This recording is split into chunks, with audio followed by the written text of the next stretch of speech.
In a different universe, the entire world was celebrating the defeat of the greatest villain. Hordes of people had gathered to shower praise at the hero who defeated the Demon King and brought peace to the world. There will be no more monster invasions, and no more innocent civilians will die needlessly. This fantasy world of Isgard has finally reached an era of peace after centuries of war. In an alley, two kids were running to see the hero who had just come victorious from his battles. The boy urges his sister to hurry up before they miss everything. For them, this is a once-in-a-lifetime opportunity they can't miss. While running, the boy comes across a passing figure in a dark robe. His presence is such that the boy's body freezes on the spot. When his sister catches up to him, she's confused to see the frozen state of his brother and looks in the direction of the robed figure. She doesn't understand why the man is walking in the opposite direction of the hero's parade, and her brother is scared that she might draw unwanted attention. He tells her to look away. Looks like the boy was able to identify that the robed figure is a dark magician, a sinister class of mages who dabble in the powers of darkness. His sister doesn't really understand the big deal behind being a dark magician, but the brother educates her that it basically means that person in the dark robe is cursed. The man in dark robes carries a white sack on his shoulder and walks a lonely road towards the cathedral, where the saint of this era awaits his arrival. As she was gazing at the world that will finally get to see some peace, she hears a knock on the door. When she turned, the robed figure stands there at the entrance. Her golden hair are a symbol of her divine powers, and her white robes signify her purity. She looks at the man and welcomes him back. In contrast, the robed figure's dark clothes and silent presence give off nothing but sinister vibes. If the saint is a being of pure energy, the robed man is the incarnation of darkness. His name is Minold, and when he unpacks the sack which contains the head of the Demon King, it is revealed to us that he was in fact the true hero all along. But due to the dark nature of his powers, he had to become a shadow, while a useless man in fancy armor took all the glory. The saintess thanks the dark magician on behalf of the empire, but her words are cut short by the magician. He has but one desire. He did all that was asked of him, and now he wants the saintess to fulfill her end of the promise. The saintess wears a grim expression, but assures the magician that she remembers her promise and will be sure to fulfill it. And since that will be the case, perhaps she should refer to the dark magician not as Minold, but as Kim Min-jun, which was his original name before he was forcefully summoned to this world. Standing under the statue of the goddess, the saintess tries to have a heart-to-heart discussion with the protagonist. She tells her that she's sorry he had to bear such a heavy responsibility, and she explains that she did not give him such a job because she hated him. In fact, she will be forever in his great debt. But the man replies that he hates her so much that he could die right now. Even when met with such a cold response, the saintess says that she will do everything in her power to change the people's opinion about the dark mages in this world. She begs the man to reconsider his wish to go back to his old world. But there's nothing to consider in Kim Min-jun's mind. He replies that he has already been used enough. Now, he simply wishes to return to his world in one piece. She sighs and says that if he stays behind for the sake of the empire, she promises that he will be rewarded for all of the ill treatment he has received thus far, and more. But looks like she was too late, and the dark magician tells her to stop her acting. The saintess protests that she's not acting, and is being very sincere with her words. To which the protagonist replies that there is nothing she can give him. The saintess' eyes widen with surprise. By virtue of being the god's chosen, she holds quite a lot of power in this world. So what does this man desire that she cannot provide? He replies that he was brought here by force. He was used like a slave, and now she wants him to stay behind so he can wipe her ass some more. For him to forsake his life like this, what can the saintess give him in return? She answers that she can grant whatever he desires, because if he were to cease existing, the empire's peace may not hold for long. But then, the protagonist asks for his first wish to be granted. He wants to eat Korean fried chicken. But the saintess doesn't even know what it looks like. He asks for kimchi. But once again, the saintess doesn't know anything about it. He complains that the food in this world is disgusting. He has eaten nothing but high-calorie biscuits all these years. How can he be expected to live in a world where he's forced to eat such trash? And if he can't be provided with good food, can the saintess at least provide him with a gaming PC and a good internet connection? Of course, none of that is possible in an undeveloped world like this. In the end, the saintess clenches her fist and gives up on keeping him in this world. He never belonged here in the first place. She drops her head in defeat and agrees to start the return ceremony right away. She takes him to the summoning chamber, where the protagonist reminisces his memory of the past when he was first summoned, and is happy that he will never have to see this place again. The saintess tells him to stand in the summoning circle in the middle, and proceeds to start the return ceremony. And then, a bunch of magic patterns start moving under the protagonist's feet right away. She tells him that she will start by removing the protection of the saint from his body first. Kim Min-jun takes off his glove and looks at the hand with the saint's symbol on it. Even though it's called a protection, it's just a leash that stops the summoned person to fight the saint. He's glad to finally be getting rid of it. The Saintess holds out her hands, and a radiant light purifies the symbol from the protagonist's hand. She seems quite perplexed, because not only the Dark Magician will be giving up on all the incredible power he built up over the years, he is also refusing to take all the riches and the fame that he would get by staying here. But the man is fed up with this world, and asks the Saintess to mind her own business. Instead, he asks why the Saintess isn't concerned about this situation. Once the symbol is completely gone, he could kill her if he wanted to. But the woman replies that she knows she is the root cause of all the hatred in his heart. If he were to kill her, she would gladly accept her death. And now that the protection is undone, she tells him to kill her if he'd like. And if he has no such desire, she'd like to start the next stage of the ceremony. The next step involves removing the powers the protagonist has obtained in the world of Isgard, and the Saintess steps back from the circle to complete this process. But this is where things won't go as according to the Saintess, but how the Dark Magician wants. He quickly hurls a rope of binding dark energy to subdue the Saintess and hold her up in the air. She tells the man that possessing the powers of this world will kill him if he uses the dimensional gate. What he's doing is complete nonsense. But this man worked himself to death to obtain these powers. There's no way he will leave them behind before going back. He drops the Saintess on her ass and proceeds to open the dimensional gate himself. Even though her life was spared, the Saintess is more concerned that the Dark Magician will never be able to open the dimensional gate with his unholy powers, and will probably die as a result. But looks like her worries were unwarranted, since the protagonist was already standing there with a fully functioning portal. Even then, the Saintess warns him that he's risking his life by attempting to travel the dimensions so rashly. But he was already aware of such things. That's why he practiced his magic thousands of times to perfect it. He's confused why the people of this world divide the magic into light and darkness in the first place. When he reached the peak, he realized that all magic is the same anyway. In any case, he puts his hand in his pocket and says that there is something he would like to give to the Saintess before he leaves. What could it be? Nothing. It's just a fist, which he tells the Saintess to shove up her ass as he enters the portal, knowing that he will never have to see this stupid world ever again. She shouts for the protagonist to stop before the portal destabilizes and kills the caster. But it was already too late, and the summoning chamber was soon filled with waves of bright purple energy. And then, the portal collapsed on itself and vanished into thin air, leaving the Saintess all by herself in the chamber. She slams her fist on the floor in anger. Even though they had their differences, she's upset that she was hated to this extent when she did nothing but fulfill her duty. She never wanted to make anyone suffer, and she never enjoyed putting the protagonist through all that hardship. But now, none of that matters, since the two of them are worlds apart from each other. In an unassuming building on Earth, purple lighting sparks, and Kim Min-jun is teleported inside. Finally, he's back on the planet he was taken from. Even though he did it so confidently, he felt like he was going to die during the dimensional travel. But all of that is finally over. As he stands, he finds himself in the same room he was summoned from. And when he looks at his table, his phone is still charging. This sensation of having your phone in your hand.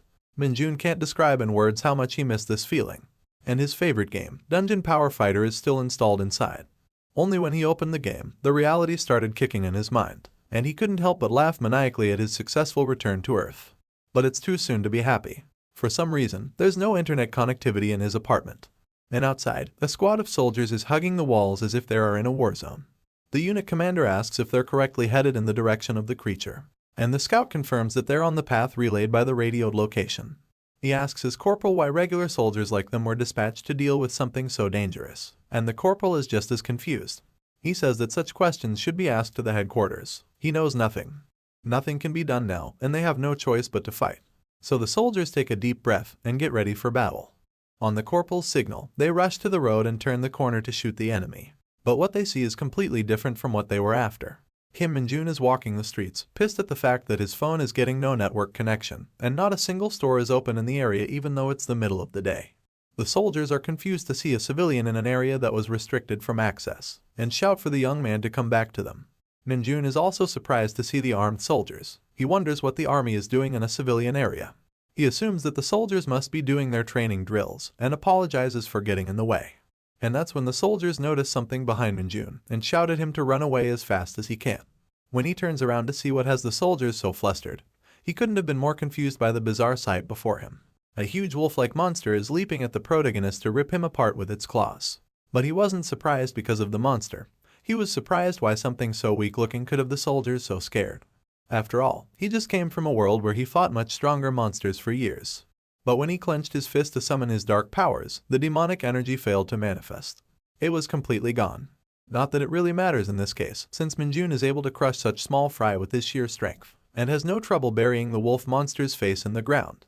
The soldiers are stunned silent by this superhuman display of power, and the monster's teeth break off completely from the force of the impact. The fact that it dared to attack him is still pissing off Minjun, and he brutally crushes the monster's skull with bare hands. Even though he can't use his dark magic due to lack of the demonic energy, he's still not weak enough to be beaten by such monsters. After all, he went through hellish strength training every day when he was in Isgard. Still, he knows of the identities of these creatures. But why has it appeared in this world? He has a lot of questions, and only the ones behind him can answer them for now. But when he calls for their attention, the soldiers are so scared that they can barely speak. After talking for some time, the soldiers take the protagonist in an army vehicle to escort him out of the restricted area. The corporal warns the man that he was wandering too far in a monster-infested area. Under normal circumstances, he could have been arrested.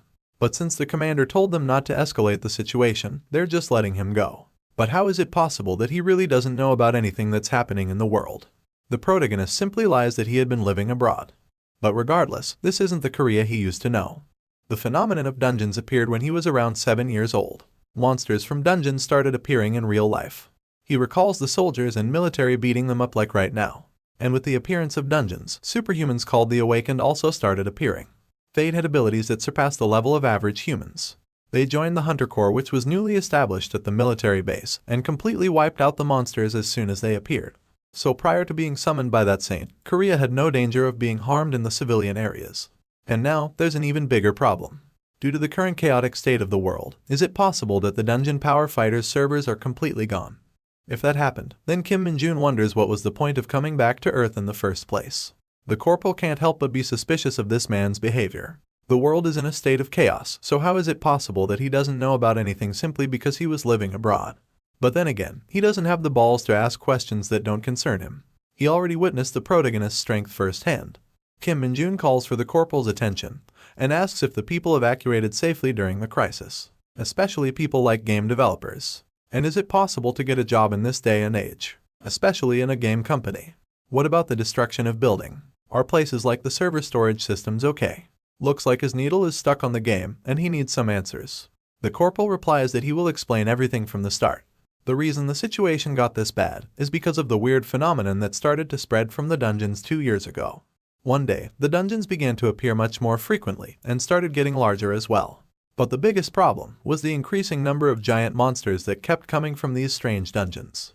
Because of that, the military couldn't control the dungeons anymore, and the situation got so far as to lock down some of the civilian areas. Since then, the military has been trying different methods to fight back, but they lack in numbers. Min-jun is extremely disappointed to hear this explanation. He doesn't give a crap about such matters. The only thing he wants to know is whether the game companies are doing alright, because he wants to play Dungeon Power Fighter. The corporal asks the protagonist how old he is, and he replies that he's probably 21 this year. The corporal suggests that he should enlist in the military soon if that's the case, since half of his 20s are about to evaporate into thin air. Min-jun doesn't understand. The mandatory military service used to be 5 years for the Hunter Corps and 3 years for regular troops, so why would he need to waste half of his 20s? But since the situation has worsened in recent years, all troops now serve for 5 years, not just the Hunter Corps. If Min-jun is 21, he probably has his enlistment letter ready. What a disappointment. He came back so he could live the rest of his life in easy mode and play his favorite games. But now he has to serve in the military for 5 years. He's furious that he didn't even get to connect with the game servers yet. That's when his phone finally receives some network, and he gets a message from the military. It's an enlistment date notice to join the X Division, and the enlistment date is tomorrow. The timing couldn't have been more uncanny, so the protagonist assumes that this is probably some spam message. But the corporal assures him that it's real and not a spam. Once again, it is a huge shock to the boy. How can the military enlist people without even a physical examination? And how does it make sense to notify you only 1 day before enlisting? But the corporal replies that the military is extremely short on manpower, and such practices have become very normal. And for the notice, he's sure that he just saw it late. He suggests Min-jun to go to the internet cafe close to the evacuation center and double-check his status himself. The mention of the PC cafe filled Min-jun with new life. When his parents went missing, he just holed himself up in his house and played games. But then, he was summoned to Isgard when he was in grade 12, without even a single friend. And after years of hell, he gets to experience the forgotten paradise of humanity. An internet cafe, where the servers of his favorite gamer still live, and he can play it to his heart's content. As he wastes away his hours in this haven, he keeps ordering all the fast food that he missed eating in his previous world. Even the waitress is shocked to see how much he can eat. And now that his need to play games has been handled, it finally starts hitting him how the world has changed completely. He checked the internet news articles, and everything the corporal said was true, including the enlistment date that he'd been notified about earlier. As the text message had said, the due date was tomorrow.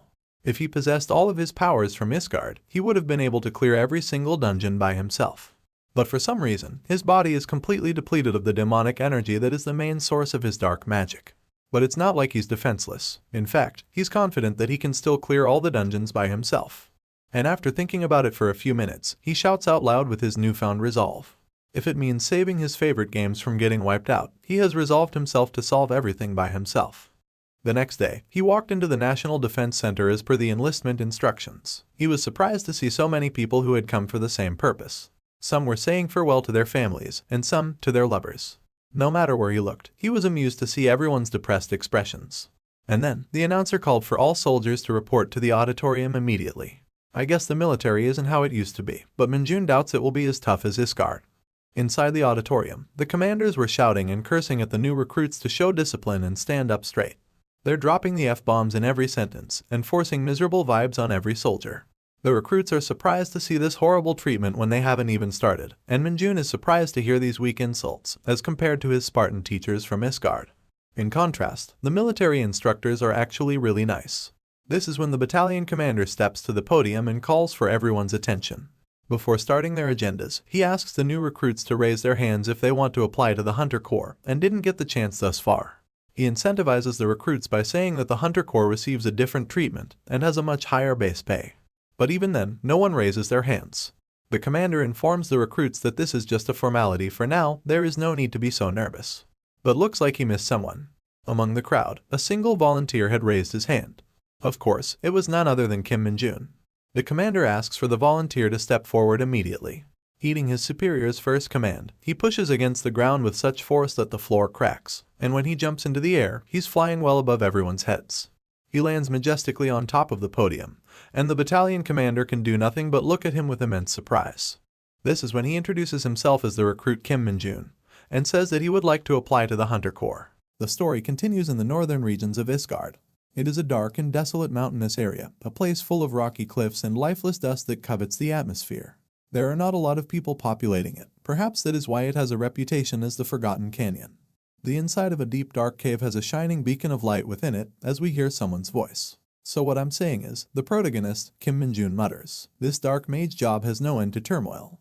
He speaks the truth. This job is much more difficult than he had known, and he definitely believed that the dark mage was one of the worst character classes out there. He sits atop a spider's head. It's just there on the ground, lifelessly letting him trample on him. He breaks into a monologue. Even though we have insane skills, if we run out of demonic energy, it's all for nothing.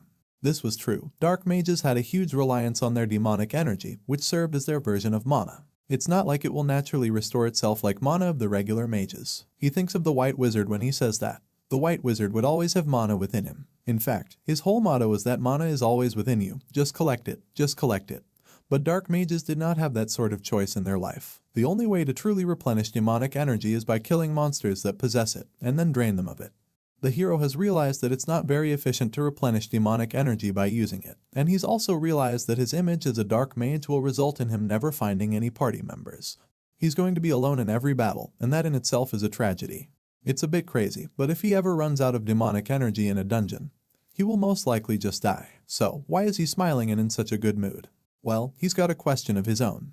What is the best method for a dark mage to restore demonic energy and also retain it? He asks while sitting by a bonfire, waiting for someone to respond. Who is he speaking to?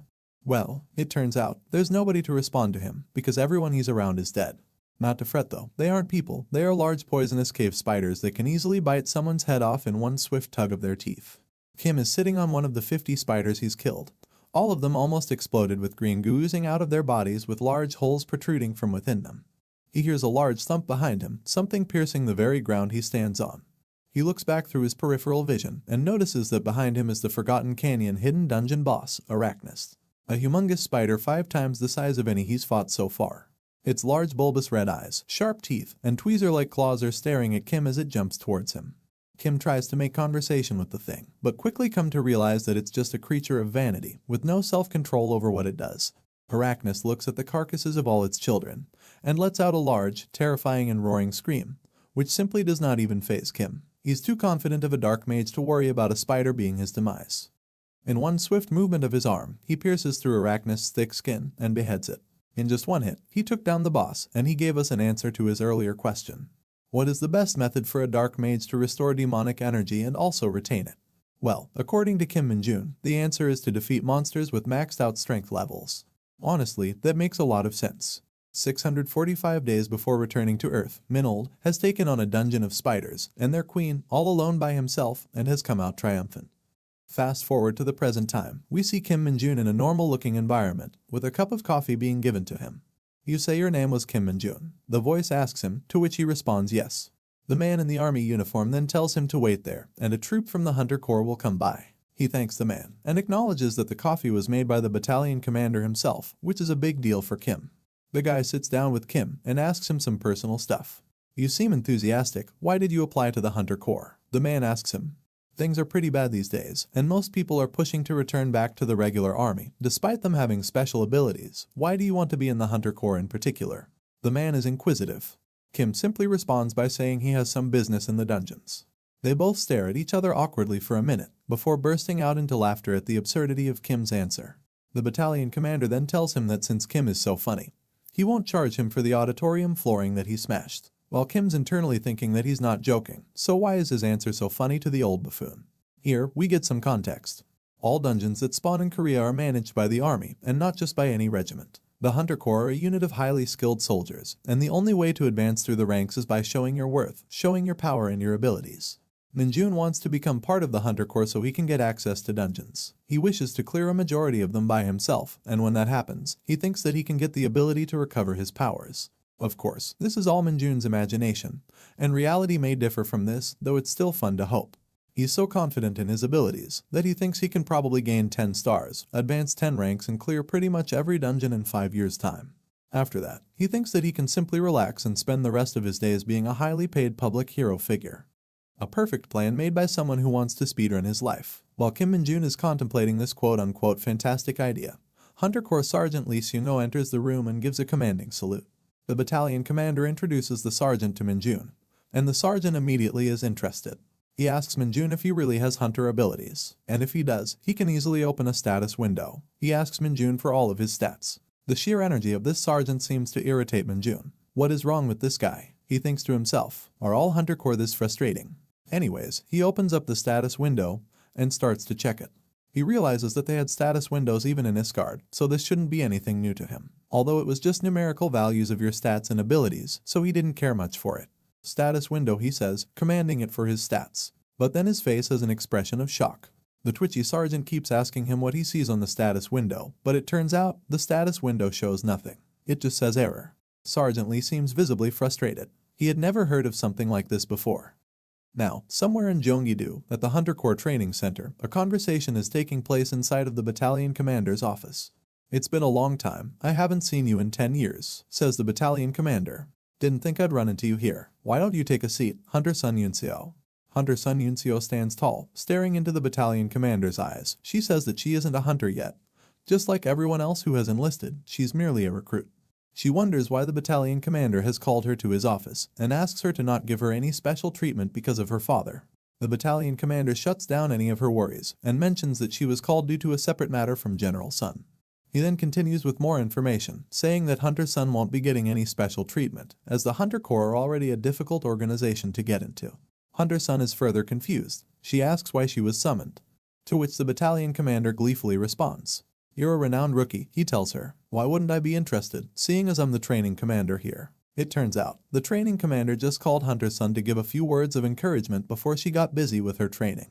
He thanks her for choosing to enlist as a soldier instead of an executive, as someone with her skills would be incredibly useful in the field. He tells her that they are always short of people like her, who are skilled and committed to doing their duty, and that he thanks her both as a citizen of Korea and as a soldier. This obviously embarrasses her a little bit, but she thanks the commander for the kind words. Outside of the window, the commander sees a truck pulling up, which reminds him of Min-jun, and he mentions to Hunter Sun that she might be getting quite a funny comrade on her team soon. So, they decide to go pay a visit to Min-jun together. Min-jun arrives with Sergeant Lee at the Hunter Corps Training Center, and he's immediately overtaken by the sheer beauty of this building. It's a huge building, With many floors and a complete coating of glass, it shines brighter than the sun. Minjun is utterly taken aback. How much taxpayer money did they pour into this thing? He wonders to himself. He notices that this facility is simply no joke and thinks whether or not there's a PC room in here. Sergeant Lee is there to keep him grounded though, and he reminds him not to get too excited as his recruitment hasn't been confirmed yet because of the error thing with the status window. Sergeant Lee reminds him that since he's a special case, he will be tested personally by him. And it's obvious that Lee doesn't like him much, because he says that if it was up to him, he would have sent him to the military police right away. He continues his rant. When all the tests are completed and you're confirmed to be a liar, you best be prepared to enlist into the military police immediately. It's almost as if Sergeant Lee is a bit jealous of Minjun, which Minjun wonders too, thinking how Lee is being stingy about everything. Anyways, he asks Lee what the test is, and Lee points towards a large crystallized red rock. It turns out, this is a red stone, a byproduct of the dungeons that emerged. This is an extremely hard, dense and heavy rock, and it's something that wouldn't even budge, no matter how strong a recruit may be. Thankfully, Minjun isn't just any recruit. Lee gives him a test. If Minjun can move the red stone even an inch, he will pass the test. That brings a smile to Minjun's face. Is that all? He exclaims. The test is too simple for him. Lee's demeanor immediately changes. He realizes that Minjun's not as daft as he seems. Lee thinks to himself, there's no other way to check someone's status window, and there have always been liars who try to take advantage of their mediocre abilities and get into the Hunter Corps. Lee wonders why the status window had an error, despite Minjun having jumped 5 meters to the podium before. He is almost certain that Minjun is a liar. A bit farther away, on the balcony overlooking the testing room, the training commander brings Hunter Sun with him to see Minjun's test. He apparently showcased incredible physical abilities in front of the battalion commander at the recruit training center, but his status window shows an error somehow. The training commander tells Hunter Sun that he's never seen such a case in all his years being in his position, and that he has high hopes for Minjun, and wants to see how unique he will be. Minjun is standing near the red stone, with his hand placed on it. He wonders to himself, this is that ridiculously heavy red stone that was all over the Iscard dungeons. At this size, I can easily push it away. Minjun leans forward, pulling his arm backwards with his fist closed. He's revving up a punch that will definitely push the red stone. Who knows, this might even have some demonic energy inside of it. He thinks to himself. Sergeant Lee and Hunter Sun are looking at him, wondering as to what he's about to do. In a swift strike, Minjun lands a punch right at the center of the rock. But it doesn't just move, it completely shatters. The dust settles, and there's a large hole in the red stone. All 3 of the spectators are completely shocked, their mouths wide open in surprise. It turns out, there is no demonic energy inside of the red stone.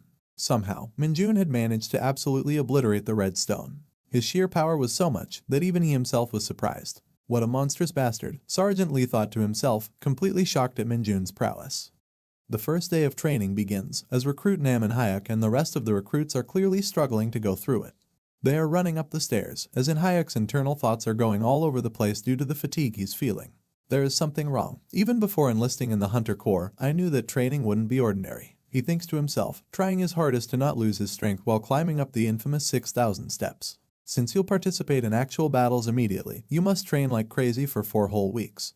You weigh yourself down with sandbags from the very first training session, and you have to climb the infamous 6,000 steps. And Hayek continues, as he's obviously not having the best time here. The instructor that keeps hassling you while he checks your finishing time is something already expected. Here he's obviously talking about Sergeant Lee Seung-ho, who they call the Devil Instructor. And Hayek realized that even after such crude training, you could only increase your stats a little bit, and you would be placed right into battle afterwards. He had to endure it, just because he was a Hunter Corps recruit. That is what he thought, until he saw Minjun. Are we the problem, he thought to himself. Minjun, on the other hand, was having the time of his life, going through this training swimmingly. H feels extremely light on his feet. If he had all of his demonic energy, he'd be flying. He loves the training here because it's so simple compared to the experience he's had in all his time during dungeon dwelling. Compared to the rags in Iscard, this military uniform is definitely my style. He thinks to himself, and he absolutely loves the food that they serve in the Hunter Corps mess hall. Their routine is quite strict. They have to wake up at 6 a.m. and after breakfast at 8:30. Their morning training lasts up until lunch, after which they do afternoon training till dinner. However, the one thing that he loved the most about it is that he gets to have free time at night. There's a PC room inside the facility that's equivalent to the level outside of the army, and if you're consistent and truly remain a part of the Hunter Corps, you can do whatever you want with your free time. He's truly living his dreams, from getting paid handsomely to being fed and having time to exercise and play games. It was all that Minjun wanted. He rushes up the stairs even faster due to the excitement of his thoughts, and the others stare at him confused on how he has so much speed and energy. Sergeant Lee is standing atop the mountain at the end of the 6,000 steps. He hears a large noise of footsteps going really fast and sees Minjun coming up. Kim Minjun, who is this guy? It normally takes an average recruit at least 1 hour to climb the steps. How is he done already? Sergeant Lee thinks to himself. However, Minjun seems disappointed. Is this it? He asks the sergeant and begins pestering him about something he mentioned earlier. Did you say that we would be getting an outing pass if we finish in less than 30 minutes? How long did I take? The sergeant simply chooses to not respond and hands him the outing pass instead. Minjun begins thinking on where he should be using this outing pass. Meanwhile, the sergeant is checking how long it took him to finish. And Minjun made a record-breaking 21 minutes, 1 second and 43 milliseconds, something no one had ever done before. He's the first recruit ever to receive an outing pass. But it isn't everything to have high stats and good strength. The most important thing is the ability to react to monsters for the Hunter Corps. The sergeant is slowly beginning to see the potential in Minjun. Looks like he'll be paying close attention to the protagonist from now on. Back in the common room, the recruits are having existential crises, worried whether or not they'd have to go through such strict training regimens every day. Hayek is excited looking at his status window. Looks like his stats went up, and Anna the recruit congratulates him. This excited everyone, and all the recruits around Minjun started to check their stats through the status window. He was sitting there wondering. They're all getting excited simply over one stat point. Really, he recalls his training days in Isgard, where his stats would go up by 10 per day. If he wanted to raise his resistance to physical damage, he would get beaten up until his stats went up. The other recruits begin speaking to him. You've got an outing pass, what will you use it on? Hayek asks him, and Minjun is just unsure of what he'll use it on for the time being. One of the other recruits expresses jealousy, while another one begins talking about something he heard. I overheard the instructors earlier, and they said no one has managed to obtain an outing pass from Sergeant Lee so far. This excites the other recruits. Hayek asks Minjun if he works out a lot, while another recruit tells him that it was incredible watching him climb up those stairs like it was nothing. This is something Minjun had never felt. Having people chat with him and converse with him like he was a normal person. He thinks about his time in Isgard. Since he was a dark mage, the people of Isgard pretended like he didn't even exist. Like speaking to him was some sort of sin. They even refused to make eye contact with him, because they thought that he was bad luck. He likes that communication is a thing here, and he honestly is a fan of it.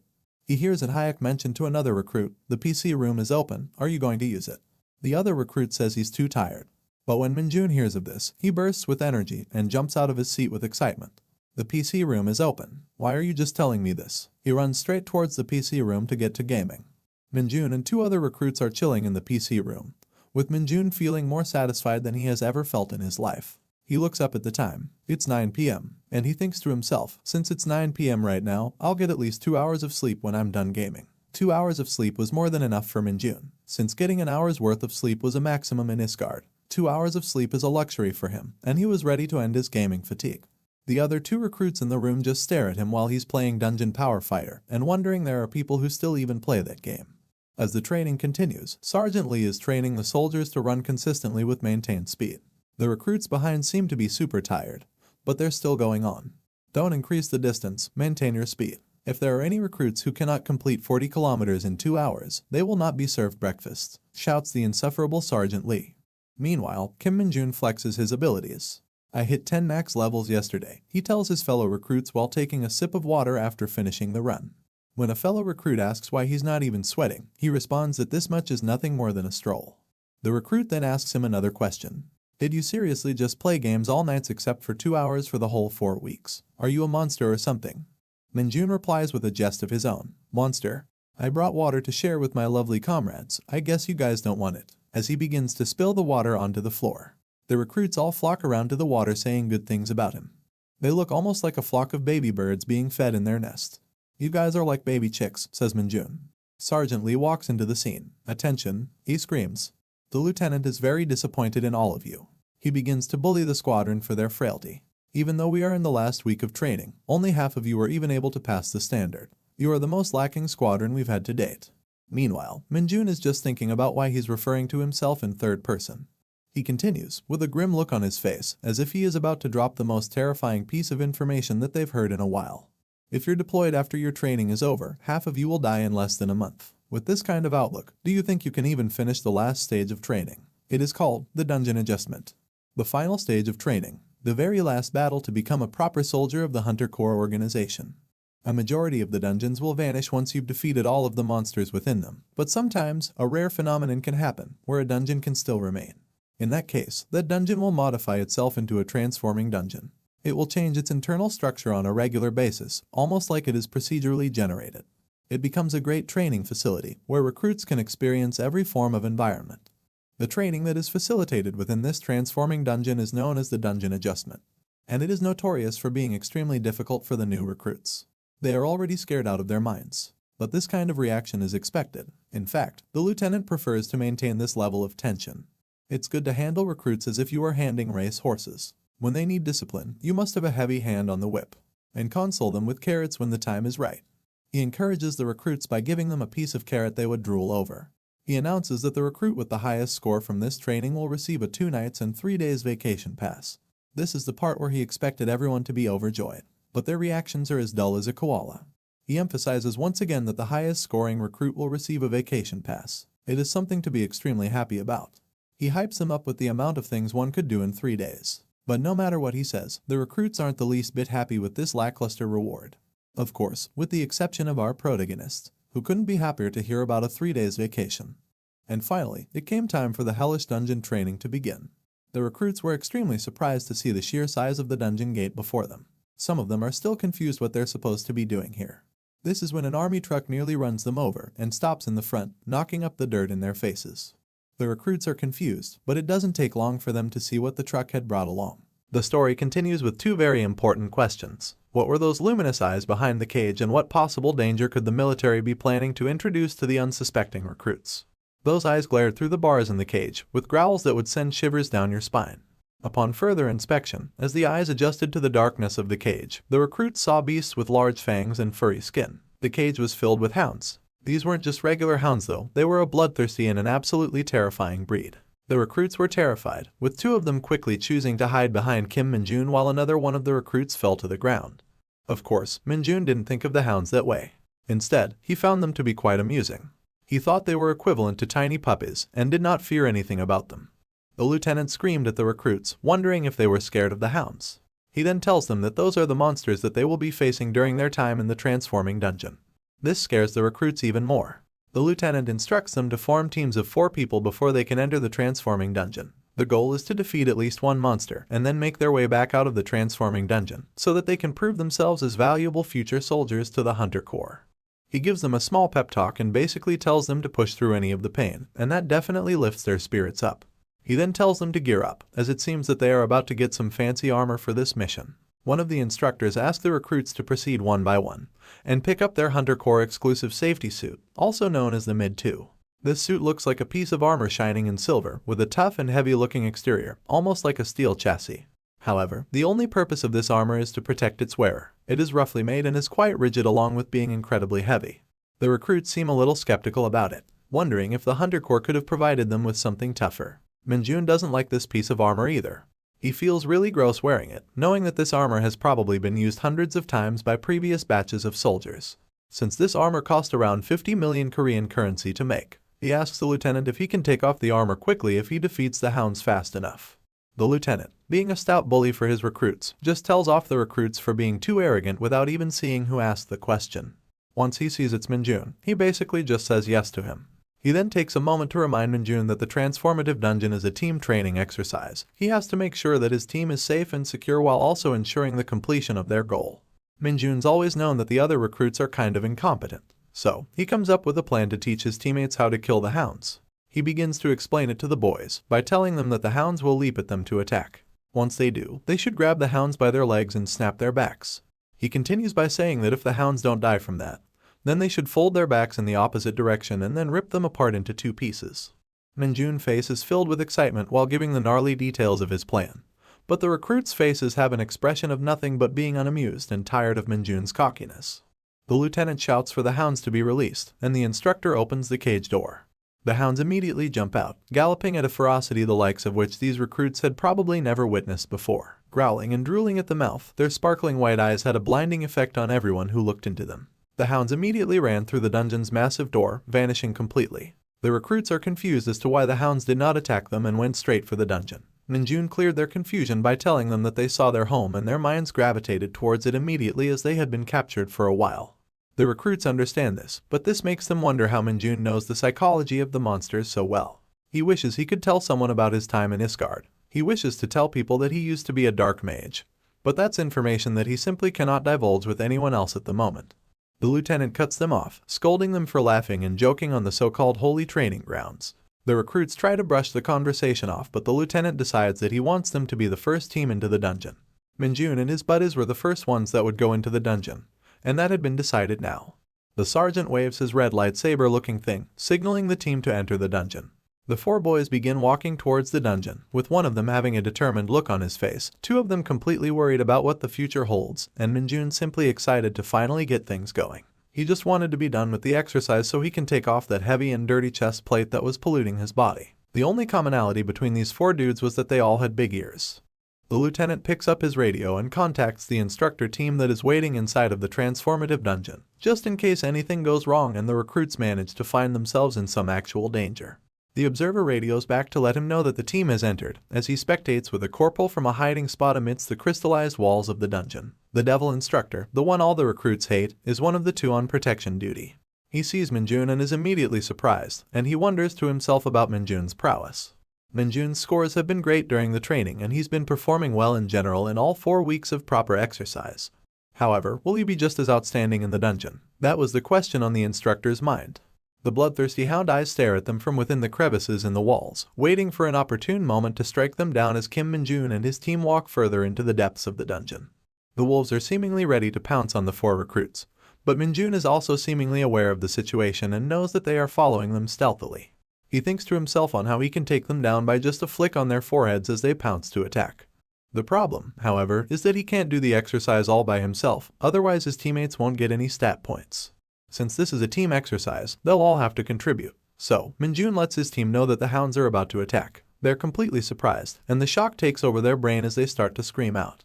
Minjun reminds them that the protective suit is really strong, but they don't listen as they're frozen in fear. He decides to take the lead and walks in front. One of the hounds runs towards him, but Minjun makes a quick dodge towards the side of the hound and punches it on the head, immediately killing the furry animal. Meanwhile, one of the other recruits gets pounced on by a hound as it bites into his arm. The hound stares into Minjun's eyes while the recruit screams for someone to help him, and Minjun quickly runs to him. He kicks the hound away, sending it flying into a wall towards its instant death. He helps out the recruit, and realizes that the situation is much more dire than he thought. He starts to dish out some real battle knowledge, and tells them that they must fight back, otherwise the hounds will overwhelm them if they sense their fear.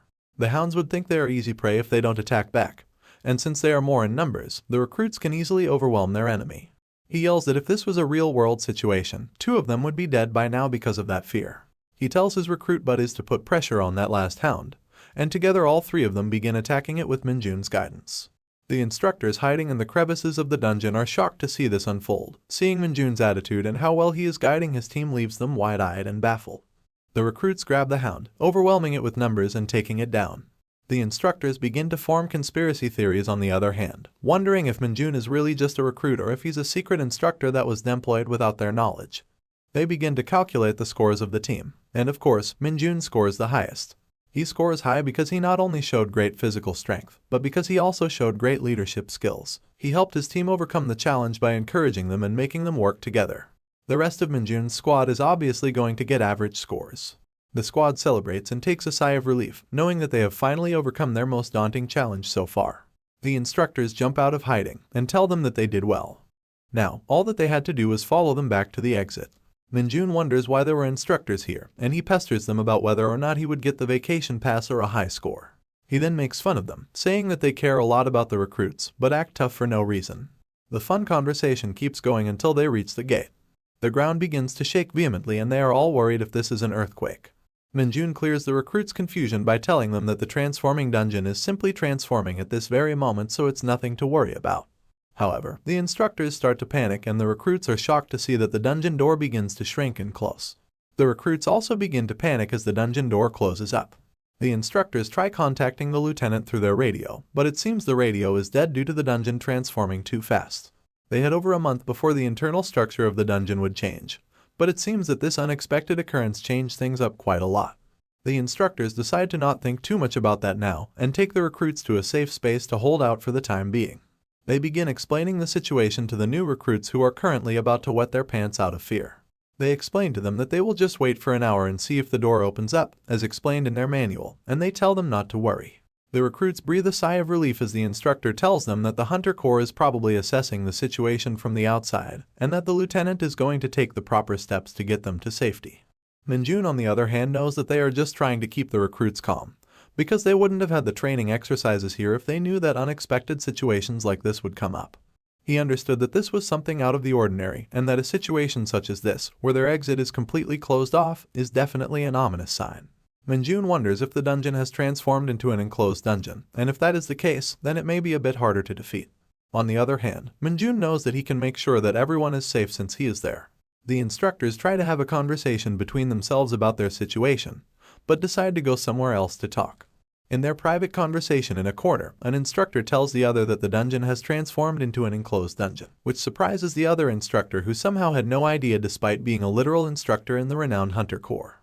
He explains how the enclosed dungeons work. A transformative dungeon turns into an enclosed dungeon only when an outsider enters it. Their entry into this space made it transform into an enclosed dungeon, and the only way to get out of the enclosed dungeon is to defeat every single monster that is within it. So now there's a few things that our heroes have to get through. A bunch of monsters in a maze-like dungeon, along with the fact that they cannot be helped from the outside at all. The instructors tell the recruits of the situation, and now they're all tensed up. They have to clear this dungeon as 4 recruits and 2 instructors, and they have to do it all by themselves without knowing which monsters have appeared. The unfortunate thing here is that the instructors aren't fully equipped to deal with an enclosed dungeon, so they've got to make do with what they have and keep on moving. The head instructor knows that he'd be in big trouble even if a goblin showed up, since it would take at least 10 minutes for him to even take down one of those. The only plan he can come up with is to utilize the protective suits that the recruits have equipped. He considers using them as a meat shield, to put the recruits up front and defeat the monsters while the recruits try to hold on with their protective gear.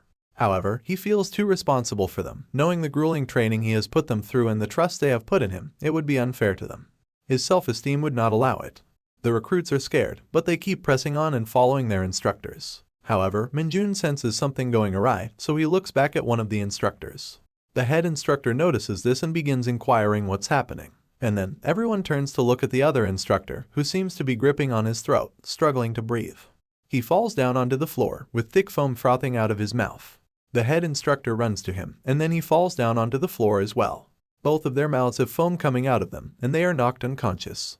Kim Min-jun runs to them. He checks on the instructors and tells the recruits that it's nothing serious, they have just fainted.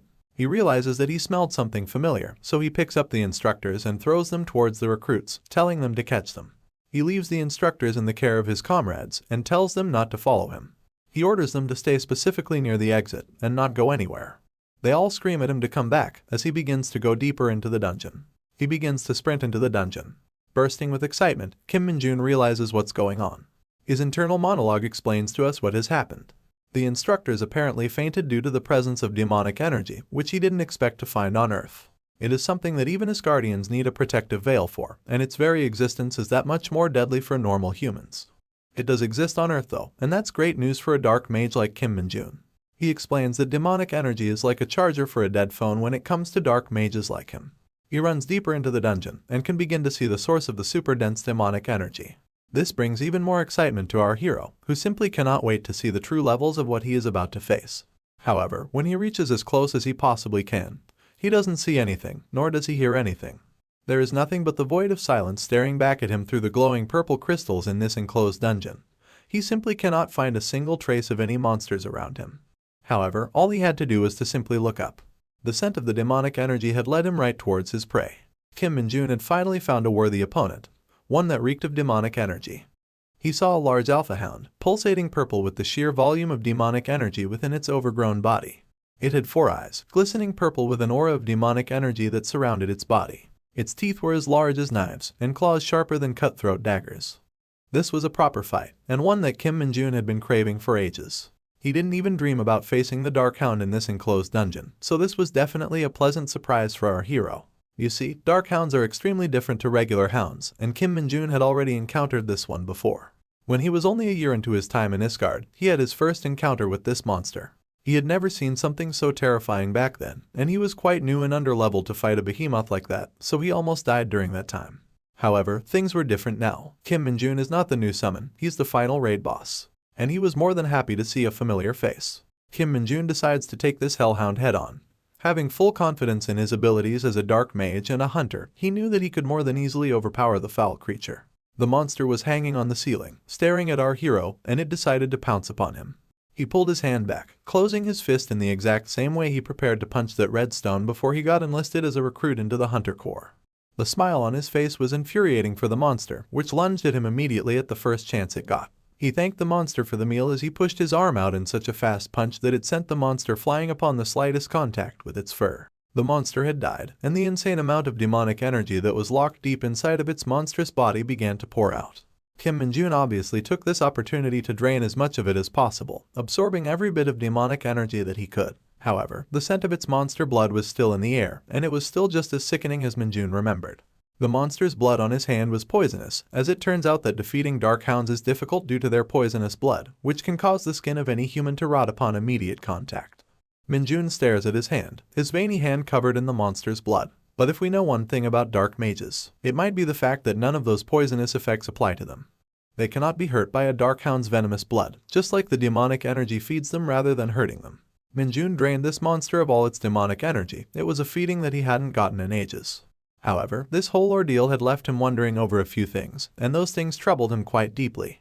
He wondered how a dark hound, a monster that is normally only found in Isgard, is doing on Earth in an enclosed dungeon of all places. He had always considered the idea of monsters on Earth being able to harbor demonic energy, but since the instructors were completely unprepared for it, he was sure that this was the first instance of something like this happening. Not to mention, he had not seen a single note about the demonic energy in any of the training manuals, or the monster education at the training center. Of course, the possibility of a monster as dumb as a dark hound being able to manage interdimensional travel on its own simply had no chances of happening. Kim Min-jun was definitely confused, but he had a theory. He believed that only a dark mage as powerful as him could have made this possible, and perhaps the saint who could utilize the god's powers would be able to do that. Anyone else stood no chance at pulling something like this off. Though at the end he did consider that he might just be overthinking things, and he tried to force himself to think that this might just be a minor occurrence or a coincidence of some sort. For now, he just decided to take the corpse of the monster back to make the report to his superiors. The instructor is being woken up by the voices of the young recruits. He opens his eyes as he hears the panic in their voice. They stare at him as their voices calm down a bit with their instructor's awakening. Suddenly, he screams out loud as if he had woken up from the most terrifying nightmare. This scares the life out of the recruits. They thought that these guys had woken up as zombies, but they just get up with concern of everyone being okay, or if anyone is hurt. They tell the instructors that they're fine, but then they speak about how Kim Min-jun delved deeper into the dungeon by his lonesome, which shocks the instructors.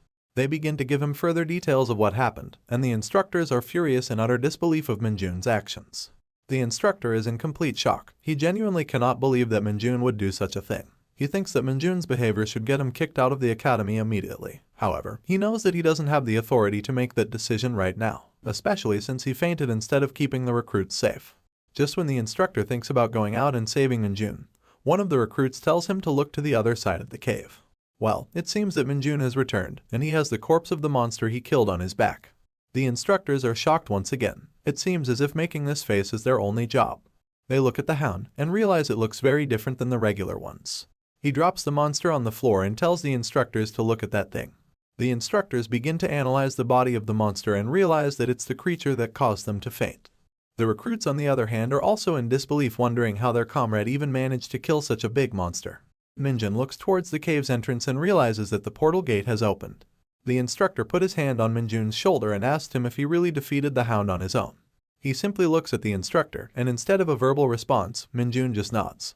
The instructor sweats now as he nods and acknowledges the recruit's achievement. The lead instructor orders the other one to lead the recruits out of the dungeon, while he'll stick around and talk to Min-jun a bit. Once everybody leaves, the instructor knows he now has the opportunity to talk to Min-jun.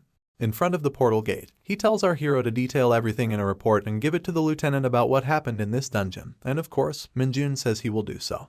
He tells our hero to leave nothing out of that report, make sure it's highly detailed, and it even talks about how incompetent the instructors were. It turns out this guy does not care about his reputation much. He is way too honest of a soldier. He covers his face in embarrassment as he says that they fainted instead of making sure the recruits were safe, and that he has no excuse for letting his guard down in such a vital situation. Finally, he thanks our hero for making sure that everybody's safe and that he really appreciates it. Min-jun blushes as he's glad to be of help, but a little embarrassed of the compliments. The instructor puts his hat back on, saving the little dignity he has left, and says that he must accept his wrongs as a man. He then says that they must get back. As they're leaving the cave, with the portal glaring blue lights, the instructor wonders how to report the cause of his unconsciousness. Minjun, on the other hand, is ecstatic. He's just received a bunch of compliments from his comrades and his instructors. It's a good day for him. As he's about to leave the dungeon through the portal gate, a notification window pops up and tells him that the error has been fixed. Minjun is frustrated as he questions what kind of error this even is. He curses at the system, stating that it's as ridiculous in this world as it was in the other world. The window pops up again, and this time it shows him his stats. He has 60 points in strength, agility, and stamina. He also has 10 points demonic energy and an E-ranking possessed skill called corruption. He looks at the window and wonders if that's all, because he finds it extremely strange. Then his eyes glanced at something on the window. It states that he's the founder of a cult named Lumi Nuna is my favorite character. He's shocked to find this embarrassing information in the status window. Here we get some background to this particular embarrassment in our hero's life. He started the cult out of his love for a character named Lumi from a game named Dungeon Power Fighter. You see, he created this cult as a joke when he reached the peak of his powers in Isgard. This was to get rid of any of the stalkers and creeps that followed him around. They used to pester him a lot and would annoy him into pursuing the world domination quests with him, so he just came up with it to get rid of them. Of course, that barely worked, as that only made them like him more. As he looks at his stat window, he realizes that he's gotten much weaker and that his stats are much worse than he expected. He already knew this would happen though, because this was his penalty for the dimensional travel when he returned to Earth. The one thing that bothered him most though, was that out of his endless skills, only one remained, and that too was a low-ranking one. He's really annoyed now, as an expression of pure frustration takes over his face. He compares this situation to a third-rate novel, where the hero is sent back to start from level 1. Stories like this made him extremely nauseated. Of course, he knows he can't reach all of his objectives at this rate, but there was a silver lining. His confidence was just as unshaken. He knew if he could reach the peak of dark magic powers before in another world, he could do it again in this world too. For now, his objective was crystal clear. He had to recover his powers as soon as possible, so that the game development wouldn't see any more delays due to the monsters popping up. He shakes himself out of it and makes himself realize that it's doable. He knows that his experience here is not going to be much compared to the torture of Isgard. The scene switches to the training center where utter chaos had taken place. There were 3 reasons for this: the dungeon gate closing while training was in session, a lack of clear instructions from the lieutenant, and the fact that a single recruit destroyed a new species of monster they had never seen before. This all happened despite the instructors being unconscious. And due to these unforeseen events, the recruits should have received private ranks so that they could enjoy their freedom until they were dispatched. However, that wasn't going to be the case. In the recruits' conjoined sleeping room, they wonder why they're on standby despite the crazy events that occurred in the last week of training. They're annoyed that they don't even get to watch TV.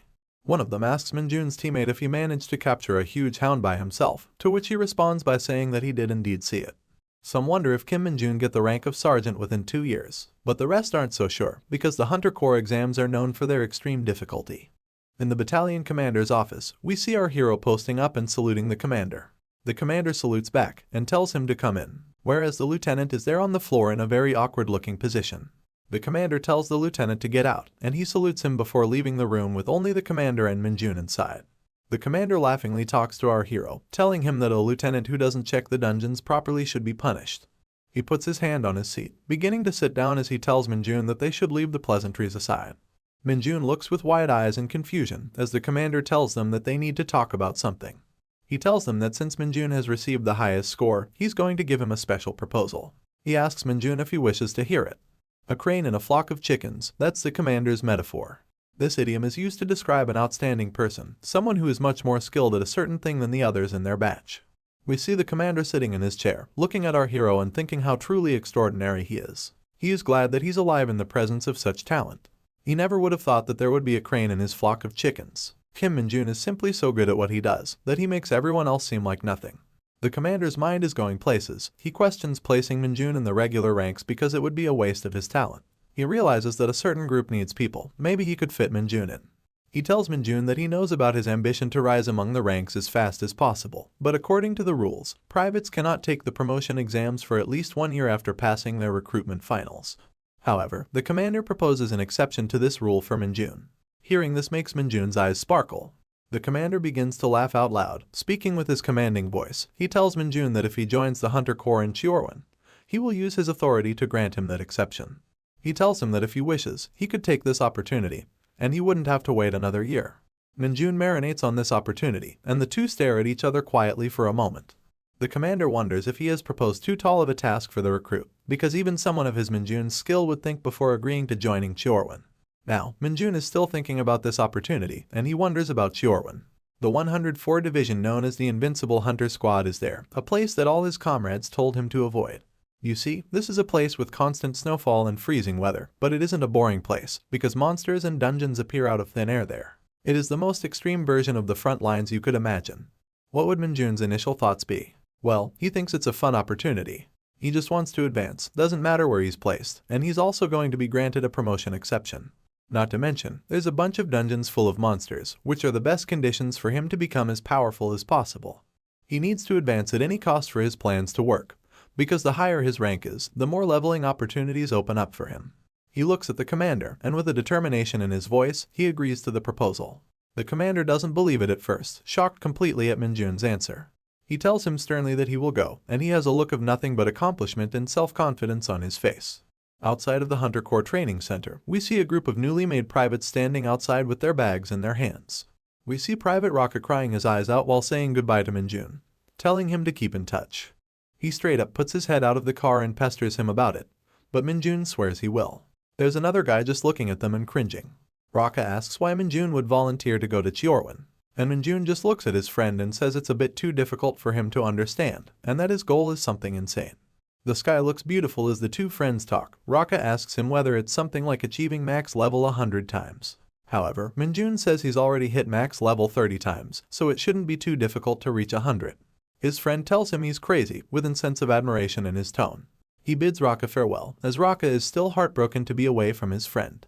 Afterwards, Minjun looks at him going and realizes that the loudest guy has left the base. He's standing alone outside the training center, wondering why he's the only one standing here. Suddenly, a large military truck pulls up in front of him, and it brakes right near his feet. The door opens, and he hears his voice being called out. He looks towards it, and a large man, with a heavily muscular physique and thick sunglasses stands before him. His name is Kim Minji, according to the name tag. He looks at Minjun and asks him if he waited long, telling him that it took too long because of the snow.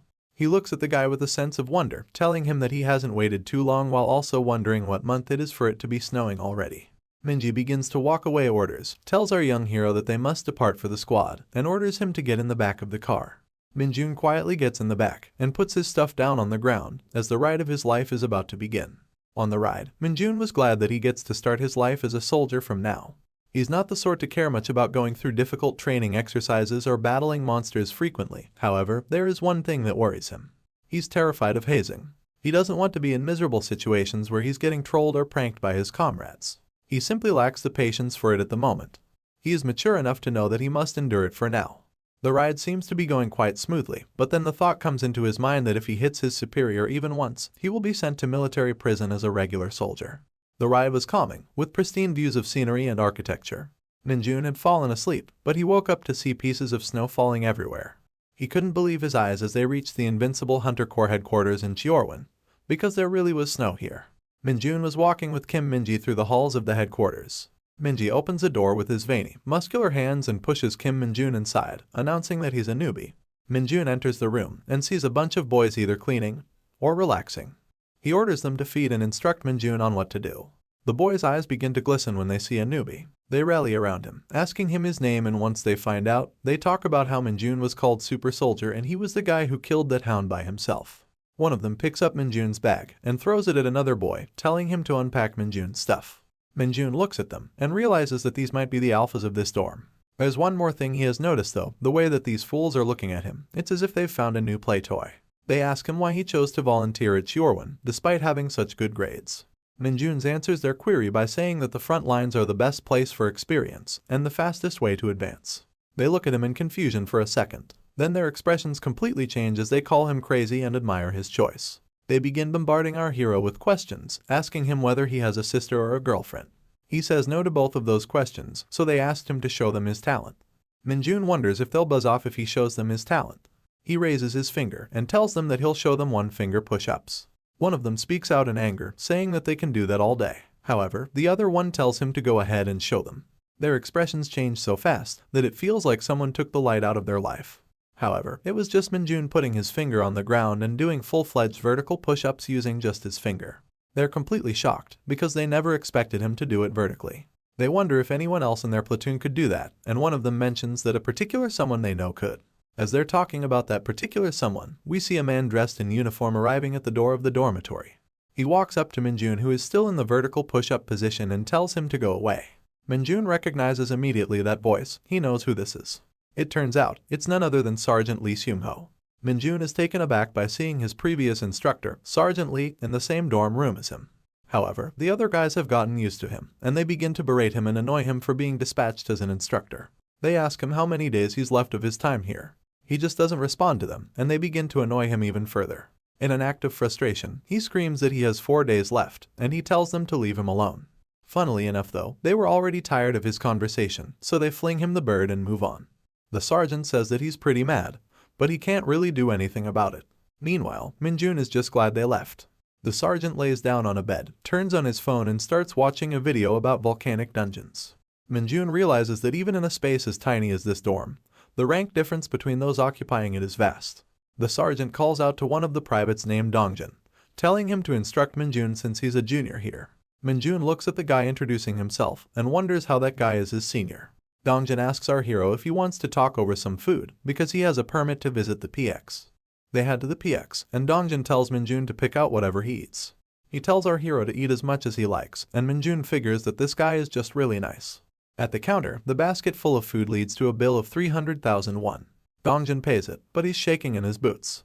Minjun is chowing down on the food that he's bought, and Dongjun tells him to enjoy it. Minjun asks why they're not allowed to use the PX regularly.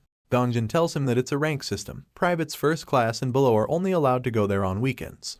On top of that, one needs to be a private first class or above to use gyms, and if you want to use the PC room, you need to be a corporal.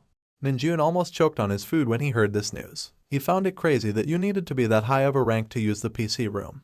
Dongjun agrees that it's unreasonable but knows that he can't really change anything at his rank right now. Minjun asks with curiosity in his voice whether there is a way to change that, surprising Dongjun. He says that the only way is by getting to the rank of sergeant to even attempt it. Minjun is heartbroken and extremely frustrated, because he was really looking forward to the PC room. Dongjun dives deeper, and he tells him it's very difficult to become a sergeant in the Hunter Corps. He gives a little info about himself, saying that he had failed the advancement exam many times, so he's been stuck as a private first class for 3 years. Minjun thinks that he should get promoted quickly so he can bring Dongjun up with him as well. He encourages him to keep trying as he will surely get it in the next attempt. Here enters another bully, who puts his arms around Dongjun. He asks them if they're eating the delicious food by themselves, and Dongjun offers the guy to join them, seeing as he's a corporal. Of course, he says yes. The corporal begins chowing down on the food, eating away the chips and drinking all the soda. Minjun looks at him in disdain, thinking that this guy is a creep. After eating, the corporal tells them that he won't say anything about them chatting, but he wants them to be present during the firearms training tomorrow, or it will be their funeral. Dongjun steps in and says that he was about to explain firearms training to our hero, since it's a bit different in Cheorwan than in other places. The corporal takes offense to this and begins to mock and ridicule Dongjun. Dongjun apologizes, but the corporal just bullies him further and further. Minjun is annoyed at what this guy is doing, so he decides he won't just sit there and watch. From under the table, Minjun sends demonic energy into the food that he's eating, cursing him to spit out the food. The corporal cannot eat anymore, and his face goes numb as he simply stands up. Dongjun asks him what the matter is, but he doesn't respond. Suddenly, he says that there's something weird looking at the expiration date on the food. However, sweating profusely and feeling sick, the corporal decides to save his dignity by saying that it's probably nothing. Turns out, Minjun had used the corruption skill on the corporal. He grins at the corporal as he's walking away holding his stomach. He then diverts his attention back to the private first class and asks them about the firearms training. It turns out, here, in the Invincible Hunter Squad, they use bullets that are even higher power than the monster-killing bullets used by regular Hunter Corps. This means that the guns will have a much higher kick. You can imagine the regular ICM bullets as ponies, but the Invincible Hunter Squad's bullets like wild stallions. The recoil is so much that it could fluctuate the control of even an extremely skilled gunslinger. Dongjun says that since monsters appear more frequently, they need the extra firepower. Minjun thinks about that metaphor for a second, finding it very fitting. He thinks about the ranged weapons he had to make do with in Isgard, comparing them to elephants if these are ponies and stallions. He becomes more confident in his ability to control them. He grins excitedly as he begins looking forward to the training. The day of the training arrives, and the soldiers are on their way to the location where it will take place. The firearms training facility is filled with shooting noises. We see a soldier blasting away at his target with gun flares that could lighten up the room. Turns out, it's our boy Minjun. He's sad that he missed one shot. The guy looking at the target is flabbergasted, stating that 19 shots were direct hits and 1 was a miss. His 2 alpha roommates are also shocked, while Dongjin stands in awe of our Minjun's gun skill. Minjun stands proudly with his gun, while people wonder if he's a cyborg or just lucky. Up in a booth, 2 shadowy figures stand looking down at the firearms training. These are Lieutenant Kim Min-cheol and Sergeant Hyo Tae-seok, both completely entranced by Minjun's pure skill. The roomies ask Minjun how he shot like that, and he simply says he just did what he was instructed. Kim Min-ji, the hulking behemoth of a man, emerges from behind the 2 so-called alphas and appreciates Minjun's shooting. He says that he looks forward to seeing Minjun shoot in the special training in the afternoon, and Minjun is immediately intrigued about it. The alpha roomies begin pestering Kim Min-ji too, saying he's too biased for Minjun. He just tells them to quit it and put their helmets on. The rest of the soldiers there start clapping for Minjun, and Dongjin compliments him even more. Minjun thanks him, then asks what the special firearms training entails. He says he doesn't know much about it, but he tells him all he knows. This special firearms training will consist of 2-person teams in a training facility, where they would be eliminating monsters on the way to a destination. The monsters aren't too dangerous, but they will be moving targets and they will attack them too. There will also be civilian target plates that pop up randomly, and they must avoid shooting them as that will result in an automatic failure. Dongjin tells him not to worry about the actual monsters, and that it will be a controlled environment with proper supervision. However, if he knew Minjun, he would know that our hero never gets as excited and joyous about something as getting to fight real monsters. So what new monsters is he going to face next? Will things finally go as planned? Or will there be yet another disaster? Stay tuned to find out in the next episode. After the firing test, we see the group of soldiers enjoying lunch. It is bountiful, with lots of different dishes to choose from. Dongjin is completely shocked at the fact that Minjun managed to hit 19 shots at the target, while he compliments Dongjin for hitting 13 shots of his own. Dongjin mentions that how he has had some experience but he's not very good. On the other hand, he believes that Sergeant Lee is one of the best soldiers he's ever seen. On average, Sergeant Lee shoots at least 17 shots, which made him the #1 shooter in the whole squad. Minjun is listening to this while eating. He acknowledges that since 10 hits is the squad's average, Sergeant Lee is much better than the rest. However, he also realizes that he is officially the #1 shooter now. Dongjin then gives our hero a word of encouragement, saying he's sure that Minjun will do great in the special firearms training.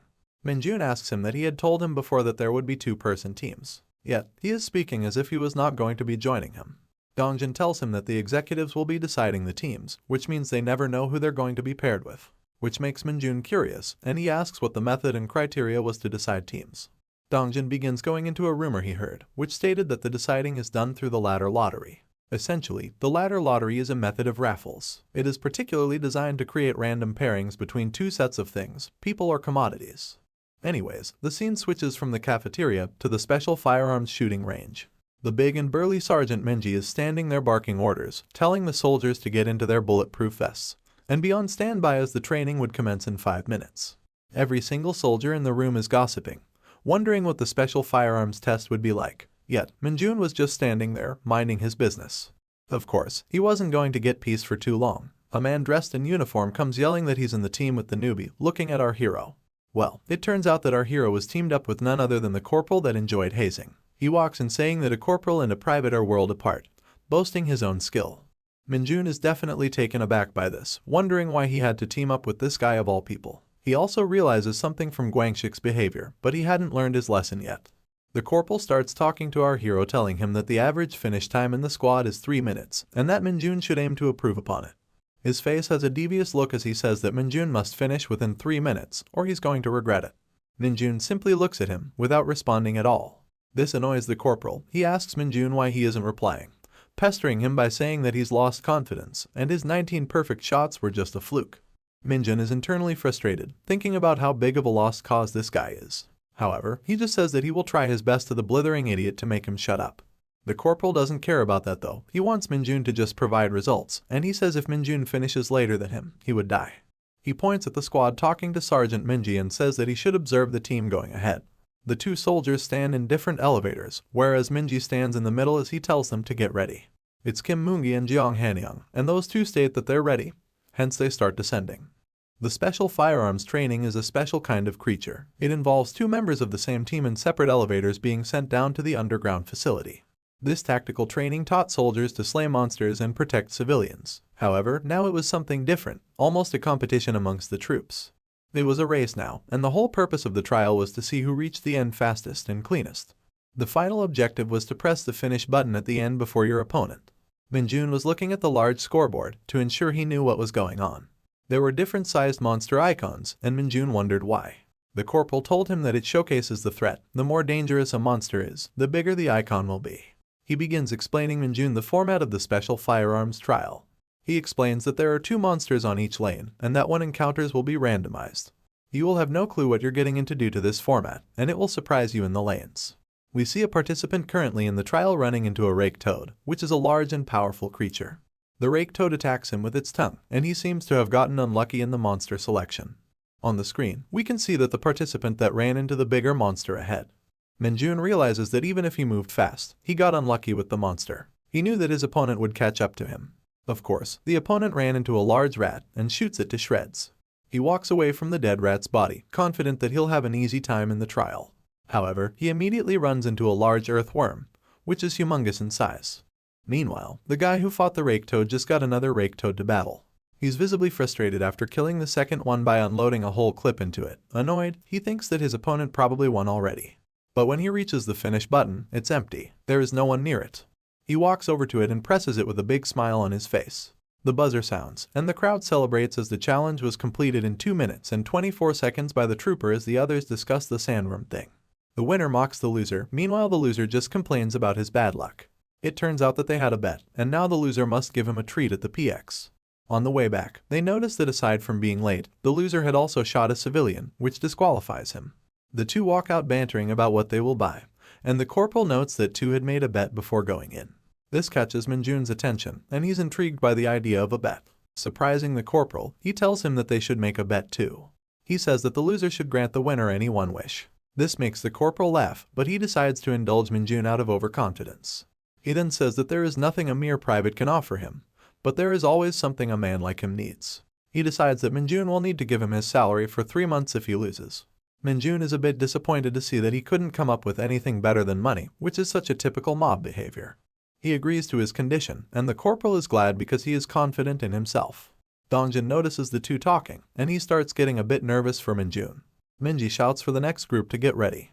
Minjun and the corporal get into their separate elevators, ready to get going into the trial. Minji asks if they need to say anything before going in. The two synonymously deny. Minji notices they're ready, and he initiates the trials. The elevators begin to descend, and we see Minjun lost in his thoughts as he is heading to the underground levels. He notes that he fell for the corporal's provocation, and he's a bit unhappy that he made himself noticed. However, he is well aware that he's not mature. He's never going to let provocations slide by. As the elevator doors open, his demonic aura begins to sense the demons in the trial.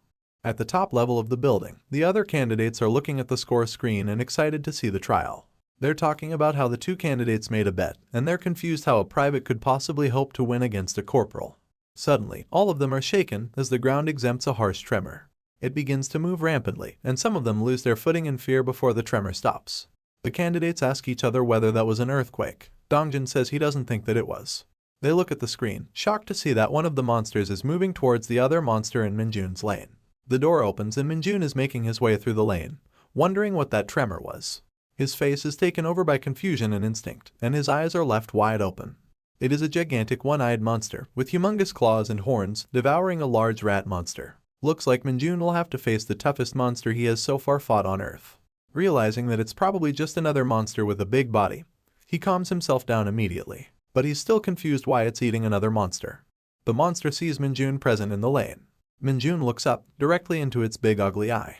The monster begins to rage, pulling the rat out of its mouth. It throws the rat at Minjun, but he jumps and maneuvers around the hit. He lands safely on the ground, and a thought enters his mind. He wondered whether fried chicken was on the menu in dinner, and he wants to get this through fast so he can eat. He notices the civilian target he's not supposed to shoot, and realizes that he cannot shoot mindlessly. The monster takes a step towards Minjun, as our hero notices that the creature is trying to attack him. He loads up some demonic energy in his left hand, as he wonders why the creature is rampaging. The monster tries to grab Minjun with its massive claws, but Minjun strikes with a fistful of demonic energy. It carves through the creature's arm, cutting through it with 3 precision slashes. The monster begins to scream out in pain as its hand is torn apart and dismembered. Minjun sees this and smiles. Now all he had to do was shoot it down. However, his attention is caught again. You see, the monster's arm begins to regrow right in front of Minjun's eyes. And to make things more interesting, instead of regrowing its hand, it regrew a giant sword in its place. The troops can see that Minjun is fighting a large creature on the screen. They're all confused on what's happening and why one of the monsters is missing. Minji is looking at this and he has a revelation. If the first monster is missing, that means the second monster was the Cyclops. Cyclops are also known as the devouring demons. They consume a source of energy to increase their regenerative and attacking capabilities. Minji wonders something though. This monster doesn't attack unless its life is threatened, and he wonders what provoked it so much that it broke out of captivity and started raging after devouring the other monster. It was our boy Minjun, and the intense demonic aura that he carries around himself with a smile. As Minjun was dodging the excessive slashes from the Cyclops, he found himself high up in the air, battling the overly aggressive creature. He loaded up his gun, knowing it would be easy to kill it with his hands, but he'll indulge the gun fun since it was firearms training. He began raining bullets at the Cyclops' face. The bullets tears through its eye, and the monster roars out in pain. Minjun lands on the ground, as the monster is suffering but not in silence. Minjun notes that its eye isn't regenerating very fast, so he can end it now. The monster quickly turns its head towards our hero. As Minjun is running towards it, ready to strike, the Cyclops retaliates by swinging its sword arm. He is taken by surprise. He notes that the Cyclops knows his location even after losing its eye. Minjun pulls a Neo bullet dodge and ducks out of the arm slash. The monster takes the opportunity to attack with its other hand and slams Minjun into the ground. At first, it looks as if it's over, but Minjun had the strength to block its attack. As he was holding back the monster from squishing him like a tomato, he considered how strange this whole thing was. There was no shot that the training center would use a monster this violent, and even though he squashed its eye, the monster knew where he was exactly every time. This is where he has the epiphany. Was the monster reacting to Minjun's demonic energy? The scene cuts to the elevator door opening within the lane. Minji walks into the second lane, carrying his incredibly large LMG. He is worried about Minjun's safety. He blames himself for letting something like this happen, as an energy-fed Cyclops isn't something a private could go up against at all. He runs through the lane as fast as he can, hoping Minjun hasn't succumbed to his death. Meanwhile, the corporal has had a great time in the trial. He's about to clock in at 2 minutes and 30 seconds, confident that Minjun never stood a chance. The corporal wonders what to do with Minjun's salary. He decides he will spend it on his vacations as he nears the finish line. Once he reaches it, his hopes and dreams are crushed. Minjun is already standing there, inspecting the finish button. He looks back at the corporal with an incredibly indifferent expression, before sprouting into a really devious smile and pressing the button. The corporal's reaction shows that his life is ruined, at least for the time being. Minji makes it to the place where Minjun fought the Cyclops. He looks at the corpse and questions how Minjun could have shot the monster for it to end up in the state that it is in. Everything above the monster's chest was so graphically brutal. The corporal and Minjun walk out of the elevator to cheering and applause all around them. The others show appreciation for Minjun defeating a fed Cyclops. Dongjin comes running in, asking him if he's alright. Minjun is glad to see his buddy and tells him he's not hurt at all. Dongjin asks him how he defeated the Cyclops, and our hero tells him that it was all thanks to his teachings. Meanwhile, the corporal is fuming out of jealousy. One of the troops reminds everyone that this team placed a bet and that the newbie won. The corporal smacks him in the back of the head. He threatens him and tells him that it's an unfair situation, so the bet was off. He starts giving excuses, saying he couldn't have won in that situation. He said the special firearms training was designed with 2 monsters in mind, and he did defeat 2. He then asks how many the newbie defeated, and reminds everyone that Minjun only defeated 1 monster. He points at them and tells them it was an unfair situation, and tells Dongjin to say something too. Dongjin is a meek person, and he feels a bit daunted by the question.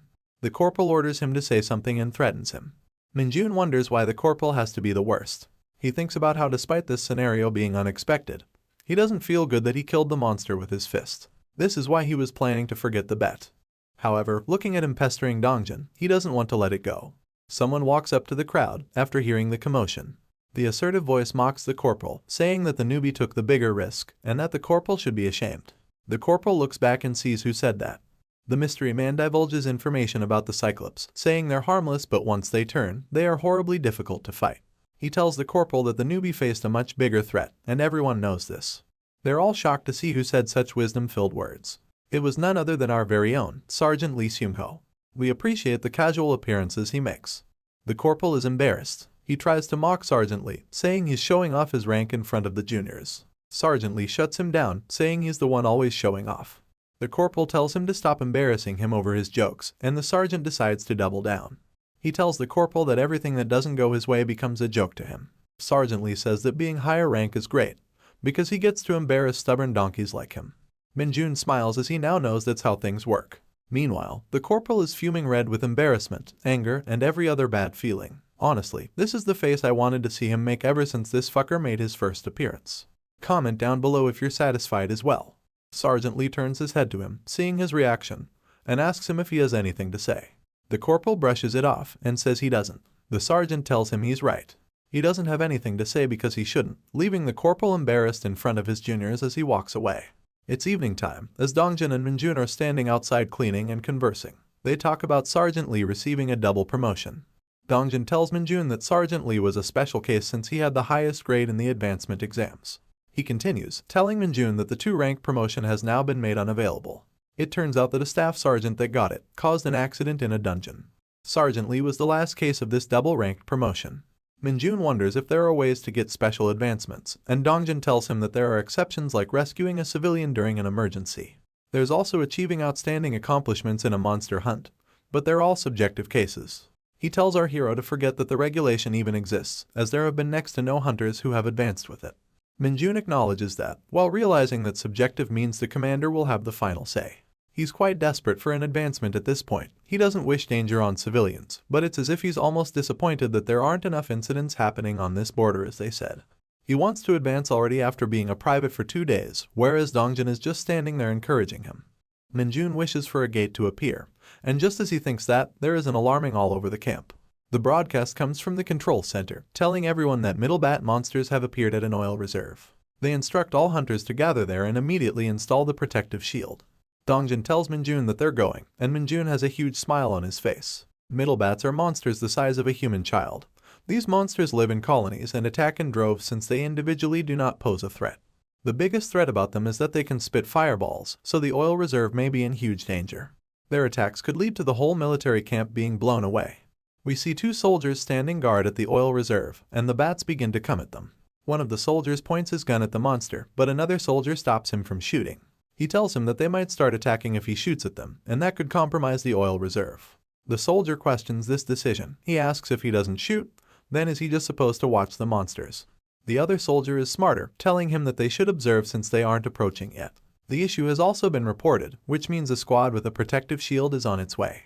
The soldier with the itchy trigger finger asks what happens if the monsters blow up the oil reserve, making his comrade feel super nervous. They imagine an incredibly huge explosion that would devour the entirety of the military camp. They are mortified and start panicking, wondering what they should do and why the middle bats showed up there of all places. Finally, Minjun comes walking in, stating that he will draw their attention. They are surprised to see a newbie being this bold. He starts walking towards the middle bats, and they scream at him to fall back since he doesn't have any equipment. He's looking at the middle bats as guests who will help him advance quicker. Not only will he get recognition for saving the military camp, he will also gain a ton of experience points. He walks towards the middle bats, flaunting his demonic energy. He thinks of the Cyclops, and remembers that monsters are attracted to his demonic energy. The middle bats definitely notice his aura and start circling around him right away. He smiles at how perfectly it worked out, and gets ready to devour his prey.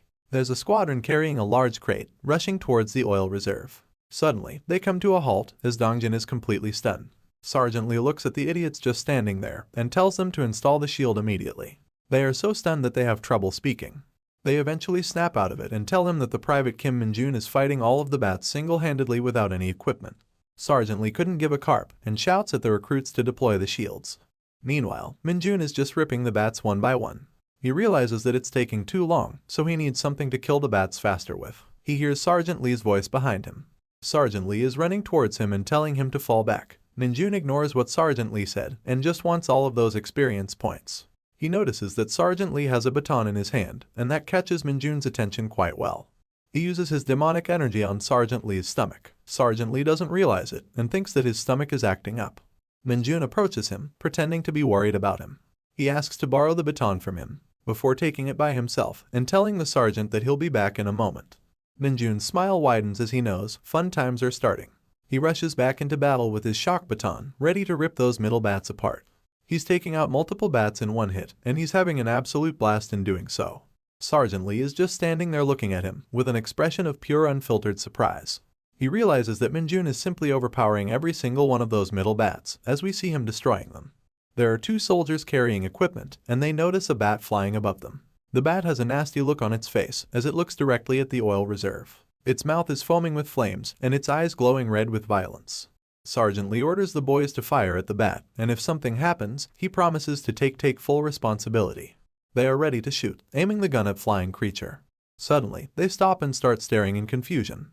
Up in the air, behind the middle bat, Minjun appears with a smile on his face and the shock baton in his hand. In one quick strike, he overpowers the bat. Electricity fizzles throughout the sky as Minjun's shock baton connects with the monster. Meanwhile, the squad below him is left wondering how he even got there. The troops then successfully install the protective shield. The shield is activated, and they all gather around it while collecting the middle bat corpses. Someone calls out to Sergeant Lee. He quickly looks back and salutes. It was the operations officer, Captain Junchik. He tells Lee that he did a good job, but asks where the middle bats even emerged from, because no one detected them on radars. The captain reacts to the stench of the roasted bats and asks who barbecued those monsters, and how many of them did he kill. Sergeant Lee tells him it was a total of 30 bats, while wondering where the commander was. He tells the captain that the battalion commander will be arriving in a bit, and the captain acknowledges. Lee was thinking how embarrassing it was that the captain was absent during an emergency. He assumes that the captain was just watching the radar in the control center. The captain kills his chain of thought and asks him if he was the one to roast those bats. Sergeant Lee tells him that it wasn't him. Knowing it has to be someone extremely skilled with the electric baton, the captain asks for the identity of the valiant fighter. Sergeant Lee tells him that all 30 bats were killed by a single soldier and to report it as such. The captain is shocked. He cannot believe that every single middle bat was killed by just one individual. Minjun walks up behind them as they're talking and tells Sergeant Lee that he came to return the baton he borrowed. He's holding a broken baton with wires propping out of it as he asks whether the baton was expensive because it sure isn't usable anymore. After his exploits fighting the flying rodents, there's no wonder everyone was suspicious of Minjun. He had shown his strength publicly and now all eyes were on him. We see the battalion commander's office in which Sergeant Lee is quite seriously asking Minjun if he has re-enlisted. I don't know why Sergeant Lee's in the battalion commander's office, but alrighty. Minjun denies this, but then he's asked whether he's a regressor, but he denies that as well. Sergeant Lee tells him never to do anything rash like this ever again then. He tells our hero that he might have been lucky this once, but that luck won't be on his side forever. Minjun assesses how it wasn't luck, but he should keep his mouth shut. Sergeant Lee goes on explaining a bit more now, talking about how Hunter Corps are a special unit. They are smaller in scale and scope with 4 battalions each. Not to mention, each battalion consists of fewer troops than in the regular military too, but there's a reason for that. Minjun thinks about how that's because not all the awakened keep re-enlisting. But he doesn't want to say it, it'll only get more eyes on him. But Lee goes full patriot mode with the next sentence that comes out of his mouth, asking Minjun if he's aware of how this all works. Minjun doesn't reply, just looks at him like a lost little puppy who has no idea what's going on. With a passion in his voice and a burning determination in his heart, he tells Minjun that this is because every single person in the Hunter Corps is awakened. Of course, not all of them are going to be fighters, a lot of them specialize in different fields like administration, tactics, weapons research and monster theory. Minjun is surprised upon hearing this. He thought the entirety of the Hunter Corps was all about fighting. However, Sergeant Lee clears up that confusion. It didn't matter what you did for the Hunter Corps. You only advanced based on your accomplishments and you needed to be awakened to get those. Minjun looks up at the tall boy standing in front of him and wonders why he's getting an exposition dump so early in the morning. Of course, Sergeant Lee wasn't going to disappoint him, as he tells him that if he expected something fun, then his expectations will come true. Minjun's eyes sparkle. What did this sexy son of a bitch have in store for our hero? Well, as we see a car driving in towards the HQ, we know that someone is coming. It's not just a regular person, as the car has a number plate with 2 golden stars. The 104th Hunter Corps resident celebrity was coming, the hunter who had killed the most amount of monsters out of any. We see the bearded man sitting in the back of the car, looking like he was being driven around by Colonel Lee Junbyum. The car drives into the HQ and stops. The door opens, and from within it, a burly man walks out. This deadly hunter was about to visit their battalion, and he probably had a whole lot to teach everyone. The battalion commander, Lee Junbyum, was saluting hard and yelling the word at the top of his lungs. Meanwhile, the smaller fry, the captains and stuff were also there sweating nervously as they stood in presence of the most terrifying Hunter Corps member in the world. The man came up and shook hands with none other than our boy Sergeant Lee Seung-ho. He was genuinely shocked, but still appreciative that a man of his caliber was greeting him. Meanwhile, Minjun stood there thinking that this guy was quite lively. Our hero wondered how strong this guy was. He was a 2-star from the Hunter Corps, so he had to be something special. Right then, he walked up to Minjun and asked him if he was the Kim Minjun while shaking hands with him. Minjun was surprised and shook hands with him out of courtesy, even though he doesn't care much about anyone. And immediately, our boy noticed how strong this guy's grip was. He patted Minjun really hard on the back and told everyone to be at ease. He asked them all if they figured out which gate the middle bats came from. The battalion commander said that they did, stating that the gate was on 1.2 kilometers north of the battalion headquarters on a hill. They were also already investigating the gate's rank and had restricted access to the area. The 2-star told them to inform the division commander's office directly once the gate's rank was confirmed.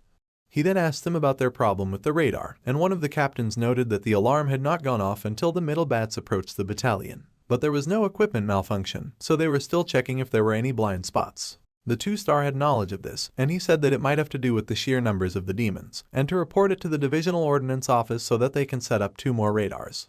The captain screamed in agreement, showing pure respect to this 2-star legend. On the other hand, Minjun was having the time of his life watching everyone shitting themselves and being so tensed up. He then turned his attention to our hero, telling him that while he was indeed courageous and his initial response was good, he should have been more careful and brought equipment. Minjun apologized, while still disagreeing internally, thinking that if he took time to get the equipment, the battalion might have gone up in flames. It turns out though, the 2-star was just joking. In fact, he was quite proud of Minjun for defeating the middle bats by himself, saying that if he hadn't reacted this fast, the oil reserve would have exploded. The captains were stunned listening to this. They wanted some of that appreciation, but they weren't getting any for being cowards. The 2-star brought a gift from the division commander for our hero. He slapped a sticker onto his chest. Minjun had finally achieved the rank upgrade he wanted. The 2-star congratulated him on the advancement, stating that it wouldn't have happened like this under regular circumstances, but a soldier like him who's achieved something exceptional should be rewarded as soon as possible. Our boy was now Private First Class Kim Minjun, and he was thankful. He ordered the battalion commander to give Minjun a vacation. He was getting 3 days and 2 nights of relaxation while our hero was slightly shook about getting the advancement so quickly. The vacation made him really happy though. He could go in and vibe in the PC room now without any exceptions. The life in the military was getting more exciting by the minute. Minjun started walking out with Captain Kim, and as they were walking through the hallway, the captain began to show his appreciation. He was glad that Minjun had accomplished so much, but also happy that even he got commended due to Minjun's overwhelming performance. Minjun thanked him. He was as joyous as anyone could be. The captain asks him what he was going to do outside of the HQ. It was his first time going home after enlisting after all. Our hero had no idea though. This was entirely uncharted territory for him.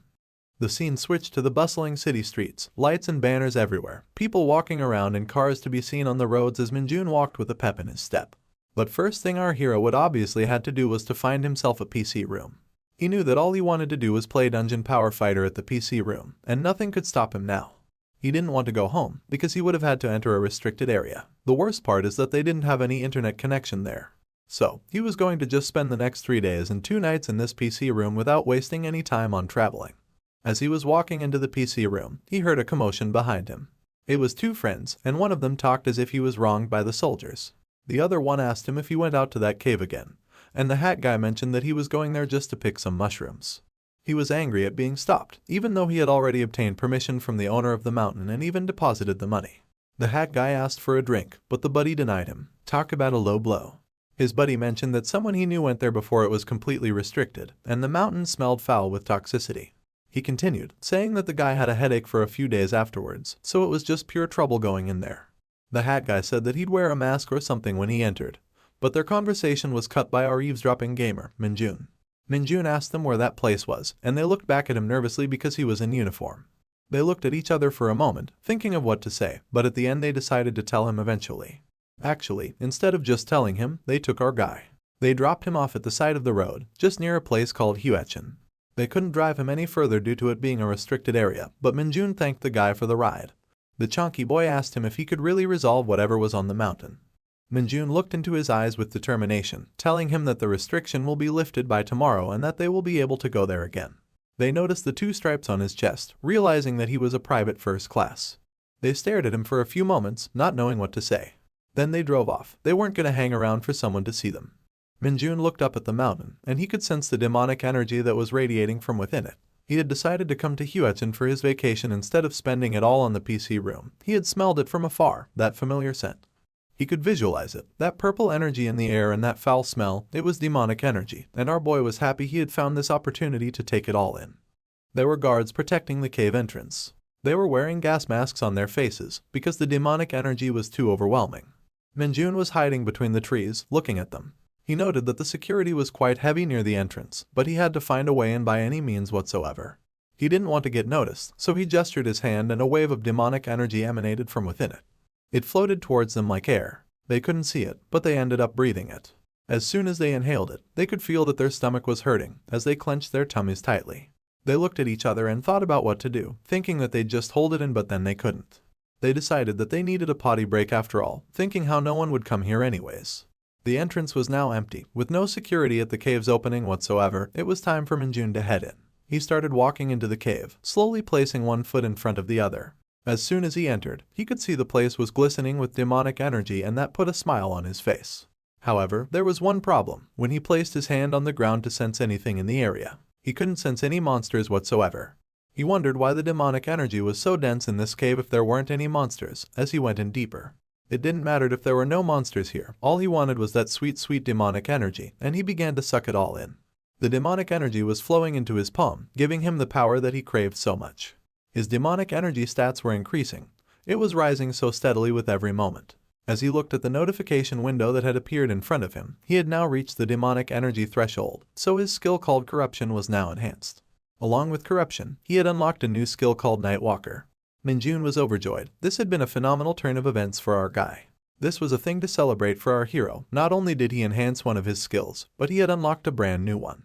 As he looked at the status window, Minjun thought about the sheer amount of luck he needed to get this for free. His strength, agility, and stamina were at 60 points, and his demonic energy was now at 15 points.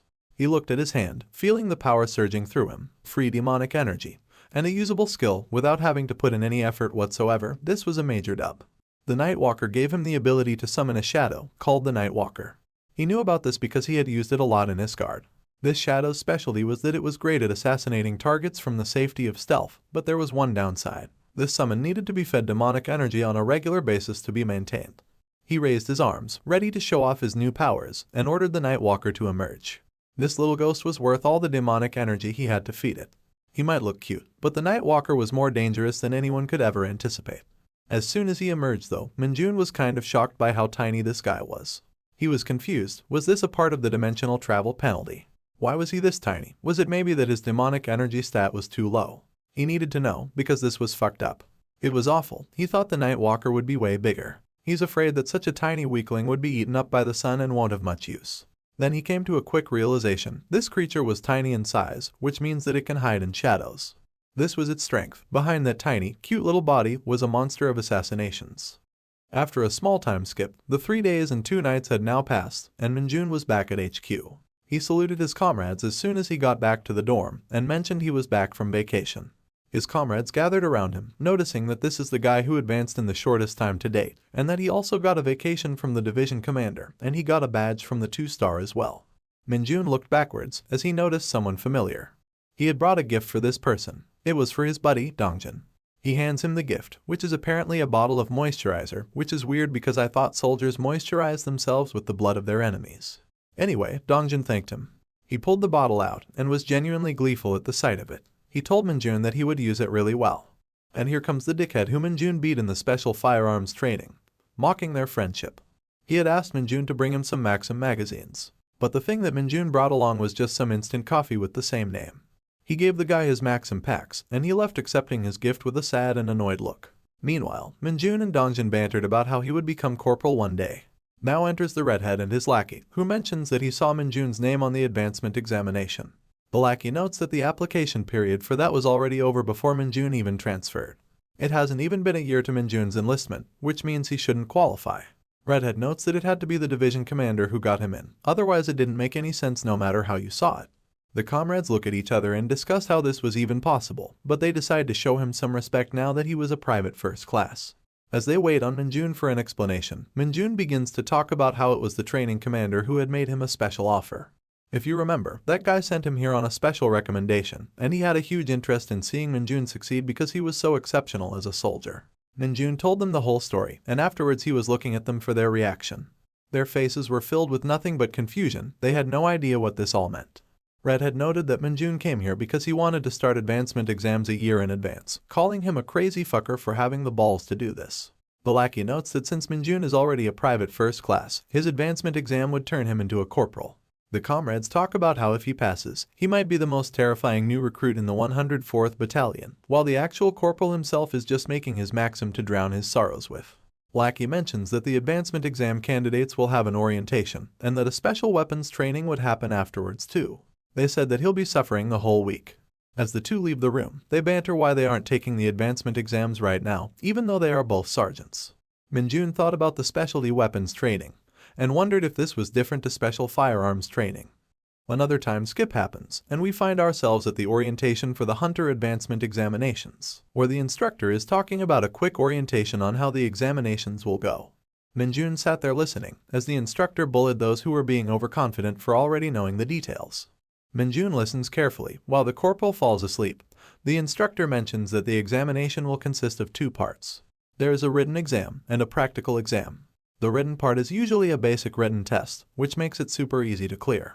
Minjun walked out feeling quite confident about what he heard, remembering that the practical exam is what really mattered. It would basically be a test of their stats, their specialty weapons proficiency, and their ability to handle monsters. Minjun knew that he would pass, but he wondered what perks he would receive for getting the perfect score again.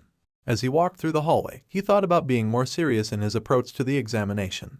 The sun rose up, and it was time for the specialty weapons training. These were usually close-quarters weapons, swords, throwing knives, daggers, maces, and all that other jazz. The instructor stood above them, ready to teach them all how to get it done. He ordered the privates and privates first class to not pick any weapons other than swords. The academics yell in agreement. He orders corporals to take their weapons and go train far away, and if they're slacking off, he would bury them alive. He told the rookies that he will teach them basic swordsmanship from the Hunter Corps manual. However, he also warns them that following the guidelines blindly won't do them much good. He tells them that they must use it as a foundation to create their own styles and adapt to any situation that comes their way. He asks them if they understood, loudly yelling at the top of his lungs. The rookies agree. After all, they can't really say no. He tells them to follow along with him, to concentrate on what he does and to look at nothing other than what he's doing. It doesn't matter if a naked girl was standing to their left. They had to keep their eyes peeled on him. He picked up a sword and showed them some incredible moves. He was flowing around like water, jumping from place to place, swiping and dashing, ducking and slashing. This dude had seemingly mastered the art of swordsmanship. As the sword let out dust, our hero stared at it knowing something was different about this weapons training. He understood why it was called the specialty weapons training, as he was joyful that he'll finally get to show off some moves. He knew that you can't just keep fighting monsters with rifles, and this lets you hone your skills if that situation ever arose. The rookies were trying their best to move their swords around, showing off their subpar skill levels. Meanwhile, Minjun was making the air flow around them with his swordsmanship, channeling the specialty weapon's true power. He knew how this shit worked, and the rest were suffering from a skill issue. As he swung those swords, his opinion on this swordsmanship was that it was better in Isgard. He leaped up in the air and tore through the air, making it quite literally visible to the naked eye, while the rest of the rookies stood flabbergasted. Minjun knew that the technique is all that mattered, as he showed off his impressive swordsmanship skills to the rookies. The instructor tells everyone to halt and calls Minjun to the podium. Minjun notes this and says that he is on his way. He walks towards the instructor, thinking what did he even do this time. He slowly walks to the podium, his sword in his hand and his mind racing. He tells all the rookies that their movements are horrible and that they do not flow well, and that they must all take cue from Minjun. Minjun was shocked. He knew he was good, but he didn't think he was so good that this guy would straight up compliment him right away. The instructor pulled out his stick and ordered them all to follow exactly as Minjun does. Minjun showed his skills to them all again. The way he slashed the sword was spectacular compared to the rest of the rookies. The instructor knew this, and he kept pointing out how he was doing this to the rookies and how they should follow him. He keeps blazing his sword around, carving through the air and atmosphere before landing on his knees. The rest of them were standing there. They had no idea how to even fathom replicating that. Minjun sat tired. It was a hot day and he basically served as the training instructor for the private and the private first-class soldiers. The instructor showed up behind him. He told Minjun that he did good while pulling something out of his pocket. He handed it to Minjun, telling him to eat it when he was alone. I hope this isn't an advertisement, but if it is, please pay me. Anyways, Minjun had a pack of something in his hand now thanks to the instructor, while he wondered if the instructor just carries this shit around. He looked at the pack, and just as he was about to start eating, someone else showed up. It was none other than Dongjin, who asked our hero to look at his form during the break. Minjun wondered why he wanted him to look at his form while hiding the packet given to him by the instructor. Dongjin said that his specialty weapon is the sword, but it's still tough for him to fight monsters with it. He wanted Minjun to take a look and give him pointers. Minjun had no idea what to say, but this was his boy, his homie, and he agreed to help him as much as possible. Dongjin showed off his form, and he seemed to be doing quite good with the sword while Minjun leaned against the wall, snacking away as he looked at his buddy's skills. He ate the chocolate sandwich, noting that Dongjin seems to have been training for quite a while from his moves. He noted that Dongjin's movements weren't the problem, but he lacked something, and that something wasn't easily achieved. Private First Class Lee Dongjin's problem was confidence, and our hero knew this right away. He remembered his time in Isgard, and how he used to lack confidence too. He knew that it might not be the right time yet, but that there will come a day. On that day, Dongjin will transform with the help of our hero. He will turn Dongjin into a top-tier hunter, a confident one who is always ready for combat. The last chapter ended with the anticipation of the advancement examination, and it was the day that they would finally begin. People at the HQ were spending time doing different things, taking it as respite from the preparation that they had done. Some were watching TV, loving the music as they looked at idols. Others were playing basketball. Sports was always a fun way to relax. There were others that were playing board games. Suddenly, an announcement blared on the speakers. It was telling all of the hunters who were scheduled to take the advancement examinations to proceed to the military training ground immediately. Everybody was knocked on the head with this news, except for our hero. Kim Minjun stood ready to take on anything in the upcoming examination. He had a determination in his eyes, as he knew that today was the day he would be becoming a corporal. The sun was shining on the faces of the young examinees as they stood in the military training grounds. The instructor for this exam was 2nd Lieutenant Kim Cheolman, because everyone is going to be called either Kim or Lee in this series. He tells everyone that he will be their guide through the exam. The examinees listen carefully, but before that, he wants to see the number of personnel from each company. A bus comes up, as it seems that they will be taking the exam somewhere else. The 2nd lieutenant stands and checks as everybody enters the bus in an orderly fashion. Once everybody's in, he talks about how the exam will be held at the 105th Division. The bus takes off, and he tells them to look at their practice questions while they were traveling. In the bus, the examinees are a bit flustered to say the least. Minjun starts eavesdropping on a conversation between two examinees. He hears them talk about how the 4th Battalion is coming to the advancement exams, which means that they, and by extension we, would get to see some females in this series after so long. One of the examinees is really excited to show his weapons proficiency in front of the girls. They talk about how the girls might want their numbers and stuff. Meanwhile, Minjun is just listening and laughing. He knows that they're going to try their best, but it doesn't matter, he was too confident in himself. The road to the 104th Division was filled with beautiful vistas. It was very evident that this was a military establishment when they finally arrived, full of perimeters with security and shit. The scene switches to written examination room number 7. Here, all the examinees are seemingly done with their written examinations, and it was time for them to get their results. The invigilator, Kang, says that everybody has passed except for Cho Jeongwook. This was the same guy who was talking about getting the girl's number, and he's about to be really embarrassed because everybody is laughing at him. He starts to sweat nervously when he finds that out. He was not even going to get to show his skills off anymore. On the way outside of the written examination, his friends are bullying him for failing the exam, which was easier than a driver's license test. Minjun wasn't paying attention to anything. He was having the time of his life vibing on his own. Everybody was walking in a straight line, as it seemed that it was time to take the physical exam. Here, a familiar face pops up. This is someone we haven't seen in a while, but this blue-haired woman was staring at the examinees walking away. Inside of a beautiful-looking building at the 105th Division HQ, we hear a speech going on. Inside the auditorium, we see a bunch of soldiers as the speech giver is applauding the examinees on having come so far. This was Lieutenant Colonel Lee Cheolju. Like I said, it's just gonna be Kim's and Lee's in this series. This was the man in charge of the advancement exam. He talks about how his objective is not only to find people worthy of promotions. In fact, they wanted to showcase a friendly competition between 3 different divisions.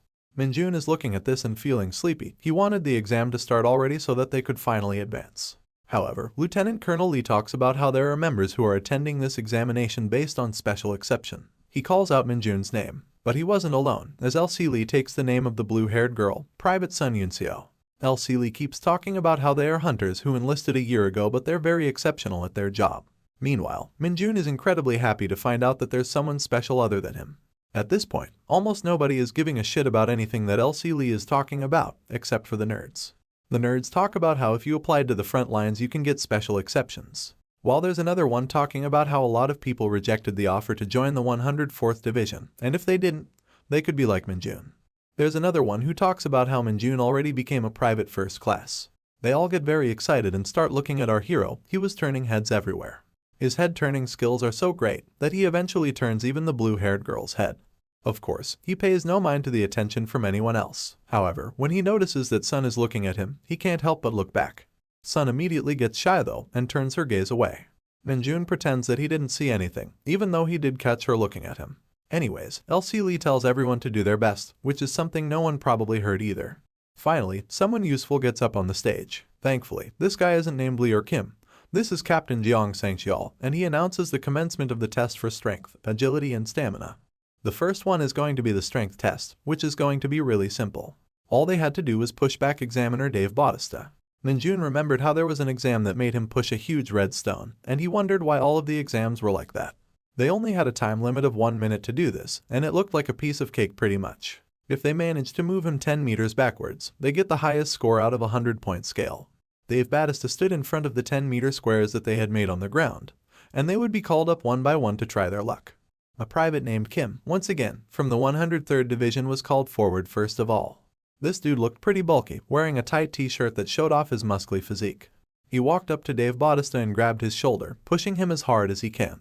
I want to call this guy the Boulder, because he was not even feeling a hit. He was pushing so hard that his face was going red, almost as if he was giving birth. Dave Bautista shoulder tapped him, and sent the guy flying away. This man, who looked as if he was about to score some winning points, was immediately disqualified. As the loser lay on the ground, the invigilator mentioned how if you don't earn a score of 40, you disqualify immediately. The rest of the examinees start shitting themselves when they see this ludicrous display. I mean, I would be too. After this, people were swatted away at the hands of big man Dave Bautista like flies. Some were earning 10 points and getting disqualified. The others were getting 20 and then getting disqualified just the same. There was no clear winner, and even the invigilator was getting pissed off by how incompetent these shitheads were. Finally, it was time for someone interesting. Sun Yunxiu, the blue-haired special gal, was up next. She was sweating nervously, but thankfully, she had passed. I mean, would have been cool if they showed us how she scored 50 points, but whatever. Everyone was shocked. They had no idea how this frail little girl had managed to get this done when they couldn't. Somehow, she had moved him 5 meters backwards. She walked away looking like a Chad. This is what you call a real girl boss. The boys were taken aback by her beauty, while some others were talking about how she's a nepotism baby because she's the daughter of the division commander. These guys were fanboying hard, and it was very pathetic to see in all honesty. She looked back at them, and I'm pretty sure she was judging them like me. She walked through the crowd of admirers, but the only one disinterested in staring at her was Minjun. Of course, Minjun was thinking about her too, how she's the one who received a special exception like he did. It was our hero's turn. The time had come for him to show off his incredible strength. He announced his arrival, mentioning his private first-class title as he came forward. He walked up to Dave Bautista, and he had an idea in his mind of how this was going to play out. He knew that he shouldn't treat this situation like the Red Stone, because if he did, Dave Bautista would die. However, if he manages to push him past the 10-meter mark, he might get a special bonus. So, he decided to go for it. Put both of his hands front and center, all 5 fingers open, ready to push hard and brash. Dave Bautista went flying. I'm pretty sure nobody in his entire life had been able to push him this far. The crowd was shocked. Their faces went white with envy and fear. Thankfully, Bautista managed to land on his feet. He wasn't just burly like a bear, he was nimble like a cat as well. His feet dragged him the ground with him, leaving behind a broken wood chips. Not only was Bautista shocked and enraged, even the invigilator had no idea how this was possible. Private First Class Kim Min-jun was the only person here who had managed to acquire 100 points. He was smiling. He knew this was coming, but no one else had any clue, not even the blue-haired Nepo baby. As he walked away, feeling Sun's gaze, he realized there weren't any bonus points after all. Of course, Min-jun wasn't the final examinee, and there were more yet to be disqualified. A girl was sent away crying because she failed to push Dave Bautista more than 1 meter, resulting in her disqualification. The rest of the examiners were just standing there wondering why this was so difficult. The strength test had finally ended, and it was time for the next one, which would be the agility test. Of course, being the agility test, it would start without any breaks. The ones who were disqualified were sent away. They made lines and walked away disappointed with their own performances. Meanwhile, the staff was changing up the equipment and bringing in new stuff that would be used for the agility stat test. They were setting up a big green net, and I mean, they were having some trouble setting this shit up. Then, they brought in a huge minigun. Honestly, it looked like an anti-tank weapon, but it was just a big minigun that they would be using for the agility test. The examiners were looking at this and they were terrified. They were wondering if they were going to be made to dodge bullets after using up so much of their strength trying to push the behemoth Dave Bautista. The Invigilator was laughing as he finally revealed that they would indeed be dodging rubber bullets. It didn't matter if they were rubber bullets, they were being shoved out at an unprecedented pace from within an anti-tank weapon. In other words, it would still hurt like a bitch. He tells them to dodge everything, and they start to be nervous. This time, there was a lot more pain involved if they messed up. While they were all pissing themselves, Minjun found this amusing and just smirked at how interesting things had gotten. The man operating the gun was ready, and he was out for their blood. Okay, so the objective here was to dodge the bullets for a consistent 1 minute. If they would last 1 whole minute surviving the bullets, they would achieve the perfect score. Of course, all the contestants had to stay within the designated area inside of the net. The thing that made the examinees even more scared though, was that the examination could also be passed while tanking the hits for 1 minute. You just had to stay inside of the net for 1 whole minute, and you would pass with flying colors. Those who ran out of the safety net in less than 30 seconds, or those who became severely injured would be disqualified immediately. Now, it was time for the test to commence, but before that, Minjun heard a familiar voice behind him. As the voice called out to him, he turned his head in surprise and looked back. It was none other than his homie Private First Class Dongjin, smiling and waving at him. Minjun was surprised to see him there. He had no idea that Dongjin had passed the strength test. Dongjin asked him why he was this surprised. Did he really think that his homie was going to fail the strength test? Minjun denies that, even though he really did think that. Just like you thought that too. Dongjin tells our hero that all the private first class have passed the advancement exam once before, so they were a bit used to the format. The only thing that messed them up was that the overall score standard was higher for them, which is also the reason why Dongjin had been failing the tests for so long. He gives our hero a tip, telling him that these rubber bullets fly at the same speed as real ones, so you shouldn't be dodging them based on his eyesight. As the bullets came out of the gun, flying as fast as any regular bullet, he told him that it was important to predict the bullet's trajectory and dodge them accordingly. The bullets were hitting people, and there were screams all around the military training grounds. As soon as the first bullet landed on a guy's skull, it cracked it open and made the guy bleed. He was on the floor there, just crying out in pain and bleeding away.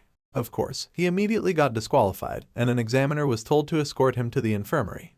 As Minjun saw the situation, he noted that so many people were being disqualified just from the stat tests. Perhaps this was why the pass rate was so low. But still, it was reasonable that these tests were so difficult, because there were so many monsters out there that were so much more terrifying than any of these tests could ever even imagine. And you knew that this was reasonable, as he thought about the damage that monsters could do. Another examinee was disqualified, but this time it was because he ran out of the safety net because he just did not want to get hit by the bullets. The Invigilator was extremely annoyed. He told them that they were cowards, because this test was nothing compared to the Sergeant Advancement exam that was taking place in the exam room next to them.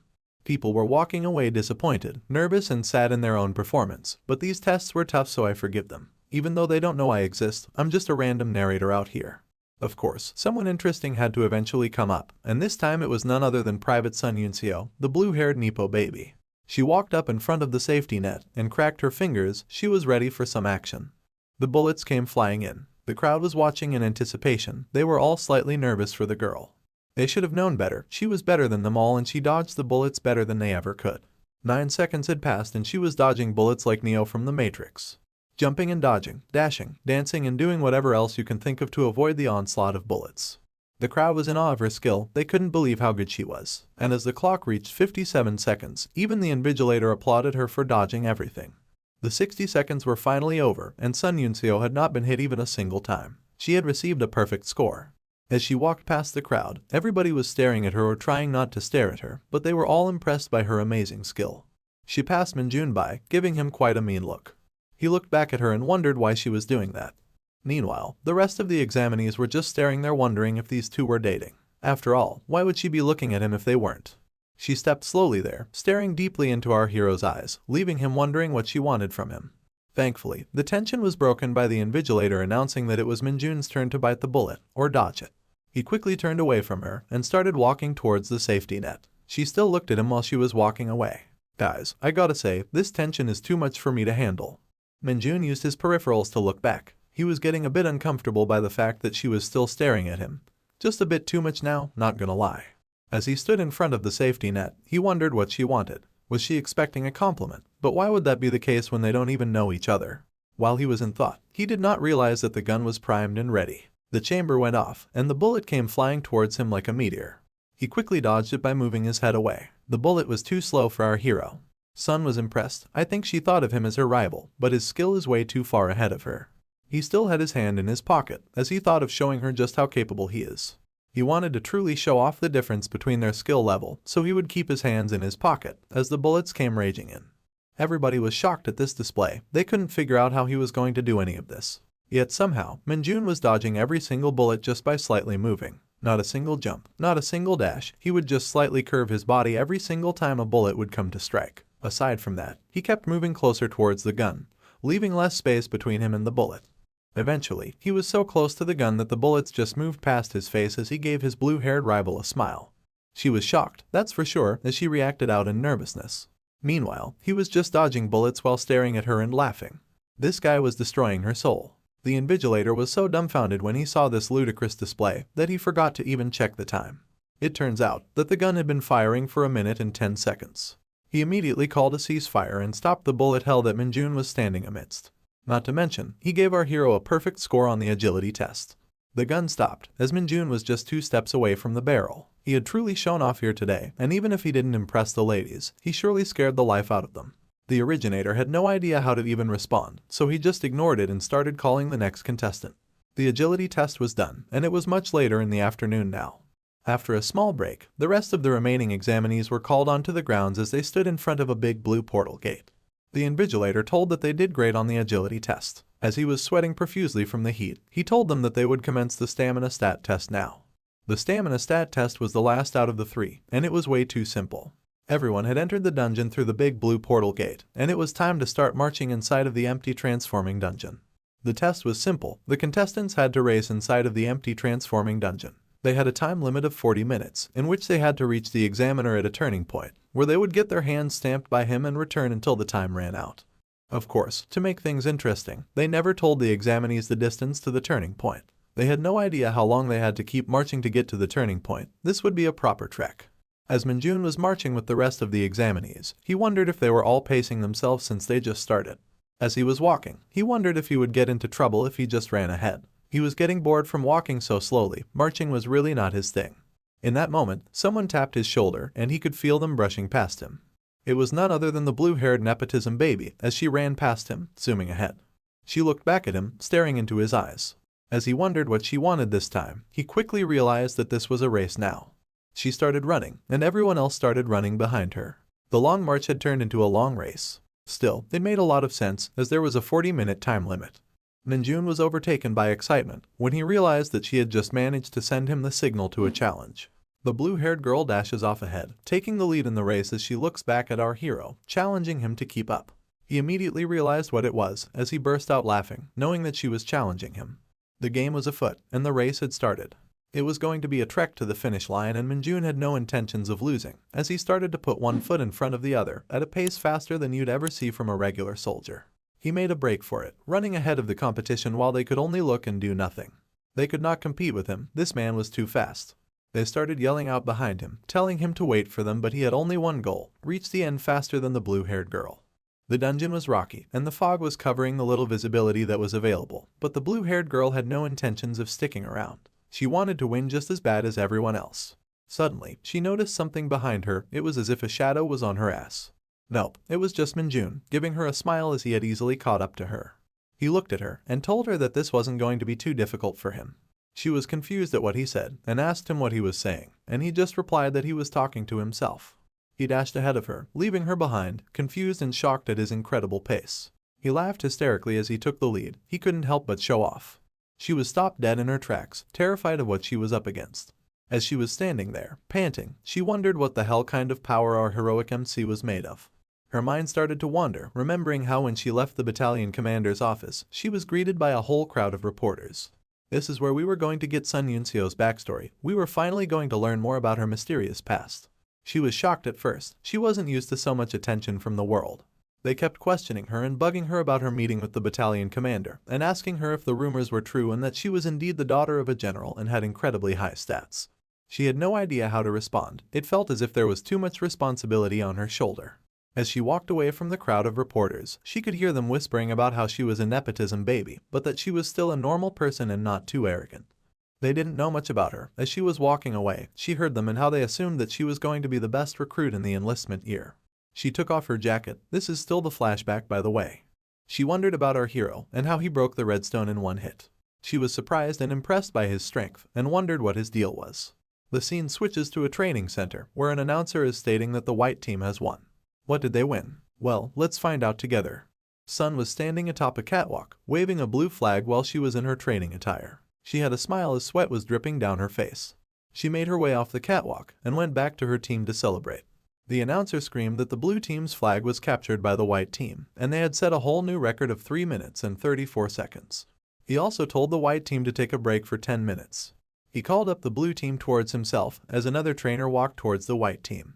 She told the girls that they've set a new record for the training center and that they can rest here for now. The girls were happy they had accomplished something great. Her team was celebrating as they rested. They were proud of our comrade for doing everything, recognizing that they hadn't even done anything. So they decided to cheer on their comrade, Sun Yunseo, who had won them the training. She was blushing. At this point, we know that she doesn't know how to take a compliment. However, she did have a faint smile on her face, as one would expect in this situation. Later, we're brought back to the girls' locker room. There, the women are engaged in different activities. Most of them have gotten changed, while others read books, fold their clothes, and use their phones. Suddenly, a short-haired blonde girl slams the door open as she enters the room. She came in and announced that the record they set for capture the flag in the morning was broken in the afternoon training. She seemed hella worried. Then she began to recount about how quick the new record was, which stood at 1 minute and 2 seconds. The girls were confused. How could such a record even be made? It turns out, it was none other than Kim Min-jun, our MC, who had broken it. This immediately alerted Sun Yunseo. She remembered who it was, as she had been bested by him without much difficulty. In the girls' shower, we don't get to see much, but they seem to be vibing. However, Min-jun's name is on every person's mouth at this point. This was during the time where he got a near-perfect score shooting the ICM bullets, and Sun Yunseo was starting to get annoyed by his constant record-breaking performances. Blondie kept talking about Min-jun during every other activity or training, and at this point, our girl had had enough. It didn't even stop during midnight, when they were supposed to be sleeping, as she kept mentioning about how he caught a hound which was the size of an elephant in the dungeon. Sun finally told her to shut up and go to sleep. Blondie was not shutting up though. It's almost as if she was zoned out while talking about our hero, and Sun just wanted her to be quiet. Eventually, she spaced out herself into a sleep that would bring the memories of her past in her dreams. A solemn figure was tying the laces on their boots. They had rough hands, the hands of a soldier. It was a bulky figure. The physique seemed to belong to a man who had seen many fights in his lifetime. A little girl approached him. It was none other than Sun herself as a child. The man was her dad, a veteran of the Hunter Corps. She looked up to her father, and in her dream, she was staring at him while the background was completely white and colorless. The entirety of the color went into that man. It seems that he was a huge source of joy for Sun, and his smile brought her happiness. He gave her a pat to the head, roughing up her hair and showing her some fatherly love. As he left through the door, she looked at him in yearning, almost as if she didn't want him to leave. In that moment, a small smile appeared on her face as she knew exactly what her goal in life was going to be. She was going to become strong. Just like her father, she was going to keep everyone safe and make a name for herself as a powerful soldier in the Hunter Corps arsenal. The scene switches to the battalion commander's office, who compliments her on the phenomenal training she's been doing for the past 4 weeks. He called her in his office so that he could discuss something important with her and asked her if that would be all right. She thanked him for the consideration and wanted to know more about what he wanted to discuss. He asked her where she wanted to apply and told her that since she has exceptional grades, she can be dispatched to any division that she wants. It was as if she was standing in a winery, but instead of wine bottles, these were military headquarters. She just had to pick her poison. She thought about her answer as the battalion commander insisted on knowing where she wanted to go. Did she want to be near her father or somewhere else? She just mentioned the name of our hero, Kim Min-jun. This confused the battalion commander, trying to understand what she meant. She decided to clarify things after taking a deep breath. She asked him which division did recruit Kim Min-jun apply to, because that was going to be her poison of choice. Finally, we are brought back to the race. As Sun Yunseo is running, splashing her feet through some muddy water, she remembered that she didn't apply to this division just so she could have childish competitions with her fellow recruits. As she's trying to gain more momentum, she realized that she provoked him because she was a little upset. Perhaps that is why he was mad and showing off. In her mind, she kept seeing him as the main rival during this assessment. He bested her each time they competed, first during the strength stat test, and then during the agility test. She realized her errors. Her jealousy had gotten the better of her. So, as she decided to run faster, she noted that she would apologize to him first. The goal was clear. She wanted to become stronger. She never intended on becoming number 1. She came here just so she could get stronger without her father's help, but making enemies was not part of the plan. She knew that she had encountered someone extremely skillful here, and instead of being her rival, he should be someone that she learns from. She was not going to be childish anymore, as she had finally reached her destination, the Turning Point stamp validation booth. Yuncio noticed that Minjun had already gotten there, and the man in charge of the stamps kept telling him to go away. He was wasting time just standing there. However, he was just standing there in spite, just so he could show her that he got there first. As he ran past her from the turning point, he told her that he almost fell asleep waiting for the slowpoke that she was, which embarrassed her. The embarrassment quickly turned into rage. He had pissed her off real good this time. She started yelling at the invigilator to stamp her quickly because she wanted to get back in the race really fast. As she started dashing away from the turning point, she decided to fuck the apologies. Even the very sight of Minjun's face had enraged her so bad that she wanted to take revenge. Unfortunately for her, when they made their way out of the portal, they were all tired beyond expression. Of course, Minjun was just having fun. This was just another day at the office for him. The invigilator told everyone that Private First Class Kim Minjun was in first place with a record of 29 minutes. On the other hand, Private Sun Yuncio, the blue-haired Nepo baby, was in second place with 32 minutes. The invigilator congratulated Minjun, telling him that he got a perfect score in every single stat test. He thanked the invigilator. He was happy to just be there. That was the end of the stat tests. Every single hunter who passed would get to eat a delicious meal and then gather in front of the training grounds for more assessment action. All of the hunters yelled out in acknowledgement, showing their enthusiasm even though they were so tired they could fall on the ground. The hunters picked their jackets off the ground, as it was time to head back for lunch. For a brief moment, our hero made eye contact with the blue-haired woman. Instead of being mature though, Minjun simply showed her the tongue and taunted her more. She was not annoyed anymore, she was just embarrassed at this point. As he walked away from her, a familiar face found him. It was none other than Li Dongjin, who told him that he was being rude while the girl just stood there watching. Yet, it seems that her embarrassment and anger had completely died out, as she giggled a little bit. She realized that she was the one who fell for provocation, and on top of that, she also lost. She didn't have anything else to say anymore, she just looked up at the sky and smiled, knowing that there was good competition in this place. She could feel the cold breeze of the air touching her skin.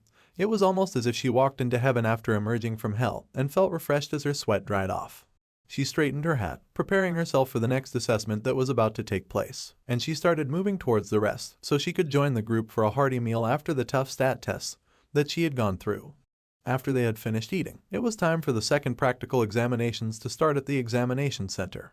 We see a wooden club slam into the ground, as it seems that the second practical examinations had already begun. There were a bunch of goblins standing around a lone fighter. The hunter had a sword in his hand, and he had already slain one of them. One of the goblins roared out loud, its yellow eyes piercing through and causing terror. The other goblin started laughing maniacally. It wanted to engage, but it was scared. The corpse of a dead green goblin sullied the ground, its tar-like blood splattered all over the place. The hunter was none other than Private First Class Li Dongjin. He wiped the sweat off his forehead as he got ready to take on more of those ugly fuckers. He looked at them, analyzing their movements so that he could mark his target. A blue goblin jumped off, lunging towards the Private First Class. However, Dongjin was prepared as he maneuvered his sword. The one thing that he didn't expect though was for both goblins to attack at the same time. The other one started moving behind him as well, and he was about to turn into a meat sandwich if he didn't make a decisive move. He turned his eyes quickly towards the blue goblin, knowing exactly what to do. He immediately blocked the blue goblin's wooden club from turning his face into pulp, using his incredibly strong katana. Then, he used his foot to kick the goblin in its chest, giving it a pretty good heartache and also sending it flying far away. In the meantime, the green goblin had made its way exactly behind him, but the Private First Class was prepared for any attacks coming his way. Dongjin moved out of the way of the club attack, barely managing to save face and save himself from any damage. The counterattack was brutal as he slashed the goblin through the chest, carving into him as a fountain of blood started to spurt out of its cut-open upper body. Yet somehow, that evil little goober managed to land on its feet. Dongjin was annoyed, but most of all he was frustrated that his sword swipe didn't kill him. The goblin was angry now, its iris turned red as the carved-up chest kept leaking blood out. Both of the goblins were now standing in the same place, and they could overwhelm him if they decided to attack together again. As this fight was going on, our hero was looking at it from above and spectating. He stood up at a balcony. It was a spectator area, where people could look at the assessment from afar without putting themselves in danger or confusing the goblins on what their target was. Basically, the second part of the practical exam was called the Specialty Weapons Proficiency, and it was way simpler than what our hero had expected. All they had to do was display the techniques they had learned in the Hunter Corps to the examiners. That was essentially the whole test, and it didn't matter how strong their moves were. All they had to do was follow the manuals in order to pass. Most of the applicants had chosen swordsmanship as their specialty, and while our hero had gotten the perfect score, his buddy, Private First Class Li Dongjin ended up receiving a very high score as well. The Invigilator congratulated him, and was proud of what the private first class had managed to do. Yet something was lingering on his mind, and that was the main combat itself. As Dongjin struggled during the combat, it seemed that his fears had been realized. Minjun expected that his homie would struggle during the combat, because that was one of his weaknesses in general. Goblins were closing in on Dongjin, as this was the last part of the practical exam, known as the ability to handle monsters. People would spectate from above, as a hunter would have to defeat 4 hounds. However, since Dongjin was a private first class, he had to defeat 3 goblins while wielding the chosen specialty weapon. As the goblins closed in, Dongjin managed to cut the green one into half, slicing through it like butter. Now, only the blue one remained, and it wasn't going to be much trouble alone. A splash of blood poured out of the blue goblin. It fell to the ground, breathing its last breath. Dongjin stood above it, with the sword pointing downwards as he was about to stab it through the chest and end its life. He pushed the sword down, cutting through the skin, bone and muscle tissue to pierce the goblin's heart. The Invigilator announced that it took our boy a total of 7 minutes and 52 seconds to finish the ability to handle monsters tests. I guess this wasn't a good enough number, because instead of saying anything else, they just told him to return to his seat. The homie looked quite disappointed in himself as he was drenched in sweat, huffing and puffing from tiredness. As he walked away, he knew that his performance wasn't as good as he wanted it to be. Minjun stood up there spectating still. He noted that his buddy had many opportunities to kill the goblins, but he hesitated each time. He would either fall back or keep defending himself by guarding with his sword, and at times, he would also get overwhelmed instead of attacking them himself. Minjun wondered if his boy had no confidence in his own abilities, but he did not want to make any assumptions. Dongjin emerged through the gates, but his head down in disappointment. He felt as if he let himself down. He walked past our hero, still feeling depressed after that subpar performance. Now, it was the turn for our hero to show off his ability to handle monsters, and no matter what happened, today he would become a corporal for sure. He had confidence in himself, and he was going to tear his homie piece by piece until he gained confidence in himself and his own abilities. The other examinees stood by in shock, looking at their fellow hunter as it seems he had made a weird choice. Even the examiner himself, and even Sun Yunseo, the blue-haired Nepo baby, were shocked by his choice. It was a black baseball bat, not just a regular one. It had nails poking out at the head. Yup, our hero had chosen a baseball bat with nails. This was going to be his specialty weapon for this test. The examiner was confused. He assumed that since Minjun had picked this weapon, he was going to have a tough time during the ability to handle monsters tests. However, our hero had a smirk on his face because he knew that the one thing you require for such a test was something he already possessed. As the gates opened and the 3 goblins emerged from within it, our hero was confident in his abilities. He knew that all he needed was some powerful impact as he smiled with his teeth out. The goblins immediately began to rush towards our hero. The fat one was running towards him, while the green ones were jumping around like monkeys towards his direction. But he just stood there nonchalantly, not worrying about anything. He gripped the baseball bat as hard as he possibly could, to the point that the veins on his hand began to show. You see, in his mind, these goblins were nothing but a frail little rabbit. As he swung his bat at the most aggravating pace, he thought of himself as a hawk that can kill rabbits with a simple grip. As the goblins had finally reached him, the swing of his bat was about to reach them as well. They looked terrifying. They had bloodlust on their minds and heavy clubs in their hands. Yet in one fell swipe of his baseball bat, it seems that they completely vanished. Just like a hawk only leaves behind a feather as a sign of its killer instinct, in only 4 seconds, Minjun had accomplished something that took everyone else minutes worth of effort. The goblins had turned into small pieces of demon meat, with nothing else left of them aside from their tiny pieces of flesh. The examiners couldn't believe it. Not only did he receive a perfect score in every practical exam, he simply destroyed those goblins in one hit. The other hunters cheered for him, while the main examiner and Sun Yunseo stood there in shock and nervousness of his ability. He looked up at the spectators, specifically at Sun Yunseo. She gleamed into his eyes, trying to understand what he had just accomplished. However, Minjun simply gave her a wide-jawed smile. He stood there, with his hands raised up, knowing that he was the most powerful hunter to ever touch this assessment. As the other hunters were clapping and cheering, Sun Yunseo was left wondering what kind of a reckless fucker our hero was. It was evening now, and the exam was over. All the hunters stood outside of the building near the buses that had initially brought them there. The examiner congratulated them on doing a good job on the exam. In particular, he praised our hero for doing a phenomenal job. Minjun was about to say his name with private first class before it, but he remembered that he was a corporal now. The examiner laughed it out as he tapped his shoulder, telling him that he was advancing so quickly that he was forgetting his rank. He told him to keep it up as he continued laughing. The examiner told them that he was concerned since he was the only one from their battalion who advanced this time, but the battalion commander was overjoyed with the report. Everyone circled around our hero, congratulating him on passing, because if he didn't pass, the squad would have gotten bullied when they got back home.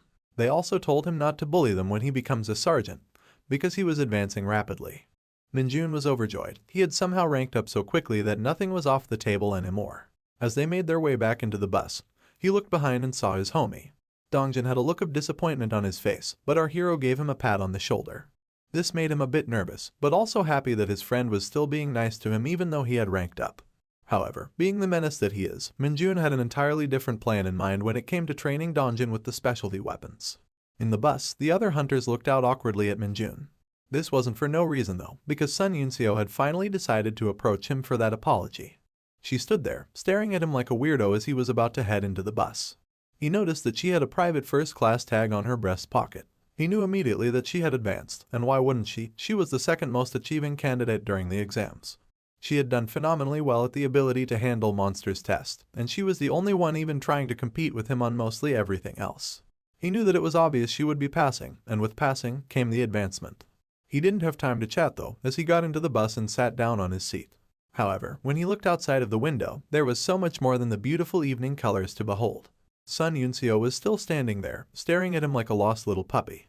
As she looked at him, she wondered if she should take this opportunity to apologize to him. She didn't want to come out as rude like earlier, and started to try her best to apologize. Just as the words were about to leave her mouth, she saw something that made her eyes open wide. It was Minjun, with his face squashed against the glass window. He pointed at his lips to tell her to focus on what he was saying, and began to tell her to never provoke him again. If she ever tried to provoke him again, he stated boldly that she would be dead. I guess he didn't mean that literally, but that still shocked the girl who had just witnessed the incredible amount of strength he had. The bus immediately took off, blazing away in the evening light before the sun set. She stared at the bus as it drove away, leaving nothing but a trail of dust behind it. As she looked at them leaving, specifically Minjun, she finally realized what a crazy son of a bitch he was. This episode starts with the bus speeding away from Sun Yunseo. Although we don't see her, she was told to buzz off by Minjun. As the bus gets onto the freeway and starts to stabilize itself on the speedy motorway, we see that Minjun is about to have a crowd annoy him. The boys in the bus start pestering him, asking him why Sun Yunseo looked so interested in him as they left, and how she would keep staring her down even during the tests. They want to know more about what's going on between them, and they're adamant on knowing. Minjun doesn't know what to say, but he decides that honesty will work just fine. He tells them that she provoked her, so he just showed her who's the boss by bullying the life out of her during the tests. The guys are stunned. They look at him in surprise and slight shock. Then they exploded, asking him how she even provoked him. According to them, the look in her eye was definitely not provocation, more like some sort of infatuation. They surround him like wolves. They're mad that he didn't take the chance to get with the hottest recruit in the 104th Division. She was the girl of many soldiers' dreams, and they were pissed that he bullied her a little during the tests. Minjun could do nothing but sit there being annoyed. He told them straight up that she wasn't his dream girl, which annoyed the others. However, their curiosity was more empowering, and they asked him if not her, then who his dream girl actually was. He told them that it was someone named Lumi. The guys were confused. Who the fuck was Lumi? Minjun, give us the tasty deets about this whole situation. Lumi resurfaced in Minjun's memory, the most beautiful woman in the entirety of Dungeon Power Fighter, her beauty unlike any other that Minjun had seen. He was surprised that the others didn't know about Lumi, and he asked them about it. They had an expression of annoyance on their face when they realized who Minjun was talking about. I guess they didn't agree. They knew who Lumi was, but they probably didn't understand his obsession with her. It didn't matter though. These were fruitless conversations because they were on their way back to the training center, where life would go back to normality with no girls in sight. They were back home, back at the training center, and it seems that celebrations were in order. We see empty boxes full of bones. It was apparent that this was a chicken wing party, which reminds me that I should probably eat something, because I've been so busy keeping the channel alive for you guys that I didn't even think about eating. The boys are having the time of their life. The food was hella yummy and they were munching away like monsters. Just when they thought that the food was over, the lieutenant brought even more for them all. He told them that they could eat as much as they wanted today. Redhead and his lackey were pleasantly surprised by the lieutenant's attitude, guessing that he was probably extremely happy about something. The lackey looked back and gave Minjun a thumbs up, thanking him for the meal as he assumed that all of this was because of him. Redhead smiled at Minjun with excitement, surprised by the fact that Minjun already had 3 stars. He told him that he knew Minjun had the potential to become sergeant soon. Minjun didn't say anything. He just kept chugging on his Pepsi. Suddenly, someone entered the room, but would this disrupt the party? It turns out that it won't, because it was Lee Seung-ho holding a big-ass crate of beer. The party was just getting started, as he asked all members of the second squad to gather in the lounge. The second squad boys agreed immediately, while others wondered what was even going on. Lee Seung-ho explained that after he gave the report to the administration about the squad dinner, it was like Christmas had come early. He talked about Minjun's perfect score in the advancement exam in that report, so while Minjun was drinking his soda, he was about to get treated for it. Redhead and Lackey both saw the crate that Lee Seung-ho was holding and immediately got greedy for it. I mean, it's alcohol in a soldier's camp, everybody's bound to want a taste. Lee Seung-ho is a brash person as always, because he tells the two idiots to fuck off. The drinks weren't for them, they were for Minjun and the second squad. The whole room was pissed at them as they left, hoping they choke on the beer and cursing them.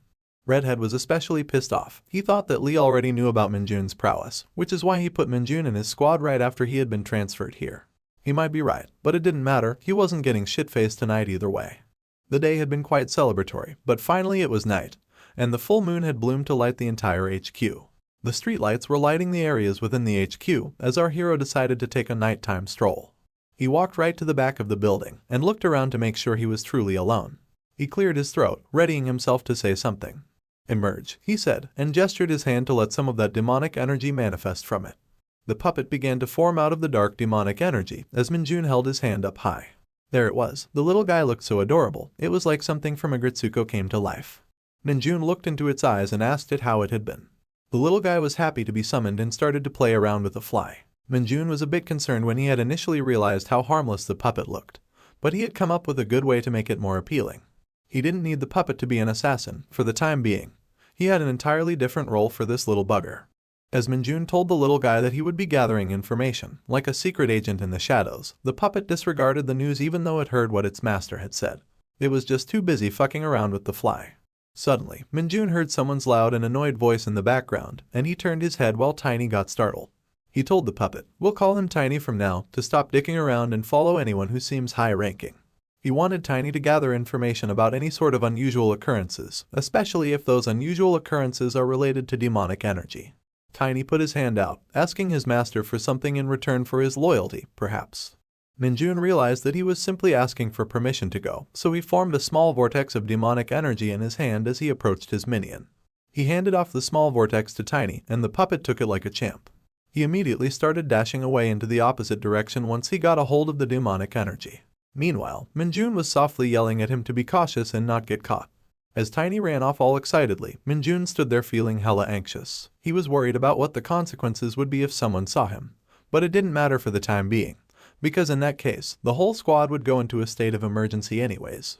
Suddenly, he was about to feel even more anxious as Sergeant Lee Seung-ho came up behind him and asked him what the hell he was doing out back. Minjun stood there stunned for a bit, thinking of a good excuse to slap the sergeant in the face with. He turned around slowly and said it was because he hadn't gotten drunk in a while, which is why he needed some fresh air after the beer. Lee asked him if he had low tolerance. Minjun surely wasn't going to admit that, because dark mages quite literally cannot get drunk. You see, they're built quite different to your usual homies. It didn't matter whether it was alcohol, anesthesia, poison or any sort of disease. As soon as it entered a dark mage's body, it immediately detoxified itself and killed the effects. Sergeant Lee congratulated our boy on the advancement, and Minjun thanked him for the celebration and the beer. However, the sergeant told him not to get too comfortable or cocky now that he was ranking up, but to also ensure that he was keeping up the good work. Minjun nodded his head. He was going to make the sergeant proud. Lee Seung-ho left Minjun to it, letting him take in the fresh air, but he reminded him that since his tolerance isn't low, he shouldn't linger outside for too long and to join the squad as soon as possible, because the guys were going to wrap up the beer by themselves otherwise. Minjun breathed a sigh of relief as the sergeant walked away.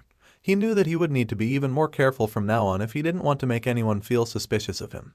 In any case, the more Minjun had gotten to know the sergeant, the more he realized how normal and by the book he was. Though, that was never going to be an issue for him. Minjun never cared much for anyone's personality type, and he surely wasn't going to care about Lee's. The moonlight was as beautiful as ever, it was radiant and glowing. The next day, as morning came rolling in and brightening everything around the HQ, it was time for those in charge to have a conversation. The two in charge, the captain and the commander, were looking at the scores from the advancement exams and realizing that Minjun was a separate beast. The commander was thinking of killing all of the fuckers who attended the test, but Minjun saved them by getting a literal perfect score. The captain mentioned how Minjun had set an entirely new record of 4 seconds in the ability to handle monsters test. This reminded the commander how much Choi Soonbyum from the training center kept praising him. Now he realized why. He had surpassed every single one of their expectations and had raised the standards for all soldiers in the Hunter Corps. The commander then reminded the captain that Minjun was also the one who defeated all of the middle bats at the oil reserve. The captain knew of this. Mage had been the first to jump into combat. He was the only one who had the balls to take action right away. The commander was so severely impressed by Mage's skills, how he had become corporal in less than a month, and how extraordinary his advancement was. The commander knew that Mage would be someone exceptional in just a short while from now. However, something lingered on his mind. He knew that soon the entire Hunter Corps will know about him, and when that happens, he will start to get observed by them. The captain asked if he meant the Hunter Special Forces Brigade, and asked the commander if he really trusted Mage to that level of responsibility. The commander had full confidence in Mage at this point. He had seen countless hunters till this point, and these hunters that managed to join that Special Forces Brigade were known as Hunter Corps legends. It was time for a new legend to rise up, and the commander had high expectations that it would be Mage. The scene switches to a desert landscape. Among the tall sand dunes and rocky cliffs, a foggy aura lingers. We see a soldier, geared up in his battle suit, walking through the sandy arena. Suddenly, reptilian monsters started to emerge out of one side. The other side saw rock golems jump out. Meanwhile, you had brutish orcs and small goblins accompanying the lizard folk. This soldier was surrounded. As the monsters glared this lone warrior down, screaming at the top of their lungs to intimidate the man, he realized that they had him surrounded, the orcs, the goblins, all of the monsters' combined forces. It was none other than Mage. As he looked at them and smiled, he asked if they had all finally gathered in one place for him, as he bonked his own helmet with his spiked baseball bat. The scene switches once more to a hunter chugging on a grape-flavored energy drink right out of the bottle. Perhaps he was trying to get rid of the hangover. Dongjin woke up, looking bizarrely overtaken by the effects of last night's drinking. Mage, on the other hand, walked into the room looking as fresh as ever. The other two saw him, looking absolutely okay, while they were diving in their own nausea. They looked at Mage, and he looked back at them. The ponytail guy, tired out of his mind, asked Mage if he was alright. Mage said that he was completely fine, which shocked Ponytail because Mage had drank so much. Ponytail admitted that Mage really was a monster, but our boy's attention was elsewhere. As Sergeant Lee walked into the room with a towel wrapped around his neck, Ponytail asked if he was alright. Turns out, Sergeant Lee was covered in sweat, but he was okay. He had been sweating himself out and had managed to detoxify his body. Mage had a fruity moment where he admired Sergeant Lee's body and thought of how soldier-like he looked. Do not ship this, we ship Mage with the Nepo baby. Sergeant Lee asked Mage if he had been to the gym already, but Mage hadn't had the time to give it a look-see so far. Turns out, Mage could use it as much as he liked now because he was a corporal, and he yelled yes sir in acknowledgement. As Sergeant Lee was leaving, he stopped as he was reminded of something else. He turned his gaze towards Mage and told him that the VR device for their squad was pretty good and that he should give it a try sometime. This perked Mage's attention immediately. VR was going to be his playground. He got insanely excited as he wondered if it was truly time to test out the Hunter Corps VR room that he had heard so much about. Mage stood outside gym number 2. This is where the VR device was also located. He stood at the door and readied himself to enter a new world. His excitement knew no bounds, and he wanted access as fast as possible. So he grabbed the doorknob and turned it to enter the fantastic room full of new technology. It was an awe-inspiring moment for him as he took it all in. He saw how realistic the room looked, but I mean, it is a real room, so I am confused why he would think that. The idiot. He headed towards the control panel and tried to figure out how you manually choose a scenario. After fiddling around with some options, he saw a selection of monsters that he could choose from. Hounds, monster rats, goblins, and orcs were available, and he immediately picked an orc. He could also select the number of monsters, and since Mage wanted to truly have fun, I guess you know what happens next. He gave a devilish smile, as he knew exactly what he was going to do. He started smashing the plus icon and adding more and more orcs into the scenario. He wanted as many orcs to fight as he could. Turns out, the maximum number was 30 monsters. That was quite disappointing for our boy. He wanted to feel like he was inside of a Dynasty Warriors game, which really does have you fighting like 100 enemies all at once. There's nothing like it. Unfortunately, he had to go next, and now it was time for him to select a weapon. This was exciting, and as always, Mage knew what he wanted. He had made his selections, and the only thing remaining was to now get into the fun. He grabbed the VR headset and the controller, putting the headset on. This started to initiate the battle. As he stood there in the VR room, he saw the room transformed from a regular training room to a literal desert. He was now fully suited in battle armor, holding a baseball bat with nails sticking out of the top end. He was really surprised by what he saw, and looked around to find that he was in a completely different place. Immediately the orcs started to spawn in front of him as the countdown began. Once the countdown had finished, the orcs started to punch and stomp the ground, while running towards our hero with a rage in their eyes. Mage was ready, though, with a baseball bat in his hand and excitement in his eyes. He appreciated how well made the VR scenario really was. One by one, he started to smack the orcs away with his baseball bat as they kept approaching him. As the hits were connecting, he realized how satisfying the impact against the enemies was feeling. He was destroying the enemies though, cracking open their skulls with his baseball bat and sending them flinging around the whole area. There were still more of them coming though, they kept emerging out of thin air and they looked brutal. Mage was loving how realistic it felt as he yelled at them to come at him. As he broke another orc's skull, it fell to the ground and started to despawn. It seems that he had taken care of all of the enemies, because there were no more left as the final few vanished. That was it, the battle had completed. Mage was a bit disappointed though, because the battle felt a little lacking due to the quantity of enemies being only 30. So, when he got a dastardly idea, he knew right away that he had to give it a shot. He selected 30 goblin units, he then selected 30 orc units, along with 30 stone golem units and 30 lizardmen units. As Mage fixed his helmet, he knew that he had done what he intended on doing. He was excited as this was now a real monster hunt. The army of enemies surrounded him, the stone golems on one side, the orc units, lizardmen and goblins on the other. They had all gathered, and it was time for Mage to get into the combat, as the countdown started. 3, 2, 1, the fight started, and the lizards were the first to jump at him. The orcs started to dash towards him as well. Scratch that, it seems all of them were doing a combined attack, but Mage was just happy to meet them all and introduce them to Lucille. That's a Walking Dead reference for you uncultured swines. As he leaped into the air with a horrifying look in his eye, he called them all cuties that he was going to kill. The first blow landed on an orc, destroying its skull in its entirety. Right after, he gave a stone golem a real beating with his bat while the orc was throwing up blood. The lizards were not going to stay safe either, their long faces were getting smashed to shit. Don't even ask about the goblins, those guys simply never stood a chance. As a goblin pounced at our hero after he had took down the stone golem, Mage dodged its swipe attack. He then returned the favor by hitting the goblin right on the neck, dismantling its entire existence. As he beat up the goblin to kingdom fuck, the other monsters were shocked by the sheer might of this warrior. The fight lasted several minutes, but it was clear that these monsters stood no chance against our hero. Soon after, the only one remainder was a lizard who got hit in the face really hard. Poor bastard.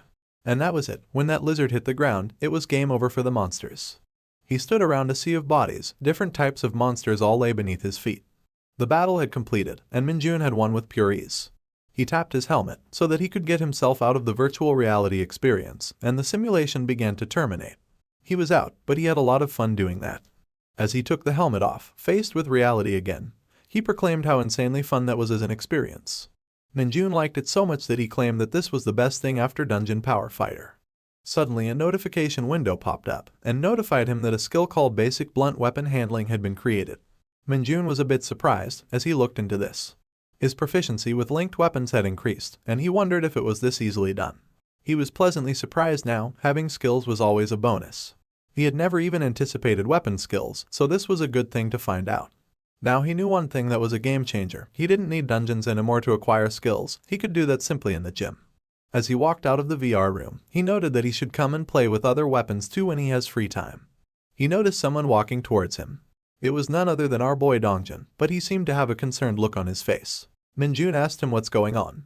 The private first class was terrified, pointing towards the board next to the VR room door. Mage was confused as to what he was talking about, but as he looked, he realized what it was. All of the units that he had defeated in the second simulation were mentioned on the board. This was unprecedented, and everybody was going to find out about it soon. For a moment, both of them just stood there in silence. Dongjin asked him if he really defeated all of them. Mage was a bit hesitant to answer, but then he got an idea, one that could both free him of this record and also help Dongjin get past his fear of handling monsters. He looked at Dongjin with a high-rank superior dickhead look on his face and told him that they were going to have a little chat in the gym. Dongjin was confused and somewhat scared. He asked Mage why. The corporal was not going to give him an explanation though, as he carelessly looked away. Psych. He gave him a terrifying look of pure horror and told him that he was going to be training. He pushed Dongjin into the gym, while Dongjin pleaded that he was still hungover, but Mage told him that he'd be fine once he breaks a sweat. The door closed shut, and I cannot imagine the horror going on behind it. In any case, someone else wandered around to the gym side. He looked at the record on the board, which stated how 120 monsters had been brutally killed in the simulation. It was none other than Corporal Dickhead, and he almost shit himself when he saw that list. He had never seen anything like this in all his years of being a hunter, and I'm sure that he was going to spread this news around. Another snowy day at the base, and Corporal Kim is walking out of the command building with a face that certainly tells a story. A story about a man who may or may not have seen a literal god in action. When he comes back to the barracks, he finds his fellow douchebags loitering around in the locker room as usual. A private gets up when he sees the corporal walking inside. The corporal asks him if he has seen the others, but he's mainly only interested in knowing about Kim Min-jun. The nervous private replies that everyone has gone to the storage room to fetch the snow removal equipment. And as for Corporal Min-jun, the private states that he would be staying at the gym until the start of their scheduled activities. However, the poor private messed up his act by mistakenly calling Kim Min-jun as the corporal in front of a narcissist bully. He was expecting to get punished for that, but surprisingly, Corporal Dickhead is now an enlightened being. He shows no signs of jealousy or hatred, and calmly orders the private to find Kim Min-jun and tell him that the platoon commander is looking for him. The private accepts the orders, and immediately rushes out of the room before the bully changes his mind. The said bully then pulls up next to the remaining guys in the locker room, asking them what they're doing. It turns out, the men were being men and betting on something utterly stupid. In fact, they even asked Corporal Dickhead to join them if he wanted. It was a bet with their entire monthly salary on the line, and they were guessing how long it would take for Kim Min-jun to rank up and become a sergeant. The corporal took a look at the sheet, and wondered why these idiots were always trying to bet on everything that happened at the base.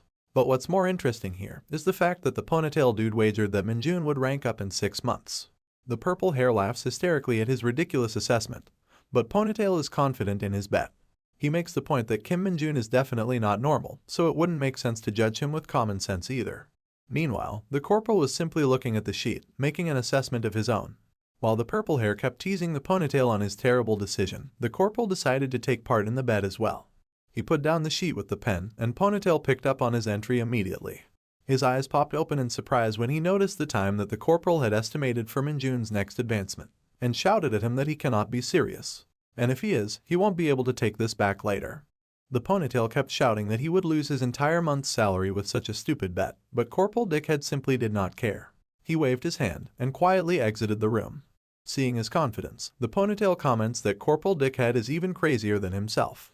And I don't blame him either, because looking at the betting sheet, we see that Corporal Kim wagered that Min-jun will become a sergeant within a single month.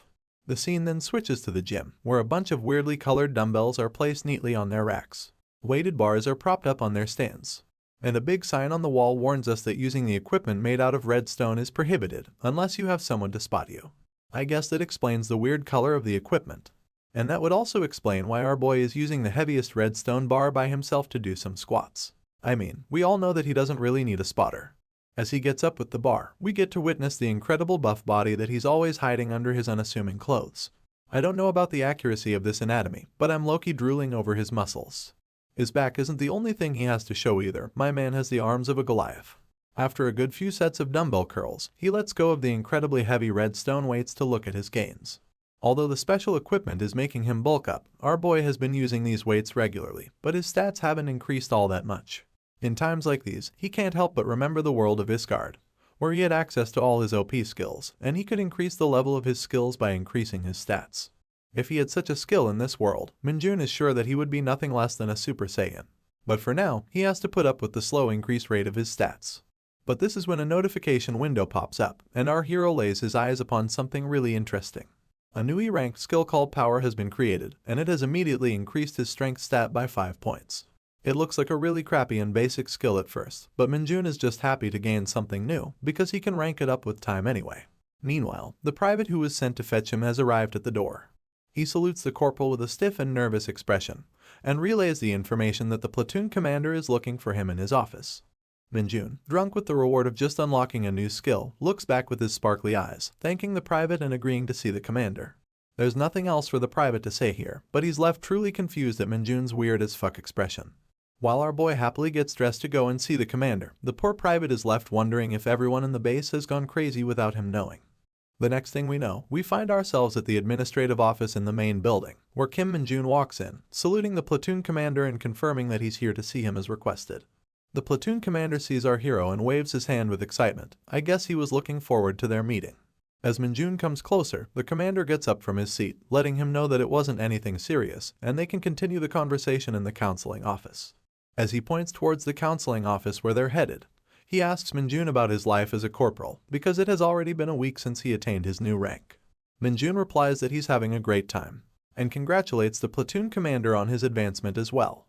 That puts a sparkly smile on the commander's face, because I guess he was pretty excited about the whole thing.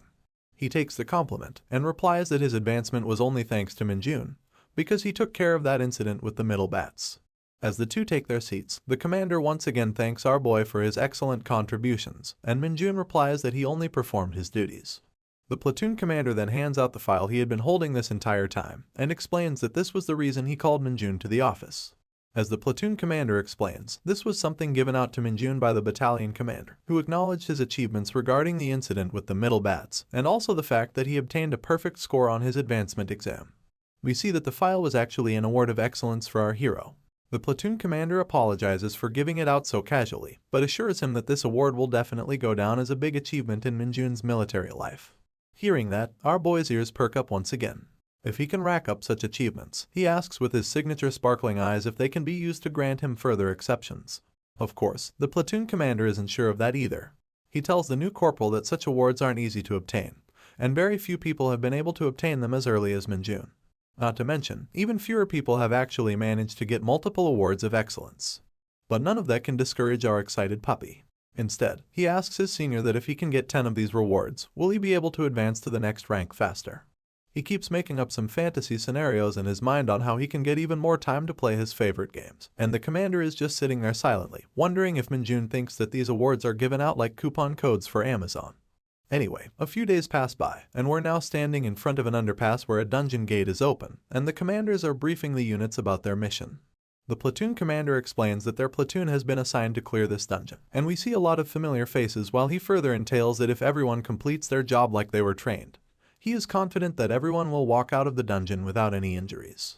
He lets everyone know that they should already be familiar with the type of dungeon they're about to enter, while Sergeant First Class Kim Minji puts down a crate of necessary supplies for all units. Everyone from the platoon makes a disgusted as fuck face as they lay their eyes upon the crate of supplies, and they do it for good reason. You see, as the platoon commander takes out a face mask from the crate, we get to know that the dungeon they're about to enter is called the Monster Rat Nest. In other words, the literal sewers. Soon after, we find ourselves inside the sewer dungeon, where the units are splashing through the disgusting and toxic waters. At the back, we have our trio of Corporal Kim Minjun, Corporal Ponytail, and our best friend, Private First Class Lee Dongjin.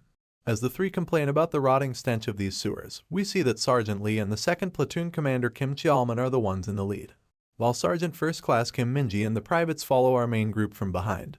Let me tell you a little bit about this place. You see, the Monster Rat Nest Dungeon, that's referred to as the sewers inside the Hunter Corps, isn't categorized as highly dangerous. However, it usually spawns more than 200 monster rats, and the narrow environment of the tunnels restricts the usage of firearms, which makes it a fairly complicated dungeon. Sergeant Lee puts up his fist to signal to the platoon commander, letting him know that they're about to step foot into dangerous territory. The commander passes on the warning to Lee Dongjin and the people behind him, and we see that our group now stands in a rather open clearing inside the dungeon. Sergeant Lee points out that this open area has only 2 entrances, so they should lure the monsters to this place to wipe them out. As you can see from this little mini-map, the platoon has entered from the left, and the only other entrance to the area is directly in the opposite direction. The platoon commander agrees Sergeant Lee's plan, and signals the remaining units to start preparing the bait. We get an aerial view of the platoon, as we see someone approaching the commander with the crate that contains the bait to lure out the monsters. The man who brought the crate is a private first class from the same platoon, and the mere stench oozing out from the close box is making Corporal Ponytail uncomfortable. I don't blame him either, because the dungeon's disgusting odor, coupled with the special gas masks from the Hunter Corps, makes an environment where the hunters can't perform to their full potential. It also doesn't help that while the platoon commander tries to take out the bait, the crate is literally oozing with an ominous and disgusting feeling. And as it turns out, the bait was actually a rotting banana, which stinks worse than the farts of that one disgusting uncle in all your social gatherings. The thing is actually so bad that the author had to censor it for your viewing pleasure. Kim Minjun and Corporal Ponytail reel from the sight of that bait, as Ponytail comments that it's no wonder the rat monsters smell so horrible. If they only eat disgusting shit like this, it wouldn't be possible for them to smell any better. In any case, upon the commands of the platoon commander, everyone starts moving to plant the baits in every corner of the cave. But this is when something odd catches the commander's attention. As he steps forward towards a corner, his foot comes into contact with an ominous pile of bones. The commander reels back from the shock when his eyes witness the next scene, which truly makes him confused. Not only was the entire floor covered in bones, there was something odd about the bones themselves. You see, upon a close look, you can tell that these bones actually belong to the monster rats that they have come here to exterminate in the first place. When the platoon commander notices the same, and bends over to inspect the scene, Purple Hair yells out that a swarm of monster rats is coming their way from the second entrance. Seeing the battle approaching, the platoon commander quickly changes priorities to command all his units to assume their respective formations. The shield unit steps forward in unison to guard the attack unit from any ambush. We see that Sergeant First Class Kim Minji is the one handling the shield bros, and the platoon commander is giving out orders to the attacking hunters who will directly face the enemies.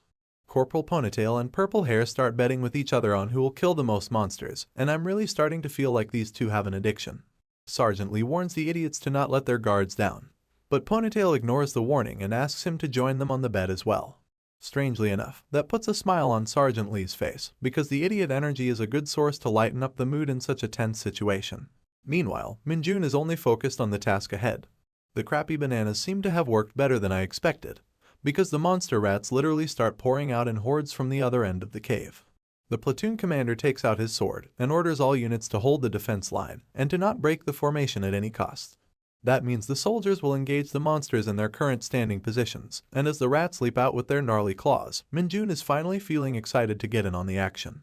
Purple Hair managed to slice off the head of a monster rat in a single strike, and Ponytail manages to kill off 3 at once with his dual-wielding weapons. Sergeant Lee is always a cut above the rest, and easily manages to incapacitate his side of the monsters with his iron knuckles. Minjun is having fun observing these people from the sidelines, probably making a tier list of reliable comrades in his head. 2 more people stand out from the rest, and these are the sergeants of the second platoon. One of them is Sergeant Kim Jeongti with his warhammer, and the other is Sergeant Cho Taewook with his exceptional skill in dual-wielding katanas. Surprisingly, even the previously known Corporal Dickhead is pulling his weight excellently by handling several monsters at once. While Kim was paying special attention to the corporal who had previously shown rather pathetic attempts to bully him, he gets jumped by a gang of 3 skeevers. However, these puny monsters aren't even worth our hero's attention, as he keeps looking away, but somehow still manages to club the rats exactly in the face. In fact, the single swing of his club was so fast and powerful that all 3 buddies ended up losing their heads in the blink of an eye. Despite all of this, some monster rats were managing to slip under the feet of the fighting soldiers. But of course, there's a last line of defense, waiting to intercept these pesky little intruders.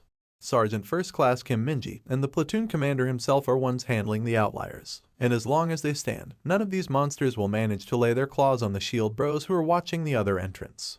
As you would guess, these guys haven't escaped Minjun's eyes either, and while he continues to play whack-a-mole with his monsters, he notes that the wide area that the 2 top-ranking officers of the platoon are covering is the testament to the fact that you can't advance in rank unless you have the ability. But then, he finally lays his eyes upon the last man who keeps surprising him on multiple occasions. This man is slicing off the rats with his weird cross-patterned swordsmanship, and he's none other than our homie, Lee Dongjun. Minjun had been taking special care of Dongjun for a while now, and seeing the results of his friend's special training put a smile on his face. He's not the only one to notice the improvements in Lee Dongjun either. Sergeant Lee is also smiling from the back after seeing his incredible potential. As someone calls for extra hands on their side, Dongjun is the one to answer their call, and right behind him, Corporal Purple Hair and Dickhead are still busy chopping up the rats. After slicing off the monster, Corporal Dickhead takes a moment to stare blankly in the direction of our hero and Dongjun, probably wondering if Minjun can make him stronger as well. However, this is not the time to be thinking about such unrelated stuff, so he swings his sword to wipe the blood off his weapon and gets ready to face the remaining enemies. And just as the rat corpses were piling up in the middle, the shield bros notice something going horribly wrong in the rear. It's a fresh horde of the monster rats, and they're coming from the rear entrance which the shield bros were stationed to cover. The platoon commander hears the signal from the privates and warns everyone to get ready for monster wave number 2. He then immediately takes action and commands the 1st and 4th squads to deal with the monsters in the rear, while simultaneously ordering the privates to back off using their shields and to not engage in battle by themselves. The corporals of the 4th squad arrive for help quickly and promptly get busy chopping up the rat bastards with their various melee weapons. After a lot of slicing and dicing, and a swarm of dead monster rats on the floor, some of the soldiers start taking it easy, as they notice that the enemies have almost completely been wiped out. However, our boy Minjun notices something odd. His senses focus on a surge of demonic energy in the air, and he immediately starts looking around to confirm his suspicions. He didn't notice anything earlier due to the gas masks, but as he pays more attention, he can definitely sense a lot of demonic energy, and it can all be traced to a mound under Corporal Dickhead's feet. And just as Minjun notices that, the mound in question starts to break up. Our hero warns the soldier that a terrible monster is about to emerge from the ground, and as Corporal Dickhead looks below his feet, he knows he's fucked. The entire ground blows up in a massive column of dust and debris, and all the soldiers around the area fall backwards from the force of the impact. The platoon commander almost loses his shit when he witnesses the thing that emerges from the ground. This thing is an enormous mutated rat, and its existence in this dungeon would classify it as an irregular monster. Apart from the signature front teeth of a rat, this anomaly also has a pair of huge fangs on the side, and an extra pair of eyes that's glowing with an ominous purple color. It finally clicks with the platoon commander that the monster rat bones he saw earlier must be the doing of this irregular. It must be feeding on other monsters to fill its stomach. But while his assessment of the situation is important, a much bigger problem lies bare in front of the commander. The humongous mutated rat is staring down at its prey, and the food in question is none other than Corporal Dickhead, who was unlucky enough to get knocked over by the impact when the monster emerged. The creature is baring its teeth at the corporal, and he's currently too defenseless to do anything about it.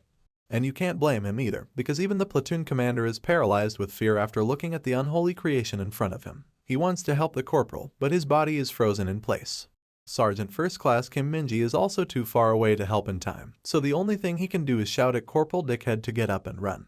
Unfortunately for everyone, this man has totally soiled his pants, and running is the last thing his noodled legs are currently able to do. There's no time for him to take any action either, because the irregular monster has finally decided to swing down at him with its razor-sharp claws. Thinking that his life have come to an end, the corporal tries to shield himself one last time by putting up his hands and closing his eyes. You would think that Kim Min-jun would come to save the day, but the one who approaches the scene first is someone with a sword. The irregular rat's claw comes down on the soldier like a meteor, and although the helping soldier manages to deflect the blow, his own weapon gets knocked out from his hand. As the sword flies behind him, we see that the soldier who came to help was Lee Dongjin, and he's now holding firmly onto the shoulder of the corporal. Corporal Dickhead looks back at Dongjin in disbelief, still thinking about the fact that he's not dead. However, Dongjin rushes him to get up and start running before the monster attacks again. And just as they feared, the spawn of hell is now angry, shrieking out waves of terror with its abnormally large body. But while the platoon commander was shouting and fearing for the life of his men, it was finally time for our boy Min-jun to jump into the field. With his shield in his hand, the hero jumps high up into the air to mount the back of the monster, while the same monster is busy cornering its prey on the ground. Kim Min-jun draws back his shield, preparing to unleash a devastating shield bash on his enemy. However, he takes one last look at the rat before attacking. He notes the defocused eyes of the monster and the exceptional fearlessness in its actions. There is no longer any doubt in his mind that this creature is possessed by the demonic energy. And since that much is clear, he turns himself into a literal human comet, pummeling down the face of the monster into the ground. Lee Dongjin and Corporal Dickhead jump back from the impact, shielding their eyes to protect themselves from any oncoming shrapnel. And then, out from the dust emerges a thumbs up of excellence. It's our boy Min-jun, and the thumbs up is signaled towards Lee Dongjin for his valiant effort in protecting his comrade, without any fear for his own life. After seeing Kim Min-jun arrive on the scene, Dongjin lets out a smile of relief. He knows that his homie will take care of the rest. So, he takes the corporal and rushes back to the defense line, where the platoon commander is shouting for Min-jun to fall back, and Kim Min-ji is commanding the remaining corporals to get into formation. Meanwhile, Min-jun is simply facing forward at the enemy. The irregular monster is up and about once again, baring its disgusting fangs at the latest attacker. It unleashes an attack filled with demonic energy at our boy, and as we see from the aerial view, a shockwave of the purple energy starts traveling in all directions. This causes the stalactites on the ceiling to break and fall, and the platoon commander finds himself surrounded by a rain of rocks. All the dust knocked up by the stalactites act as a smokescreen for Min-jun, who thanks the monster for helping him conceal the fight from the others. The gigantic monster is now going for a claw attack at our hero, almost feeling like it's ripping through the dimension itself. However, its opponent is a literal god amongst men, and we see his eyes sparkle with his own brand of demonic energy. Min-jun can afford to go wild now, since the monster already went through the trouble of providing him with a smokescreen. In the very next moment, he shoots forth like a bullet, striking the monster rat in the leg, breaking it completely. He follows up that attack with a shield rush, and manages to bash the monster with such immense force that it actually gets knocked back at supersonic speed. But it's still not over, as Min-jun abandons his shield and rushes straight towards the monster to deal the finishing blows. He ends up unleashing a barrage of superhuman fist strike, and the poor monster can do nothing but screech in agony. After a few seconds, he stops his punch in midair to look at the condition of the monster. And needless to say, this poor bastard couldn't be any more dead. Its muscles have caved in where the punches landed, pieces of its ears are missing, and almost all of its teeth are gone. Seeing that, Min-jun opens up his fist and begins harvesting the demonic energy of the monster. The energy leaves the corpse in waves and gathers on our hero's hand in the shape of a cackling ball, fueling him with even more power. As all the remaining energy gets sucked out of the rat, its eyes slowly start to lose the purple glow that once made it scary. And when that is over, a notification window pops up, letting our hero know that his demonic energy stat has increased by 1 level. Kim Min-jun didn't expect this creature to hold so much demonic energy. So, as a gesture of politeness, he takes out his metal bat and thanks the monster rat for its awesome loot, before proceeding to beat it to a pulp. The fight inside the sewer dungeon was now over, and we stand outside at the base where the army is guarding the entrance. The boys from the 2nd platoon are exhausted and catching their breaths on the road until it's time for them to head home. Looks like Purple Hair managed to pull ahead of Ponytail in their bet, so he keeps telling him to admit his defeat. There's nothing for him to refute here, so Ponytail swallows the loss, but we all know these two idiots will bet on something again. Now we take a look at the platoon commander, who's on phone with the HQ, briefing them about the situation. He explains how they were attacked by an irregular monster and how all squads have managed to escape safely. He also confirms that there was only one such monster in the dungeon, and looks over at our boy Min-jun as he tells the HQ that the monster was defeated by a member of his platoon.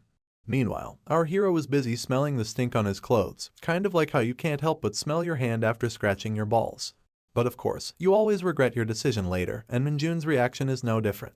At least the commander is being more useful and requesting for reinforcement task force in the meantime. While Min-jun tries to dust off the stink from his uniform, someone approaches him to complain that they never find anything normal on the front lines. It turns out to be Ponytail, and as he takes a seat on the ground, he just wants to thank our boy for saving everyone's ass inside the dungeon. He even mentions how he was frozen in fear when he saw the irregular monster. Min-jun decides to turn polite for once and says that he did nothing more than his duty. In fact, he apologizes for jumping ahead without any orders from his superiors.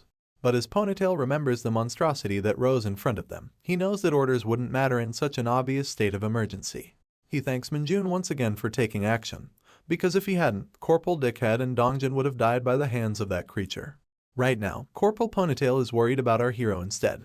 He asks him if he's alright and whether he got hurt during the fight. Min-jun doesn't say anything, but simply nods his head to confirm that he's okay. His expression tells us that he's glad to see that someone cares about his safety. But then, someone else asks him the same question, wondering if he's really not injured at all. This time, it's the platoon commander himself, and the seriousness on his face is a clear sign that he's starting to grow suspicious of Min-jun. Still, our boy shows no signs of nervousness and replies that he doesn't have a single scratch on his body. At which, even Ponytail wonders if the dude is even human. The commander lets out a huge sigh while holding his head and orders Min-jun to meet him in his office when they head back to base. Looks like he has a lot of questions, but very little answers. Min-jun finds it odd that the commander would need to talk to him, but he agrees to the orders anyway. Even when he was walking back towards his truck, Ponytail noted that the commander wasn't looking very happy. Just as we see him holding his head in confusement, Kim Min-ji can be heard on the phone right behind him. After getting off the phone, he informs the commander that all members of the platoon have only suffered minor injuries. Dongjin has also completed his examination and is headed back to the camp. The commander's face finally starts to lighten up when he hears that even the dickhead corporal only suffered minor bruises on his head and will be able to join the camp by tomorrow. The commander lets out a huge sigh of relief, and Sergeant First Class taps his shoulder to assure him that everything is fine. He then turns around on his feet in an attention stance and shouts the final command to all squads. He lets them know that due to unforeseen circumstances, they will finish their attempts to clear the dungeon for today. He then orders everyone to check their equipment and get ready to head back, and all units shout yes to the command. We now find ourselves back at the administrative office in the main building of the camp, where Min-jun is sitting next to the commander, as the commander states that he called him here because of his report. He wants Min-jun to write down in detail how he defeated the monster, and he will then submit the report to his superiors. Our boy takes up the pen and paper, but he doesn't really know what to write on it. I mean, he tried to beat the thing with his shield, but since that didn't kill it, he just finished it off with his fist. But if he writes something like that, he can't really imagine if the people at the HQ would even believe him in the first place. The commander notices his hesitation in the matter and puts down his bottle of 5-hour energy on the table. He couldn't see clearly because his vision was obstructed, but there's something he really wants to know about the fight, so he asks Min-jun directly. With a bead of sweat rolling down his face, he asks our hero if he defeated the monster with just his bare fists. Min-jun's knuckles were already bruised up a little from the last fight, and his hand twitched when the commander called him out. He was caught in the action, and our boy isn't exactly a good liar, so instead of making up an elaborate story, he just admits that he had to use his fists because he couldn't really think of anything else in the heat of the moment. His words make the commander lose the light in his eyes as he blankly asks Min-jun to reveal his stats. As casual as ever, our hero reveals that his strength stat is 65, whereas his agility stat is a solid 60. Obviously, that makes the platoon commander flinch in surprise. Even as a first lieutenant, his stats are only 40, which are already above average. But somehow, a seemingly regular soldier in front of him claims to have both of his strength and agility stats above 60. The commander falls back on his chair to look at the ceiling, when he realizes that Minjun's stats are more than double than that of an average sergeant. He lets out a sigh when he thinks that Minjun could have been a part of the Hunter Military Academy, especially when he has such exceptional stats. But when he looks at the innocent face of our hero again, he remembers that Minjun is supposedly a high school dropout, which would complicate his enrollment into a prestigious academy, even if his talents were exceptional. Still, the commander plays his part of a responsible superior and informs our hero that if he ever plans on becoming an executive, he should take the GED tests to go to university.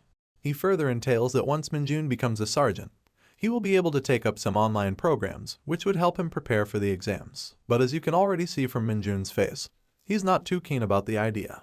He scratches his cheeks in awkwardness and admits to the commander that he has never liked studying. If he can rank up with just his achievements, that alone is enough to satisfy him. Hearing that, the commander lets out a pleasant exhale. He gets comfortable in his chair and tells Minjun that he won't force him if he's not comfortable, but if he ever changes his mind, he would always let him know. In the end, I guess he's happy to know that Minjun would be staying in his platoon. It's already nighttime at the base, and the commander tells our boy that he will fill out the report on his own, ordering him to head back and get some rest. Minjun thanks the commander and opens the door to get ready to leave. But before that, the commander has one last thing on his mind. He stares at his cap, which bears the insignia of the first lieutenant, and realizes the rank difference between himself and a corporal. So, he stops Minjun one last time before he exits the room. He tells him that if it weren't for him, it's possible that the entire platoon would have been wiped out by that monster. He remembers the horror of facing that creature in front of him and mentions how he was frozen solid, not able to do anything. In the end, he thanks Minjun from the bottom of his heart. As his direct superior, he felt that he should be the one to acknowledge his achievement first. Once again, Kim Minjun smiles at Commander and humbly replies that he only did what he had to do. That puts a big smile on the commander's face. He couldn't be happier to have someone so reliable under his command. But of course, as our boy walks out of the office, we know that he's not such a simple person. It's true that he only did what he felt like doing, but the reason behind his actions wasn't the safety of his comrades. In fact, his only real priority was to obtain the demonic energy and to build up his achievements so he can keep ranking up. And speaking of his comrades, he comes across an unexpected face which kills his excitement. Kim Minjun, Lee Dongjun, and Corporal Dickhead stand face to face in the hallway, and we see that the former bully is still bandaged up after his encounter in the dungeon. It seems like the corporal wants to join Lee Dongjun's special training program under our hero's guidance, but Minjun doesn't look the least bit happy to hear that. On the other hand, the corporal is literally sweating like a pig, unable to hide his embarrassment, but still willing to become our hero's student. As Dongjun stands nervously next to the two, Minjun starts asking a bunch of questions. Firstly, he's confused how the dickhead even came to know about the special training. And secondly, as he points his finger directly at the former bully, he wants to know why he wants to train with them when he hasn't even recovered from his injuries. The bully thinks back to the time in the sewer dungeon, where Dongjun was fighting unlike ever before. He had an unwavering resolve in his eyes, and he showed no hesitation in the face of danger. Lastly, he was the only one who came to save him from the monster's attack, when everyone else was frozen with fear. Given all of that, the bully nervously replies that Lee Dongjun has grown a lot in a short period of time, and it must be thanks to Minjun's special training. He tries to be more honest, but his pride as the former bully won't let him. The dude can't even look our hero in the eyes when he says that he wants to join their training to become stronger. It's taking him a lot of courage to even voice these words, but at least his heart is in the right place. Now, we tend to forget because Minjun has been acting nice most of the time, but our hero is a natural-born bully. Even right now, he's having a really hard time holding back his amusement. In the end, we can see his inner devil stand behind him as he tells the corporal that he would never accept him so easily. With a wicked smile on his face, he actually calls the corporal by his full name, Kim Guangshik, and lets him know that there is a certain order of doing such things. Guangshik knows exactly what Minjun wants, but he's too embarrassed to say the words. But after a moment, the apologetic corporal finally decides to swallow his pride for the sake of getting stronger. He bows down in front of Dongjun, aggressively thanking him for saving him in the dungeon and apologizing for bullying him previously. Of course, our boy couldn't be happier to see this, but Dongjun is starting to get nervous because he is a junior. The corporal finally becomes fully sincere and apologizes once again for all his previous actions. He states that he is serious about training alongside Dongjun and reveals that he would like to become a non-commissioned officer due to some personal circumstances. Since Dongjun is such a sympathizing homie, he turns to Minjun, telling him that he doesn't mind if the corporal joins them in their training. But of course, Minjun doesn't share the same feelings. He stays silent for a while, which starts to confuse Dongjin. And then, he finally opens his mouth in an ominous fashion. He replies that he's not fine with taking in the corporal, which comes as a surprise to both men. Wangshik feels dejected, but he understands that Minjun wouldn't be comfortable around him due to his past actions. So, he just thanks the two for saving his life in the dungeon, and promises to never bother them again. He then turns around to leave with his slumped shoulders. The dude looks like he will never recover from his emotional damage. But then, our hero tells him that he can take him in, but only on one condition. That perks up the ears of the corporal, as he immediately turns his head to hear what Minjun has to say. But in all honesty, no one would have expected him to say the word pigeon. Of course, a big question mark dangles on the corporal's face, as he has no idea what Minjun means by pigeon. But the misunderstanding soon gets cleared when our hero makes the face of a divorced auntie whose only hobby is to ruin others' marriages, and tells the corporal that he will accept him if he acts like a pigeon for an entire day. Wangshik's head starts boiling with rage when he hears that, but Minjun tells him that he would never accept him if he doesn't comply. So, as enraged and angry as he is, the corporal starts puckering up his lips. Every single vein on his head starts to pop out. His eyes start to twitch, and all of his teeth grind against each other as he starts to slowly coo like a pigeon. Dongjin can't believe how far the corporal is pushing himself for the sake of receiving this training, and right behind him, Minjun is starting to look like one of those smiling titans from Attack on Titan. I mean, just look at this dude's face in a close-up. He's not even bothering to hide his amusement. At this point, I'm not even sure he's supposed to be the hero or the villain. The scene then switches to a beautiful night, a fantasy-like cathedral, and 2 full moons in the starry sky. It's pretty clear that we're now in the world of Isgard. A creaky trolley is being pushed around, and a muscular man in a Spartan helmet is the one doing the pushing. We also see that the object on the trolley is covered in a cloth. He stops the trolley just before reaching a woman in white clothes, and when the said woman thanks the muscular Spartan for his good work, we get a proper look of her familiar back. This woman is none other than the Saintess that we haven't seen since episode 1. The Spartan man just stares silently at the Saintess, with his battle-hardened scars clearly visible under the moonlight. The Saintess turns around, expecting to hear a response from the Spartan warrior. But when he says nothing, she asks him directly if there's something he wishes to say to her. Finally, the warrior speaks. He asks the Saintess how long she's planning to keep doing this. Hearing that, she turns around to step forward in his direction. But instead of standing in front of him, she goes past him in the direction of the trolley that he brought here. Her face now fully visible under the bright light of the moon, and her features as holy and beautiful as one would expect from a person of such charisma. As she slides the curtain on the package to take a look inside, I think I speak for everyone when I say that we can all appreciate this elegant view. What peeks from behind the curtain is the purple glowing eyes of a beast, whose angry growls can audibly be heard to the Saintess. She lets go of the curtain to conceal the monstrosity and lets out a small exhale of satisfaction. The concerned warrior once again tries to call out to the Saintess, as if trying to convince her that she should reconsider her actions. But then, the holy maiden holds her left hand in front with her palm open, and on her command, a massive purple magic circle opens up in the middle of the room.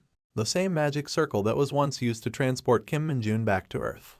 The circle draws the abundant magic energy from the surrounding air, and the Saintess speaks to the Spartan warrior once again.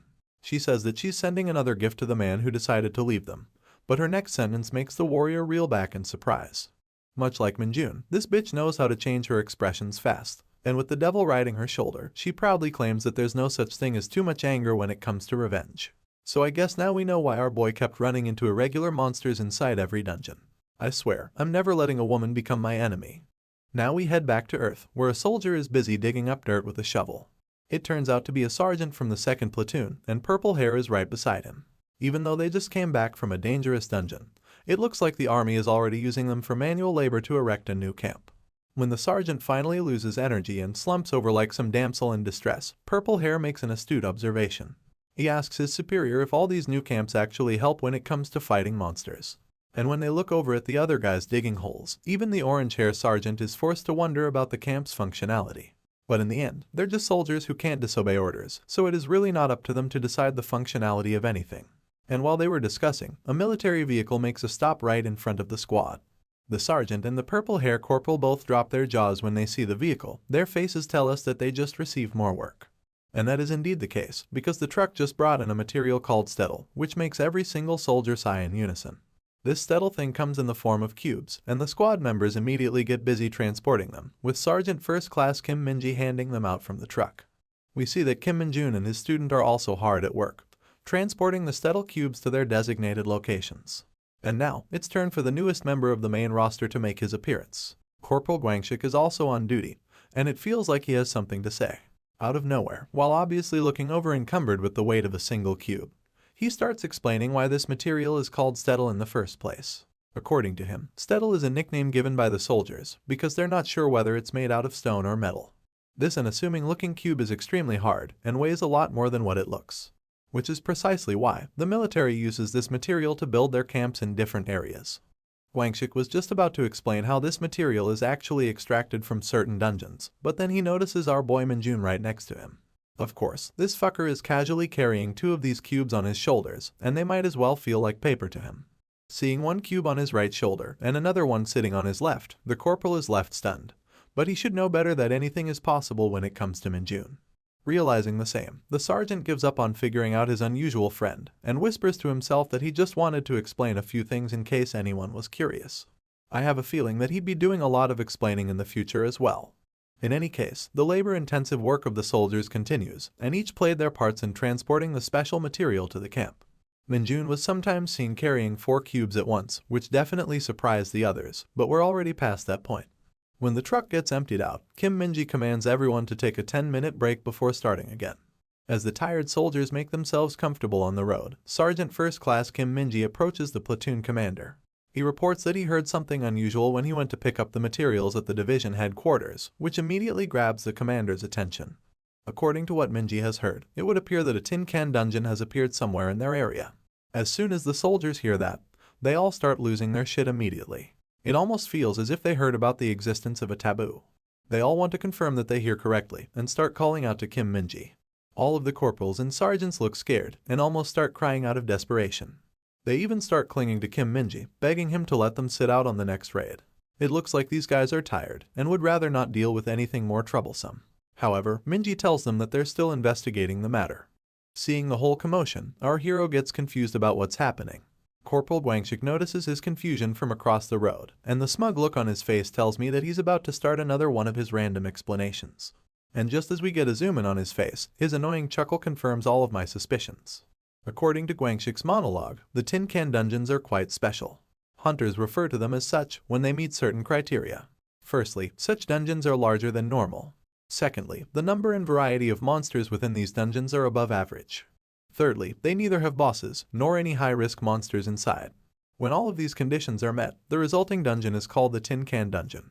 They are the perfect place for hunters to accumulate real battle experience, so they're often used as locations for divisional training within the military. In fact, this process has a name of its own, and according to Guangxik, it's called the Hunter Field Maneuvers. Now we all know about the importance of his explanation, but our boy Minjun is simply confused about who the corporal keeps talking to. One more look at Guangxik's empty face, and I'm telling you right now that he has officially become one of those explanation characters in manhwas. And it looks like he has realized this too, as he looks to the side and whispers that he just felt like saying shit because someone might be curious. I guess he has already accepted his new life. In any case, Minjun is a bit curious to know about the Hunter Field Maneuvers, but when he turns to the side, the desperation of other sergeants in front of Kim Minji makes him feel like he might not need that training anyway. As Minji was just about to lose his patience with these idiots, the platoon commander stated that they don't have the option to skip this training. Not to mention, it's the perfect opportunity for the soldiers to build up their accomplishments. And of course, the word accomplishment is sure to get our boy's attention right away. He thinks about all the awards of excellence he might be able to stack up by participating in such trainings, and suddenly, he's the happiest man on the planet. He feels glad that he decided to join the front lines, because this gives him the best opportunity to stack all of his achievements. But just as he was feeling excited, he noticed a creepy face looking directly at him from inside his shadow. Minjun's excitement quickly faded to nothing, and he asked his tiny summon what the fuck it's doing here. Tiny did nothing but smile back with cuteness, and our hero stepped foot on his face to eliminate his cuteness. He squats over the little bugger to conceal its presence, and looks over at the others to check if anyone noticed. Thankfully, they were still busy whining about the training. Minjun let out a sigh of relief that no one noticed Tiny, then proceeds to place his hand on the shadow to ask why it came to see him. Thanks to the powers of his shadow summon, all the information start flowing into him at once. He sees the image of 2 executives of the Hunter Corps walking inside a hallway, talking about requesting reinforcements because an irregular monster has been sighted. The woman informs the man that the request was sent by the investigative team, and it was regarding the new dungeon that appeared in Yanggu.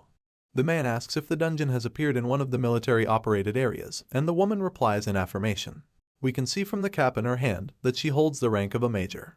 She entails that 2 members of the investigative team lost consciousness inside the dungeon, which is a phenomenon that has only made its appearance recently. In her opinion, they might need to clear out this dungeon as soon as possible. The man, whose face and rank remains unknown, gives no heed to the warning of the major. He commands her to let the regular soldiers handle the new dungeon, and to allocate all of their forces for the dungeons located in their own area instead. And of course, the major accepts the orders as they come. That ends the stream of information from Tiny, and Minjun comes back to reality. He looks down at his little friend with a smile on his face, and Tiny over here is looking hella cute as ever. But of course, Minjun steps on him anyway. He stands tall over the struggling minion with an ominous smile, and says to himself that he's going to take a day off soon. The story continues with a bright sunny morning in a normal residential area. Our boy was busy packing some stuff for his vacation that he applied in order to explore a rather peculiar dungeon. We see him putting on his hoodie, and his Hunter Corps uniform can be seen in a paper bag on the floor. The boy zips up his clothes and gets ready to leave. But before stepping out of the apartment, he takes a look at his surroundings. His eyes focus on a family picture where his platoon commander can be seen with an elderly couple, most likely his parents. Going back in time for a bit, the platoon commander was a bit pleased to see that our hero was trying to take a vacation, which is also why he overworked while transporting those stettles. He comments that Minjun is really something else, and our boy's eyes sparkle as he thanks the commander. I mean, it wasn't really a compliment, but the commander is more concerned that Minjun's previous apartment is in a restricted area, and he doesn't really have a place to stay. When asked about where he spent his last day off, our boy meekly replies that he just stayed inside a PC room. The commander had figured that to be the case, so he has an alternate option in mind. He gives Minjun a key to an apartment, where he asks him to spend his day off comfortably. He explains that the apartment belongs to his parents, but since they're away on some business, it's completely empty. Minjun feels that the commander is being overcourteous, so he tries to refuse the offer. But of course, the kind superior won't let that be the case. He sighs and takes out a paper from his pocket, which contains the address of the apartment. He entails that it's a bit further from the camp, but it's still a much better place to live than a PC room. Minjun takes a look at the address, and since it's actually quite close to where he wants to go, he feels like it's not a bad place to stay. In any case, the commander doesn't care if Minjun stays in the apartment or not, but he tells him to take the key with him anyway and have fun with his day off. Rather awkwardly, our boy ended up accepting the offer and guessed that means that he now has a place to stay. Meanwhile, the commander was back in his office, leaning back in his chair and letting out some big sighs. He gets up to look at a certain report, which seems to be the reason he was a bit worried in the first place. You see, this report is about our hero, which states clearly that his entire family has been missing. It's rather concerning for the commander, because a person of unknown origins and unlimited potential is always a cause for concern. Regardless, he chooses to believe in his instincts, and looks the other way, hoping that Minjun would be one of the good people. And now, we come back to the family picture, which our boy is still staring at. Zipping up his hoodie completely, he takes one more glance at the commander's family, probably reminiscing something about his past. However, it is now time to go, so he puts on his hood, and slowly exits the apartment, completely ready for the adventure ahead. After traveling for a bit, our hero gets off on a bus terminal, and resumes the rest of his journey on foot. While on his way to the dungeon, he reminds himself about the details of this mission. From what his little summon managed to gather, the dungeon is supposed to be open inside a deserted school in this area. Moreover, all units are advised to stay 1 kilometer away from the gate and control the civilians. As expected, the military barricades were soon in sight, and the troops were standing on guard to stop any civilians from proceeding further. Of course, our hero isn't a normal civilian, so you can see him sneaking off through the roofs above. After a few hops and some parkour, he lands in an alleyway, completely behind the defense line of the military. He eventually finds himself behind an electric pole, seemingly staring at his target. And there it was, the special dungeon gate in its full glory. Since all units were ordered to maintain their distance, there was no other human in sight. Pulling down his hood even further and heading towards the dungeon, Minjun wonders about the kind of monster he will find inside. But he finds it a bit annoying that Tiny the Shadow Summon returned without completing its duty. It could have waited to identify the monster as well. In any case, as our boy calmly steps foot inside the cackling gate, he tells himself that he can simply choose to run if things get too dangerous. And then, a notification informs him that he has entered the dungeon. It's nighttime inside the dungeon's space, and you can see a lot of dead trees around. As usual, Minjun trudges through the terrain without a single care in the world. But as he passes through the forest, he notes that the area is quite humid. Eventually, he comes to a stop as his eyes lay upon something peculiar. He finds a broken sword on the ground, the likes of which the Hunter Corps units use very often. As he bends down to inspect the weapon, our hero wonders if a battle took place in this spot. But as he was staring, something felt odd. He could feel the presence of a creature trying to hide in the bushes, so he called out to it directly. Minjun openly told the creature to stop wasting its time and come out if it's hostile. And the next thing we know, a huge thing dangles over a pair of legs, and we can see our boy staring directly at it. Thank God it was just the cloth. I would have lost my shit if this was something else. In any case, the eyes of this creature glow ominously with the same purple energy that we always notice in other demonic monsters. It has a really huge and bulky build, and for a second, Minjun wonders if the creature is a goblin. He then takes a second guess, calling it a kobold, because goblins aren't usually so big. But whatever the creature is, its size is unusual for its species, which definitely puts our boy on guard as he gets up from the ground. He gets himself into a fighting stance, wondering how the investigative team managed to come alive after facing off such a monster. In the next instance, the massive creature leaps off the ground, and we can see him in the air, going directly for our hero. With a burst of the demon energy, the creature attempts a swipe attack at Minjun, which he dodges immediately. He takes this chance to go on the offensive, and aims a punch towards the monster. As always, the punch explodes in the face of the demonic bastard, with shockwaves of Minjun's energy scattering in all directions. However, as the flash of the impact dispersed, our boy laid his eyes upon a sight he hadn't experienced in a while. You see, the demonic creature was not only unharmed, but it smiled in the face of its enemy. But as soon as it opened its mouth to bite his hand, our hero shifted gears, knocking up the creature with an explosive kick to its face. The impact of the kick was so high that the monster was lifted a foot off the ground. With the agility of a cat, Minjun managed to land on his feet after the attack, keenly observing the impact on his target. And as it turns out, the monster was still fine, and it actually managed to absorb the impact from the kick as well. This is quite possibly the sturdiest opponent that we've seen our hero fight. The creature is not only sturdy, but also pretty reckless as it continues to swipe its claws at our hero.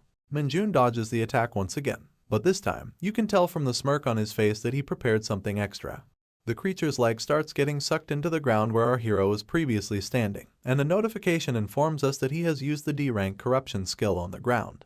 It turned the solid earth into quicksand, and the monster's leg kept getting sucked inside. This was the perfect time to resume the attack, so our hero started rushing straight towards the demonic creature with his superhuman speed. He followed up the dash with an onslaught of powerful blows, each landing on different parts of the monster's face. Even while pummeling his enemy to death, Minjun was impressed by the monster's tenacity. It wasn't even trying to block. And then, as one more punch goes for the creature's side, a bluish hue lights up in the shadows.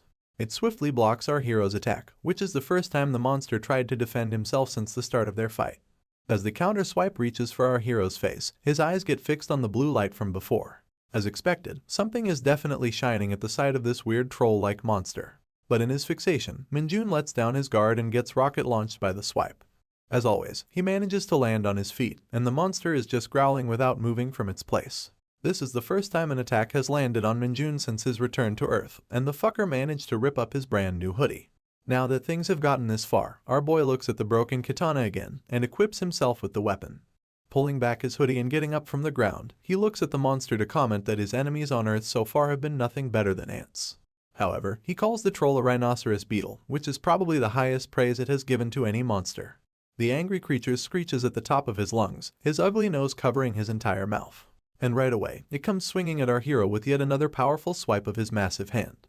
It goes without saying that the monster's jaw remained open, and its eyes started to show a hint of fear, when our hero not only didn't budge from its attack, but looked him dead in the face, commenting that a bug is still nothing more than a fucking bug. Minjun was now pissed at the monster, too pissed at it to give it a peaceful end. And with veins popping up on his face, he stabs the creature's side with his broken sword, demanding it to pay him back for his new clothes. Finally, the troll bastard had a reaction, and it opened its mouth wide to screech in absolute pain and agony. But our boy wasn't done with it, so he winds up another heel kick to smash the monster's head. His kick came down with lightning speed, and the effects of the attack made his eyes glow in adorable rage. However, the aftermath of the attack wasn't quite so adorable, as the troll was now a bloody mess, and Minjun stood on its smashed head as the victor. Naturally, the next step was to absorb all of its demonic energy, and just as usual, it started to gather in our boy's hand as a ball of purple lightning. After that, we're bombarded by a wall of notifications, each notifying our hero that his demonic energy stat has increased even further. Eventually, another notification informs us that since the demonic energy has reached a certain threshold, Minjun has the Dark Arrow skill. After the unlocking of the Dark Arrow, his Nightwalker skill gets enhanced, and a new skill called Basic Swordsmanship is added into his arsenal. Excited by such plentiful rewards, Minjun gets curious and calls out to the status window to see his current stats. As the status window comes out, we get to see all the newly added skills in his information. Upon further inspecting the skills, we find out that Dark Arrow is a skill that uses demonic energy to shoot an intangible projectile. On the other hand, basic swordsmanship can slightly increase our boy's proficiency with swords. At the moment, both of these skills are ranked E. Minjun absolutely loves the fact that he has now unlocked a long-range attack option, but he's a bit confused why basic swordsmanship was added. But then, he remembers that he used the broken sword to defeat the monster and was lucky enough to land a critical hit. But that brings him back to the monster, which is down to the ground, with the sword still lodged in its side. As he takes out the weapon, he wonders if the creature was already wounded before it encountered him. He's also curious about the item which was shining inside the monster earlier, so he puts his hand in the wound to check it out. In a rather brutish way, he pulls the hand out of the monster, making a lot of blood gush out. He looks back to take a peek at the item he found, and inside his bloodied hand, the thing that he finds is a little peculiar. It seems to be a piece of metal with very sharp edges that are designed to penetrate deep. Minjun figures the metal to either be an arrowhead or a chipped-off piece of sword, and he's confused if this was the doing of the investigative team who explored this dungeon earlier. However, upon a closer inspection, the piece of metal looks a bit familiar to our hero. But there's no time for him to examine it any further, because a whole group of trolls have appeared behind him. It's not a bad thing for our hero, because he was already quite eager to try out his new skills. So, he gets up and taunts the monsters to bring on the fight. Naturally, the dick-nosed bastards get irritated, but we can see from their eyes that these guys are not possessed by the demonic energy. Not that it matters to Minjun, because as he summons his energy to create the dark arrows, he knows that he's going to blast some monsters anyway. It is finally time to witness the power of a proper E-rank offensive skill, and our boy has never been more ready. The arrows shoot out from both his hands, each traveling an unpredictable trajectory, but heading towards their target nonetheless. Each arrow manages to take down Brian and Steve, while John just stands scared in the middle. Minjun's mission inside the dungeon is already finished, but he doesn't see any harm in sticking around to have some more fun. However, what's considered fun for Minjun is a nightmare for John, and he knows that he's royally fucked. Our boy will make sure to not only make some lasagna out of him, but also add all of his friends to the mix. After that unholy incident, a few hours pass by, and the gate inside the deserted school is still unguarded by any military personnel. Minjun eventually pops out of the gate, but you already know that he had a lot of fun. As he steps onto the solid ground, he looks back to confirm that he has finished clearing the dungeon. And since the trivial matters are out of the way, it's time to make some proper use out of this vacation. And in Minjun's case, that means spending the rest of his time playing Dungeon Power Fighter. Once the day is over, we find ourselves back on the military grounds, where the Hunter Corps units are training like usual. We see Sergeant Lee in the front, and the two gambling corporals in the back, completely out of breath. Minjun is also somewhere in the middle, totally unfazed by the hard military training. He remembers the events of the last day, where he defeated a demonic monster and enjoyed some quality time playing his favorite game, while also munching down on some ramen. As a whole, it was quite a satisfactory day. But when he returned to the camp, the entire platoon was in a grievous mood. Everyone had heard about the Hunter Field maneuvers in the Tin Can dungeon, and no one wanted to deal with that shit anymore. But they didn't really have an option to sit out the training, and they're already out in the fields with their platoon commander. Every platoon will start in different corners of the dungeon, and gradually work their way to move towards the center. As the commander and Lieutenant First Class Kim Minji lead the tired troops up the hill, the commander notices something odd in the distance. You see, this is division-wide training that involves reacting to numerous emergencies at any given time. This time, some monsters have appeared on the horizon, so the commander signals his troops to take their positions. The corporals take up their weapons as soon as the emergency is announced, but our boy Minjun is just excited about it in the back. Up at the top of the hill, numerous black balls roll down towards the platoon, and as they come closer, we see that these balls are actually blood-sucking monsters with razor-sharp teeth. Funnily enough, the commander calls them the Dark Balls, and since normal firearms are effective against them, he orders his troops to sheathe their specialty weapons and take up their guns. All units get in their positions in a matter of seconds, fully ready to fire on command. Minjun also squats down to take aim with his rifle, and as we get a zoom in on his face, you can instantly tell that this dude finds this training to be the most fun out of anything so far. With their positions at the ready, the commander orders his troops to shoot at will and take down all their enemies. One by one, the soldier starts unloading their cartridges, and with each bang of the shot, a new ball gets popped. Even so, these fuckers were moving at such fast speeds that some bullets were bound to miss. That didn't stop the soldiers from shooting them though, and Kim Minji warned everyone that unlike my own balls, the Dark Balls are well known for their tough skin. And since they can also float in the air, they're harder to apprehend with melee weapons. But the balls were growing bigger and darker as they grew closer to the units. and the commander was starting to notice that they're too close for comfort. He immediately orders all units to cease the fire and start getting ready for close combat. Right now, there are only 3 of these monsters remaining, but dealing with them can get hard if they manage to suck on some human blood, which is why the commander asks everyone to be careful and not get bitten. Minjun can guess that it's probably game over once you get bitten, and if a lot of his teammates get wiped out in this manner, their platoon's score will hit rock bottom. Just as he was busy pondering that, one of the balls managed to lunge at the front units, who were a bit too nervous to react properly. Of course, our boy can't let his score take the fall because of some newbies, so he jumps into the fight himself. Approaching the free-falling ball, Minjun calls out to Sergeant Lee so he can get ready. And immediately, as the dark ball comes down, he kicks the thing up in the air with his incredible soccer skills. Sergeant Lee and the rest of the units are left staring at the bizarre sight in front of them, because the ball was shot up straight on a vertical axis, and it wasn't showing any signs of slowing down. Heck, even Kim Minji and the commander are just looking at the thing go up. Minjun has a proud look on his face, but if he could openly shoot the targets with his dark arrows, he knows that this would be a lot easier. Anyway, the troops took point and started to shoot at the dark ball while it was still in air. And of course, the monster exploded immediately upon being blasted. Following its demise, our boy sends another pair of big black balls into the sky, and the commander told all his troops to fire at will while they were still in the air. In a matter of seconds, the hill was littered with black matter of the monsters, and none of them were left alive. The troops finally had some room to breathe as they stood there silently to restore their energy. The commander announces a well-deserved 10-minute break and asks everyone to look for injured members in their respective squads. If anyone is harmed, he is to report to the commander immediately. With that, the commander taps Minjun's shoulder for a job well done, and our boy gets some more thumbs up from Sergeant Lee, and Corporal former bully as well.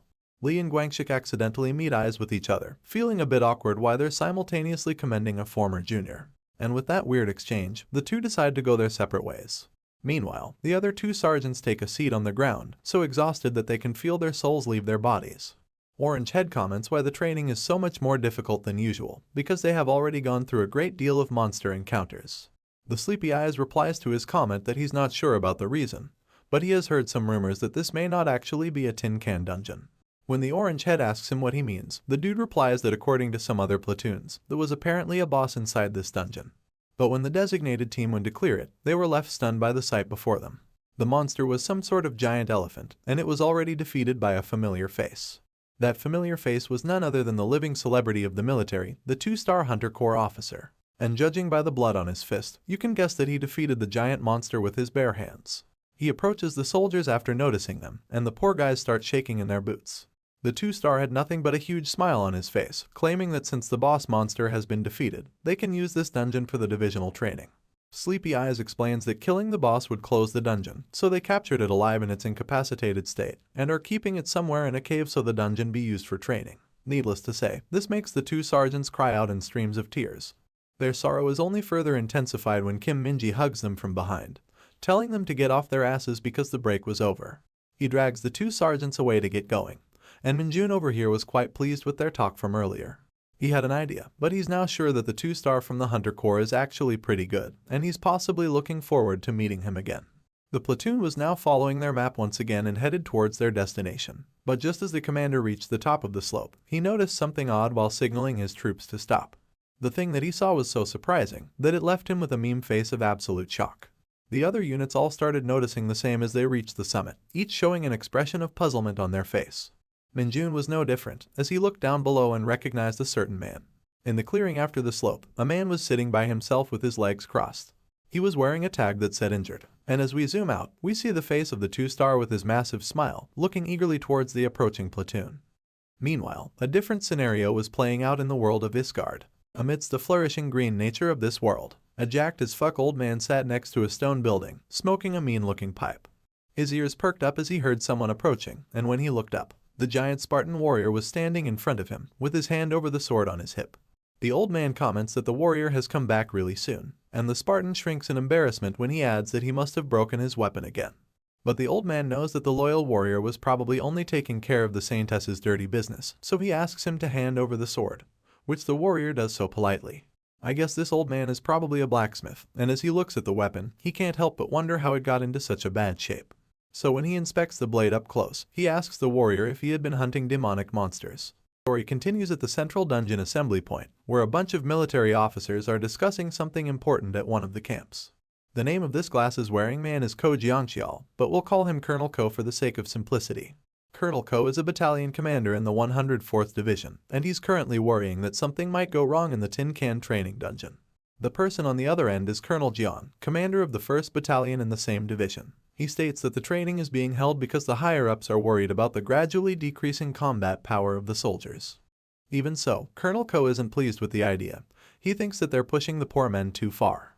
That's when Colonel Junbium, the 2nd Battalion's commander, walks into the tent, holding an assault rifle over his neck. They all salute each other, and Colonel Junbium asks for the whereabouts of the division commander. The 1st Battalion commander snickers, while Colonel Ko nervously tries to answer the question. A huge shout is heard from the tent when Colonel Junbium hears that the division commander is currently inside the Tin Can dungeon. The fat man simply laughs wholeheartedly, claiming that they should know about the troublesome nature of their division commander. There's no one in the military who can stop him.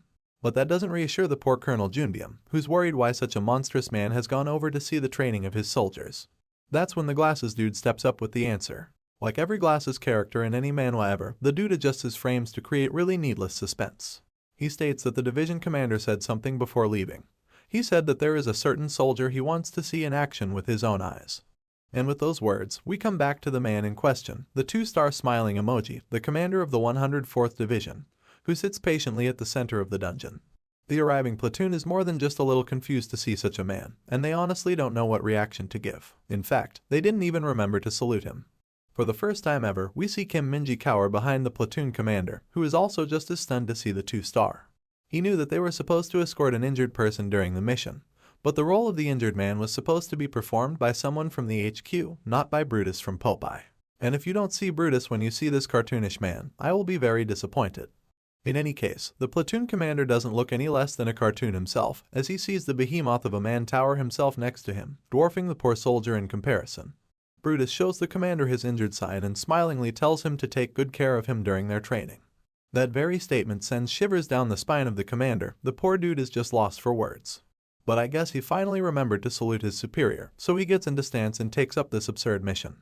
2 privates bring out a stretcher, and the nervous Kim Minji tells the division commander that they will carry him for the remainder of the mission, even though he's almost the size of a mammoth. Brutus stares down at the sergeant first class, quite displeased to see the tiny stretcher. He approaches the sergeant while addressing him, and Kim Minji shouts out his title in fear of the commander. And with just his bare hands, Brutus spins up the stretcher into a ball, breaking all the supports like they were twigs. I guess he really didn't want to lie down on this thing. He then claps his hand to clear off the dust and walks away from Kim Minji with an annoyed expression. But I guess Minji is a good soldier since he still tries to reason with the division commander, telling him that the injured person needs to be on the stretcher for the purposes of the training. Of course, Brutus denies his attempt and tells them to continue their training without minding him. And while the sergeant was busy crying, the 2-star spots our boy right behind him. Just from the excited look on the division commander's face, it becomes pretty clear that he came here in person to observe our hero. Kim Min-jun notices the expectant gaze of the commander, which also makes him spark a vicious smile of his own. He knows that something exciting will happen soon, and he can't help but feel that this training is seriously fun. After all, there's still plenty of the dungeon to explore beyond these hills, and the amusing parts are still not over. We then roll into a montage of events after their meeting with the division commander, where the platoon fights off a bunch of monsters while the 2-star observes our hero with curiosity. When monsters attacked, Kim Min-jun always had the most kills. Whenever an unexpected threat visited the battalion, Kim Min-jun was once again the first to react properly. He carried the giant division commander on his back, managing to evade all the traps and eliminate the enemies, adding more fun to the training for our hero. However, soon enough, the other soldiers were standing on their last legs. They were completely out of breath and sweating profusely under the weight of the heavy military equipment. This occurred during their fight against some peculiar lizard monsters covered in a disgusting layer of slippery mucus. One of the privates swung his sword with his remaining strength, landing a slashing attack on the weird lizard. Just as it got cut in half, another emerged from behind him. At this point, the private was thoroughly drained of energy. His eyes rolled, and he slowly started losing his balance until he eventually collapsed on the ground. The lizard took this chance to launch its sticky tongue at the private, but quickly had its face sliced off with a swift horizontal cut. The slash came from our hero, wielding a sword boosted by the E-rank swordsmanship ability he recently obtained. Although the skill itself isn't special, Min-jun realizes it adds a significant boost to his power, possibly allowing him to level up sooner. He extends a hand to the exhausted private, helping him off the ground while the others work to slowly finish off the remaining monsters. The private thanks Min-jun for his kindness, but our boy seems to have other things on his mind. Seeing his comrades suffer so intensely, it seems like he has decided they need to take a rest. So, while another soldier was busy fighting the lizard, Minjun swooped in to finish off the abomination himself. In fact, he sprinted through the entire battlefield to cut up the creatures one by one. He was done with all of them in a matter of seconds, reaching all the way to the platoon commander to signal that everyone needs to rest. Brutus had the pleasure of observing the whole scenario from a prime seat. He was informed that these hunter field maneuvers were by far the toughest ones to date, but he's seeing someone who's treating the training as his playground. Meanwhile, a lizard tries to approach him from behind, thinking that it can take down its unsuspecting prey. Of course, the poor bastard gets blasted by a single punch that the 2-star doesn't even bother to look behind for. This is when the platoon commander shouts at his troops to take a rest after they're done. Precisely what Minjun wanted for the tired soldiers. He gives the commander a thumbs up in acknowledgement of his decision, yet another gesture that the 2-star doesn't fail to notice. He smiles at the potential of this new corporal, and it's clear that our hero has left an everlasting impression in his mind. Now, let's switch the scene and take a look at another platoon fighting in a different part of the dungeon. It's the female-only squad of the division, and they seem to be fighting the big black balls that our hero fought earlier. Much like Minjun's team, the girls are pretty much exhausted as well. It looks like these balls are giving them a lot of trouble. That's when one of those abominable creatures charges at a private, with the soldiers getting in position to parry, but another familiar blue-haired girl is already on the scene to deal with it. That's right, the Nepo baby is back, and as she slices the black ball in half, we see that our girl is still as sharp as ever. Soon enough, all of the monsters lie dead on the ground, and the girls finally get a chance to catch their breath. One of the privates was busy thanking Sun Yunxiu for her incredible skills when one of the black balls started moving behind her. The girl was simply amazed at how Yunxiu had defeated most of the monsters by herself, unaware that another was coming right after her. By the time she noticed the monster's screech, the girl was already too late to react. A helmet flew up in the air, and the private fell to the ground as her comrade shoved her for protection. Of course, Sun Yunxiu was the protector, and with her helmet in the air, her hair slowly untangled. The private looked back at her friend to see what happened, and we see that the Nepo baby struggled at the edge of a cliff while stopping the black ball with her sword. The others ran to her late, but they were too far away to help. With the force of the shove, it seems like Yunxiu tripped over at the edge of the map, and there's no one to save her. On the other hand, it was almost evening time in the dungeon, and our boys were having a moment of relaxation chatting among themselves. Kim Minji and the platoon commander were discussing their next route on top of the hill, when the division commander came in to startle the two, and commented that all members of this battalion have come this far without any major injuries. He had a big-ass smile on his face when he commended the platoon commander for being extremely competent. The poor dude, on the other hand, was so afraid of the 2-star that he didn't even know how to react to a simple compliment. He thought that the division commander was scheming something evil. That's when he noticed Minjun and his friends behind, having a chat with each other while holding their weapons. It seems as if our hero is guiding his two students regarding some combat stances. The platoon commander observed that, and sprouted a smile on his face at their incredible efforts. He replied to the 2-star that his soldiers are exceptional, and they have come this far with their own abilities. But even then, the division commander told him that his soldiers' abilities are part of his competence, and he should be acknowledged for that. After lifting up his spirits, he smiled with his shiny teeth on full display, telling the platoon commander to do his best until the end of the training. He then turned his head towards Kim Minji, who's definitely not avoiding eye contact on purpose. Looks like these two have some history as well, since the division commander started pinching him in a chokehold, telling him that his body balance is all wrong. I guess he just enjoys bullying his favorite soldiers. Just behind them, one corporal and a private first class were watching this comedy skit, and since one of them is wearing glasses, you best be sure that an explanation is coming. The fade cut asked the glasses corporal if this is his second time in the hunter field maneuvers, and the glasses guy replied in affirmation. Fade cut then expressed his desire to ask him a question, but the glasses said he's too tired to speak. Nevertheless, he's a man with glasses in a manhwa, so when the fade cut pointed to his side to ask about a certain something, Corporal Glasses also moved his head to provide the answer. There's a hole in the ground, with a big-ass do not enter sign next to it, and fade cut is a bit curious what it means. Corporal Glasses adjusts his frame, like they always do, to start the explanation. But surprisingly, the explanation ended up being quite short, as he simply replied that he's looking at a hole. That's when the platoon commander told his troops to get up and start moving, and everyone started getting off from the ground. The conversation of the two still continues, and Private Fade Cut is still confused about the hole.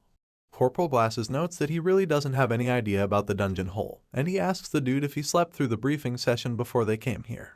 That startles the private, so you know that Glasses was spot on. Once again adjusting his frame for no fucking reason, the corporal finally gets into his God-given character to start the proper explanation. He says that not much is known about the dungeon holes, but it is hypothesized that it is a separate space, which connects to another dimension through a gate. However, he elaborates that these gates are not a perfect connect to an infinite space. The dungeon itself is a separate space, and when it opens through a gate, some parts of it are not properly connected.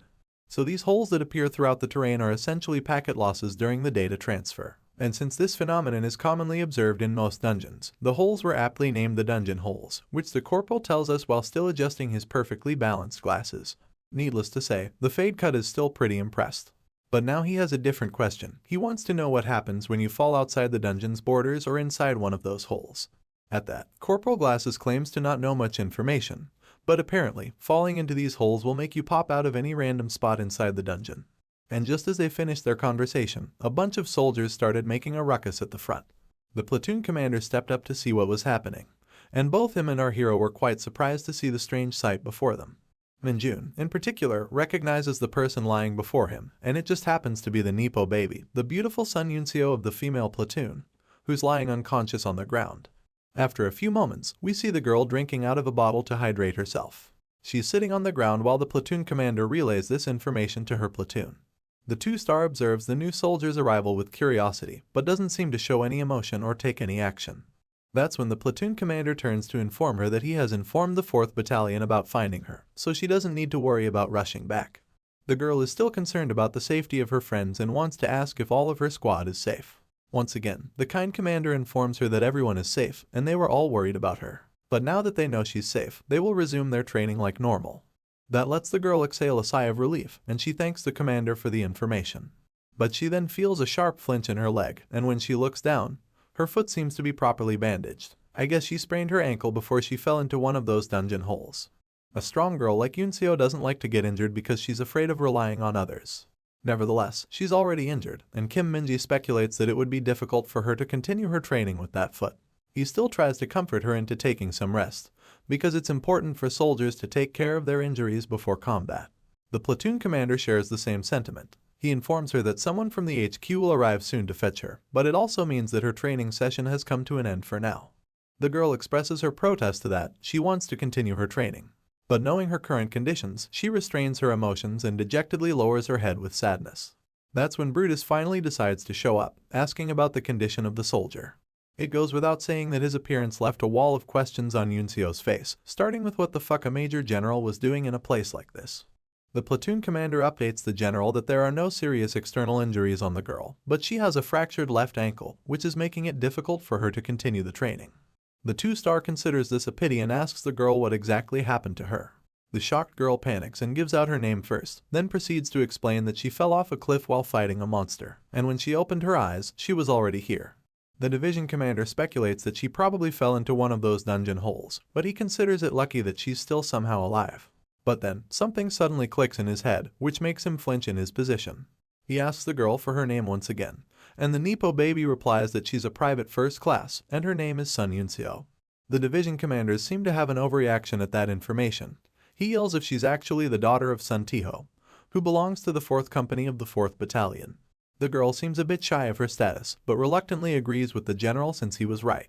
In the very next moment after hearing her say that, the man puts on his injured tag on our girl and frantically starts looking around for someone in a panic. Everyone else in the platoon looks dead tired and unable to be of any use, but there's someone here who still looks to be in perfect condition and is even training his friends for combat. The major general calls out to Kim Min-jun, which makes our boy look in the direction of his voice.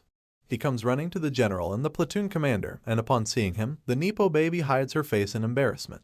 Her face is blushed with a red color, and she's a bit hesitant to look our hero in the eye, probably because she still remembers their weird encounter from last time. Anyway, her expressions soon make a 180 when the division commander asks Min-jun to carry the girl so they can resume their training. For a moment, our boy doesn't understand what the fuck is happening, but it looks like the major general is mad, and she wants Yuncio to stay in their platoon until the end of the training session.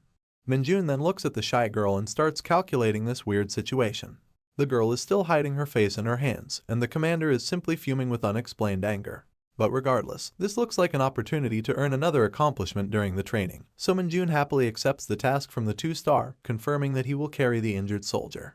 He then proceeds to walk towards the Nepo baby, who's quite startled to see him approach. My man squats down on the ground to give the girl a piggyback ride, and it goes without saying that she's not happy with the idea at all. Minjun knows that the girl has no choice, since not agreeing would be the same as forfeiting from the training, which would plummet her evaluation score. Looks like the Nepo baby is aware of that as well, but she's still extremely hesitant. In the end, she closes her eyes to resolve herself and shyly agrees to get on the piggyback ride. Our hero couldn't be happier to hear that, as it means he's well on his way to unlock a new achievement with the general. The others look at Minjun like he's a monster, not understanding where he gets his bottomless stamina from. But they're happy since they don't have to carry a person instead. Our hero picks up the girl on his back, and the platoon commander walks next to ensure they're okay. He tells Minjun to follow Vice Commander Kim Minji on the back and let him know if he gets tired and needs rest. Of course, this bastard over here doesn't have any intention to rest, and it's not like he's gonna get tired either, he's just too happy at the prospect of a new achievement. He looks at the Nepo baby with the same excitement, thinking of her as a ticket to his bonus. Of course, the girl averts her gaze to avoid looking into his eyes, she's still too shy about their last encounter. Not that it matters to Minjun, this dude is just busy grinning at such an opportunity. Meanwhile, the division commander observes the two from behind while still showing an unexplainable look of discontent. Kim Minji walks up to him and informs him that rumors will spread if they make an exception for the daughter of another division commander. But it's not like the general has any intention of backing down. There are no regulations that state they can't help the injured, and all of this is still just a part of their regular training. But despite that, Kim Minji notices a hint of something else when the general says that there's something he's missing. His brows twitch with annoyance, and he looks genuinely angry while calling out the name of Sun Yunseo's father, Sun Tiho. He calls him a fucking asshole, and I'm really not sure why he's so pissed to see his daughter inside this dungeon. Let's resume our epic story, this time directly with the face of our favorite Nepo baby, Sun Yunseo. She looks at the exhausted soldiers ahead of her, and then averts her gaze nervously at the men behind her. Kim Minji looking as solid as always, but the general behind him should have absolutely no place in this training. Nevertheless, it's a sausage festival out here, and the poor lone girl couldn't be more uncomfortable. Not to mention, she's being carried by yet another weirdo. The girl tells Minjun to let him know if he's tired, because she can always choose to retire from the training. But our boy rubs off her concern, blatantly stating that she's lighter than Stettel. And in case you forgot, Stettel is supposed to be one of the heaviest materials on Earth, so that wasn't exactly a good compliment, as you can already see from Yunseo's startled face. My guy then continues to guess her exact weight, but is stopped abruptly by the embarrassed lady. Meanwhile, the other soldiers are simply too tired to bother with this nonsense. Embarrassed and blushing, Yunseo tells our hero that she will stay quiet, so she requests him to shut the fuck up as well. And for some reason, the general seems quite interested in this conversation. After calming down a little, our girl contemplates the fact that she's only able to remain a part of this training thanks to the monster who's carrying her. So, she sighs as she lets him know that she will definitely repay him for his favor in the future. Of course, as achievement hungry as always, Minjun couldn't be happier to hear such words. In fact, he would love it even more if the said favor were to come directly from her father. But after all this, the idiot continues from earlier and tries to guess the poor girl's weight once again, which is a conversation the men behind them aren't gonna miss at any cost. Before our boy could spit out an exact number, the girl started beating on him to make him shut up, pleading him to not embarrass her any further. Kim Minji and Brutus both look at each other for a moment after witnessing such a scene, and boy would their next expressions creep the fuck out of Yunseo. You can tell that these two old men are looking at a couple in the making, and they couldn't be happier to be a part of it. Anyway, the night soon fell upon the dungeon once again, and our soldiers were now more tired than ever, barely managing to even maintain their posture. As usual, the platoon commander was navigating from the front, and the corporals behind him were desperately hoping to not encounter any more monsters. While crying their eyes out, they couldn't help but curse the very handsome individual, who threw them inside a training dungeon that was set to hell level of difficulty. This is when their commander tells them that only 2 kilometers are left in their destination, so everyone should maintain their focus and not let down their guard until the end. As he asked the corporals behind him to relay this message to the rest, the exhausted soldiers couldn't be happier to hear such news. At last, they could see an end to this disaster of a training. But of course, their enthusiasm was short-lived, as they both noticed an unforeseen predicament on the horizon. As soon as he noticed, the bald corporal yelled at the commander that flying monsters are approaching them from the sky. After laying his eyes upon the threat as well, the commander ordered everyone to get into their battle formation. They were about to engage an airborne enemy. The monsters that charged at the platoon from above were an absolute abomination, looking like the bastard child of a snake and a sparrow. Their teeth were sharp, and their glowing eyes were a sign that these creatures were nocturnal. Turns out, these things are called the Black Rakes, and there's no doubt in the platoon commander's mind that they couldn't have faced a worse enemy at a time like this. The creatures circle above the panicked soldiers, and the general observes this whole situation from a distance. After taking a look at the monstrosities himself, the general can't help but consider the platoon unlucky. They had come so close to the finish line with an injured troop, but this might actually spell the end of their training. You see, the black rakes might be small-sized monsters, but their teeth and claws are sharp enough to tear through skin. Of course, the hunters wouldn't die from such injuries, but given the tenacious nature of the enemy, a proper fight would be very hard for the tired troops. Not to mention that it's nighttime, and even the general is having a hard time spotting the airborne enemy with his weakened eyesight. Meanwhile, the poor soldiers continue to swing and miss at the annoying creatures, feeling an overburden of exhaustion with every breath. Kim Minji is staying at the back line to protect the injured, but it's clear that he's quite disappointed at the sorry fight being put on by his troops. Heck, even the general is forced to comment that such pathetic reaction times should be grounds for point deduction, and the poor sergeant first class can only listen. He sees the sorry state of his soldiers and how much they're struggling to fight these monsters, but he knows that he can't use the excuse that they're tired and have low visibility. After all, they're hunters, and being prepared for such monsters is their job. However, Kim Minji knows better that even if he leaves his post and rushes over to help, there's not much he can do to change the outcome of this battle. In fact, as he watches the commander miss his target as well, he wonders if falling out of line at such a crucial time will result in even further point deduction. In the end, Kim Minji has no choice but to trust the platoon commander and await his orders. But given the desperate expression of the man himself, I doubt he has a solid plan either. Meanwhile, our boy over here is absolutely demolishing his teeth in annoyance and anger. The words point deduction from the general are still ringing in his ears, and that's the one thing that our homeboy could never accept. Cursing and clicking his tongue, my man rushes forward with the startled and helpless girl on his back.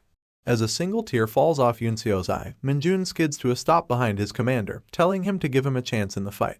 Of course, the commander is furious at the mere suggestion that he would want to engage in battle while carrying an injured soldier, so he yells at him to stay back. However, seeing nothing but point deduction in his eyes if the situation were to continue, our hero states that everyone has reached their limit. And with those same words still glittering in his eyes, he claims that he's the only one who can turn this fight around. Seeing his confidence, and the extremely poor battle that the rest of them are putting on, the commander gives him a chance to explain his plan. Minjun whispers his plan, and both the commander and Yunseo lean closer to listen carefully. But as soon as they hear it, both of them shout in unison at the craziness of his plan. Realizing that she was being uncharacteristically loud, the Nepo baby puts a hand to her gaping mouth. However, the platoon commander has a completely different expression. You can tell from his face that he's seriously considering Minjun's idea. And sure enough, much to Yunseo's surprise, the commander taps his best soldier's chest, telling him that he will only get one chance. If he fails, everyone will retreat immediately. The girl can hardly process what's happening. She can't believe that the commander is choosing to trust in such an abrupt plan by his subordinate. And meanwhile, the black rakes were going crazy over the heads of the fighting soldiers. Most of them could do nothing but watch the bird-like creatures, unable to strike them down with their weapons. Desperate to end this fight, the commander tells Minjun to hand him the injured soldier and head forward, but he's interrupted mid-sentence by our uncomplying hero, who insists that there is no time to waste. Once again feeling the rush of desperation, the commander grits his teeth while agreeing to the soldier. So, Minjun rushes ahead while carrying the Nepo baby on his back, while the commander orders everyone to clear a path for the corporal and get ready to open fire at the enemy. His commands spark a curious reaction from the general, who's surprised to hear that he wants the soldiers to use their rifles when they can't even properly see the monsters.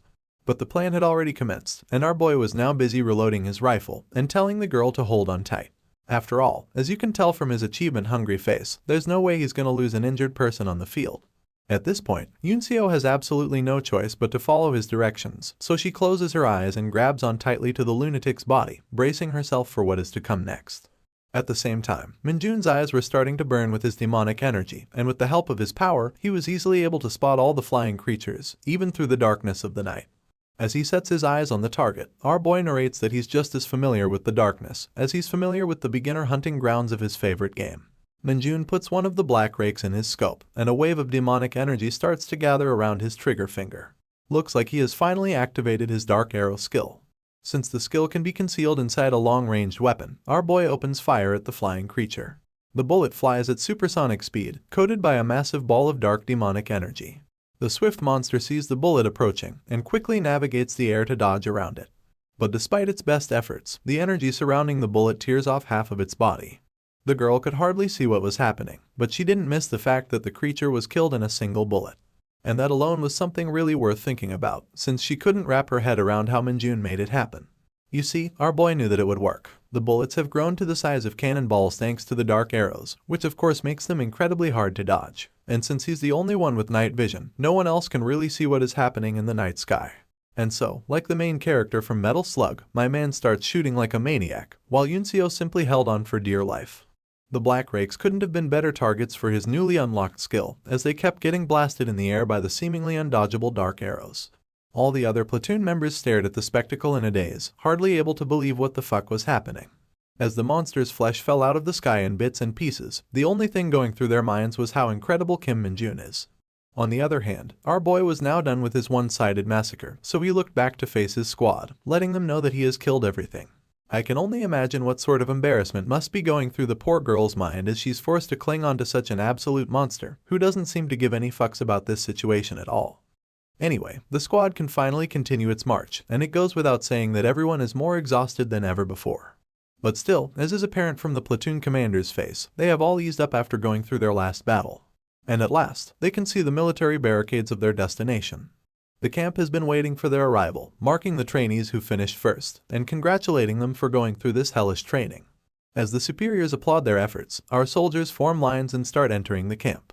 It was a long journey, but they can finally take some sighs of relief and relax their minds. These guys couldn't be happier at the moment. Kim Min-ji was the last to enter the camp, and after checking off all the people who returned, the attending sergeant announces that all members of the 2nd platoon from the 2nd company have passed their training. The exhausted boys smile at the result of their hard work, glad to have finally made it back after finishing every single one of their tasks. Min-jun has a big-ass smile on his face as well, because thanks to him, his entire platoon has passed, and there won't be any point deductions. This is when the medical team arrives with the stretcher to take care of the injured Nepo baby, and the platoon commander finally shouts to congratulate all of his troops, because none of them gave up. He knows the end report is gonna be sweet. True to their commander and duties, the soldiers all salute and raise their thumbs in acknowledgement of their feat. Now it's Kim Min-ji's turn to take over the command, and he orders his troops to not behave unruly now that they have returned. They will relocate to their barracks very soon, and then everyone can relax however they want. Everyone starts retreating towards the main tent, but the platoon commander spots an outlier in the group. It's none other than Min-jun, and he's asking the medical team where he can get rewarded for his accomplishments, instead of finally putting down the poor girl on his back. The commander takes this opportunity to call out to him, which immediately averts our boy's attention. Looks like the commander wanted to personally thank his best soldier for his excellent contributions, and always taking the right actions in the face of danger. Min-jun thanks the commander for his high praise, although he would much rather prefer a more tangible reward. In any case, the medical team was now getting tired of waiting, so the Nepo baby finally tells our hero to put her down. As she adjusts herself on the stretcher, the girl apologizes for any inconvenience she may have caused to the platoon, and thanks them for helping her finish the training. Since the commander is just a solid man all around, he tells the lady to not think of herself as a burden. He's just glad that they were all able to finish the training together. This is when the elephant behind them starts bursting out in laughter, looking extremely pleased with the end result of the training. With a big-ass smile on his face, the general expresses his absolute joy over the fact that everyone from the platoon managed to pass this dungeon without hiccups. In a fit of his excitement, he lunges forward to hug our hero, but I guess Min-jun didn't like that idea because he quickly dodged out of the man's sweaty arms. There's a brief moment of awkwardness when the general just stands there with his arms crossed, but then he turns around like a bear to go for yet another hug. I don't need to explain much in this panel, because it's clear from our hero's face that he hates the idea. The entire comedy sketch was being witnessed by the Nepo baby and the commander, who just find it hard to believe the completely absurd nature of the general. But then again, it's not like they can't understand his excitement either, because it's only thanks to Min-jun that they were able to finish their training at all. When the general had finally managed to catch the poor soldier, his attention was averted by someone's salute. And immediately when he laid his eyes upon that person, the general froze up like a deer before a truck. The one who saluted was 4th Battalion commander of his division, Colonel Yu Jehai. She's the one in charge of all the female units in the 104th Division, and judging by everyone's scared reactions behind her, she's quite the scary individual. The woman goes right past the general, ignoring him completely with an annoyed expression on her face. And Min-jun can't help but wonder what sort of authority can she have to ignore her superior like that. Surprisingly, when she sees her favorite soldier, the woman's frown turns into a smile, and she asks the Nepo baby if her injury is serious. Yuncio explains that she simply sprained her ankle and should heal up in no time. Seeing that the girl was lucky enough to fall into a dungeon hole, the colonel feels relieved and asks the medical team to escort her with care. And when she's done with that business, the stout woman turns her gaze back to her left. She stares directly at the scared general and asks him about his training observation activities. With a double-edged smile on her face, she asks him to have a private talk with her so she can give him a piece of her mind. The division commander wonders if he has to do it right now, but the colonel won't take no for an answer. With the face of a benevolent demon, the woman warns him to follow him right away, and I guess we can all tell that Brutus is finally fucked. God knows what happened between those two afterwards, but our scene has now switched to the next day, a bright sunny morning inside the 104th Division's HQ. Inside the cafeteria, Minjun was busy munching down on a fuck ton of carbs and protein. I guess his hard work has earned him a good meal at least. Other than the chef who seems to be carrying even more chicken, our boy is the only one inside the cafeteria at this moment. The chef brings him a fresh batch of piping hot fried chicken, which makes Minjun's eyes sparkle with excitement. Unable to believe this VIP treatment, he asks the man if it's alright for him to have so much food. The gentle chef gestures him to look around and says that no one else will visit the cafeteria today since they're all tired and sleeping, which means Minjun can eat everyone's share by himself. My boy couldn't be happier to hear such news, so he gratefully accepts the benevolent gift of scrumptious fried chicken. As he continues to chow down on those juicy thick thighs like an absolute glutton, the chef indulges him in small talk, telling him that their platoon is being rumored as the best in the division after their training. He tells him about all the praise he has been hearing about him from the battalion commander and the other colonels, and remarks how he even managed to defeat a bunch of black rakes by himself. Our hero was just busy gulping down his food, but the chef was really impressed that he managed to solo so many monsters in the darkness. He comments how this round of Hunter Field maneuvers was rumored to be the worst one till date, and more than 50% of privates gave up the training in the middle. I guess the chef was a chatty guy, because he kept going on his useless banter for quite a good while. On the other hand, our boy was simply appreciating the incredibly juicy meat that he could now eat all by himself. While all of that was going on, a few officers were walking down the empty halls of the building. The colonel in the middle noticed something from the corner of his eye, and felt a bizarre moment of silence when he saw that the training grounds were completely empty. He comments how the entire camp feels like a ghost town, which alerts the captain next to him. The captain with the scar over his mouth replies that everyone has been given a day off after their exhausting training, and the majority of the soldiers are just sleeping in their barracks. The colonel seems pleased to hear that, but comments that they should also get up and eat. And continuing their walk, he mentions how everyone did amazing in their recent training, and how the division commander looked quite pleased with the results. That sparks the interest of the other captain next to him, who loves the fact that the division commander personally went to observe the training. He finds him to be really cool, and not overbearing at all. Of course, he's the only one who feels that way, because the colonel isn't pleased to hear such words about Brutus at all. In fact, he finds him nothing more than overbearing. He remembers how the commander of the female battalion gave them all a serious lecture over the division commander's careless attitude, and the fact that he left his post to fool around in a dungeon. Captain Kim looks shocked to hear that. He finds it hard to believe that a colonel would yell like that in front of a major general. But his superior corrects him, letting him know that she wasn't in the wrong at all. After all, it is a fact that Major General Brutus left his post without saying anything. Since the captain still looks a bit skeptical, Colonel Lee lets him know that the 4th Battalion's commander is a scary individual. Imagining her as a super soldier with a blade on her shoulder, the man can't help but comment that everyone in the division fears that woman, and even he is not an exception. In any case, he's glad that the matter with her was settled thanks to Kim Min-jun, because thanks to his incredible results, the division commander's interest in him was somewhat justified. Putting a wide smile on his face, the man couldn't help but look forward to our hero's future inside the military, and since he's a part of his battalion, he's also really looking forward to the next monthly meeting. Now let us move back to the main building of the division headquarters, where a meeting is taking place behind a closed door. Putting on his glasses that don't match his face at all, the division commander seems to be looking at a report. The one sitting in front of him is Colonel Yu, the commander of the 4th Battalion. Since she's slowly taking sips out of her teacup, I guess her rage from earlier has calmed down. Brutus is now finished reading the piece of paper and looks at the colonel to confirm that the dungeon cleanup schedule is good to go, before asking her if the Nepo baby is doing okay. The colonel puts down her cup of tea and replies that the girl didn't receive a fracture. She then continues that Yunseo is recovering pretty fast and should be finished with her treatment by tomorrow to resume her duties. Hearing that, Brutus remarks that the girl really seems to take after her father, and that's exactly when his phone starts to ring. Without wasting a single breath, he picks up the tiny phone in his hand to answer the call, almost as if he was looking for an excuse to get himself out of this meeting. But his day only got worse when the voice on the other end greeted him by calling him a bearded bastard. Annoyed at such words, the Major General demands to know the person's name. In response, the man on the other end doesn't really give out his name, but expresses his disappointment that Brutus has already forgotten his voice. Looks like the Major General has finally recognized the voice, and he asks with a look of shock if he's really talking to the person he's thinking about. His sudden change in tone seems to have alerted Colonel Yu as well, and the scene finally switches to the other side, where the man confirms the division commander's suspicions. We see on his title plate that he's also a Major General like Brutus, which means that they both share the same rank in the military. And as we finally zoom out to look at the man, we see his angry face with popping veins. This man is the division commander of the 107th Division, Sun Tiho, and also the father to our favorite Nepo baby. He seems absolutely pissed about something, as he refers to Brutus as an annoying fucker and challenges him to a duel. Last we left off, Nepo baby's father was on phone with Major General Brutus, giving him an earful of insult and challenging him to a duel. And now, as we start this episode, Brutus is retorting back while fuming, complaining why Sun Tiho called him a bearded bastard. In the background, it seems like Colonel Yu is already invested in this conversation.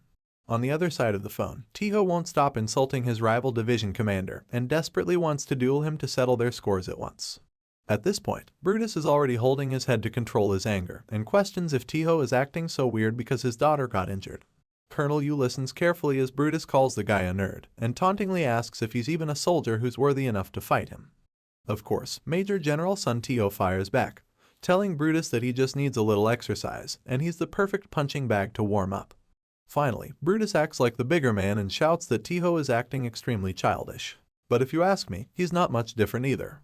My statement is backed up by the incredibly concerned look of Colonel Yu, who's observing silently while Brutus fails to explain that it's not his fault that his daughter got injured during training. This is when Tiho crosses the line and says that Brutus couldn't even get married. There's no way he'd understand his feelings. The bearded dragon finally snaps, crushing the phones in his hand while banging his fist on the table, demanding to know the location of the bastard who's so keen on having a duel. But of course, he's just talking to himself now that his phone is broken, and me and Colonel Yu are both wondering if this dude is okay in the head. He keeps hurling threats at Tiho, and gets mad when he doesn't hear an answer. Finally, he replies back to the thing that got him triggered in the first place. He shouts that he didn't marry on purpose. It's not because no one wanted to marry him. Poor guy, I can really understand his struggle. As a 29-year-old unmarried virgin, this is really starting to hurt. Anyway, Colonel Yu takes the hint and cautiously comes close to the raging idiot, while he's still going on about why Tiho isn't saying anything in response. With as much respect as she can spare for such a moron, the colonel informs the Major General that the call has already ended. And sure enough, when Brutus pulls back his phone from his ear to look at it, the poor thing is already cracked into pieces. But without giving a second thought to his anger management issues, he turns to the colonel and asks if she has Sun Tiho's number saved in her phone. For a moment, the woman stays silent in fear of losing her phone as well, but eventually, she heaves a sigh and accepts her sad reality that she needs to work under such a meathead. Understanding the situation, she tells Brutus to calm down, and try to understand that Major General Tiho has every right to be angry. At first, the clueless idiot snaps at her for taking the side of the nerd who insulted him and his capability to get married, and even questions the colonel if she's the one who informed him about his daughter getting injured.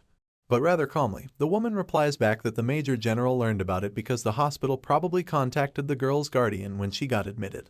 Besides, she states that Tiho probably isn't mad because his daughter got injured during training. He's angry because a certain someone granted her special permission to finish her training instead of transferring her to a hospital. And finally, Brutus is humbled by being slapped with some facts. Still, with a charming smile on her face, the colonel adds that he should call Sun Tiho and explain the situation properly, because he only wanted to find out the capabilities of the second platoon. Coughing in embarrassment, the humbled Brutus accepts that he should probably explain to his friend that there has been a misunderstanding. He only needed to see how his soldiers would react to an actual injured person. Meanwhile, the colonel takes out her phone to make the call, but when she sees the crushed Samsung Galaxy something in the Major General's hands, she reconsiders if this is really a smart idea. And after giving it a second thought, she pulls back the phone and states that she will put the call on speakerphone instead. As she makes the call and puts the phone on the table, Brutus is visibly starting to panic. It looks like he's not really sure how he would explain anything at all. But still, he sits with a hint of impatience, and we hear a click from the phone as Major General Tiho picks up the call. Without even saying hello, the dude straight up asks Colonel Yu why she's calling him, and questions if she's sitting together with the bearded bastard. As calm as ever, the woman addresses her superior politely, and explains that she's calling him instead because the division commander's phone is broken. Meanwhile, the division commander in questions is still seething at Tiho's harsh insults. But anyway, he sets his anger aside to tell Tiho that he was too worked up earlier to explain things properly. He clarifies that there was an emergency while he was out in the dungeon to observe a particular platoon. But before saying any further, he starts making a sour face like he just swallowed an entire lemon. Looks like words of apologies come to him with great difficulty, and Colonel Yu observes as her superior struggles to calm down his nerves.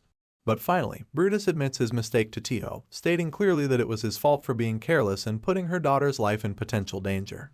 And so, he formally apologizes for his mistake as the division commander. His sincere words put a warm smile on General Yu's face, who realizes that Brutus tried to understand the feelings of a parent, despite not having any children of his own.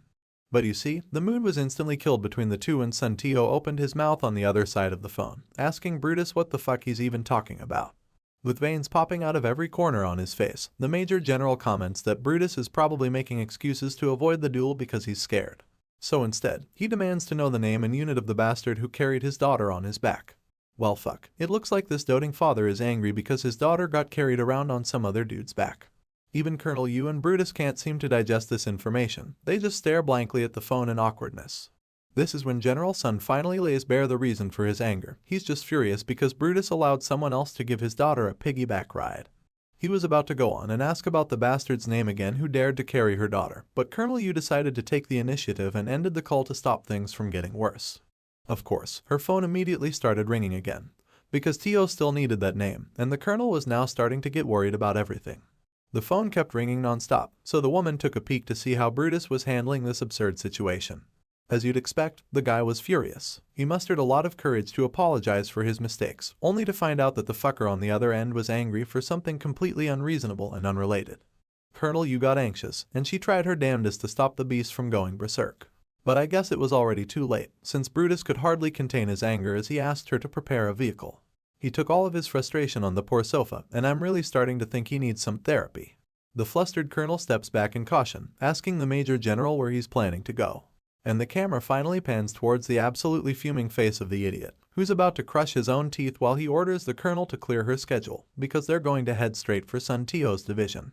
At this point, Colonel Yu is straight up calling both of these men as absolute idiots in her mind, and she's absolutely fed up with their poop-filled brains that are only good for fighting. Meanwhile, the man who's unknowingly causing all this chaos is simply strolling across the hallways without a care in the world. Heck, he loved the chicken he got for free in the cafeteria so much that this is pretty much all he can think about. But well, even if he sings and moves along with hands in his pockets, there's not a moment in Minjun's life that can be considered boring by any standards. Because in a shadowy corner to his right, his tiny minion was waiting on his master with a sexy pose to give him a speck of his attention. Sure enough, my boy noticed something off at the corner of his eye when he walked past, so he stops his stroll to confirm his suspicions. And when he suddenly turns his head around to see what the heck he saw, the little condom head was overjoyed to see his master notice him. He couldn't help jumping up and down with his tiny hands and legs. Of course, his adorable actions go right past our hero, because this dude is just annoyed that Tiny is appearing in random public places again. And so, he grabs the little fucker by the head, puts him in his pocket, and bolts out of the hallway to talk to it in private. He finds himself a quiet backside corner of the building where no one comes around, and after confirming that the area is void of any human presence, he allows the tiny shadow demon to come out and state its business. Minjun warns his minion to never come out in public places again, and asks it why it came to find him in the first place. The shadow demon seemed pretty confused at first, and started explaining in its weird sign language that he made sure there was no one around when he showed himself earlier. Minjun seems to be aware of that, but that doesn't mean he won't get pissed off if Tiny keeps popping out randomly for no reason. That harsh treatment makes the adorable creature sulk. He just wanted to surprise his master and gain some affection. Finally realizing that he was being too harsh with his words, Minjun heaved out a sigh and spared some demonic energy to feed the shadow minion.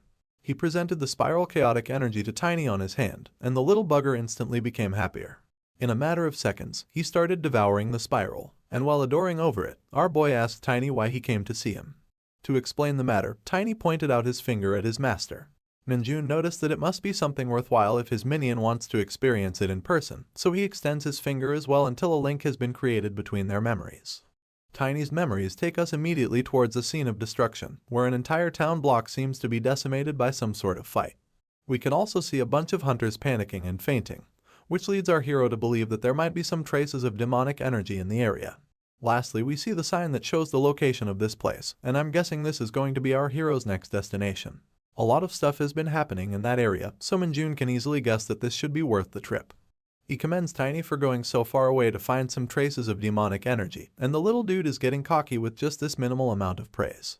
It's not surprising that he was able to travel so much though, because Tiny has the Nightwalker skill that lets him travel great distances in the shadows throughout the night. To encourage good behavior going forward, Minjun feeds the little fat fuck another spiral of demonic energy.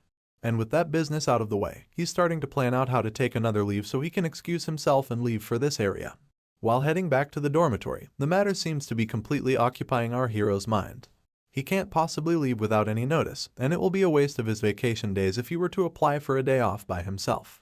As he opens the door, he wonders if he can get granted a holiday by the army itself so he won't have to waste his vacation days. But when he looks into the room, his entire squad seems to be cheering on with excitement in front of the platoon commander. Minjun doesn't know what the fuck is going on over here, but it doesn't take long for the commander to notice him and congratulate him for being selected as the best soldier of the hunter field maneuvers in the entire division. Minjun thanks his superior, but seems like he has more to say. The commander explains that the best soldier will be given a separate reward later, but thanks to his excellent contributions in the dungeon, the entire platoon has been given a day off. Well, what do you know, this shit was exactly what our boy needed to hear, so it's no wonder that his eyes are now sparkling like an excited puppy. Without wasting a second, he asks the commander if he can use his day off tomorrow, and the question seems to surprise everyone. It's not impossible, but the commander can't help but ask why Minjun is in a rush to avail it so quickly. Of course, our boy won't be explaining his plans to him, he just states that he needs to do some private stuff tomorrow. Since no one can really argue with this psycho who always seemed to do things at his own pace, none of them question his reasoning.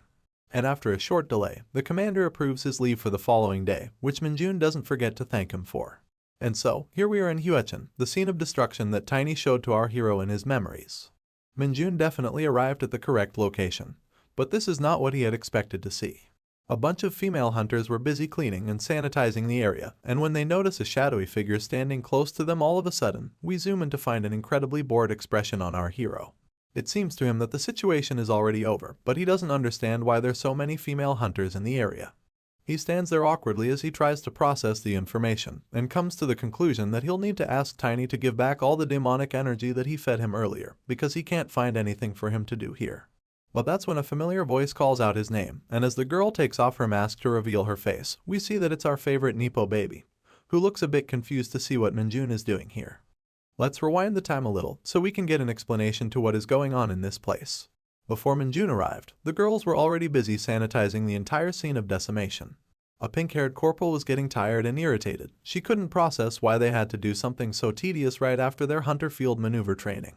The tall black-haired beauty right next to her was also a corporal, and she knew that their training results were quite bad, so this is a sort of punishment from their battalion commander Colonel Yu. Even so, the pink shorty can't help but complain. Bad results or not, all of them are tired, and now they have to clean up after a monster outbreak without getting any rest. On the contrary, the tall girl is just happy that they weren't part of the attack team, who had to deal with the stampede of monsters that broke through the dungeon gate. And while the pink lady was busy cursing and grumbling, the tall mommy spotted someone familiar to her side. Even from a distance, you can look at the girl's blue hair and guess that it's the Nepo baby, doing her best with her duties as always. The corporal approached Yunseo, asking her if her injury is fine and requesting her to not overdo it with the work. As serious as always, the private first class stands on attention in front of the corporal and states that she has already recovered. The tall corporal commends her fast rate to recovery, but as the girl's superior, she advises her to take it easy for the time being. Looks like Yunseo really appreciates the corporal's concern for her well-being, and thanks her for worrying about her all the time.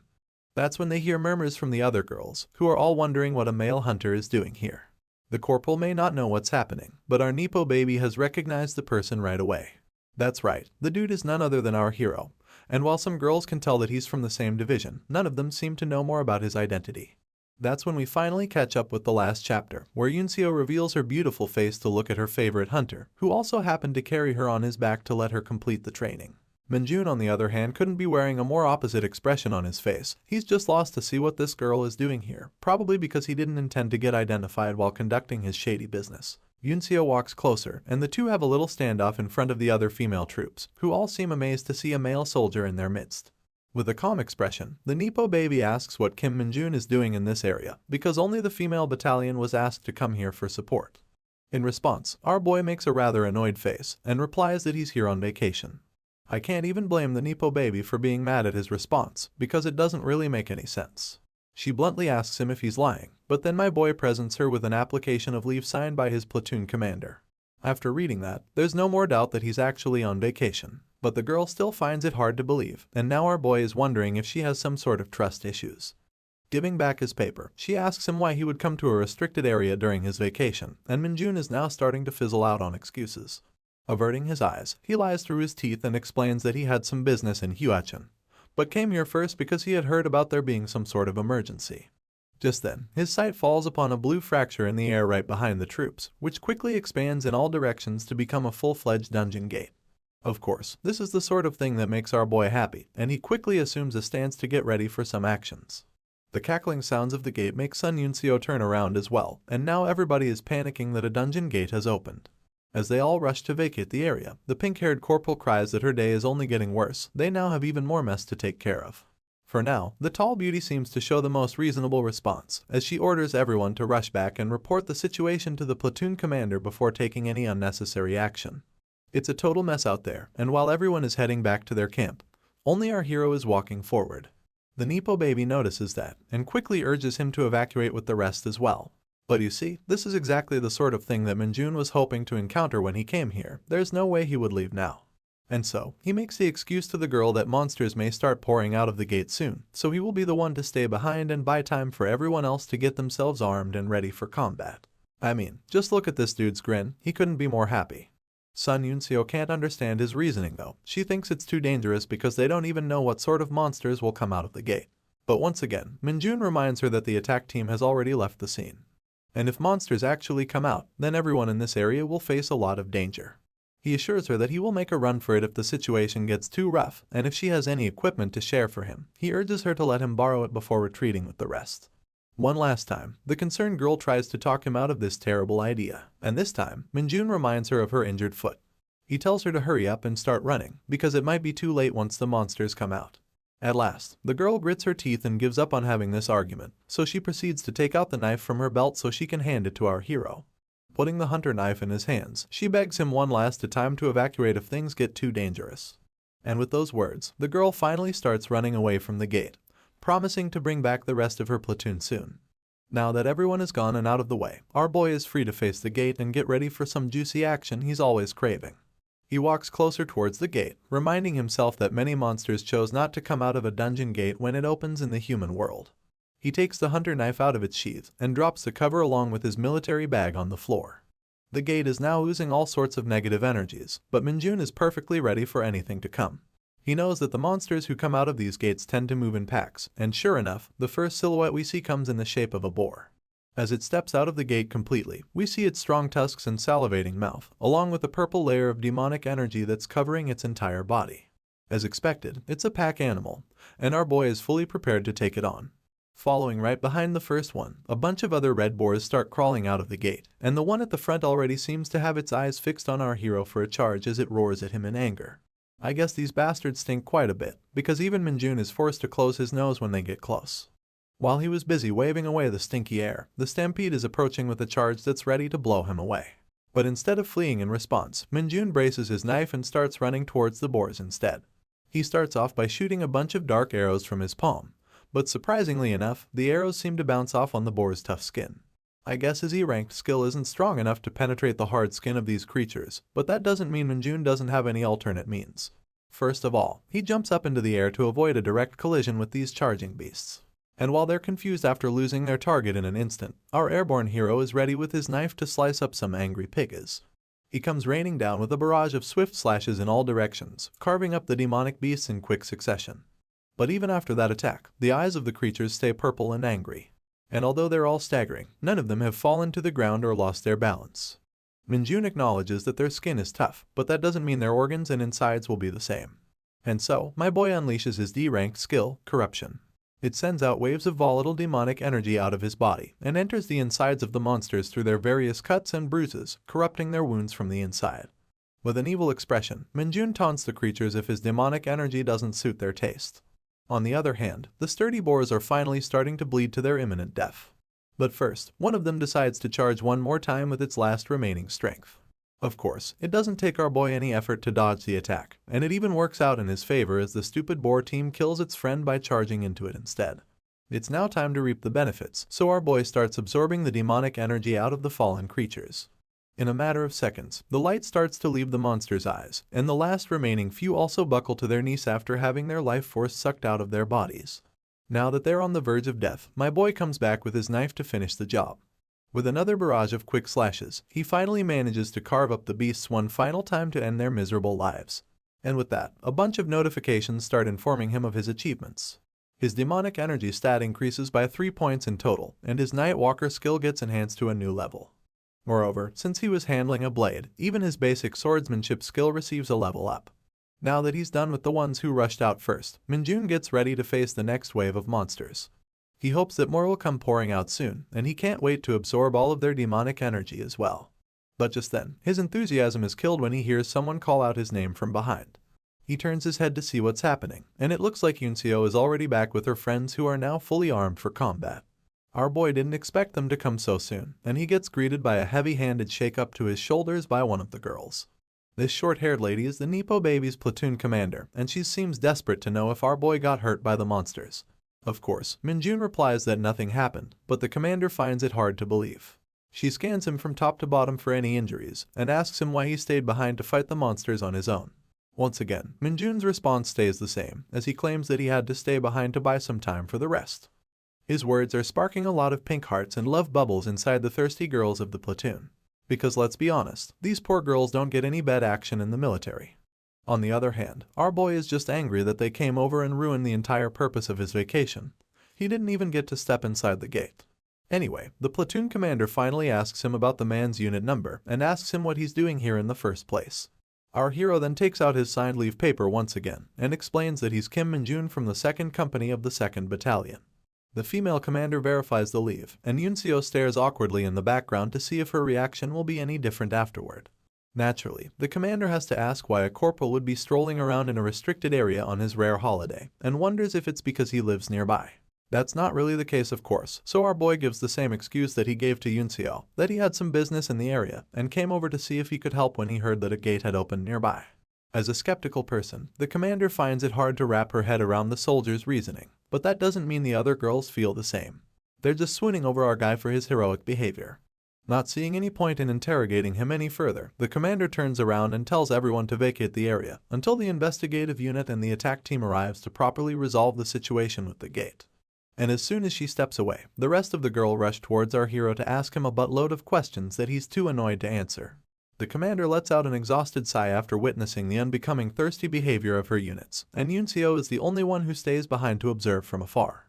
Meanwhile, my dude is fed up with everyone and everything, and simply wishes that all of them would fuck right off and let him charge into the gate to clear it out himself. Looks like being surrounded by a bunch of hot military girls isn't enough for this fucker, but I guess he has a separate list of priorities. Welcome back to one of my favorite series on the channel, where we start episode 16 during the night time in the camp. A loud shout of confusion is heard coming from the administrative office, and we head inside to see that the platoon commander is on phone with someone, who's updating them about the recent stunt pulled by our hero during his vacation. Unable to believe the report, the shocked commander once again confirms if they're talking about Corporal Kim Minjun from the 2nd Battalion. The man confirms that he's one of his subordinates, and is currently supposed to be on vacation. The next part of the report included our boy's current whereabouts, and the fact that he solo killed a bunch of red boars after volunteering for work. The commander can't help but get up from his seat after this information, surprising his colleague from across the desk. As it turns out, the person giving out the report was the Nepo Baby's commander. She explains that although the gate has been closed and they are currently disinfecting all of their troops, there's something else that bothers her. She's too confused by the fact that Minjun is still deciding to volunteer and help out with the disinfection, which is a case she has never encountered before.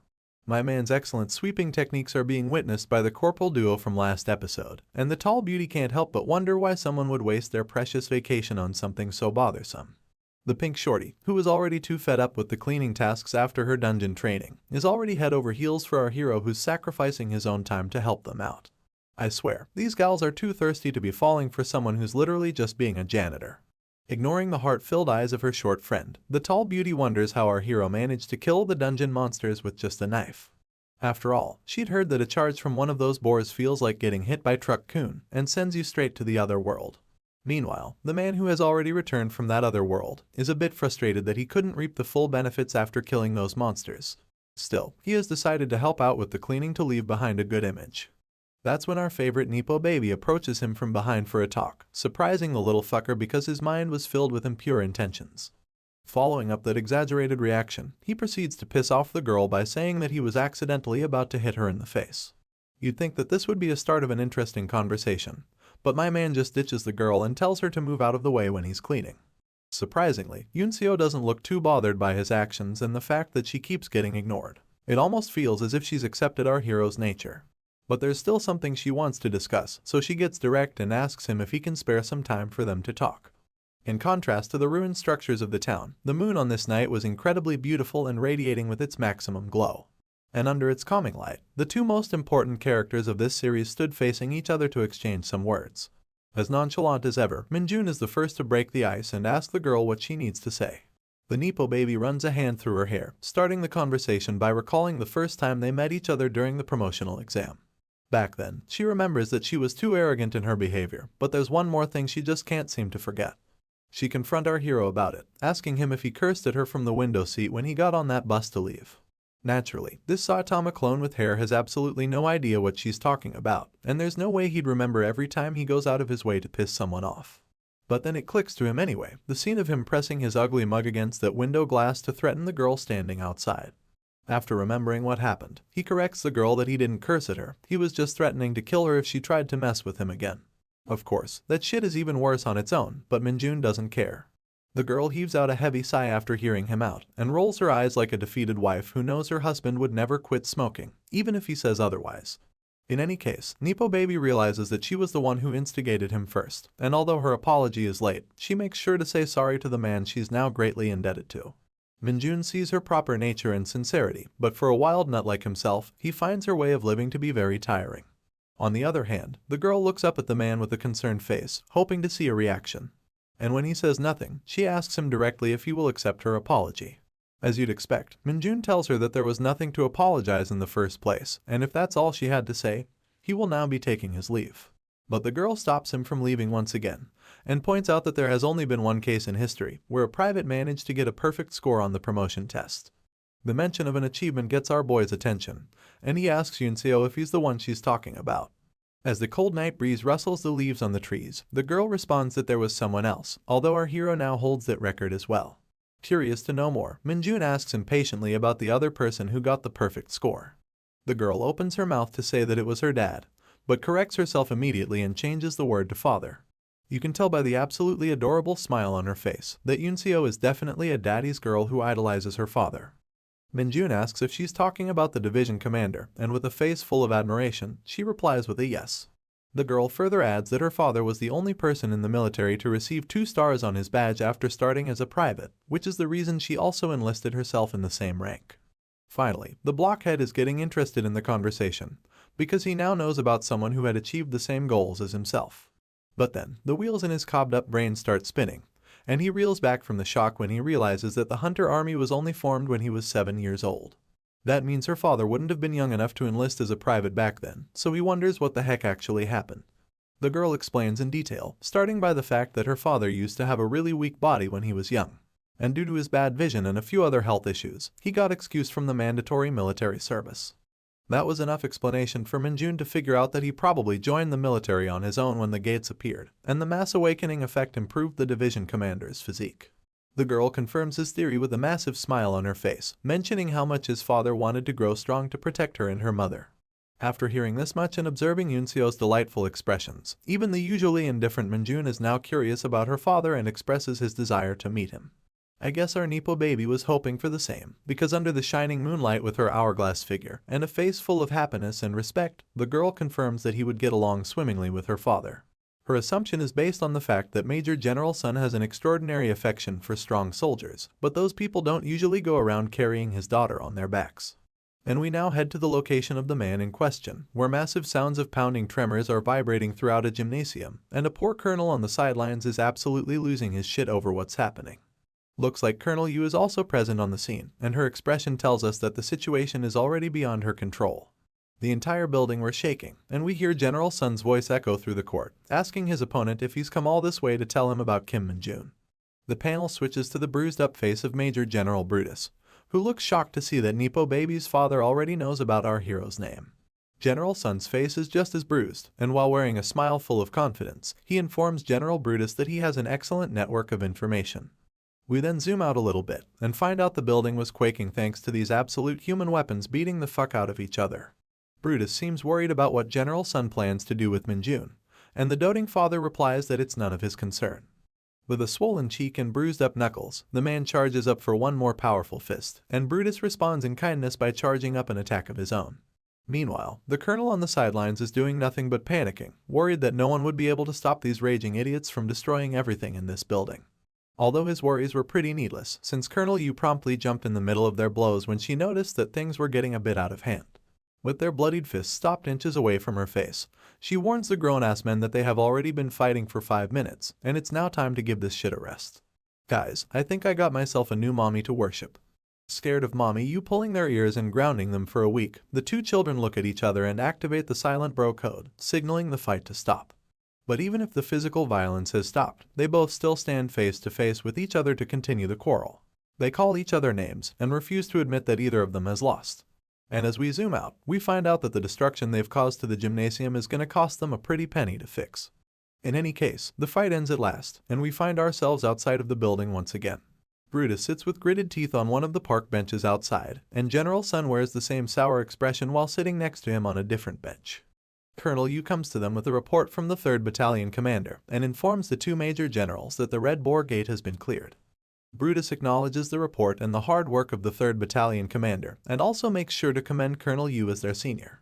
True to her character of a strong soldier, the woman accepts the commendation with a firm salute. She then proceeds to exit the scene and leaves the old friends behind to settle their scores in peace.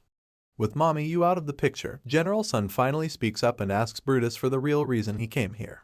The bearded behemoth takes a moment to glance in his friend's direction and judge his state of mind. And after seeing that he looks calm enough, he proceeds to inform General Sun to stay clear of Kim Minjun, because he's going to specially promote him to the position of a sergeant.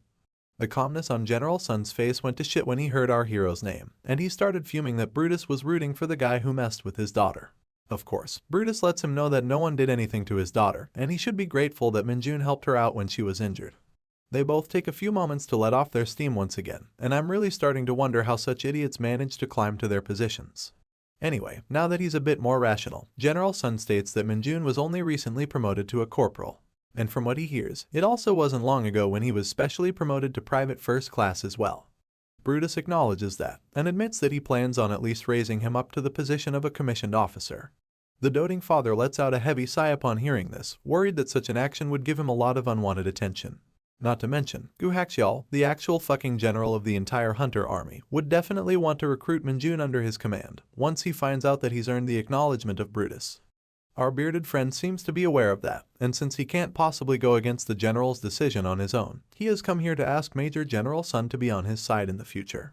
Of course, the doting father strikes back by saying that he can't possibly place his blind trust on a man he has never met, and he will decide what to do when he meets our hero in person. Basking under the beautiful radiance of the full moon, the two then stare off into the distance as Brutus asks his friend if he has any ulterior motives. And in response, the man simply chooses to stay silent about his intentions regarding Minjun. At the same time, while these old rivals were reuniting, something incredible was happening at the location of our hero.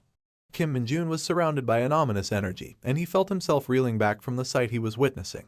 You see, a dark-robed figure was conjuring himself up in his dimension right before his eyes, and our boy was too stunned to react to this bizarre scenario. Surrounded by dark demonic energy, the man finally finishes materializing and stands up to his feet, and we see his long silver hair peek out from the robes. As he stands up and looks at our hero in front of him, a cunning smile appears on the man's face as he calls out that he has finally found him. But before we explore further what's going on, let's rewind the time a little bit and start from the moment where our hero and his new female friends were going their separate ways. The female soldiers were getting on the bus to leave for their camp, and the girls who had fallen mad for our hero were saying farewell, hoping to meet him again. The pink shorty in particular was very keen on asking him out for a date, but the tall guardian behind her was there to keep her on a leash. Before the shorty could blurt out her phone number for Minjun to call, her friends shut her up by holding her mouth and thanked our hero everything he had done to help them. The pink shorty then turned around to argue why her friend would ruin her perfect moment, and it allowed some time for Yunseo to exchange some glances with our hero. This time, there's no cursing, life threats, or awkward rivalry between them, so the girl simply bids her farewell with a warm smile. Just like that, the bus had left, and our boy was left alone on the road to go about his way. He turned around and heaved out a sigh, looking glad that he could finally stop with his nice guy persona and go back to being normal. That's when he laid his eyes upon something unexpected, and as the perspective switches, the pouting condom head was standing close to him once again. Minjun looked at him with eyes full of disappointment, not knowing what the creature wants this time around. The tiny shadow demon coughs on his hand while extending the other, quite shamelessly asking for more demonic energy for his ever-growing belly. Of course, my man is already angry with Tiny for the misinformation earlier, so there's no way he's gonna reward him with anything good. Tiny looked a bit disappointed after getting rejected, but his expression soon changed once he picked up a weird signal in his head. The adorable condom head started jumping up and down to get his master's attention, but Minjun was already looking in his direction. Since Tiny can't really speak, he communicates with his master by wincing his eyes and exerting demonic energy waves to send his thoughts. The waves tell Minjun that someone from Isgard is currently crossing into this world, and they're not even using a gate to do so. Instead, it's using a direct dimensional portal. Seeing how Tiny was able to detect such a faint presence, our hero finally realizes that maybe his shadow demon isn't meant to be an assassin, but an excellent radar for any traces of demonic energy.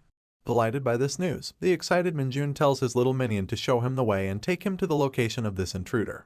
A few minutes later, the two of them find themselves in the thick of forest woods, and Minjun tosses a ball of demonic energy to Tiny for his excellent work, which the little creature happily accepts. This is when the demonic portal suddenly starts cracking into the air, startling the both who were standing carelessly right next to it. The portal expands slowly into an ominous field of purple pulses, and bursts into crackles of black lightning before a person starts to appear. The next few panels are a repeat of what you saw earlier, so I will save you the trouble and switch them quickly to bring you up to speed. After the man from the portal seemingly recognizes our hero, we found out that Minjun is in fact extremely repulsed by the intruder's appearance. The panel flips to the face of the silver-haired man who just appeared, and I'm suddenly not sure of this guy's actual gender. I guess I'll just assume he's a male until we're told otherwise. Anyway, a blob of snot starts dangling from the man's nose, and abruptly starts rushing at our hero with tears of happiness. He refers to Minjun as Master Minold, but my dude just wants him to stay the fuck away. Not that his concern was necessary, because the weird person trips by himself and falls flat on his face for reasons unknown. Concerned for the man's safety, Minjun reluctantly goes closer to check up on him, while Tiny waves goodbye because this shit is way beyond his pay grade. It looks like our boy has also recognized this person, because he asks him why he followed him to this world when he told him to leave him be. Looks like the snot has somehow migrated to the other nostril, and the man with the weirdly feminine eyes is still busy crying while looking at our hero. Minjun sees how the man's devotion to him is the same as he remembers, and heaves a sigh of relief as he remembers their first meeting. You see, back in the other world, this silver-haired dude was once on the verge of death in the middle of a desert dungeon. A heavily clawed paw of a beast stomped close to him, and we zoom out to see that he was about to be devoured by a manticore monster. The man had accepted his defeat and closed his eyes, but opened them again when he realized that he was still somehow alive. To his surprise, the beast was stopped in its tracks by a mysterious ball of demonic energy. The volatile ball had killed the monster, and the owner of this power made his appearance on the scene. It turned out to be none other than our boy Minjun, and while calling back his powers, he was intrigued by the presence of another human in this desolate place. He then comes closer to the fallen man, standing tall over his head while inquiring to know his identity. The man was trembling in front of the dark mage's presence, and he was too famished to exchange any words. Our hero noticed that the silver hair was nearly at the edge of death, and leaned in closer to comment how he was strangely handsome for a dude stuck in a desert. He was about to ask him why he wasn't speaking, but that's when the man opened his mouth to ask if the dark mage was Master Minold. Our hero gets confused why he knows about him, and out of nowhere, the silver-haired handsome starts crying with tears in his eyes. He starts trembling and shaking, and comments how Master Minold is the hope of all dark mages in the world. Minjun gets repulsed by such words, of course, and is even more surprised that the silver hair was also a dark mage. He then stands back on his feet and asks the man why he's so fucking weak if he's also from the same class, and wonders if that's somehow normal in this world.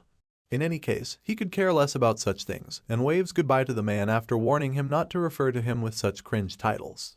But before leaving, he remembers something very crucial that makes him stop.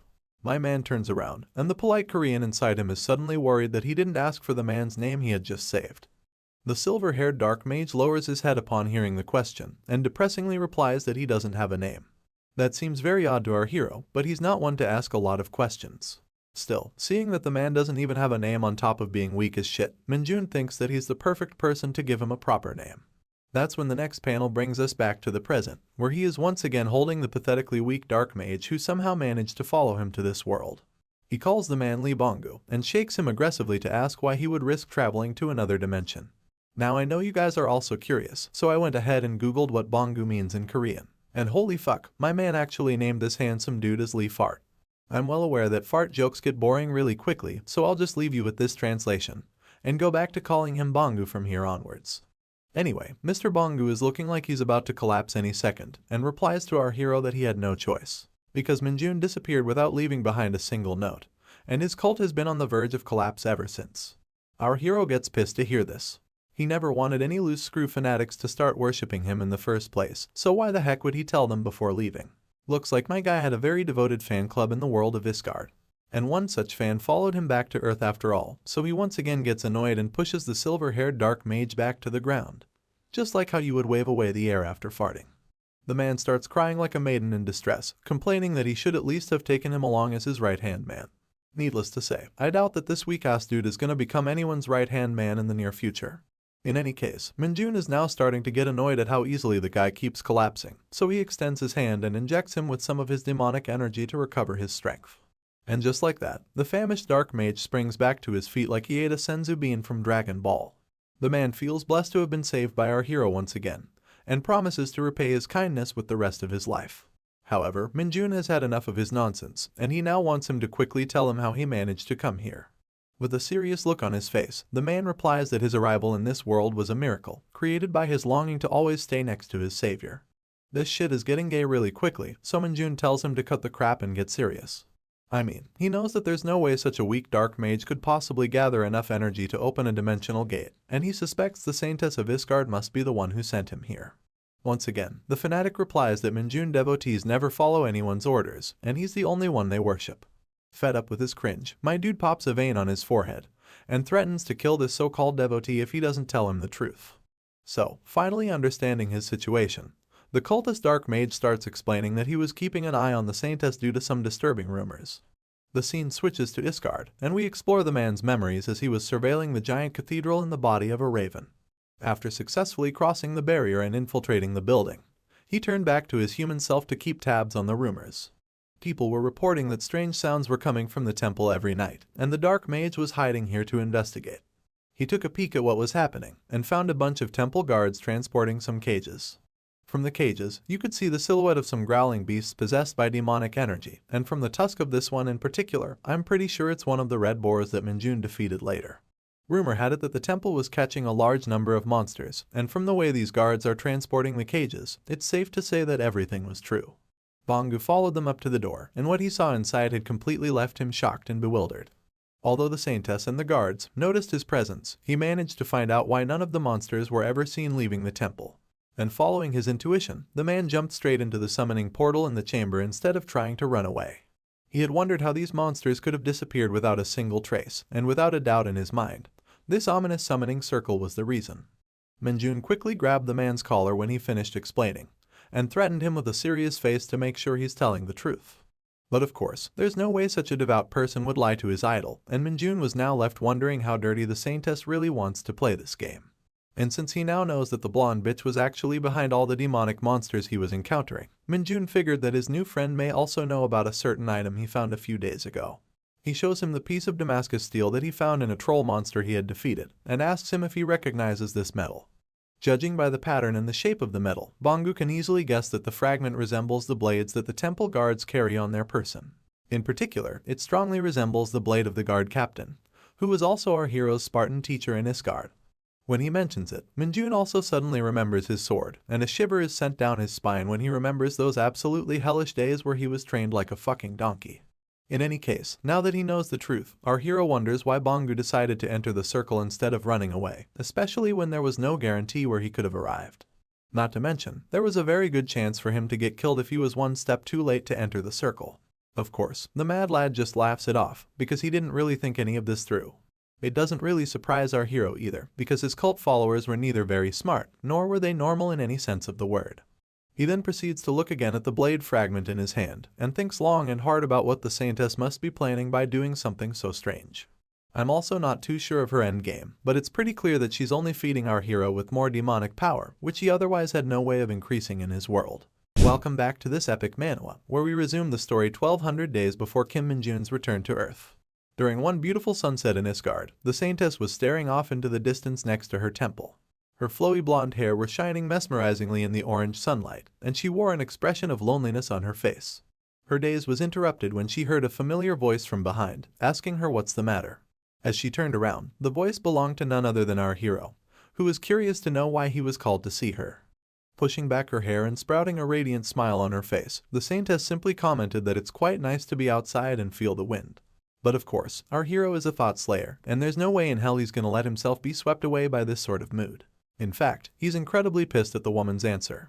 With a bitter tongue and a popping vein, he replies that he's been sleeping out on the fields for several weeks, and he's definitely not in the mood to be getting cozy in the wind. As is evident by the Saintess's expression, you can tell that she's regretting her choice of words as well. In any case, she brings back the smile on her face and apologizes with a lonely expression for her inconsideration. After all, she was simply excited to be out in the open since she can't really leave the territory of the temple any further. Once again, Min-jun could care less for her sob story and immediately asks her again why she called him. Finally, the Saintess gets to the topic and replies that she received some reports of our hero's colleagues getting seriously injured inside a dungeon. She was about to mention their extremely embarrassing cult name, but our boy cuts her off to clarify that none of those idiots can be called his colleagues, and he's definitely not a part of any such cult. Moreover, he clarifies that they followed him on his own and then got injured by some dark hounds, and since he has already treated their injuries, he'd rather not think about them any further. The Saintess smiles at the mention of dark hounds, as she's once again learned a new word from our hero. Seeing her expression, Min-jun walks closer to her and elaborates that he's referring to a monster called the Parkas. Since its literal translation in his home language is a dark hound, he prefers to use that instead. But that in turn makes him beg a certain question, and he suddenly turns serious to ask the Saintess about it. You see, Min-jun wants to know if there's really no connection between Isgard and planet Earth, which was swarmed by these exact same monsters before he got summoned. After a brief moment of silence, the Saintess replies with a simple yes. Not gonna lie, her expression right now makes her look very suspicious. In any case, she explains that gates and monsters began to appear in Isgard hundreds of years ago. If there's any connection between this world and the Earth, then it's the fact that they're both suffering from the same unusual phenomenon.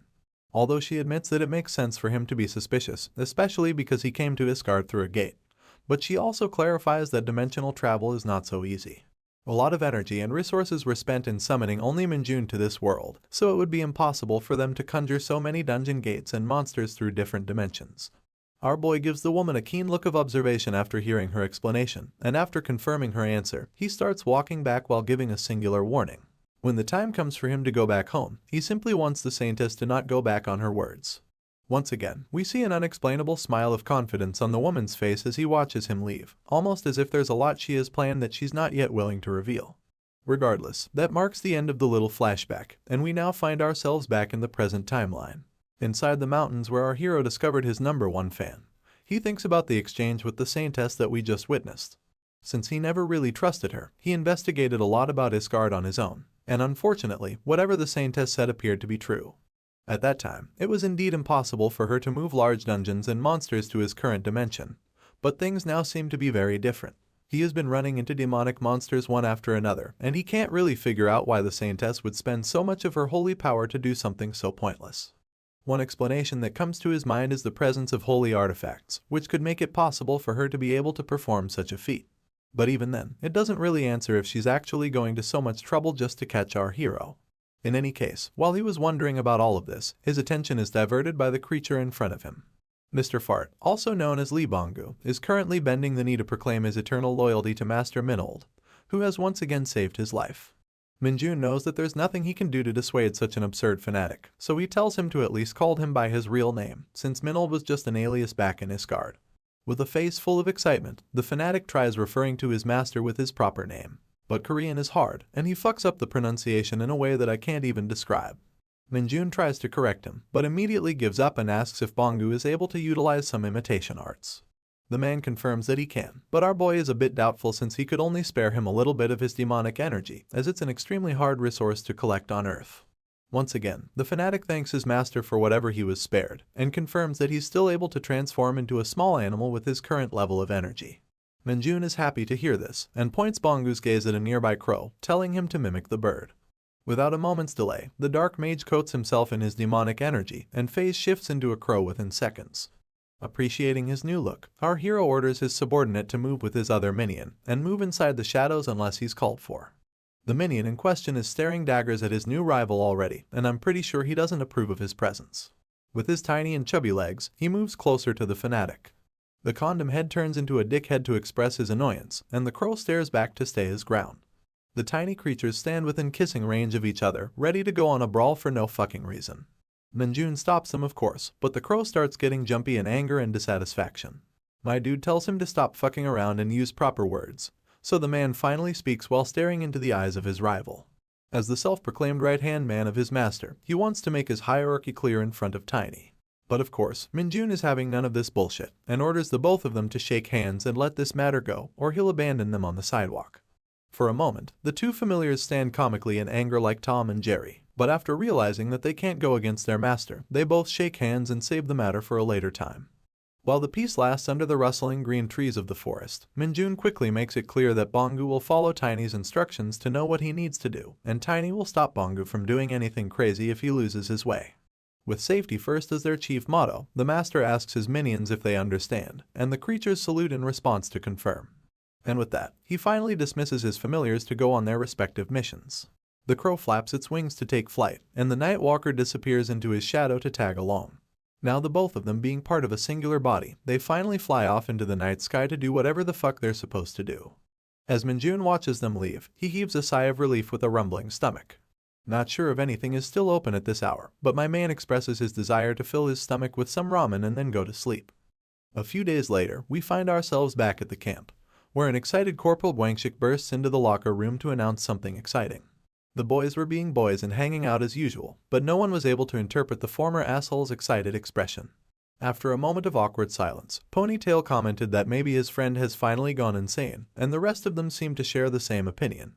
Still, Orange Hair and his friend entertained Guangxik's enthusiasm and asked him to explain what the fuss is about. With a big-ass smirk on his face, the man informs everyone that the platoon's quarterly performance chart has finally been posted in front of the admin office. That news garners the attention of a few sleepy individuals, and while Sergeant Lee puts on his uniform, someone comments that he probably got the first position again. There were a lot of raids and trainings this quarter of the year, and as the usual ace achiever, it's not too difficult to imagine Sergeant Lee at the top. Even Guangxik confirms that Lee was able to attain 75 points according to the result, which only assures the rest that he's most likely to take the first spot. But of course, we can't ignore the latest spice to the mix, and Guangxik makes sure to reveal the most surprising news of all. With a very docile expression, he whispers to the others that Sergeant Lee has actually only managed to get second in this quarter. For a moment, the others were excited that the top dog finally got dragged down a peg, but it also raised some concerns about who managed to get more than 75 points in the assessment. We already know who it is, and the man in question comes saluting into the locker room at literally the most perfect timing.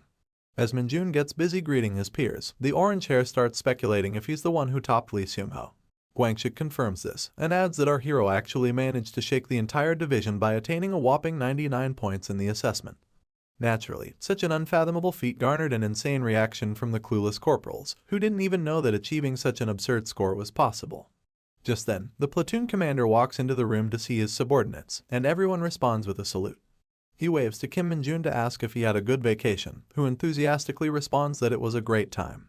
And while looking pleased to hear that response, the commander decides to show our hero the result of his latest achievements. The item in question results in some pretty strong reactions from the rest, who can hardly believe how this is possible. The only exception was Sergeant Lee, who somehow kept his face turned as if he already knew what was happening. You see, what the commander held in his hand was the symbol of a sergeant, which basically means that our boy was promoted once again. To receive a promotion without passing any test means that it's a special exception, and since Minjun's last promotion was also one such case, everyone finds it hard to believe that it has actually happened again. But regardless of their doubts, the commander confirms that they received the official documentation at their division today. And not only was Minjun chosen as the best soldier in the entire division during the Hunter Field maneuvers, but his volunteer work to clear a dungeon during his vacation was also highly acknowledged by the military. As a result, the division commander Brutus, who had a really merry time at the Tin Can dungeon with our hero, once again gave special orders to process his promotion. Needless to say, my dude was more than overjoyed at such blissful news, and he couldn't help but think even more highly about Brutus. And now, the platoon commander removes the 3 bars of a corporal from Minjun's shirt and replaces them with 4 bars, which now officially showcase that he has been promoted to a sergeant. Naturally, a promotion is always a cause for celebration, and the entire unit claps wholeheartedly for their brand new sergeant. Except maybe one person, who was looking incredibly concerned regarding a certain matter. As Ponytail takes out a folded piece of paper from his pocket, we see that it's the same bet they placed before their dungeon training about Kim Minjun's next promotion, where Guangxik made the unbelievable estimate of 1 month with his entire salary on the line.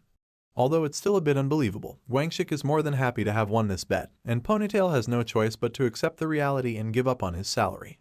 But of course, lottery winners always get targeted whenever they win, and the paper was immediately snatched from the corporal's hand. The snatcher was none other than Minjun, and his new subordinates were already sweating bullets in nervousness about what he might do with their bet. As expected, our hero targets his disciple first and asks him if he's aware that he's now addressing a sergeant. It goes without saying that the former asshole has long since learned his lesson and would never dare look down upon the sergeant. After taking a thorough look at the paper, Minjun sees that his disciple has won a very generous bet, and Guangxik wastes no time confirming this information, although he stumbles multiple times over his words. By now, the poor corporal is extremely nervous and sweating, because he had no idea what our hero might be thinking. I guess his anxiety is justified, because Minjun is wearing one of the most wicked expressions I've seen him wear in a long time. He comments that it must be nice to be a winner, and I can only imagine what he's planning to do with his disciple. In the next scene, we're taken to a new location, where our hero is still donning his new badge and smiling like someone who's really having the time of his life. The reason for his happiness might just be the misery of these people who bet on him, and the 2 of them are already standing on attention and sweating. Meanwhile, poor Guangxik looks like his face is almost about to explode, and he desperately offers to give 30% of his winnings to Minjun. Our hero looks down at the struggling man and proclaims that he isn't doing this for the money. Hearing this, Guangxik raises the offer to 40%. And as we finally zoom out to get the full view, we see that Minjun was forcing him to exercise with the stupidly heavy red stones.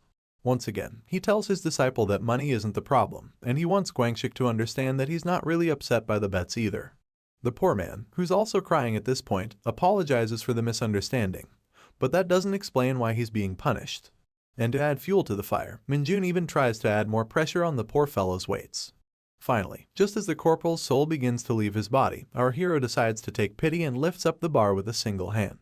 The steaming corporal is now looking almost lifeless on the bench, and his 2 friends are scared beyond belief to see how the sergeant is managing to lift the redstone weights with just 1 hand. You see, according to Minjun, none of this can be considered as punishment, as he's simply helping his disciple train who previously expressed his desire to grow stronger.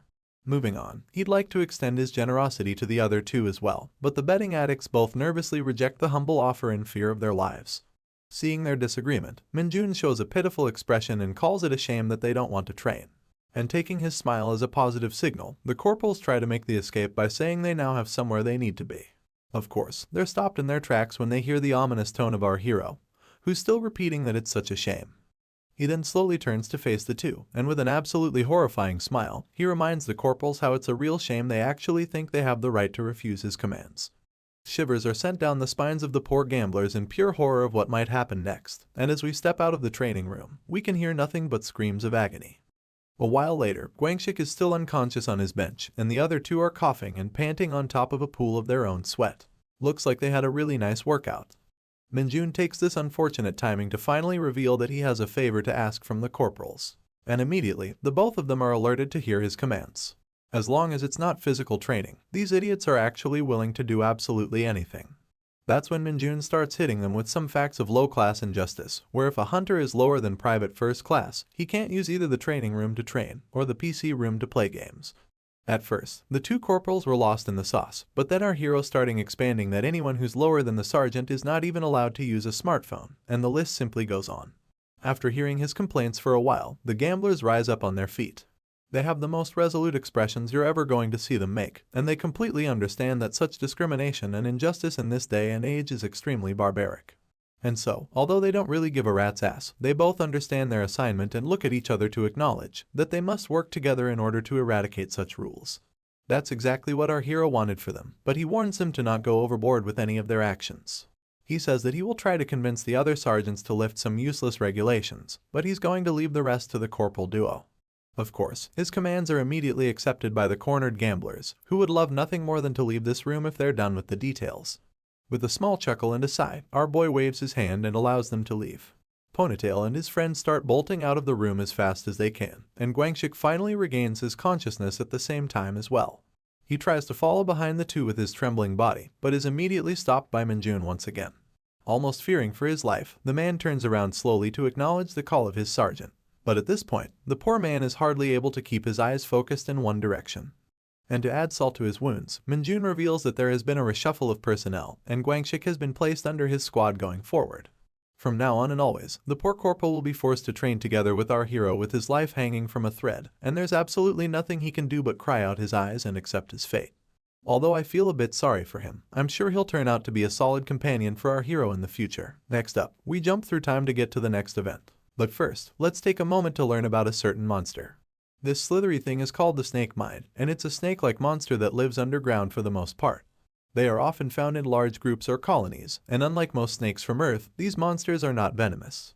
Other than their 4 green eyes, their most distinguishing feature is the 2-headed rattle on their tails. When these snakes are killed, they explode themselves in a small but lethal radius. Which is why you have to cut off their tails first, because the rattle acts as a detonator to the explosion. Right now, these snakes are writhing in pain after having their tails cut off, and the perpetrators are none other than our favorite hunter platoon. In order to avoid a chain explosion from these creatures, the platoon commander and his squads are slowly cutting off their tails so this dungeon can be cleared. Normally, a small team of experienced hunters is usually dispatched to deal with the snake dungeon. But this time seems different. Before Sergeant Lee had a chance to react, a mine snake had already leapt into the air to aim for his throat. He tries to block his face by guarding up with his arm, but his eyes are left wide open when the threat is suddenly dealt with. You see, someone had caught the snake's tail, and it prevented the monster to extend its body all the way to the sergeant. The catcher was once again our hero, Kim Min-jun, and the bag full of mine snakes on his back shows us the reason why no one is really concerned about the creatures. After all, this dude had caught countless of these things back in Isgard, and he's experienced enough to clear this entire dungeon by himself without letting a single snake explode. With him around the block to help out, the commander and the others can breathe a sigh of relief for sure. Looks like by the time we were shown the action, the platoon had already made good progress in the dungeon, and the commander was now ordering everyone to take a 10-minute break. The soldiers took a breather beneath the shade of some rustling trees after clearing out the ground, and the commander got busy mapping out their route along with Kim Min-ji. Sergeant Lee was busy inspecting his weapon for the next battle, and Min-jun was seriously happy that he unlocked yet another skill. This skill is called the Agility Boost, and at its current rank, it's allowing our hero's agility stat to increase by 5. Our boy would have preferred for a class-exclusive skill to show up, but even something like Agility Boost is enough to make this trip worth his time. At the same time, while he was inspecting his status, his crow familiar started speaking to him via telepathy, which immediately alerted Min-jun's attention. The crow informs him that he has detected the presence of some demonic energy, and it's gathered in a fairly considerable amount. This information is important, so our hero looks around to clear the coast before discussing it any further. He then expresses his absolute joy at the news and asks the crow about its current location. The scene then switches back to Lee Bonggu's perspective as he stands within electrocuting range on a pole in front of some house. After a needlessly dramatic pause, the crow responds that he's currently inside the Incheon metropolitan city. A few days later on a weekend, we see the same house that Bonggu was scouting, but it's now during the night time. Our hero stands cautiously next to a nearby pole in his jacket, and as the crow comes swooping to land on his shoulder, he asks his minion about the current situation. As instructed by his master before, Bonggu confirms that he didn't take any action and only kept watch from a distance. However, since he couldn't sense the presence of a monster, it's more likely that the demonic energy is the byproduct of a dungeon. Min-jun then asks for the number of people inside the house, and the crow informs that no one was seen inside the building until yesterday. Right now, however, one person is confirmed to be living in that house. According to the crow, the infiltration would have been much easier if Min-jun had come here the previous day. But our hero scoffs at such a suggestion, since it was already really hard for him to get the permission for an overnight stay outside of his camp. In any case, he gets ready to get going by putting up his mask, but he would hate to go as far as to call it trespassing. After all, he's simply going inside the house to remove some extremely dangerous objects. Now that might make some sense on paper, but it is still very blatantly a crime, so Min-jun warns his familiar to not get caught. With that said, the next thing we're shown is our boy's boot on a ledge, and we zoom out to see that he's entered the house through an open window. After sneakily turning the corner towards the living room, it seems as if our hero has finally laid his eyes on the object that brought him here. It was a piece of purple crystal sitting on top of the TV cabinet, and it seemed to be the thing that was oozing all of that demonic energy. Minjun approaches the object rather cautiously, but even though its demonic energy can be felt really clearly, it doesn't seem harmful to the body at all. Getting even closer to the enclosed crystal, our boy almost feels as if its energy was somehow refined. Before he can touch it, however, a voice comes from behind to warn him not to move. We see a very familiar physique of a female soldier with blue hair, and Minjun feels like he has been caught red-handed in his crime.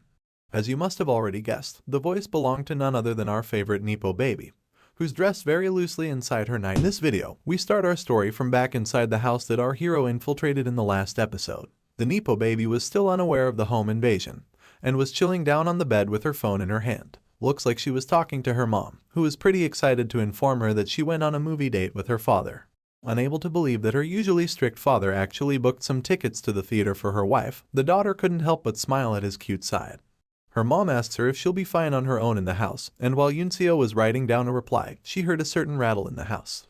It was concerning enough to make her stop writing and get alert, so she quickly opened the door to take a peek outside. Looks like the noise was coming from downstairs, so without any hesitation, she started sneaking down to confirm what's up. That's when she noticed something from the corner of her eye, the dark figure of a hooded man, sneaking about her living room like a robber. Of course, being the soldier that she is, the girl decided to call out to the invader and warned her not to move. She had already struck her fighting stance by now, and since she was convinced that no one would dare try to rob the house of a military general, she demanded the invader to reveal his motive. It took a moment for our hero to slowly turn around and acknowledge the voice, and when he looked at the person behind her, he was completely shocked to his core. Of all the people he could have expected to meet in a place like this, it just had to be the Nepo baby, someone he just can't seem to shake off his tail. Gotta admit though, our girl is looking smoking hot in those pajamas. Anyway, the two of them shared an awkward moment of silence in the living room, with neither of them saying anything at all. Naturally, Minjun was quite pissed at this point at the absolute absurdity of this coincidence. He stared daggers at the stupid crow who brought him here, and scared of his master's wrath, the traitorous bastard started pointing his feathers at the condom head, claiming that he's the one who first detected the demonic presence. Our boy could care less about the quarrel of his minions, and now that he knows that he's inside a division commander's house, he can kind of accept why there would be a byproduct of a dungeon inside. But what he can't accept are the absolutely worse odds of meeting the Nepo baby here. It was the same back when he found her during his forced vacation as well, and it really seems as if they're both bound by an ill-fated relationship. Our guy puts up his hands in frustration and annoyance, and the girl behind him sees it as a sign of aggression. Alerted by the danger, she puts up her fists and warns the intruder to freeze in his spot, as he's been clearly warned to not do anything stupid. Minjun ignores the warning of course, and simply puts his hands back in his pocket, convincing himself that he won't leave empty-handed. His careless actions alerted the girl to make her move, and she immediately took action to subdue the hooded figure. Her first attack was a high kick, which our boy ducked without a single moment of hesitation, while also rummaging around his pocket to look for something. He took out a pen and a folded piece of paper that he was randomly carrying, probably because he expected to leave a note of apology somewhere during his mission. Determined to drive the bastard out of her house, the girl relentlessly kept attacking him with a 1-2 boxing combo, but our boy simply dodged all attacks and continued his writing on the paper. Naturally, Yunseo was getting quite pissed at this point, so she decided to close things out with a heel kick to the robber's head. That's when our boy was finally forced to pay some attention to his attacker, and he noticed that the girls had improved a fair amount since the last time he saw her. In fact, he believes that she has the potential to get promoted to the position of a sergeant pretty soon. Still, after dodging away all of her kicks, Minjun got quite bored when a karate chop was coming to his neck, and instead of dodging once again, he simply chose to block this attack with his hand, utterly surprising the girl in the process. It's quite clear that our Nepo baby is still 1,000 years behind this bastard when it comes to combat. And even though she didn't know who she was fighting, the girl was finally starting to realizing the gap between herself and her opponent. Quite nonchalantly, he pushes her hand down to waist length and grips it tight with the other one, almost like a dirty businessman sealing an unfavorable deal with a company on the verge of bankruptcy. Naturally, the girl got disgusted and snapped her hand away from him in anger, demanding to know what the fuck he was doing. Her eyes were now laser focused on her opponent, since it became quite clear that she wasn't fighting with an ordinary civilian, but a high-level awakened. Determined to take this seriously and do her best, Yunseo once again took her stance to fight, and swung her leg at our hero with an axe kick. Of course, it was dodged once again, but Minjun also took this chance to gain some distance from the soldier. His eyes were only focused on one thing alone, and it was nothing other than the crystal full of demonic energy. So this time, instead of avoiding his opponent, he went charging straight for the girl. Given his extraordinary speed, Yunseo instinctively put up her guard, as she knew she wouldn't be able to dodge in time. But as you'd expect, the dude simply twirled around her, grabbed the bottled crystal, and bolted out of the living room in a single go. By the time our Nepo baby noticed what had happened, Minjun was already up on the balcony and out of the house. She tried to go after him and make him stop, but it's pretty clear that she was a step too late. My guy was already hopping out of the fence by now, accompanied by his bird companion. Yunseo stared at the crazy bastard in astonishment, absolutely stunned at the fact that she couldn't hit him even once. That's when she noticed the paper in hand, which Minjun secretly put it there during the dirty handshake from earlier. Curious to know the contents, she opened it immediately to see what it's about. Surprisingly, you would expect a few words of apology, but all we see is a single taunting word that I'm too old to understand. Still, it's very clear that the word was actually meant as an insult of some sort, because this is the first time I've seen our girl get so mad. As the perpetrator in question escaped the scene of crime in the middle of the night, the entire block could hear the faint echoes of curses getting thrown at him by Yunseo. A short walk away, the hero managed to hide himself inside the woods, and immediately got to inspecting the weird crystal that brought him so far away from his camp. He was surprised to know that the object had a lot more demonic energy than most mutated monsters, and since it was inside the house of a hunter, it's safe to assume that its energy isn't harmful to the human body. We get a weird angle from the crow, shivering and commenting that the crystal probably belongs to a monster itself. And as we zoom out, we see that both these goons are currently facing punishment for their previous misinformation. Minjun of course replies that he's aware that this is a monster crystal, but he doesn't remember giving anyone permission to talk. But even so, the fact remains that this monster crystal contains demonic energy, which is something that our hero never even encountered in Isgard. Usually, monster crystals are precious minerals that can occasionally be found inside some monsters. Their size varies depending on the danger level of the monster itself, but they all contain mana inside that's proportional to the crystal's size. Among all the materials that you can obtain from hunting monsters, this mineral is most definitely the most valuable item. But Minjun just drops it on the floor and watches the container break open as the crystal lies scattered on the ground. Since a crystal full of demonic energy instead of mana has been unheard of, our hero of course seizes the opportunity to crush it in his hand and start absorbing all of its plentiful power. And just like that, an absurd amount of demonic energy starting floating around the soldier, seeping into his body to make him even stronger. Multiple status windows popped up in front of him, informing about his increase in stats and the amount of energy absorbed. With such an immense power-up without having to face any consequences, Minjun is more than happy to have made this trip. He doesn't know what schemes the Saintess is planning against him, but he has no time to overthink each of his choices. That's when the system also announced the addition of 2 new skills to his arsenal. The first one is named Demonic Energy's Singularity, and the second one is called the Demonic Energy's Grasp. Needless to say, Minjun is extremely delighted to obtain 2 new skills at once. He opens up his status window to see his complete character stats, and we get a rundown of all his skills and their proficiency thus far. Pleased to see his ever-increasing weapons, our hero opens up the details of his latest additions. First up is the Demonic Energy's Singularity, which is a toggle skill to erase the odor and corruption effects of your own demonic energy. Since Minjun has been becoming extremely overpowered at an actually alarming rate, it was becoming hard for him to control all of his absorbed power. But with the help of his new skill, his concerns have been taken care of completely. I swear, the timing couldn't have been more perfect. On top of that, he also received back another skill that he's very familiar with, and he tries using it by extending his hand at his confused minions who are still being punished. All of a sudden, the crow gets lifted into the air against his will, and we find out that Minjun is using the Demonic Energy's Grasp, which he just unlocked. Quite conveniently and effortlessly, the familiar floated onto the hand of his master, showcasing the usefulness of this ability. Our boy is a bit disappointed though, since this much weight seems to be the limit of the skill at its current proficiency. But back in Isgard, he could use this power to drag around ogres and even larger monsters. In any case, after confirming the effects for himself, the master tosses his familiar back to his buddy and assigns them both with a brand new task. Now that he has seen a monster crystal infused with demonic energy, he wants his minions to find out more information about this phenomenon and figure out if more of these minerals exist on Earth. Of course, being his loyal henchmen, the cartoonish fuckers heed his commands like soldiers, promising to bring back some satisfactory results. The carrot and stick strategy is useless without the carrot, so Minjun decides to show them some mercy and toss a bit of his energy for them to feed upon. But as soon as their master turns around, they go back to their roots and start fighting to gain monopoly over his favor. And when he turns back to look at them again, the little pieces of shit go back to being buddies like they're some married couple. Seeing them being so pitiful, our hero wonders if he should show his otherworldly friend the charms of his planet. He asks Lee Bong-gu if he has ever tried Korean food before, and the next thing we know, we're at a local soup shop in the town. The table is lined up with various ingredients along with some rich bowls of broth, and you can mix and make the perfect soup to your liking. Upon having just a single spoonful, the friend from another world starts crying, unable to believe that such a perfect harmony of godly flavors was even possible. His reaction is so exaggerated that even the waiter lady is put off by him, but the dude is just crying there and being an overall embarrassment. He chomps and slurps on the marvelous bowl of food, thanking his master for blessing him with such an experience. Naturally, Minjun snaps and tells the bugger to mind his manners and stop talking while he's eating, so the man immediately goes back to devouring his soup. Still, given the fact that most people only get to eat a fucking sand biscuit for ration in Isgard, it's not hard for our hero to believe why Bongu would act so surprised. After all, it might just be his first ever proper meal since the day he was born.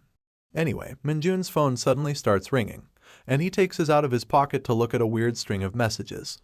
Looks like it's a group chat for the second squad of the platoon, and Guangxik seems to be the only acting member. Heck, he even invited back Sergeant Lee, who had apparently left the chat of his own volition. In any case, the dude seems a bit worked up about something. He is desperate to inform Minjun that the camp is starting their guerrilla training next week, and their training schedule is looking absolutely bonkers. Fast forward the time a little, and we're already at the start of the guerrilla training. For something with such a serious name, the training looks rather normal at first. The soldiers are seen doing squats, jumping jacks, and other normal stuff like the leg raise. Naturally, our boy is the only one enjoying this training, because the others are already fully exhausted at this point. We soon find ourselves at the rope bridge course, where this psychotic fucker is seemingly having the time of his life. He's just running across a tight rope like a kid in a playground, making it harder for the others to maintain their balance. Next up were some drop-down trainings, and once again, Minjun was like a kid on a field trip. Lastly, we see a hazmat suit and a very bored-looking man inside it, teaching the soldiers to remember their national anthem in a rather toxic environment. I don't know why it's so important to do this, but you can tell from everyone's faces that no one is having any fun. Still, the drill was conducted as per their protocol, and the squads were now finally free to roach around their tents. Most of them immediately went back to sleep on their uncomfortable-looking portable beds, while the others were left with streams of tears in their eyes, looking at the absolutely pathetic quality of food in front of them. Orange Hair and his buddy were both relieved on their beds that they finally get to eat, but the food in their hands was making it hard to enjoy anything. Heck, Colonel Orange Hair could hardly believe his eyes that this is the kind of meal he's being forced to eat during his final year in the camp. His gray-haired friend was not in any better spirits, and was even started to wondering if the division commander hates him for putting him through so much hardship. Still, in the midst of all their misery, there was one psychotic individual who looked extremely satisfied with everything. You see, guerrilla training doesn't really hold a lot of meaning for the awakened soldiers with superhuman strength, but these absolutely abhorrent living conditions are what makes it incredibly notorious. As disgusting as the food might be, the Orange Hair is getting his fill and wondering why his friend isn't doing the same. But the gray-haired colonel is looking completely depressed, worried that eating more would make him need to use the toilet. And a shared toilet in this sweaty camp is bound to be nothing more than a pile of filth. During the night, the platoon commander brings along the company commander for some regular inspection. Sergeant Lee salutes his superior and reports that the platoon is currently under personal maintenance. The company commander tells everyone to be at ease and informs that since everyone is tired, the instructors will stand watch on the camp instead. He also congratulates everyone for doing good in their training, but is rather concerned about something else. With a fist full of determination and fire in his eyes, he shouts at everyone to do their absolute best in tomorrow's trench combat, which just so happens to be the real highlight of this training. The next day, under the partly cloudy sky, each platoon was busy cheering their individual squads for battle. Two incredibly bulky soldiers were duking it out in the arena, and as we zoom out, we finally see that the so-called trench battle was currently in full swing. The rules are simple. Inside this square arena, you have to either defeat your opponent completely, or push him out of boundary to secure your win. Currently, the mughead with a huge grin on his face seems to be the leading contender. After testing the waters with his opponent, he lifts him up in the air and very casually throws him out of the platform like a ball. And immediately after, he swiftly tackles down the rest of the opposing squad to eliminate them as well. The defeated soldiers fall on top of each other, and the referee calls for the battle to stop when the victor has been decided. The winning squad belongs to the 1st Platoon of the 2nd Company in the 1st Battalion, and they have now officially been announced the victor in their combat. The guy who single-handedly wrecked all of his opponents was still smiling confidently, almost making it seem like he's gonna win the entire thing. The judges were the battalion commanders sitting under a tent, and someone in particular looked a bit displeased with the results. This person is Colonel Junbium, commander of the 2nd Battalion, and even though he admits the exceptional skills of the mughead, he can't help but feel a bit disappointed. That's because the mughead is apparently the winner of the last year's trench combat, as well, and he belongs under the command of the 1st Battalion Commander, Colonel Jian, who's currently very happy to see his squads in the lead. Colonel Jundium knows the man's skill is real because he just saw him push off an entire squad on his own. The 3rd Battalion Commander takes this chance to chime in as well and slyly slips that the mughead was actually offered a promotion, but the 1st Battalion pushed it off for the time being. That immediately alerts Colonel Jundium, and the reason is actually pretty valid. He starts yelling at the 1st Battalion Commander that he delayed the man's promotion on purpose, just so he could use him again to win the trench battles. Because otherwise, his rank would not permit him to participate in this training. Of course, the cunning man gets aggressive at the accusation, blatantly refusing to admit any such intentions on his part. This kind of rivalry is a bit expected, because the trench combat is usually seen as a direct competition between the battalions. And while the glasses guy was smirking behind his hand after instigating a fight, the 4th Battalion Commander was simply silent. She kept herself out of the idiotic commotion of the rest, which only seemed to be getting worse, but her silence doesn't mean that she isn't competitive. In fact, Colonel Yu's eyes were firmly fixed on the referees and the results they announced. Upon a closer look, you could see that she was hardly able to maintain her emotions at the moment, because out of all her units, only a single squad had so far managed to stay in the tournament. We're then greeted upon the magnificent sight of the qualifying squad, featuring our favorite Nepo baby in the back. There's also the slender black-haired beauty and her pink friend on the side. But the main highlight for me are those abs. I mean, the incredible Dami Mommy build of the golden-haired soldier in the front, whom we've never before seen in the story. I can't wait to know about this new and hot character, but I'm afraid that it's time to move away from this panel. We move ahead to our hero's side now, who's just sitting in a corner with his buddies, watching the match winners step away from the stage. That's when the passing mughead notices his face and stops in tracks due to curiosity. He suddenly sprouts a wicked smile on his face, asking our boy if he's the famous Kim Min-jun from the 2nd Battalion. Of course, the man replies with a yes, and he seems a bit excited to note that other battalions have heard about him as well. The mughead tries to act all chummy with him, commenting how he'd heard that Min-jun was the fastest person to become a sergeant. My guy is not one to get hyped by praises, so he just coldly affirms the rumors with a yes. But of course that's where the ugliness of the mughead comes out, and we see him smirking at his future opponent with confidence. Without beating around the bush, he straight up lays it on our hero that he expected to see someone more impressive. But judging from his physique and personality, he's utterly disappointed that he'll be facing such a stupid opponent. Needless to say, his remarks didn't fly over the head of Min-jun's friends, and they immediately stood up from their seats to yell at the mannerless troll. But then, before each of them could say anything at all, the hulking man placed his humongous arms on their shoulders and pressed them down to really show them the difference in their levels. With a face even more disgusting than before, he tauntingly responds that he didn't mean to say those words out loud and hopes that his behavior would be overlooked. His single palm is bigger than their entire shoulder, so it goes without saying that the two corporals are quite intimidated by the mughead's towering figure. And watching them shiver as he had expected, the troll bastard stands up again to smirk at his victims, before casually proceeding to walk along with the rest of his squad. In the meantime, Min-jun did nothing but stand in his spot obediently. After the bully was gone, the corporals regained their anger and started talking behind his back as expected, but our boy simply told them that everything is fine. Wangshik was literally about to turn into an angry tomato after hearing this, and really wanted to go back to the troll and give him a piece of his mind. But then, he suddenly started shivering once again, and the fear he was feeling now was greater than anything the mughead could ever instill. You see, the reason he sat back was because he didn't need to get angry on Min-jun's behalf at all. After all, even if he says that everything is okay, the man in question is currently more angry than anyone else. I'm already extremely excited at this development, because Min-jun's anger means that the poor mughead is soon about to get his ass handed to him in a royal fashion. Much anticipated episode 19 is here, and we're starting off by resuming the trench combat event in the training camp. The babes of the female squad are currently on standby, and it looks like our pink-haired shorty has something on her mind. Her name is finally introduced to us as Cha Mary, and she's irritated because she doesn't see the point of these battles. Not only are they tiring, but she's also someone who doesn't enjoy touching the sweaty bodies of other people. Surprisingly, it seems that her tall friend, Ms. Yoon Hyeju, is also inclined to agree. She seems to believe that the combat is slightly unfair, and they also get chewed by their superiors if they don't perform well. Not to mention, Mary is even more concerned that they are the only female squad who made it to the current round, and as she glances over at the direction of her battalion commander, she can't help but worry that she must be very angry. Her concern isn't baseless either, because we clearly see that Colonel Yu isn't pleased with these results at all. Her fuming face is caught perfectly by the pink shorty, and judging by her expression, you can tell that the girl is really fearful of the scolding that might come after the tournament is finished. That's when a certain mommy figure walks into the scene, assuring her team members that there's absolutely nothing to worry about.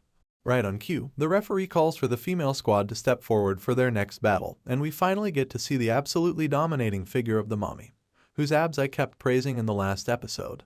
This magnificent lady's name is Osipil, and she's a sergeant and the leader of this particular squad. As she openly declares that she's going to win this tournament, we realize that her character isn't only defined by her abs, because she also has a really fierce personality. The round starts, and the first thing we see is the screaming face of the pink shorty. Looks like the ladies are off to a bad start, as Mary is running off from a guy who's trying to chase her, while the tall lady is trying her best to push back her own opponent. In the background, two more ladies are really struggling against a single giant, who's hardly budging an inch despite their combined efforts.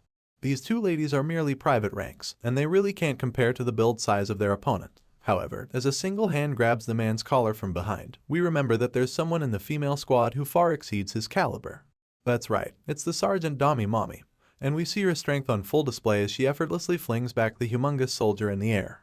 The man barely stops his momentum from pushing him out of the boundary, but the lady sergeant is already on the move to take away his initiative. The woman gives a single spear tackle to the man's body, completely uprooting him from his grounded position. And of course, the impact is so strong that he spit out all the oxygen in his lungs and falls unconscious without getting a single chance to retaliate. The man lands outside the arena's boundary with his ass in the air, and the sergeant gets up elegantly to clap the dust off her hands and look at the rest of her team. Guys, I won't lie, but I think I'm in love.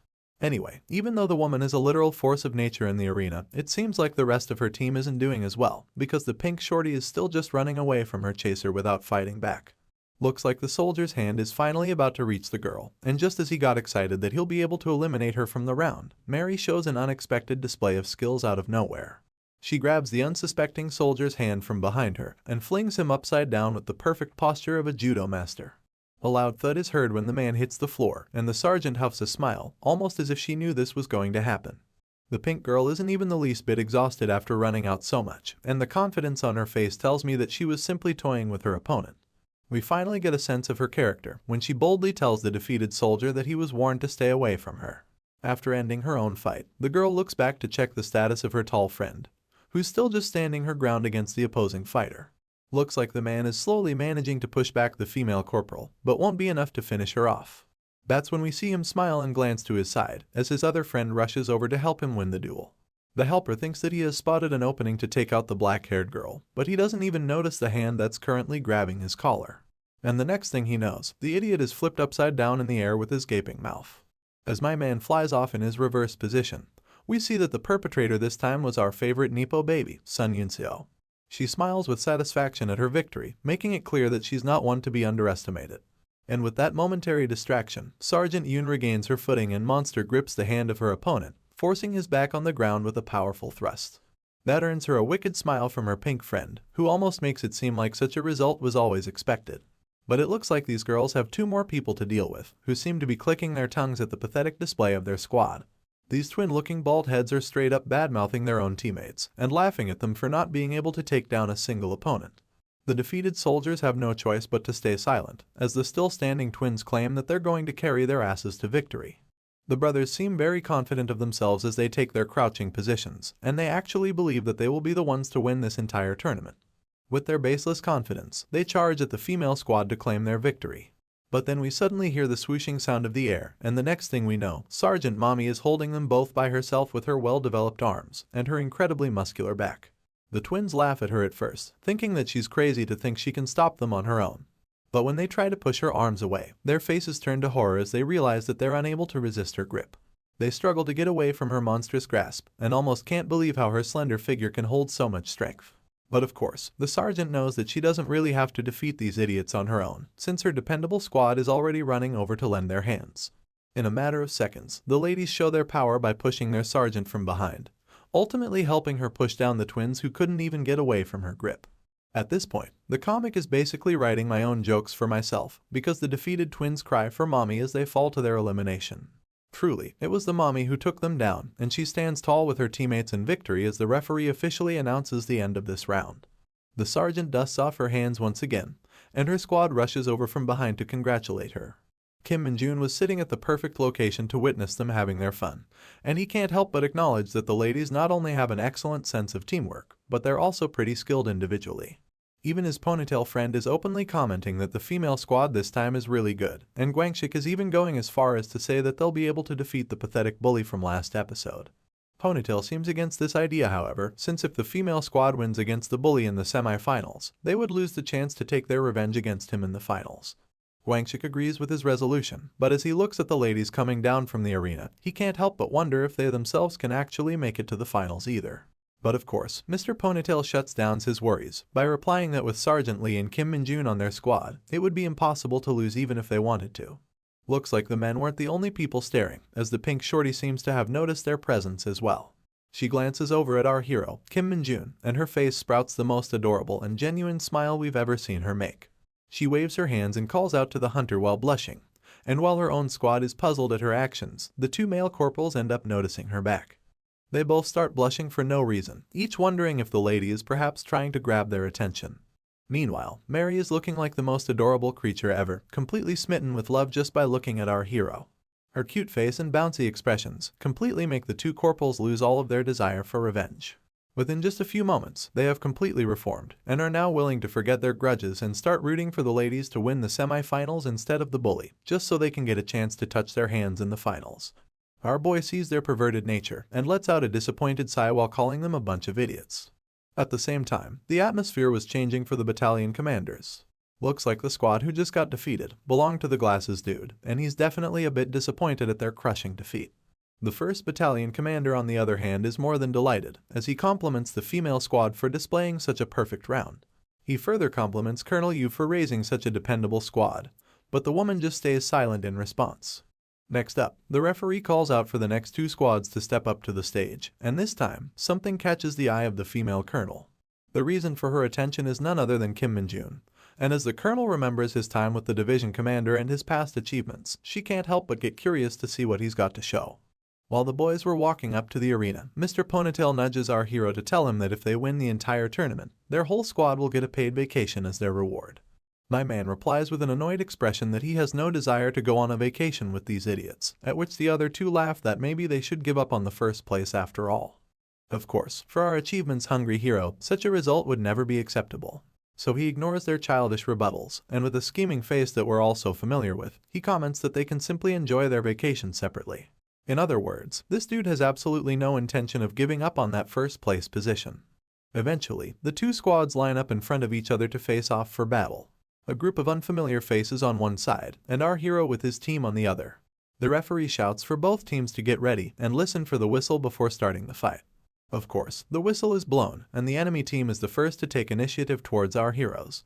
Sergeant Lee and Corporal Ponytail also head forward to intercept the charge, but my boy just stands back with his dead fish eyes as usual.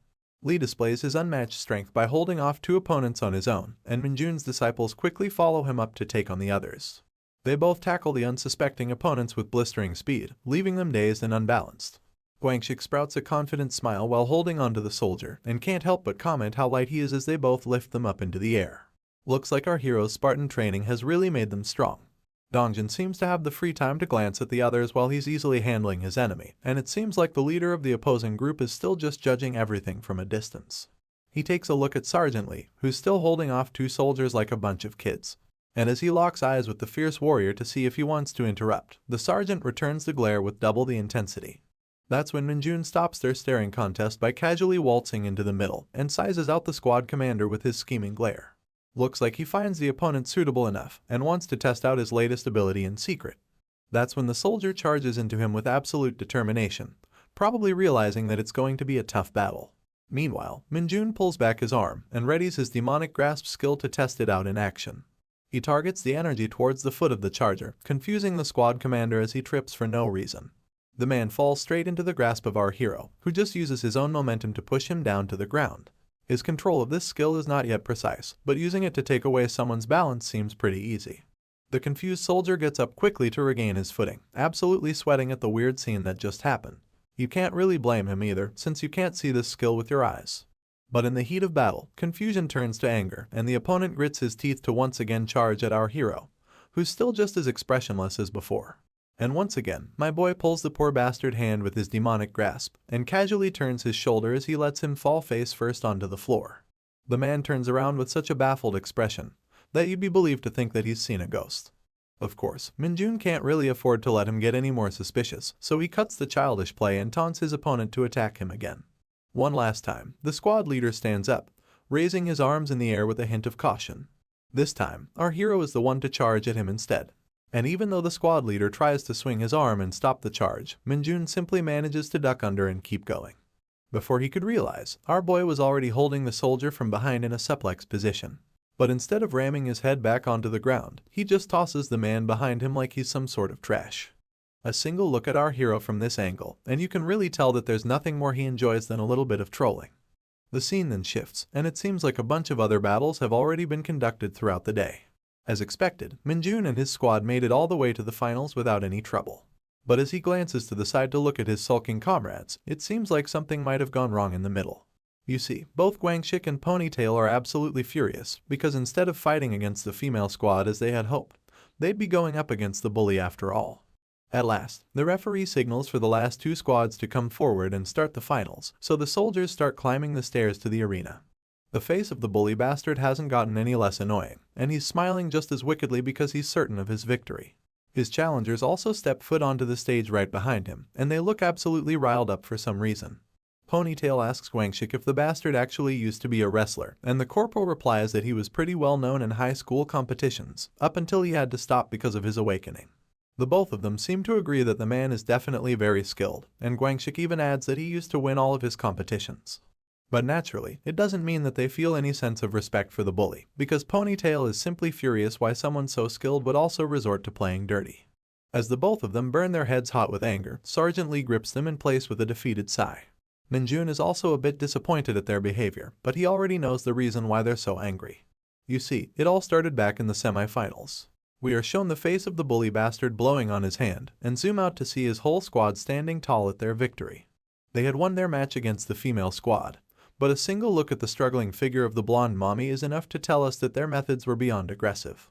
Bruised and battered, the female sergeant barely managed to stand up again as the last remaining survivor of her squad. The bully was of course surprised to see it, and the mommy soldier wasted no time to charge again with all of her strength. But once again, she was easily picked up by the gigantic wrestler and tossed back onto the floor to her crushing defeat. You see, in this match, the bully and his teammates defeated every member of the female squad, but made sure to not push even a single one of them out of the arena's boundary. Instead, these assholes kept beating them and tossing them, until they were actually unable to fight back and completely out of spirit.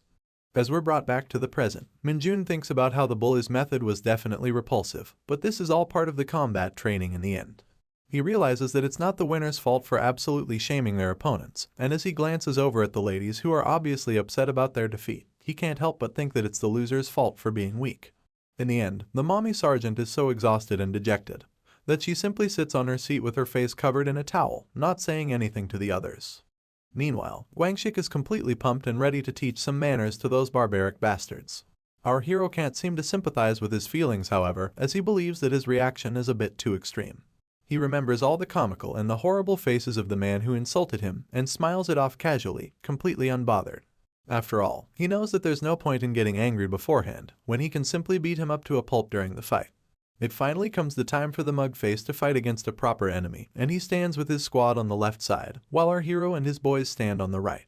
Since the mugface has been flaunting his strength and fighting off all the squads by himself, Ponytail taunts him by asking if he's going to do the same in the finals as well.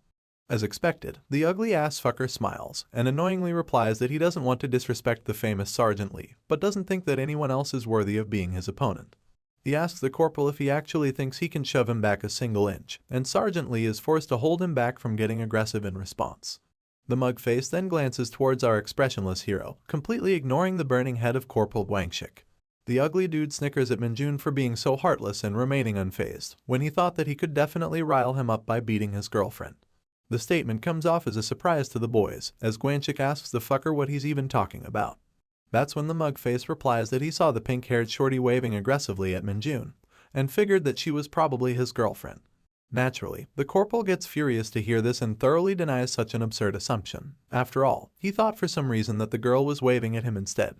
That's when the Ponytail chimes in, needlessly commenting that other than Lumi from Dungeon Power Fighter, Sergeant Minjun doesn't care about any other girls at all. That comment of course warrants an awkward moment of silence between the two squads, before the pig-nosed bastard suddenly starts snorting with laughter. The mere thought of having a crush on a beginner NPC from a trash game from ages ago sends the man and his squad in a fit of hysterical laughter. He repeatedly mocks our hero for being a loser, which puts all the boys in our hero's squad in a state of panic. No one knows better the anger and strength of our hero than his scared friends, but the mug-faced idiot just keeps fueling the fire and laughing at Minjun while calling him a pathetic loser. At last, the referee decides to signal the teams to get ready for their match and asks them to wait for his whistle before engaging with each other. Tearing up with laughter and grinning like an idiot, the bully tells Minjun that he'll go easy on him in battle so he can go back safe and sound to his two-dimensional wife. That's when the referee puts the whistle in his mouth and the mug-face takes his stance while still laughing and snickering. The whistle is finally blown, and other than our hero who stands his ground, all members from both squads start charging at each other. The camera zooms in on Minjun, and since we don't see what sort of expression he's making, we can only assume that shit is about to go south. I guess his non-responsive state puts him as a target for the bully, who's currently flying at him from his position while asking him why he's still spacing out. We see from his perspective that his hands reach closer to our hero, and just as he was inches away from grabbing him by his shirt, something unexpected happens. Rather than using his fists or his abilities, my boy chooses to stop the gigantic man with a straight-up headbutt to his face, sending shockwaves in the arena. At long last, as we start off the 20th episode of this series, we're greeted by the confused look of our hero's teammates after witnessing Minjun's headbutt to the bully's face. Needless to say, the colossal idiot is already holding his face in agony, barely able to utter a word. Still, despite the pain, he has to keep playing the tough guy, so he tells the referee that this happened because he tripped, and he doesn't want to penalize our hero for hitting him. He and our hero both look at the referee with completely different reactions, confusing the man on what to do. Hitting someone blatantly in this tournament is a clear violation of rules, but since the bully wants to pay back our hero for this humiliation, he wants to let it slide. The referee then looks at the colonels from afar, and a simple wave of hand from the 1st Battalion commander gives him the answer he was seeking. The man with the red cap acknowledges the instructions and proceeds to announce to the contestants that the current hit would be marked as a mistake. But in the future, he makes sure to inform that hitting your opponent would result in an immediate disqualification. With the referee out of the way, the bully was now left alone to contemplate his next course of action. He thoroughly believes that he was caught off guard and calls our hero's earlier attack cute, while also vowing to crush him thoroughly in the match. Minjun does nothing but smile in response, confused at the mughead's choice of words. And when the referee once again shouts for the match to be resumed, our boy replies in a cold voice, letting his opponent know that he's not done being cute. In the very next moment, we see him leap away from his current position in a completely unexpected direction. The bully's expression is relaxed to see this, as he thinks that our boy is now just trying to run away. But of course, it doesn't take him long to realize that something is terribly wrong. After all, this psychopath was charging straight at his own teammates with a murderous intent. Corporal Ponytail was already scared of Minjun, and seeing him charge at his face literally gave him the chills of his life. But before he could even shriek in surprise, him and his friend were both blown out of the arena with a thrust of our hero's shoulder. While in the air, the only thing the poor corporal could do was cry and wail at his horrendous luck. That's when the bully finally processed that the damned idiot was throwing his own teammates off the arena, and he was already on the move to his next target. Friendly fire was now on, and not just his own teammates like Guangxik and the others, but my guy was also flicking off the enemies at the same time. It eventually came time for him to face Sergeant Lee, who seemed pissed to see his absurd actions. While flexing his massive muscles to brace for the impact of Minjun's tackle, the soldier called him a psycho and asked to know the reason for friendly fire. Unlike the others, who were blown away simply from the impact of their clash, Sergeant Lee was able to hold off our hero for a brief moment. At this point, the bully was completely lost in the sauce. At one hand, he was able to admire our hero's monstrous strength, but on the other, he had no idea what the absolute fuck was happening. Sure enough, Sergeant Lee could also not hold on for long, and was quite softly thrown out of the boundary by Minjun, leaving the mug face completely baffled. After all, Lee was quite famously known for being the strongest sergeant in the division, so watching him lose so easily was nothing less than a shock. I mean, when you look at our hero in his current form, he looks nothing less than a demon incarnate, and it's not really a surprise that no one else stands a chance. Meanwhile, at the tent of the colonels, the 1st Battalion commander was absolutely fuming at this absurd shit show. But in response, Minjun's own battalion commander shouted back that our boy wasn't really breaking any rules. However, while that might technically be correct, the 1st Battalion commander makes a point that it's definitely not normal to be eliminating your own teammates. This was absolutely correct, so the opposing colonel lost his grounds to argue back. He had no choice but to turn his face back to the match, fully knowing that he can't afford to make any more excuses. The 1st Battalion commander kept going on his tantrum, asking the 2nd colonel if he would be the one to take responsibility if someone got hurt because of this nonsense. But that's when Colonel Yu chimed in, replying to the fat idiot with a sharp gaze that the judges will take care of this situation on their own. She recalled how her own squad was brutally beaten to a pulp in the previous match by the same people, and everyone simply left the bully bastard's actions to the judges. In her eyes, this situation is not any different. That fact, along with the scary personality of Colonel Yu, immediately put some ice in the 1st Battalion commander's ass to cool him down. After all, he knows that his squad is guilty of many fouls in the previous matches. Seeing him shut his yapping hole, the woman lets out a sigh and chooses to forget the matter. Her gaze is then refocused on the match, where Minjun and the massive bully are finally fighting in a 1v1, since no one is left standing to interfere on the arena. Even now, there's nothing but confusion on the ugly asshole's face. He can't figure out why he would eliminate every other player in the arena, only to engage in a simple wrestling match where his smaller body isn't favored. That gives him confidence though, since despite our hero's overwhelming strength, the bully knows that your technique is a lot more important when it comes to wrestling. So, with a smug look on his face, he proceeds to hook his leg behind Minjun's, hoping to trip his balance and slam him down with the weight of his body. But of course, as we all saw it coming from a mile away, the massive onion wasn't able to move our boy a single inch, let alone slam him anywhere. On the contrary, Minjun was able to lift his elephant body in the air with ease, almost as if he was trying to lift a baby. But unlike how you would catch a baby after bumping him into the air, this asshole deserves absolutely no love, and gets brutally slammed to the ground on his back. The impact made his mouth open with a gasp, emptying all the air in his lungs. As he laid there with his eyes rolled back, contemplating how his technique didn't work, Minjun simply asked him to get his ass up for a second round. Somehow, the bully managed to lift his torso.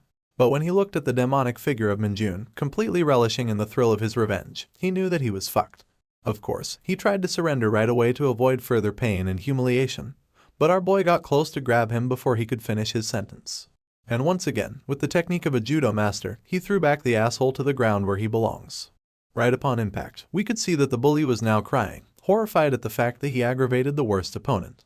Minjun didn't need to wait for him to get up again, as he simply lifted his body on his own, telling him that he had no right to surrender. Flailing in our hero's grip like a baby, the mughead cried once again that he wants to surrender, but Minjun had a piece of his mind to give him first. He uttered the name of Lumi, his favorite character from Dungeon Power Fighter, and it immediately shocked the bully. And while proclaiming that Lumi isn't just some 2D character, he actually spun the wrestler around in circles in the air.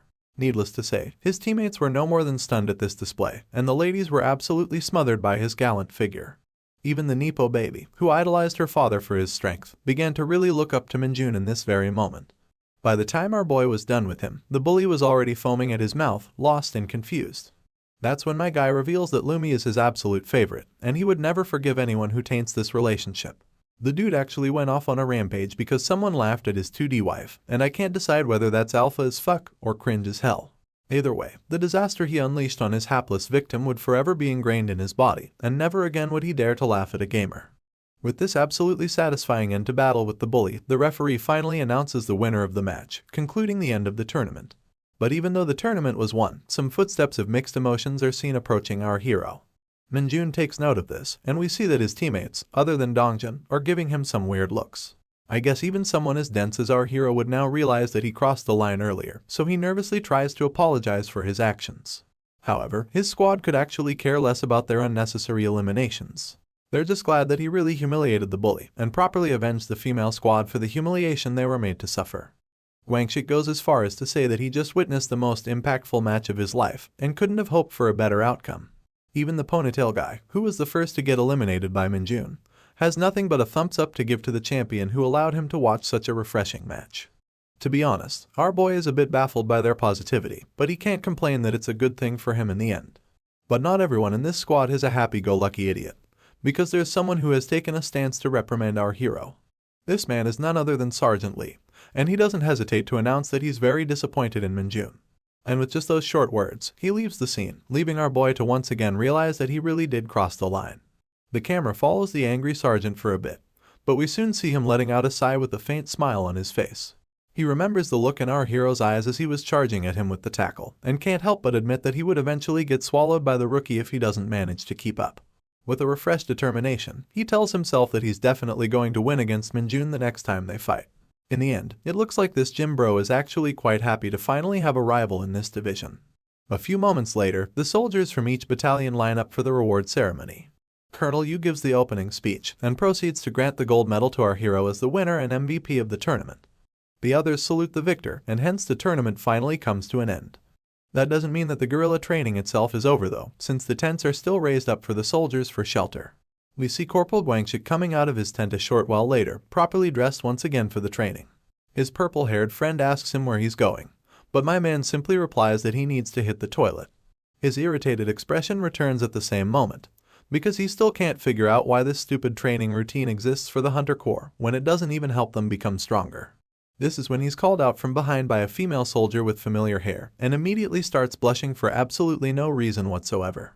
As we guessed, the soldier is our favorite Nepo baby, standing timidly with her blushed cheeks and a charming smile. Not gonna lie, she looks really cute in her armored uniform. The next day, after the short but intense training of the 104th Division, it started snowing in the campgrounds. We see the familiar hairstyle of Corporal Guangxik, carefully whispering to his friends that they should be careful with the matter at hand. The next scene is the goatee of the ponytail dude, who seems to agree with the suggestion and wants to push through with the operation at any cost. We also get a peek of Dongjin's head, and he seems rather worried that their sergeants might chew them out if they do something irrational, but Guangxik doesn't seem to care. There's also another person with these idiots, and according to Corporal Ponytail, his role is the most important in their mission. Just when I was starting to wonder if they were doing some undercover training, these morons were simply seen sitting out in the open while it was snowing. Guangxik seems to be the one in charge of this meeting and says that they don't have a lot of time to decide. That's when the ponytail chimes in, saying that deciding upon a proper rendezvous point is the key. Dongjin entertains their conversation by commenting that they shouldn't choose a place that's too far so they can be more efficient with their time. Needless to say, Guangxik is quite pleased to hear his opinion. That's when the head idiot received a message on his phone, and as they all gather to look at the screen with their blushed cheeks, we finally get a hint of what exactly is happening. Looks like he exchanged numbers with the Nepo baby, who wants to host a mixer-like gathering with Minjun's squad, and tells Guangxik that her own female squad would be joining them as well. And after asking him to choose the location and the meeting time to match everyone's day offs, she casually asks him if he can share Kim Minjun's number as well. I'm pretty sure this was her objective from the start. Poor Guangxik and Ponytail get terrified to see the last message, because they think giving her our tyrannical hero's number might put them all in trouble. The former asshole wonders if he should tell her that he doesn't know his number, but both Ponytail and Dongjin tell him that it would come out as extremely unbelievable. After all, they're all members of the same squad who practically live together. But that just puts more strain on the poor Corporal's face, because he has absolutely no idea how to reply. That's when Corporal Ponytail starts getting cold feet and proposes that they should cancel their plan after all. It's fun and exciting to finally get to talk to some girls in their lives, but he thinks it's not worth the risk to get on Minjun's bad side. And with those words, he exits the scene by saying that they should quit this nonsense before they get in any trouble. The others agree and decide to leave as well, leaving poor Guangxik on his own, who still doesn't want to abandon such a chance. He tells his friends that it's possible that the sergeants might want to join them as well, but his words fall on deaf ears, and no one thinks to entertain such a thought. At the end, this sad and lonely loser is left all by himself in the snow, completely isolated in his dreams and horniness.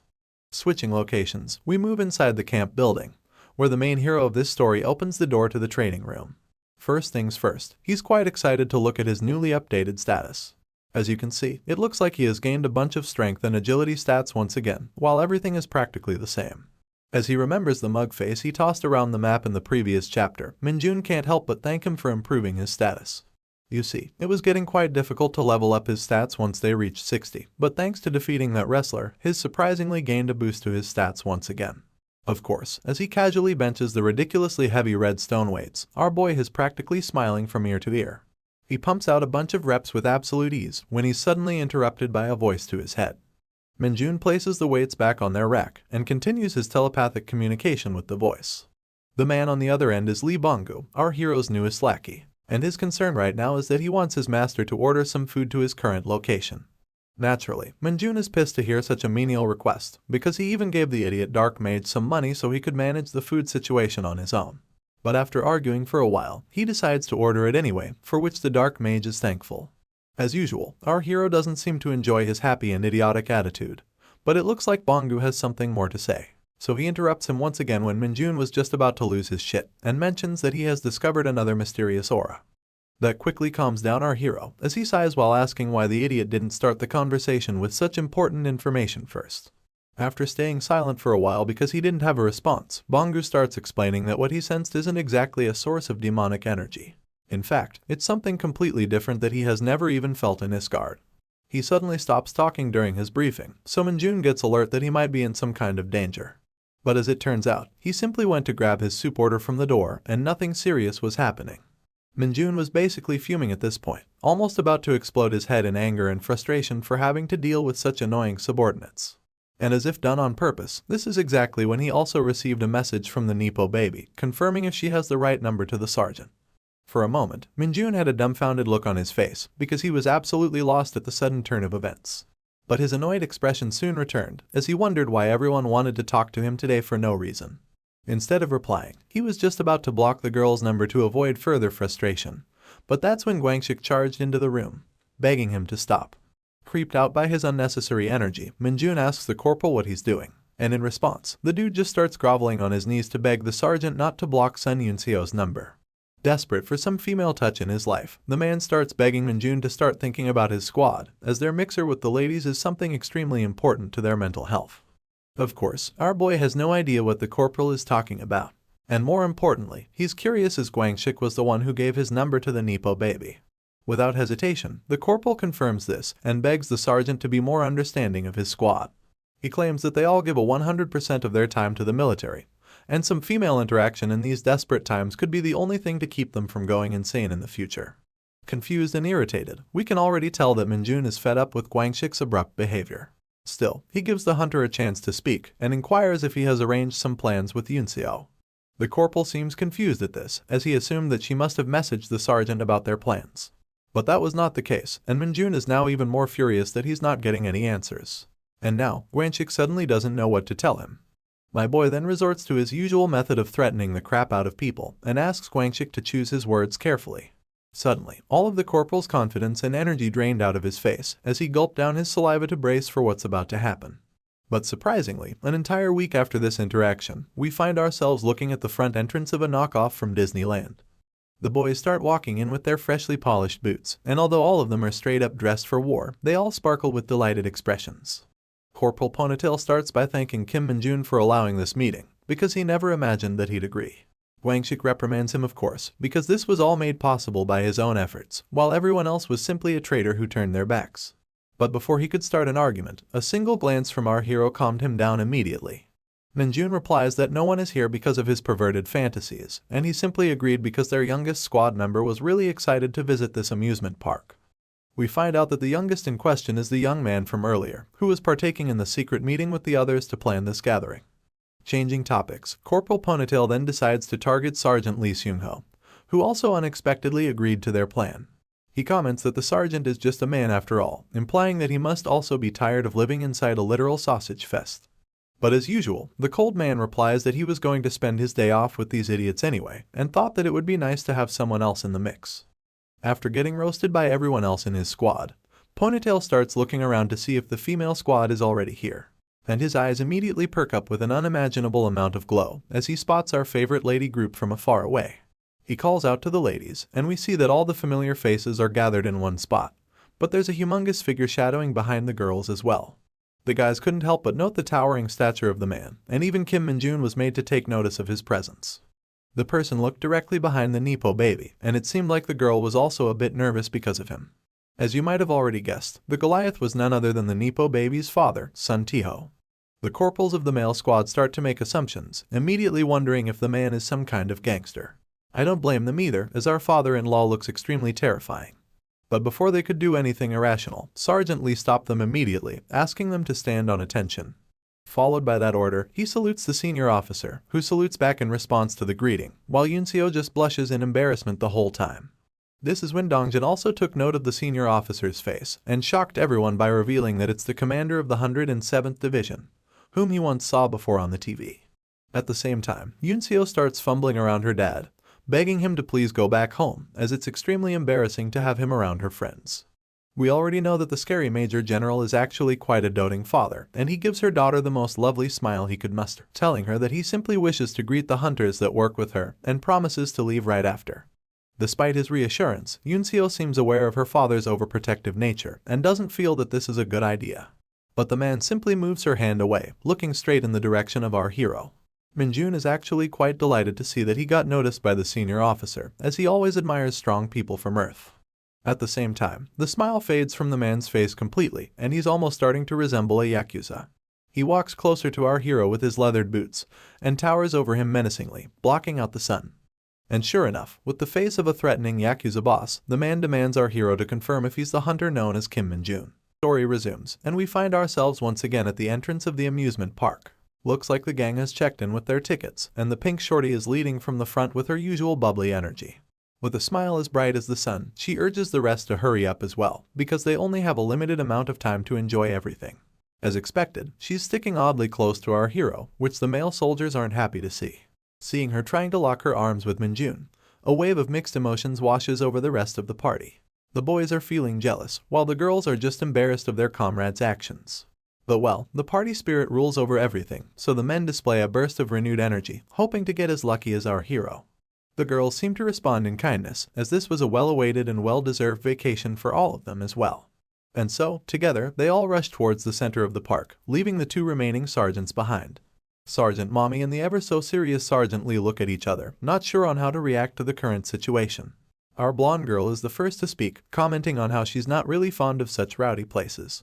It comes to no one's surprise that Sergeant Lee agrees with her statement, which the muscle mommy was quite pleased to hear. Looks like the two of them are going to hit it off well, as they walk together towards the rest, having light chatter along the way like a pair of muscle enthusiasts. In the next couple of scenes, we truly get to see how much everyone is enjoying this event. They all throw their hands up on the pirate boat. The girls partake in some goofy festival costumes while the boys get some cotton candy. And of course, they all shout and scream on the roller coaster with a pure emotion of joy. Heck, Sergeant Lee and Muscle Mommy even have an arm wrestling showdown in the middle of the park for everyone to see. Later, we find ourselves at a children's shooting range, where the shop owner is announcing a price of 10,000 for 10 shots a person.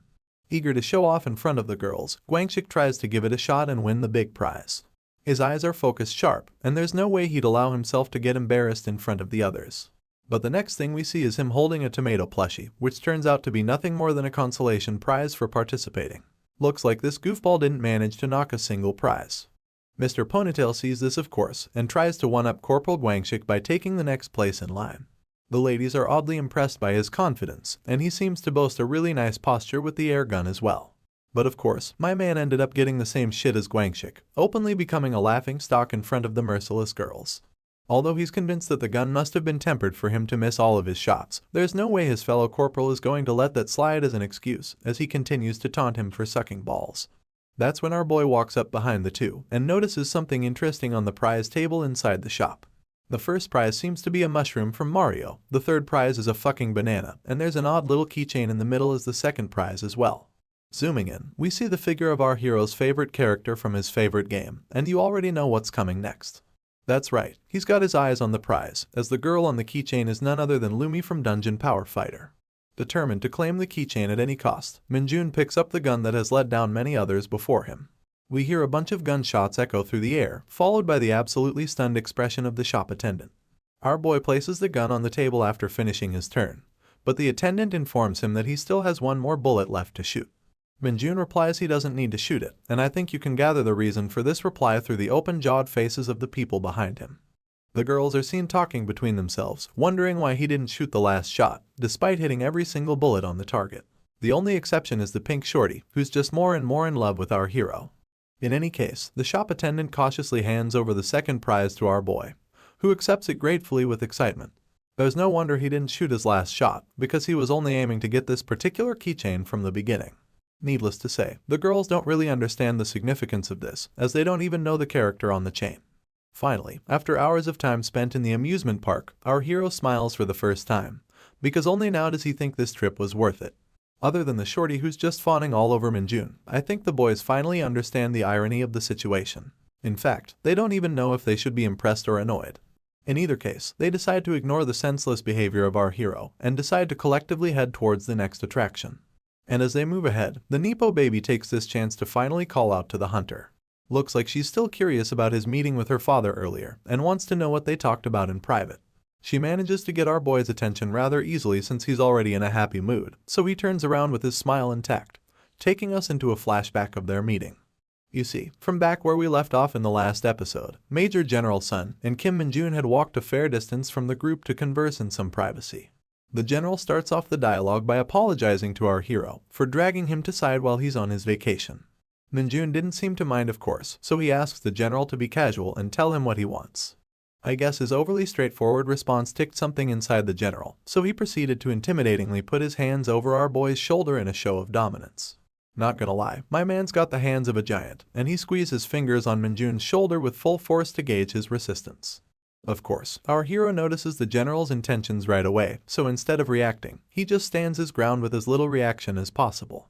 This gesture alone was enough to give the Nepo baby's father the answer he needed, so he smiles and puts his hands away slowly, respecting our hero's trained body and resilience. He apologizes to the sergeant for testing him so abruptly, and comments that he's definitely very well trained.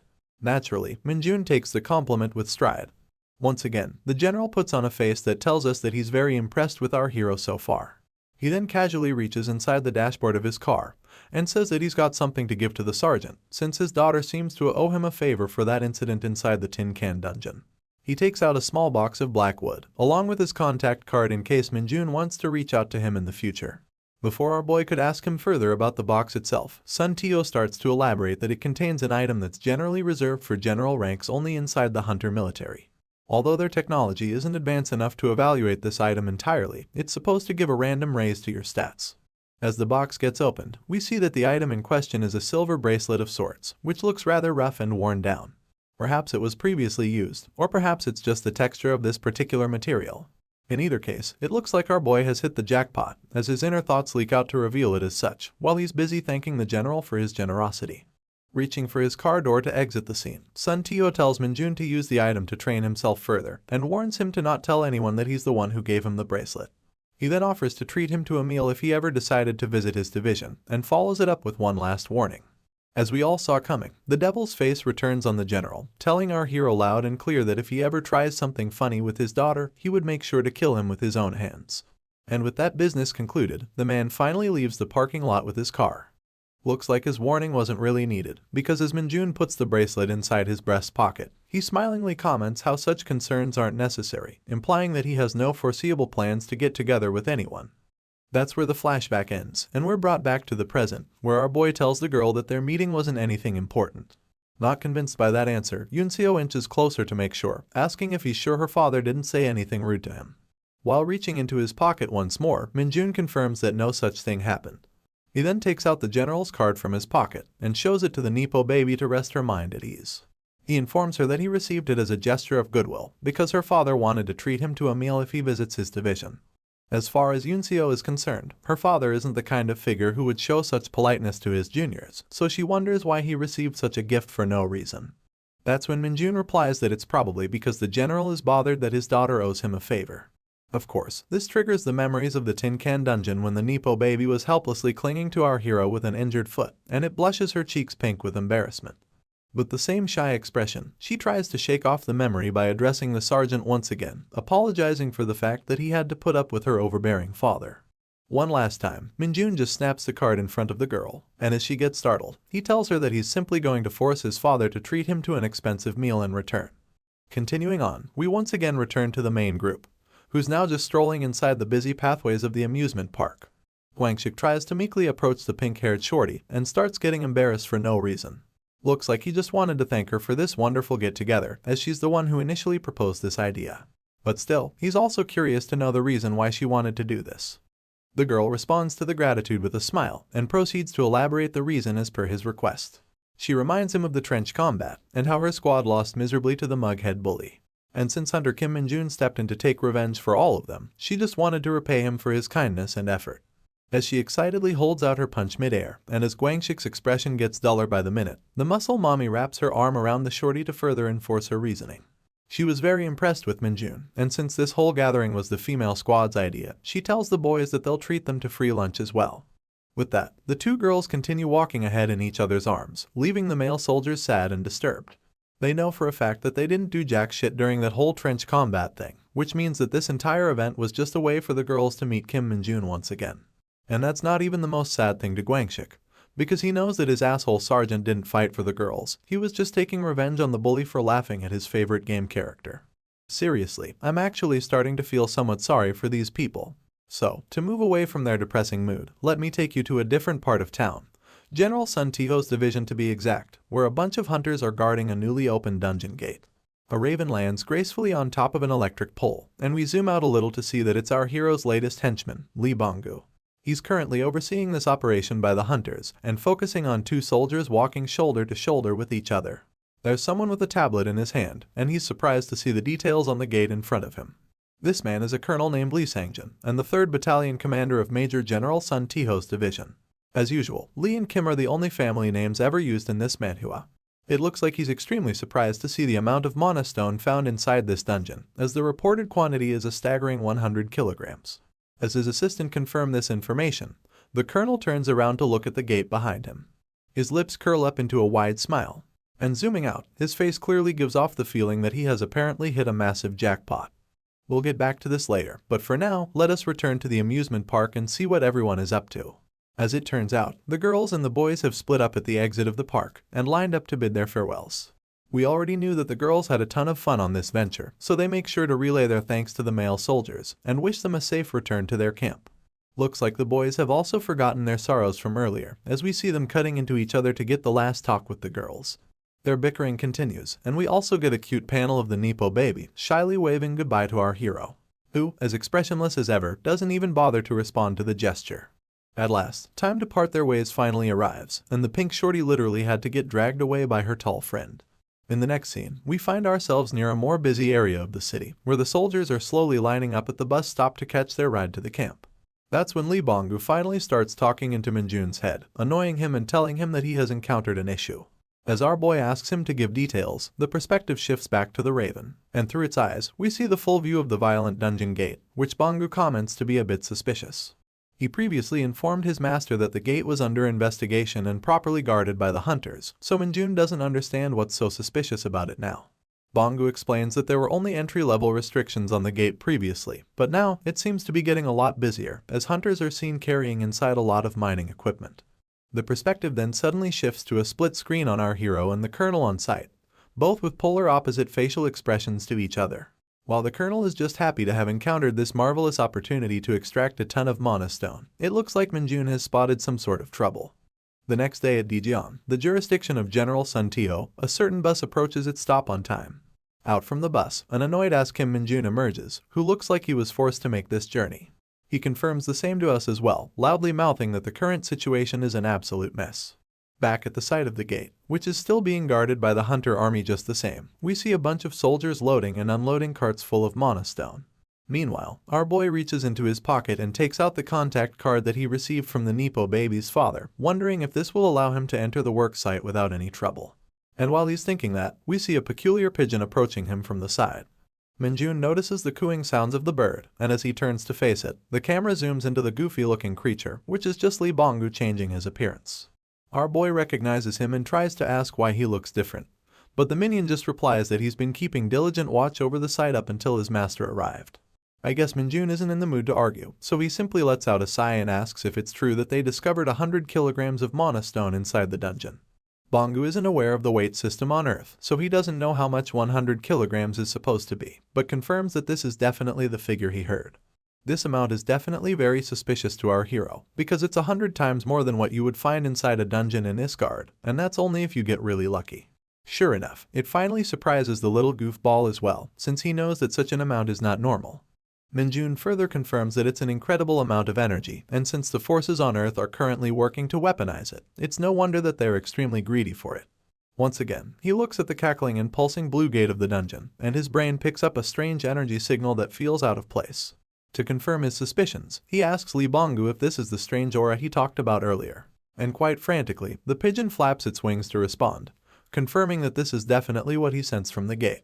He can't sense any monsters inside the dungeon, but still can't help the feeling that the energy is very evil in its origin. This is when Minjun outs on his serious face at last, replying to his minion that it's no wonder he didn't understand it, because he has also only felt this type of energy once before in his life. And when Bongu asks if he knows what this energy is supposed to be, our hero starts gritting his teeth with frustration. He replies with a yes and immediately starts bolting towards the gate at full sprint. Meanwhile, the workers at the site were still busy doing their tasks like before, but I guess it's not going to last for long. Because right in that moment, a bunch of slithering tentacles start shooting out of the gate. Chaos takes over the chain of command on the site as the soldiers try to run away from this abomination, and the colonel tries to figure out what the fuck is happening. The platoon commander shouts that some of his squads are still operating inside the dungeon, but the colonel warns him to run away and save his own life first. Posing like a true hero, Mage arrives on the scene just on time, confirming all of his suspicions from earlier. He comments that this is a fake dungeon, which might explain all the unnatural events surrounding it. As he's approaching, a guarding soldier warns him to stay away because the situation isn't looking good near the gate. But of course, Mage just sprints past him without heeding the warning. He tells the soldier his name, division, and battalion number, and informs him that he'll rush ahead to open the dungeon from the inside. His words make no sense to the corporal, of course, as he just panics to see him rushing in. Making his way through the others, our boy also catches the attention of the colonel, who's the most superior officer on the site. Surrounded by tentacles, he tries to ask what the soldier is trying to accomplish. But once again, Mage simply continues his charge and jumps straight into the mouth of the tentacle hazard. We see him disappear inside the electrical blue energy of the portal, and right after, the tentacles retract themselves in a swirl to shut the gate close. The bizarre turn of events leaves the colonel agape, because now the once presumed dungeon gate is just a mass of winding tentacles, with no way for anyone to approach it. The colonel swallows his spit in fear of the sight, and realizes once again that he's truly fucked. Meanwhile, a system window informs our hero that he has entered the dungeon, and we see him landing in the cavernous surroundings of this dimension. He notices a presence and looks up, only to find a bunch of mining hunters, scared of his sudden appearance out of nowhere. This is the point where the comic gives us the names and the class of each of these hunters, but I'm too lazy to remember them, so I'll just make up my own names as we move forward. Our boy notices from their badges that they're all privates and private first-class soldiers at best, so he asks to know if anyone else is present on the scene. One of the soldiers replies that this is all of them, and asks to know the identity of the intruder. Once again, Mage gives them his name and other details, and responds that he just happened to be passing through this area when he found the gate. Before the privates could raise any further questions, he tells them quickly that the current situation isn't favorable, and he has no time to explain the details. He then asks them to ensure that no one is hurt, and confirm that they're all in possession of their equipment. After a quick inventory, we see that the privates were only carrying 3 katanas, 2 daggers, and a bunch of energy bars each. Naturally, Mage is disappointed to see this, but the soldiers inform that they're just the transportation team, so this is all they get, and the inspection team has already left. Even so, our hero doesn't understand why someone in their right mind would decide to dispatch a transportation team without any backup. And as he once again looks at the inexperienced privates, he can't help but wonder that something is definitely wrong. In any case, he decides to put the matter on hold and orders the soldiers to take back their equipment. He then proceeds to inform them about the bitter truth, which is the fact that they're currently standing inside a fake dungeon. It's a bit hard for him to explain the full essence of it, so in order to make things simpler, he tells the squad to think of this entire dungeon as a giant monster. Of course, the scared soldiers get all up on his face with surprise, and he continues to elaborate that this monster lures people inside to swallow them. And this time, the bait was nothing other than that ridiculous quantity of monostone which the colonel was so greedy to extract. Shivers of fear run down the spines of the privates as they look at the crystals on the ground, but Mage assures them that there's no need to worry. With a carefree smile, he tells them that he'll take responsibility and make sure to safely get everyone out of this shitty place. This relieves the soldiers' sense of worry, but they wonder if he really knows the way out. First of all, our hero tells them that they must follow all of his orders, and proceeds to inform that from now on, they will have to kill monsters and start moving towards the center of the dungeon. That statement surprises one of the private first-class soldiers, who was under the impression that they only had to deal with a singular monster. That's when my man glances at his surroundings to gauge the danger. He informs everyone that the fight has already begun, and as they frantically turn around, we see a bunch of muddy figures looming in the darkness. Zooming out, we get a good look at these abominable monsters, who are somehow managing to trudge onwards with their melting bodies. While the rookie hunters were still wondering what the heck they were looking at, Mage disappeared from their group with lightning speed. And right in the next panel, we see him smacking the fuck out of one of these mud monsters at the front, startling the ones behind it. The remains of the creature splatter and fall to the ground, while our hero orders the jaw-dropped hunters to stay behind from now on. Seeing this immense display of power, one of the privates with thick brows addresses his brown-haired superior, wondering if he's the same Kim Min-jun from the 104th Division they'd heard rumors about. The private first class confirms his junior's suspicion, as he also thinks he's looking at the same legend from the rumors. We then get a montage of our boy beating the shit of these creepers one after the other, and the hunters become more and more certain of his identity. That's right, he's the man who became a sergeant in the shortest time in history, and is notoriously dubbed as the invincible monster of the Hunter Corps by his peers and admirers. The story resumes, and instead of starting from our hero, we're greeted with the startled expression of Colonel Lee Sangjin, who's being called out by someone about his rank. This senior is none other than the Nepo baby's father, who seems to have rushed over to the site after hearing about the ongoing commotion. Without any pleasantries or a moment of respite, the threatening general grabs the collar of the colonel and drags him closer to demand an explanation for what the fuck has he done.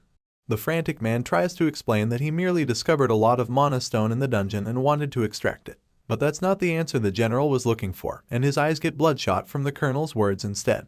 He shouts at the ignorant man in front of him, laying it out that he was never ordered to do any extraction, and even made the stupid decision of sending in soldiers without a proper raid team.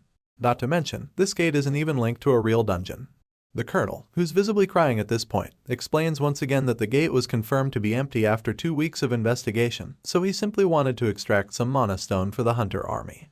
Once again, that's not what the Major General wanted to hear, and he's beyond pissed that the stupid colonel deployed soldiers without his permission after merely 2 weeks of investigation. He's more than aware that the man decided to cut corners and put his soldiers in a dangerous situation, all for the sake of his personal track record. And for that, he can't help but shout at him with a threatening voice. After laying it straight for him, General Tio flings the man aside, telling him to be ready to take off his uniform, regardless of the outcome of this event. He then worryingly turns around to look at the dungeon gate once more, and is forced to witness the incredible mess this asshole created. One last time, he threatens the colonel that if there's a single casualty among his soldiers, he'll personally make sure to send him to prison. And with those words from our father-in-law, we finally head back inside the fake dungeon, where Kim Min-jun is blowing apart the mud monsters with his fists. After leaving a long trail of their mudded bodies inside the cavern, our boy gathers the team of soldiers in front of him once again. For some reason, he looks incredibly pissed, and we soon find out the reason why. He asks the noobs why they're interfering in his fights, when he clearly told them that he'd handle the situation by himself. Of course, the soldiers simply wanted to be of help, so the sergeant lets out a huge defeated sigh to calm himself down. He looks back at the mud piles behind them, and reminds the noobs that he told them he had to defeat all these parasite monsters and reach the center of the dungeon. The privates look at him and nod in agreement to his statement, and that's when our boy explains that these monsters are created by the fake dungeon to absorb the prey that walks inside it. They will increase in number once he gets close to the heart of the dungeon, and start swarming their team from every direction. Which is why he wants all the privates to save up their stamina for that crucial moment. And as soon as the soldiers hear this, their eyes lighten up with confidence and admiration for their leader, who has just assured them that their presence is not useless. Once they get hyped up and start cheering, Min-jun is finally able to smile, because he knows that this rescue mission is now plausible. Of course, his words didn't actually have a hint of concern for these fools behind them, as the fucker was simply after the extraordinary experience points he's getting from the dungeon. And by making sure that he's the only one fighting, he'll make sure to grab every single one of these points for himself. So with that greedy obsession with power, he innocently signals his squad to follow behind him and keep moving forward. And without a shred of doubt in their leader's judgment, the privates happily raised their weapons to follow his lead. With a squad of ignorant buffoons behind him, our guy was now finally heading towards the heart of the dungeon. Soon enough, he stepped into another mud pile, and we zoomed out to witness yet another mob of these creatures swarming the party from front. Their number was greater this time, and they all seemed to be guarding some sort of massive gem behind them, which was conveniently raised on a pedestal to mark its importance. Meanwhile, even though they did nothing, the soldiers were starting to get extremely exhausted and out of breath. Min-jun is already aware that you start losing your stats and stamina simply by staying inside this fake dungeon, and had he allowed his men to fight from the beginning, there's a decent chance that they could have died due to exhaustion. Nevertheless, he assures them that they simply need to smash the core gem that they see ahead of them, and they would be able to escape this prison. But a ton of monsters stand on guard next to that core, making it a lot more difficult than it seems. But this is when our boy tells them to play their part properly, which is to make sure that no one gets killed or hurt, no matter what happens. He almost slips in his inner thoughts and blurts out that their health is necessary for his track record, but quickly fixes his words to tell them that they just need to focus on defense and stay safe in the rear. Once again, the soldiers shout in resonance, heeding the command of their leader while striking a defending formation to ensure everyone's safety. That reassures Min-jun that he's free to leave their side, so he leaps forward into the battle, trusting the defensive capabilities of the privates. The mud monsters charge forward at the same time, but our boy simply splashes through them without any sort of resistance. He has to nerf himself and not use his demonic skills though, because the privates are watching, and he doesn't want any unnecessary rumors. So, without using anything flashy, our hero slips past the sluggish monsters with ease. They try to swing their liquefied bodies to intercept his path, but then he simply jumps into the air, while John and Ted eat the full brunt of Dave's attack. And while poor Dave was still horrified at the fact that he accidentally killed his own friends, Minjun was crashing down on him from above like a goddamn meteor. With the mightiest axe kick you've ever seen, he lands gracefully on top of the mud creature, splashing its body apart. Rest in peace, Dave. May you be remembered by someone in the comments section below. Well, anyway, Minjun uses this moment to leap forth once again and bounces ahead, leaving the majority of the monsters behind him. Dave's family steps up to block his path once again. But Daddy Mudface over here gets punched in the neck by the ruthless fist of our hero. He does the same to the second monster, and once again continues to breeze past his enemies. By now, it seems as if even these mindless monsters are instinctively starting to back away from our hero. Which of course makes him sprout a huge smile, as he demonically orders them to keep coming at him with their sweet experience points. But then, all of a sudden, the purple core of the dungeon starts to radiate with its pinkish energy. It seems to have surrounded itself with some sort of mist, and Minjun's eyes widen immediately as he recognizes the threat. He knows that the core is starting to emanate poison, so he shouts at his squad to stand back immediately. That's when the core practically bursts with a purple cloud of poison, adding another layer to the already difficult situation. Our boy is immune to most poisons thanks to the demonic nature of his innate powers, but that doesn't eliminate the danger for his subordinates. He starts gathering a spiral crackling demonic energy in his hand to somehow deal with the situation. But he's aware that depending on the type of this poison, it might not be possible to keep his men alive. Plus, he's already running out of time, so his only option is to quickly clear this dungeon as soon as possible. This is the moment when a certain ringlet starts to shine silver.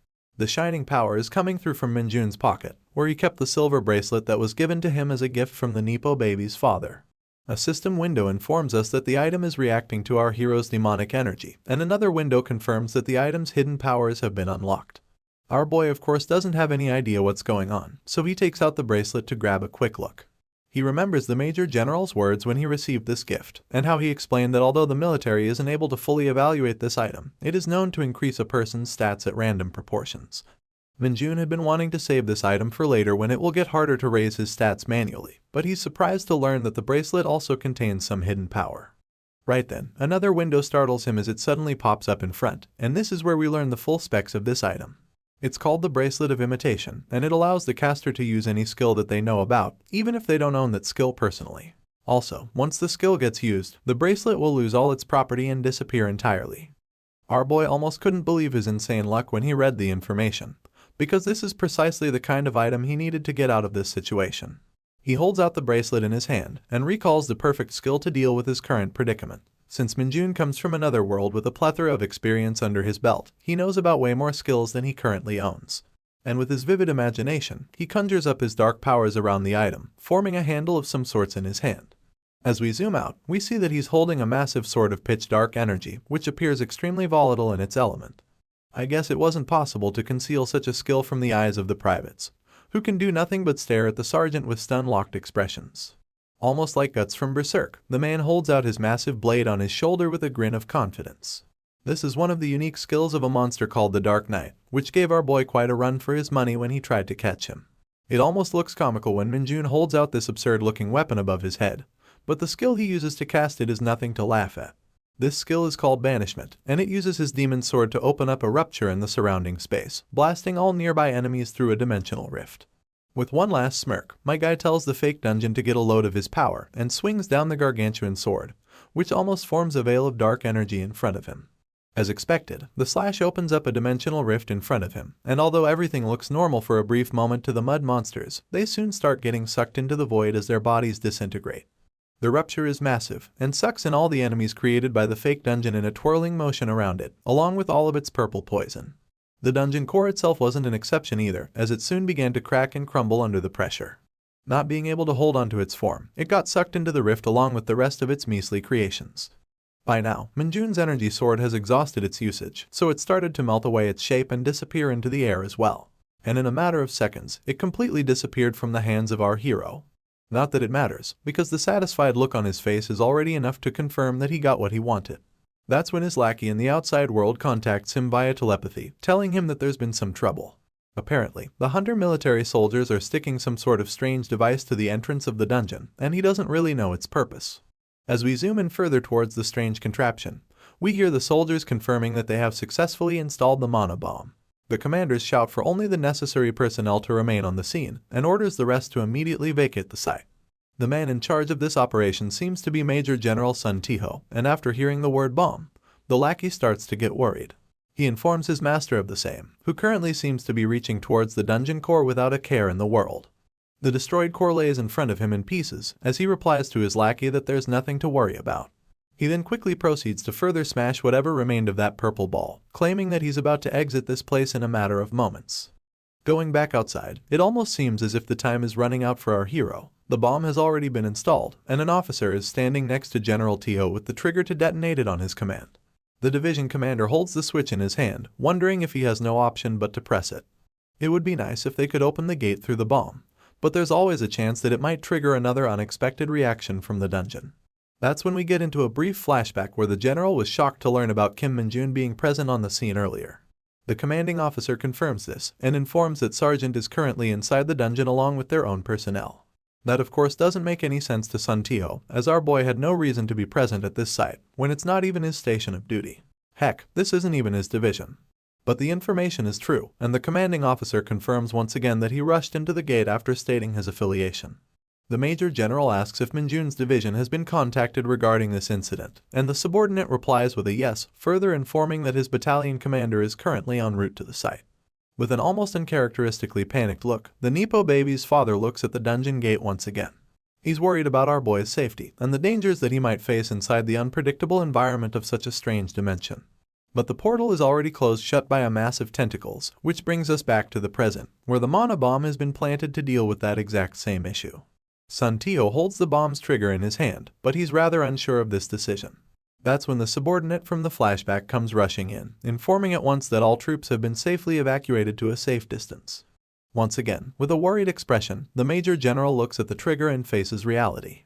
Although he wants to put his faith in our boy, he knows that they have already spent 4 hours in the dungeon without proper equipment, which makes their chances of survival very slim. However, just as he had resolved himself to finally push the button, the massive portal suddenly started to quake and tremble. Such an event was unexpected, and it left the two officers at the scene to become unsure of what was happening. Miraculously, the enclosure of tentacles started turning to brittle stone and crumbling before their very eyes. Tio's subordinate was still lost in the sauce, but the general was sharp enough to take action immediately. He ordered him to quickly call the medics to come to the aid of any survivors, and then bring the officers to come fully armed to the field for any unexpected dangers. The general then rushed straight towards the gate, and with his massive hands and abnormal physique, started tearing apart the weakened tentacles to fully open up the portal once again. While he was busy struggling to rip the tentacles piece by piece, the lieutenant was already back with the medics as commanded. A gray-haired woman, who looked to be the one in charge of the medical corps, immediately reported their arrival to the Major General, but the man simply commanded her to stand by for the time being. And then, as he held the pieces of monster flesh he tore apart, the both of them witnessed something truly miraculous. Human figures started to emerge from the portal, and it only took a moment more to see that these were the privates who were sent inside for mana stone extraction. From the look on their faces, they almost can't believe that they actually made it out alive. I shit you not, this is actually the first time we've ever seen Nepo baby's father with such a genuine face of happiness. I guess he really cares about his people. He pats the private first class at the front and starts asking them if everyone is safe and if there's anyone who got injured. I guess the reality finally set in for the redhead, so he starts crying with joyful tears, telling the division commander that everyone is safe. The remaining soldiers soon began to come out of the portal in numbers, and it became clear that their raid was successful. At the end of the line is our boy, heroically standing tall with an exhausted private on his shoulder to help him through. One of the medics rushes over to help the private instead, and our boy slowly leaves the man in his care. He then turns his gaze and meets the eyes of the Major General standing a short distance away from him. First things first, Min-jun makes sure to salute his senior on the field. The man at the other end sprouts a smile after this gesture, making sure to salute back in response. If not for our hero, the privates who were sent inside would have lost their lives, and our father-in-law seems well aware of this fact. The scene then transitions to the evening of the same day, and we're taken to the headquarters of the 107th Division. Inside the building, General Sun and our boy are sitting together inside his office. Placing down his cup of coffee, the general seems to be agreeing to some sort of report in his hand. He confirms the report by asking our boy if he was indeed on vacation, which the sergeant agrees to immediately. And when asked as to what he was doing inside a foreign division, Min-jun perked up and replied that he came to avail the offer from the Major General, who agreed to treat him to a meal. Of course, the officer finds it a bit odd that a soldier would willingly use his vacation for something so trivial. Not to mention, as soon as he arrived in the area, he noticed the portal acting weird at the perfect moment and jumped in to save a bunch of people he had no affiliation with. And after listening to all the facts, even Minjun is forced to face the fact that his lie is starting to stretch a bit thin. However, he has no choice but to stick to his words, so answers back with his usual bright energy, confirming that when he noticed the anomaly at the gate, his body started moving on its own to take action. There was a brief moment where the general was forced to think that this dude had to be bullshitting him, but he couldn't help and laugh at the answer instead. He likes the eccentric nature of our MC, and is finally beginning to understand why Brutus likes him so much. Meanwhile, my guy is just surprised that his lie somehow ended up working. After the hearty laughter, the Major General leans forward and informs our hero of the incredible feat he accomplished inside the fake dungeon by ensuring the safety of every soldier. He appreciates his efforts, and Minjun is more than happy to take up that compliment with stride. However, there's a sudden tension in the air when General Sun's eyes begin to sharpen. Minjun notices the shift and stays silent in response to listen further. That's when the man starts explaining that the sergeant is starting to stand out too much. Not only has he been rapidly moving up in ranks one after the other, but also given the achievements of today's incident, it goes without a doubt that the Hunter Corps headquarters is starting to pay him a lot of attention. To our attention-seeking hero, that's not exactly a bad thing, but the general is concerned that it might cause him some problems in the future. And if that happens, he wants to assure Minjun that he should never hesitate to inform him immediately. No matter what happens, he assures him that Brutus and himself will stand up for him at any given point. That means that our sergeant boy is now officially recognized by the father-in-law for his talents, and Minjun can't help but thank him for the gesture. After that, the general leans back on his sofa, telling the boy that he can't really treat him to a meal today because he's busy, but he'll go ahead and grant him any personal favor if it's within his power, as thanks for saving his men. Without an ounce of shame, this idiot blurts out that he'd like yet another promotion, but General Sun makes it clear that such a decision is not up to him in the slightest. That left our boy with a pouting expression on his face, but only until his eyes got drawn to something special. As he peered at the general's desk, he saw a very familiar-looking crystal that he once stole from the Nepo baby's house. Just like the last one, this crystal is giving off a faint, yet an extremely refined smell of demonic energy. The general notes that the sergeant's gaze is fixated on the object, and he immediately picks up on the cue that the boy probably wants it. He asks him if he knows the object, but Minjun plays clueless and replies that it just looks like a really interesting rock, and he's like to add it to his collection. Once again, his eccentric nature and responses are really starting to grow on the general. He gives him a stern look for a moment, and while my man just stares back with his puppy-eyed look, General Sun says that the crystal is a byproduct of a dungeon and is rather valuable. He adds that there was recently a burglary in his house, which left him with only just one of these crystals. If he catches the culprit, father-in-law would surely tear apart his limbs, but we already know that the rascal is sitting right in front of him, pretending like he doesn't know anything. But anyway, the general takes the jar in his hand, easily offers it to the excited sergeant as a gift for his services. The man can't help but feel that he strangely keeps getting involved with our hero just like his daughter, but he's finally starting to not hate these interactions. But thinking about his daughter, he suddenly regains his usual self, asking Minjun directly what kind of relationship he has with Yunseo. And of course, my man replies with a stern look that they're fellow hunters, nothing more and nothing less. In his case, it's also true because this dude don't care about no women. That statement in itself is a huge relief to the doting father, who just wants to protect his daughter from the lecherous gazes of men.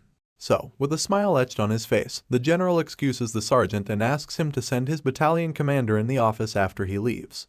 Kim Minjun salutes the Major General and exits the scene promptly with the crystal in his hand.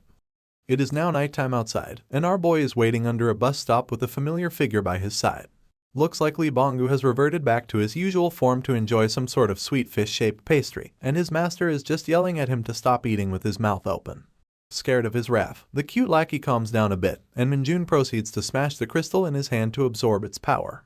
A bunch of system windows pop out in succession to inform about the demonic energy he has absorbed, and the amount of stats that have been increased.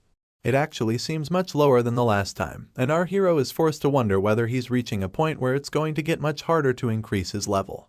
But just as he was thinking that, another system window informed him that he's reached the current threshold of the demonic energy and unlocked a new skill called the Demonic Energy Whip. Now that changes the whole story for our boy, who's suddenly excited again at the emergence of a new power. While all of that was going on, we go back to the Hunter Corps headquarters, where a meeting was ongoing inside one of the conference halls.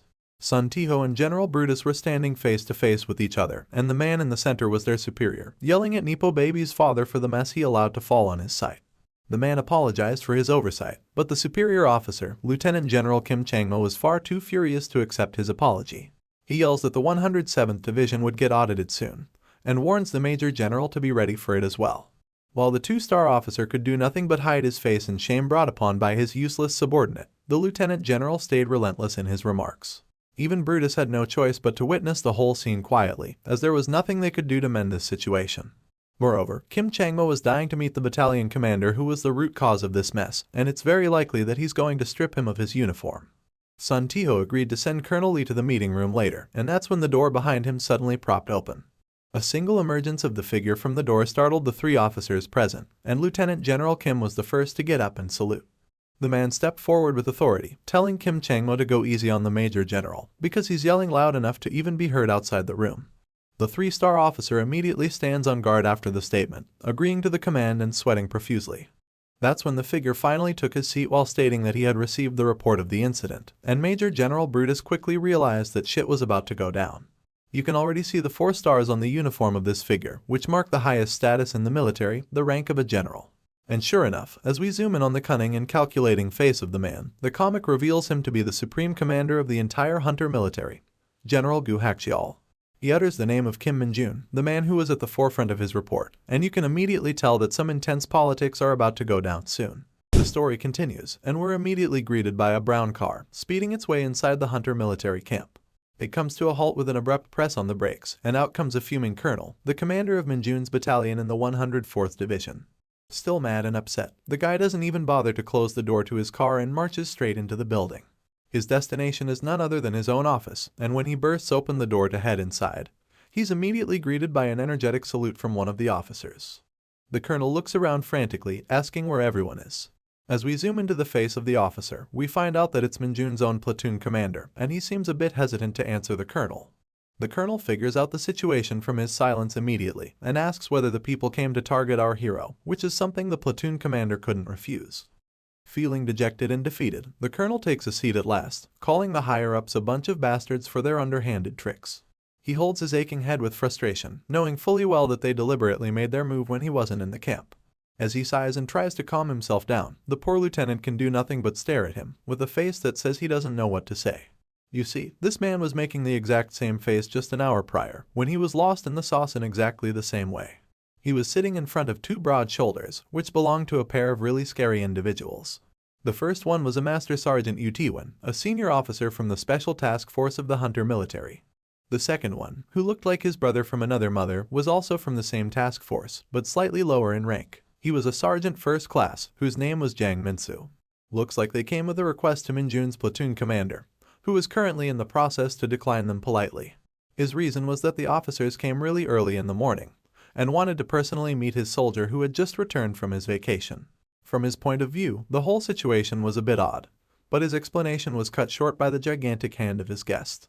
Master Sergeant Yu wasn't even trying to be subtle about his approach, as he openly stated that he's here on the orders of the top brass and would appreciate it if the lieutenant looked the other way. That of course infuriated the platoon commander, who was now trying to make it a matter of basic principle. But once again, the gorilla brother did nothing but laugh in his face while pulling out a phone from their pocket. Master Sergeant Yu claimed that they weren't breaking any rules, as a formal notice from the very general of the military could be arranged by a single phone call if they deemed it necessary. And sure enough, the mustache gorilla was ready with his flip phone to make that call on a moment's notice. This definitely put the pressure on the poor platoon commander, who knew that he couldn't possibly refuse orders from the general. And with that, the elder gorilla demanded that he call Sergeant Min-jun to meet them, so they can have their meeting in quiet and leave without any trouble. Well, the lieutenant was left with no choice, and it didn't take long for the office gate to open once again, and our boy Min-jun to step in with a salute to his senior officers. Both the first lieutenant and the gorillas turned their heads to gaze upon the man of the hour, and our boy immediately noticed the symbol of the Special Task Force imprinted on the guests. Ignorant as he may be, Min-jun lived inside the military, so he was able to quickly identify the mark. The lieutenant tried to set the tone to introduce his soldier to the guests, but the master sergeant jumped the gun to take the initiative. He got up and greeted our boy with a firm handshake, along with his own introduction to make it clear that he belonged to the Special Task Force. Min-jun replied to the gesture with the same energy and was overall pleased with their appearance. By now, the Master Sergeant seemed to have gained complete control of the conversation by sucking up to Min-jun's achievements and asking him to sit down for a chat. Our boy thanked the officer and took his seat next to his platoon commander, who was currently very worried with how things were progressing. The elder gorilla didn't waste any time getting to his point, and straight up stated the Special Task Force, or the STF, was in need of competent personnel like our hero. From that one line alone, it became pretty clear to Minjun that this was a scouting offer. Master Sergeant made the duties of the task force more clear from thereafter, stating that they're only deployed for special cases unlike the regular hunters. These tasks include raids inside high-risk dungeons, protection of VIPs, overseas missions for the military, and much more. It was a lot of gibberish that our boy simply didn't care a damn about, but his eyes were glittering in a way that worried the lieutenant. After all, as long as he was promised a huge promotion, this dude wouldn't really hesitate to switch sides. Master Gorilla even mentions that they often deal with the crimes of civilian hunters who aren't affiliated with the military, so high combat skill is an immense requirement for their unit. After stating all the work that they do, this dude claims that our boy's incredible performance in his division hasn't gone unnoticed by the headquarters, so they would like to offer him a place that he actually deserves, along with a special promotion. Yep, those were the words that tipped the scales completely. As soon as our boy heard about the special promotion, his eyes perked up with excitement, very much in contrast to what his commander was feeling. The Master Sergeant is just layering the cream on top of this delicious cake of an offer at this point, and confirms once again that if our boy indeed joins their task force, he would be promoted to the position of a staff sergeant immediately. That's where the Mustache Gorilla chimes in, further elaborating that the initial promotion isn't the only benefit, as people in the Special Task Force are basically on a fast track to future promotions and rank-ups inside the military, because they have more chances to rack up their achievements. Of course, with all those SEO-optimized words to resonate with Mijun's noodle brain, he was seeing absolutely no reason to refuse such a stellar offer. That's when the Master Sergeant's flip phone started ringing out of nowhere, and as he tried to excuse himself while trying to take it out of his absurdly plus-sized pocket, Minjun couldn't help but notice that it's the exact same model as the one on the table. For some reason, that put a sense of worry on our boy's face, so he asked the Mustache Gorilla about it right away. Feeling cocky and superior, Jang started putting it back in his pocket, while explaining that it's a special device that's only issued to the Special Task Force. It should not be confused with a regular smartphone, as this thing is specially designed for security and confidentiality. As much as he was being cocky in his explanation, it was starting to have the opposite effect on our boy, who was picking up signs of rigidness in the Special Task Force's way of operations. He surprises the Gorilla Brothers when he asks them whether he'd be allowed to use the internet and computers as much as he wants if he joins their unit, and as expected, the response wasn't to his liking. The officers explained that they deal with top-secret information regularly and have to control their environment to prevent leakage. In other words, not only are they not allowed to use the internet during duty, but also actively encourage not using it during your vacation as well. Well, that was it folks, our boy has lost all interest in their offer. Even his platoon commander is able to tell what's happening, because he now knows that these task force buffoons don't know shit about our hero. In any case, the Master Sergeant was about to close the meeting by handing over his card and saying how such an offer is extremely rare to come by, but Minjun straight up cut him off and told him that he'd just stay in his current division. Not surprisingly, that immediately broke the previously calm facade of these idiots, who couldn't wrap their head around his answer. Getting slightly annoyed already, the Master Sergeant demanded our boy to reveal his reason for rejecting the offer. Of course, Minjun isn't known for his shy nature, so he immediately starts explaining that he can't join a squad where he can't even play his favorite game, Dungeon Power Fighter. Now clearly, that was an answer that sent the Mustache Gorilla in almost a justifiable rage. I mean, how could this dude reject such an incredible offer over some stupid outdated game? But that's just who our boy is, and he makes it clear to his guests that he's not joking. For him, this game is a vital source of energy, and he's not really willing to substitute it for anything else. Heck, this guy crossed over a whole separate dimension just to play this game. That doesn't mean that the Master Sergeant would simply accept his reasoning, however, but he's got no other choice. Realizing that the person's will matters the most anyway, he decides to take a calm stance unlike his angry junior, and says that they will take their leave. Seeing them leave, the platoon commander jumped up with a giant-ass spring in his steps, and beamed ahead to open the door for them, showing them the way out so they can never come back. My guy was literally snickering behind their backs, as the officers of the Special Task Force could do nothing but exit the office with their defeated expressions. But as a one last fuck you, the Mustache Gorilla turned around and accused Minjun for having his accomplishments overly blown out of the proportion, as he never believed that someone of his caliber was fit to join the task force in the first place, and he's sure that he couldn't even pass their entrance test if he tried. I don't know what to say, but we all know that our hero doesn't like backing down from a challenge quietly. He unfortunately took the bait and asked Jang how he could be so sure that he'd fail their test. The two guests' pride was already crushed, and now this idiot was clearly taunting them by claiming to be better than what they think, so it's no wonder that the poor platoon commander was starting to lose his shit once again. Minjun was already in battle mode in his head, so he provoked them once again, asking them how they could deduce that he would fail their entrance test. That made the mustache gorilla walk back up to him in retaliation, and as showed his teeth behind that bushy mustache, he confidently looked down on our hero, stating that he could prove his point at any moment. Right now, this asshole is clearly itching for a fight, and the platoon commander knows that nothing good will come out of such a mess, so he tries to stop the two from taking things further. But he immediately gets cut off and tapped on his soldier by the master sergeant, whose snickering face tells us that he's enjoying the direction this whole commotion is headed. Now that they've failed the mission anyway, he wants to take down our boy a peg and requests the platoon commander to let them use their training center for a duel. In the next scene, we head directly towards the mentioned training facility, where the mustache gorilla and our hero are holding their respective weapons to face off against each other. The observers are the master sergeant and the ever so confused platoon commander, who still doesn't know how to sweep up this mess. We finally get to see the incredibly buffed up body of the gorilla from a front view, who's explaining to Minjun that the Special Task Force's entrance exam is a freestyle duel against a senior member, so he should get ready to get schooled. Minjun makes it clear once again that he has no intention of joining the task force. So, if he comes out as the winner in this duel, he wants the mustached asshole to apologize before taking his leave. That of course sends the man boiling once again, who just can't seem to understand why our hero is still so confident. He mocks Minjun's choice to pick up a whip against him in a duel, and taunts him by claiming to fix his attitude for good by the time their duel is over. The Master Sergeant announces that the battle will be held over 3 rounds of 3 minutes each, and commences the fighters to begin their duel right away.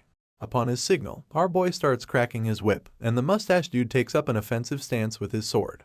The bell rings, and the gorilla is the first one to make the move, by instantly getting closer to Minjun to break his balance. Our boy manages to duck under the sword just in the nick of time, but the gorilla is now blocking his vision with his massive hand, while also bringing back his weapon for another attack.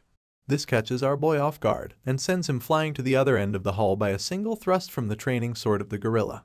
My man skids past his platoon commander and lands violently on the ground, leaving his enemy with an expression of satisfaction and victory.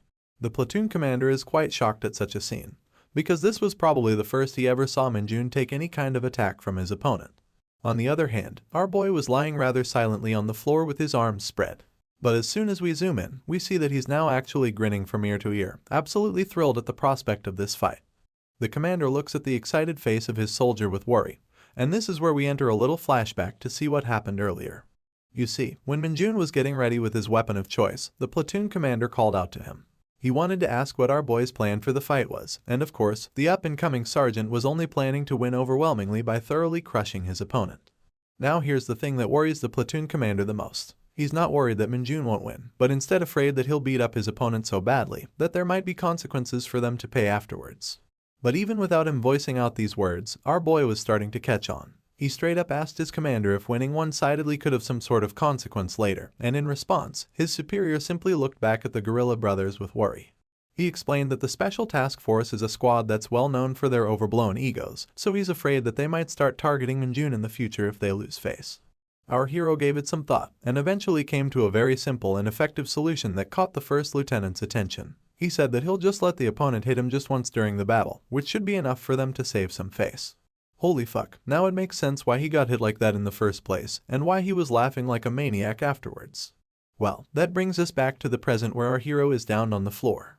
And as expected, the mustache gorilla is definitely on his high horse after that single blow. Master Sergeant tried to end the spar right there and asked the platoon commander to take his soldier to the medics, but this duel was far from over. Heck, even the commander himself knew that these gorillas had no idea who the fuck they were messing with.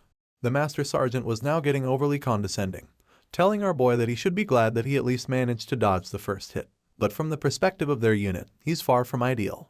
But you see, the man had no choice but to cut his words short and look surprised, because our boy immediately got up as if nothing had happened. With a confident smile on his face, my man deemed that the duel wasn't over and wanted to continue the fight. Of course, his crisp voice surprised the mustache bastard as well, because he knows that he hit him exactly where he wanted, so he shouldn't be able to get back on his feet so easily. He's worried and confused, but that doesn't mean he can back down from another round, because this was supposed to be a 3-round duel to begin with.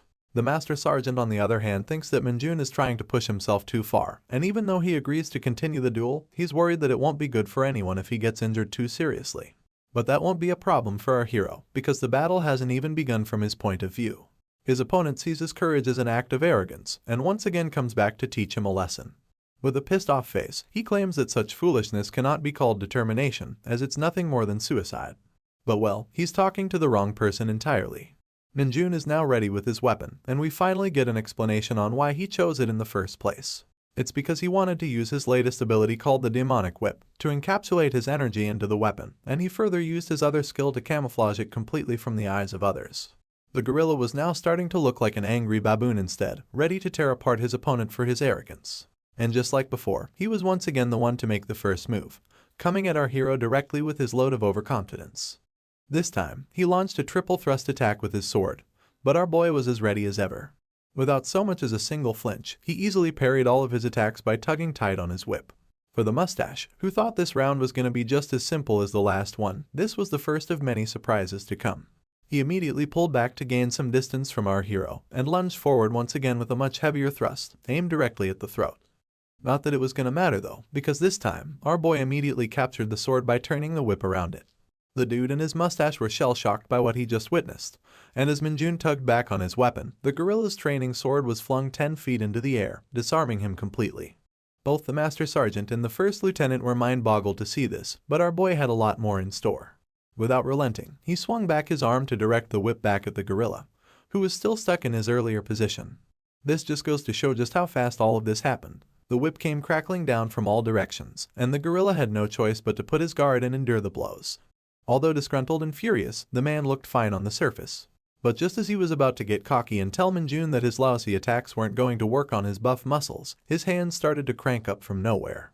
His expression made a complete 180 in a matter of seconds, and the pain was so unbearable that he couldn't help but scream at the top of his lungs. As far as the Master Sergeant was concerned, perhaps this moment was the most shocking one to him. He couldn't believe that his brother gorilla was kneeling down from such a seemingly underwhelming attack, but the man was literally trembling and wailing in agony.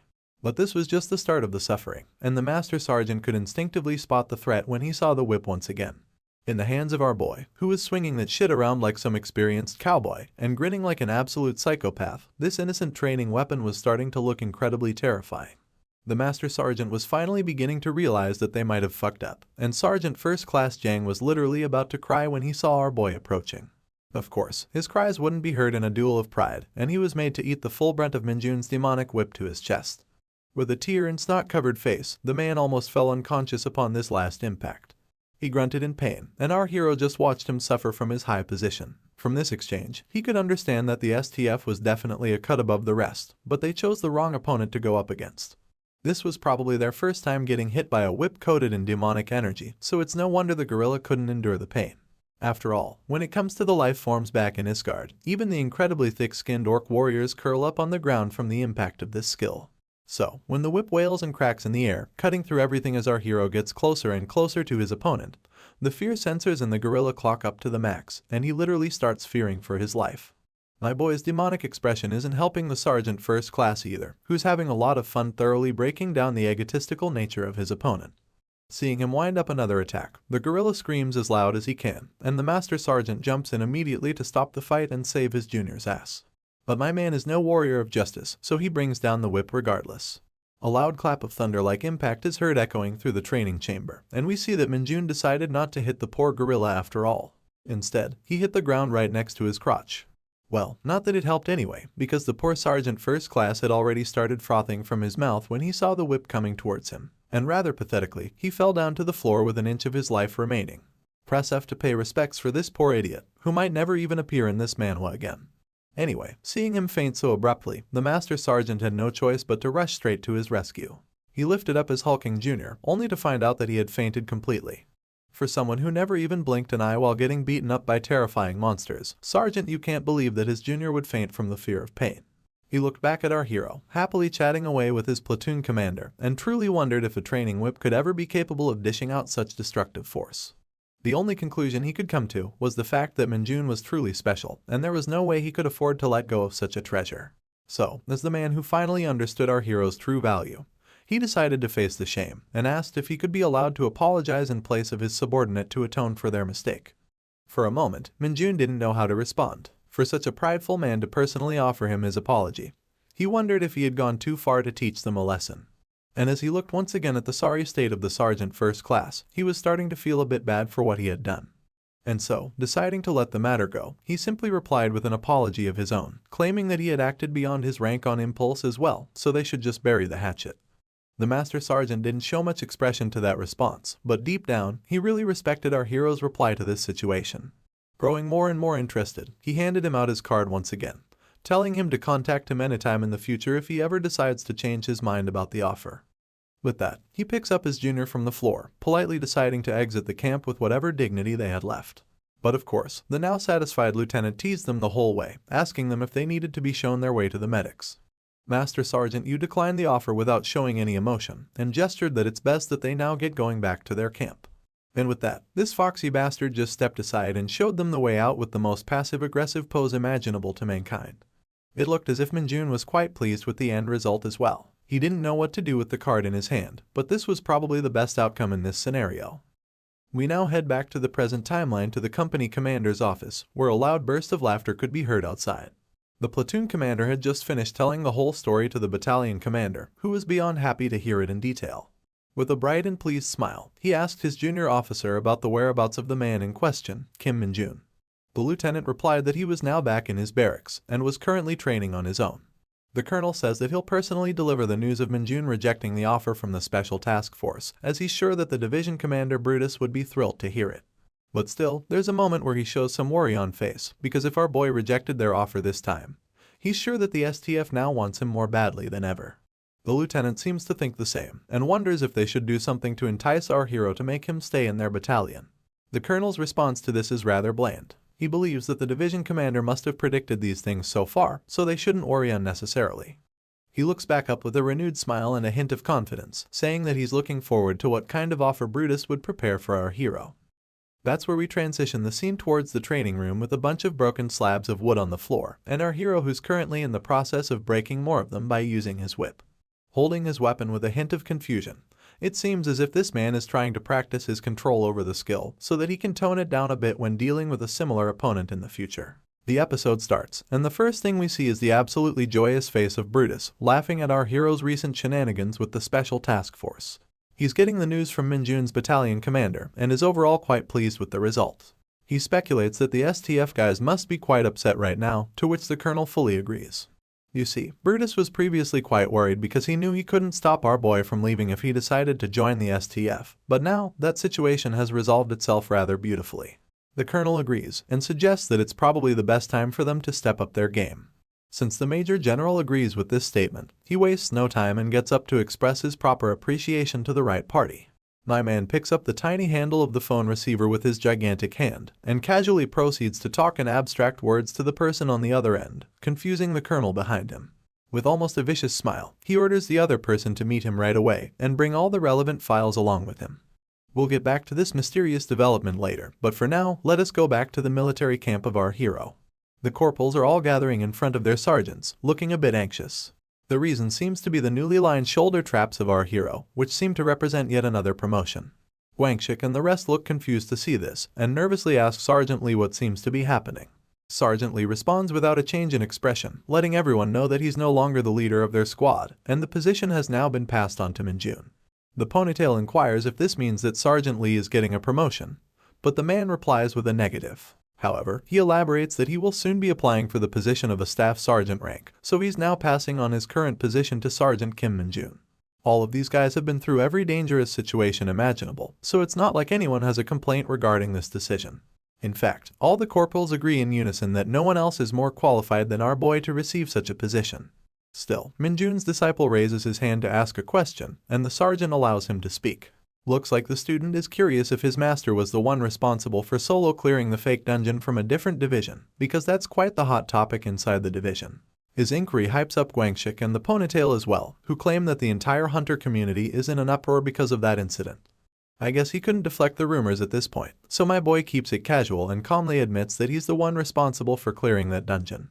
However, he makes sure to add that he was passing through that location by mere coincidence. After confirming the rumors from the man himself, it's to no one's surprise that the entire squad was dumbfounded. They knew it was possible, but getting the confirmation still left them surprised. Dong Jin expresses his shock and asks right away if the sergeant suffered any injuries. But as you can see, this f***er is in perfect condition. Now the others get extra chummy, wondering if this achievement has something to do with his promotion to the squad leader and whether he's going to receive any other rewards. Getting tired of their persistent questions, our boy pushes them away while agreeing to have received some other rewards, but it doesn't look like these people have any intention of leaving without getting their answers. A few days passed after that, and we now find ourselves inside a goblin colony dungeon, where our boys are slaying the monsters left and right. One of the goblins gets sliced in half with his tongue sticking out, and the dialogue between the corporals begins. Guangxik seems to be asking if Minjun really got a scouting offer from the STF after only joining the military recently, and the ponytail confirms it immediately. Not only that, while hacking away at his target, the ponytail corporal even confirms that our boy straight up rejected the offer and brutally beat up one of their sergeants. Guangxik knows that all of this must be true, but given how unbelievable it all sounds, he can't help but comment that no one outside the military would believe such bullshit. But it remains a fact that the division commander made Minjun their squad leader, and even Guangxik knows that he has already been promised the position of a staff sergeant within a year. Anyway, while they were discussing such matters, the two corporals heard an unbelievable roar coming from the forest. A massive green hand emerged from the shadows, crushing a tree bark with its bare grip. Its glowing yellow eyes and its shiny white tusk became visible, making it clear that the Goblin Lord had made its appearance. My guy was built like John Cena, and creepily inched towards the corporals to avenge its fallen comrades. Once again, it roared with all of its might, but somehow, it got absolutely zero reaction from our guys. Even while the Lord was charging towards them with its massive club, the hunters didn't bat a single eye, and kept staring at the creature with deadpan eyes. That's when a whip slithered past Guangxik with unimaginable speed, and hit the overgrown goblin right in its eyes. The poor creature let go of its weapon while wincing in pain, and we finally realize why the corporals didn't even consider it a threat. More lashes of whip kept coming out in succession. The monster cried in pain and agony, while the hunters did nothing but watch the show from the sidelines. At this point, the Goblin Lord was looking more like a beaten-up slave, cowering before its master to beg for mercy. That's when we finally see the face of the perpetrator, who's of course no one other than our boy, Minjun. He holds a rather sturdy-looking whip in his hand with his signature smirking smile, ready to crack a bastard's skull. Just from the conversation of the corporals, it would seem that the new whip in our hero's hand is personal equipment. That was granted to him by the division commander himself. And given the fact that even the platoon commander doesn't have his personal equipment yet, this is definitely an amazing privilege. But privileges be damned, our boy out here just wants to have fun being merciless to a bunch of monsters while swinging around his new fancy weapon. The whip cracks like thunder on the poor creature, blasting him away to bits and pieces. At this point, Guangxik can't help but wonder why he was given a whip out of all possible weapons. The ponytail corporal replies, saying that this is something their sergeant picked for himself. And now that they see the effects of such rewards in live action, they're somewhat starting to understand why Minjun would reject a direct scouting offer from the STF. Even Minjun himself is really fond of his new weapon, thinking to himself how it's a lot better than he'd imagined. Swinging it around once more, he gets a near-perfect feel for its weight, balance, and the grip, which are exceptional to say the least. Not to mention, because of the mana stone engraved in the handle, our boy no longer needs to use his demonic whip skill for the impact to be effective. And with all of that combined, it's only natural that he's having a ton of fun using this weapon, blasting mofos into the nether realm, and surprising the fuck out of everyone who's watching him do it. He was promised another promotion within a year, but from the looks of it, and with the help of this incredible weapon, Minjun is quite confident that he'll be able to move that date forward by quite a bit. Now, let us move forward and time ourselves as the scene shifts to a chicken restaurant inside of the Chuncheon area. The delicious Korean meat is sizzling on a hot pan. But unlike the scrumptious nature of the food, our boy Minjun is looking pretty sour. Looks like someone is sitting in front of him, quite eager to eat the food, but my man isn't the least bit enthusiastic. He lets out a sigh, looks at the person in front of him with a frown, and asks them why they're here. Quite surprisingly, the person on the other end of the table is the Nepo baby, completely engrossed by the food in front of her. The waitress swoops in to mix up the ingredients one last time, and earns one of the most beautiful smiles this world had ever seen from Sun Yunseo. And right away, without wasting a single moment, the girl starts chomping down at the delicious treat, completely ignoring Minjun's question from earlier. This puts our boy in a bad mood, as he stares at the girl with a mix of annoyance and puzzlement. At last, Yunseo finally notices his hostile gaze, and stops the next bite to observe further. She innocently asks her if he's not going to eat as well, and offers to cover the bill by herself. But of course, that's not the issue at hand. Our boy is just curious how the Nepo baby knew that he was taking a day off, and also the fact that he was coming to this area. Heck, she even knew the exact restaurant he was gonna dine at. While piecing all of these things together, a thought suddenly pops up in our hero's mind. He remembers how he shared his plans with Corporal Guangxik, and immediately figures that he must be the bastard who leaked the information to Yunseo. As soon as he asks the girl to confirm this, she starts averting her eyes as expected. It looks like his guess was on the mark. Yunseo claims it to be just a coincidence, but the scary looks from our hero sets her straight that she's already been caught. So, she decides to own up to it, and apologizes to the hero while admitting to the fact that she was the one who requested the information. But the corporal's punishment is now up to the sergeant to decide, so he just cuts to the chase and asks the female hunter what she's planning by coming here. In fact, he straight up makes the assumption that maybe she likes him, which is a remark that the lady waitresses of the establishment are trained to overhear. Of course, our girl gets flustered and calls his comment nonsense. She blushes innocently and asks why the sergeant is suddenly talking to her so casually. Minjun doesn't see the problem with that, of course, since they're both of similar age, and he'd actually prefer it if the Nepo baby would use the same casual tone. In any case, the girl rejects the notion that she likes her, but her reply only makes the old ladies in the distance smile with joy, almost making it seem like they know her true feelings better than herself. Anyway, Minjun once again asks her why she's here if that is not the case, and the girl finally admits that the sizzling meat wasn't the only reason she came here. Looking a bit shy and averting her eyes to the side, she suddenly mentions the tin can dungeon that they entered together for training. Minjun gets confused at the unexpected reply, but then Yunseo keeps listing other events such as the Red Boar dungeon, and even the recent fake dungeon incident. In all of these places where our hero is present, some sort of unexpected incident occurred, and although it's just a curiosity at the moment, Yunseo just wants to stick around to confirm if something might happen again. Still, now that she said it out loud, it sounds so ridiculous that she's actually getting embarrassed that she brought it up in the first place. The two share a moment of silence in the restaurant, and quite cutely, our girl tries to lift her head to confirm Minjun's reaction. She expected ridicule and annoyance, but what she got was an unexpected laughter, followed up by a sweating face only a guilty criminal could ever make after getting caught red-handed. The girl tilts her head at him with a question mark above her head, not understanding his reaction. And our boy, absolutely losing his shit and unknowingly crushing the glass in his hand, can't help but panic that she might be onto him and his demonic powers. Once again, silence is shared between the two, until our hero notices the badge of a corporal on Sun Yunseo's uniform. He tries to take advantage of it to change the topic and asks if she got promoted, and Yunseo replies that she just passed her promotion exam last week. Minjun tries to egg on her some more, saying that it's an amazing feat to be promoted so quickly, but the remark only seems to annoy our girl. After all, he's sitting right in front of her as a sergeant, even though they both joined at the same time. Her annoyance brings her back to why this dude is still being so casual to her, to which he replies once again that she's allowed to do the same. The Nepo baby starts pouting once again, and even though the crisis seems to be averted, our boy's attention is quickly drawn towards a demonic call from his familiar. Looks like a dungeon gate is about to form near his location, and he's live footage of the scene through his ability. Minjun clicks his tongue, because this is literally the worst possible time for a dungeon to appear. After all, this girl over here is sitting right in front of him, actually waiting for someone to randomly happen while he's on vacation. You see, she was right on the money as well, because the only reason why Minjun took a break in the first place was because his employee of the year, the condom head demonic familiar, had informed him of a dungeon's arrival in advance. But now, his plans are completely ruined due to the Nepo baby's presence. Actually running out of options, my guy brings back his straight face and pulls out the oldest trick in the book to bail on your date in a restaurant, which is the excuse of needing to use the bathroom, and silently exiting through the back door. Yunseo allows him to leave, and the next thing we know, the idiot is out and about in a nearby park, waiting for the portal to emerge. He finds the crackling energy rather quickly, and starts looking around for his familiar. The camera pans towards a park bench, and our tiny condom head peeks through from behind it after spotting its master. Minjun gives it a thumbs up for bringing him such amazing news despite not even working with Lee Bonggu, which is a praise that the familiar really seems to appreciate. After tossing away the ball of demonic energy for the familiar to feed on, our hero starts to wonder why his other minion hasn't come into contact with him lately. But before he can entertain that thought any further, his attention is diverted towards a much more pressing issue. The lightning of the dungeon portal seems to be acting more violently, which basically means that the gate is about to open. Minjun readies himself for the battle, commenting that it's good that not many people are passing through this area due to the winter cold.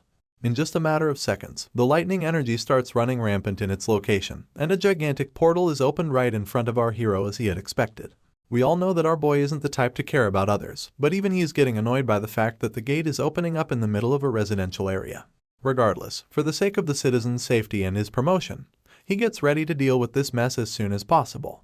In the next moment, we see a somewhat humanoid silhouette of a dungeon creature making its way out of the gate, looking quite menacing. The fact that the monster is coming out on its own isn't a natural occurrence, and is categorized as an anomaly called the dungeon break. This is when Minjun's phone starts buzzing, and he takes it out to see a message alert from the Hunter military, informing the citizens to escape the area due to the appearance of a dungeon. For now, our boy doesn't know what might come out of this portal, but if it's something he shouldn't be able to handle at his current level, he just needs to hold out until the reinforcements arrive from the military. After all, they already seem to be aware of its presence, so our hero just needs to think of a way to stall for time. Soon enough, a giant blade-like object comes out from the portal, and out emerges a massive creature with incredible muscles, sharp canines, and a face without eyes. The creature roars ferociously, immediately putting our hero on guard against it. Minjun recognizes this monster as a hanker, not to be mistaken with a wanker, and it looks like it's a somewhat troublesome opponent. The hanker, starts off the fight by bringing down its bladed hand on our hero. The attack gets dodged rather easily, but Minjun is still left with a lot of questions about this monster. First, he wants to make sure if it's the only one coming out of the gate, and secondly, given its abnormally dangerous arms, he wants to know if it has consumed a fuck ton of demonic energy. The sergeant leaps away from the creature's follow-up attack, and immediately starts preparing his dark arrows to smite him into smithereens. However, before he could launch his attack, the hanker somehow propelled his left blade forward like a hand cannon. It definitely caught our boy off guard, and the resulting impact from the blow was rather flashy. But of course, we all know that this wanking hanker would never hit our hero in the first place. The blade was lodged to the ground, and zooming out, we see that it missed our hero by just an inch of a margin. Minjun admits that he didn't expect such an attack, but as he holds the chain, he remarks that this is nothing more than a petty trick. I guess the monster has an ego after all, because we see that it's pretty pissed by the comment. With its enormous strength, it pulls back the chain swiftly, forcing our boy to swing along with it. Not only that, it further follows up with another hand cannon attack with his other arm. Once again, showing incredible athleticism, my man dodges the unexpected attack mid-air by swirling around his body like a tornado. Let's zoom out and look at the scene in slow motion. This shit looks straight out of some superhero movie. With the wankers both chain arms swinging in the air, and our hero being suspended in the air with the forward momentum, he comes crashing down at the monster's jaw with his demonic punch. The Hulk falls to the ground with the impact, and Minjun lands gracefully right behind him. But as he turns around, he can immediately tell that his earlier attack wasn't enough. After all, even with its broken jaw hanging by the torn flesh of its face, the monster still managed to stand erect. As expected from the tenacity of a wanker, Minjun was now getting ready to launch another attack. But he finally gets interrupted as someone calls out to him from behind. He recognizes the voice and turns around his head with a face full of worry. And lo and behold, our favorite girl was sprinting right towards him, holding a fucking signpost of all things imaginable. Seeing a girl in its vicinity, the wanker started moving its arms as expected.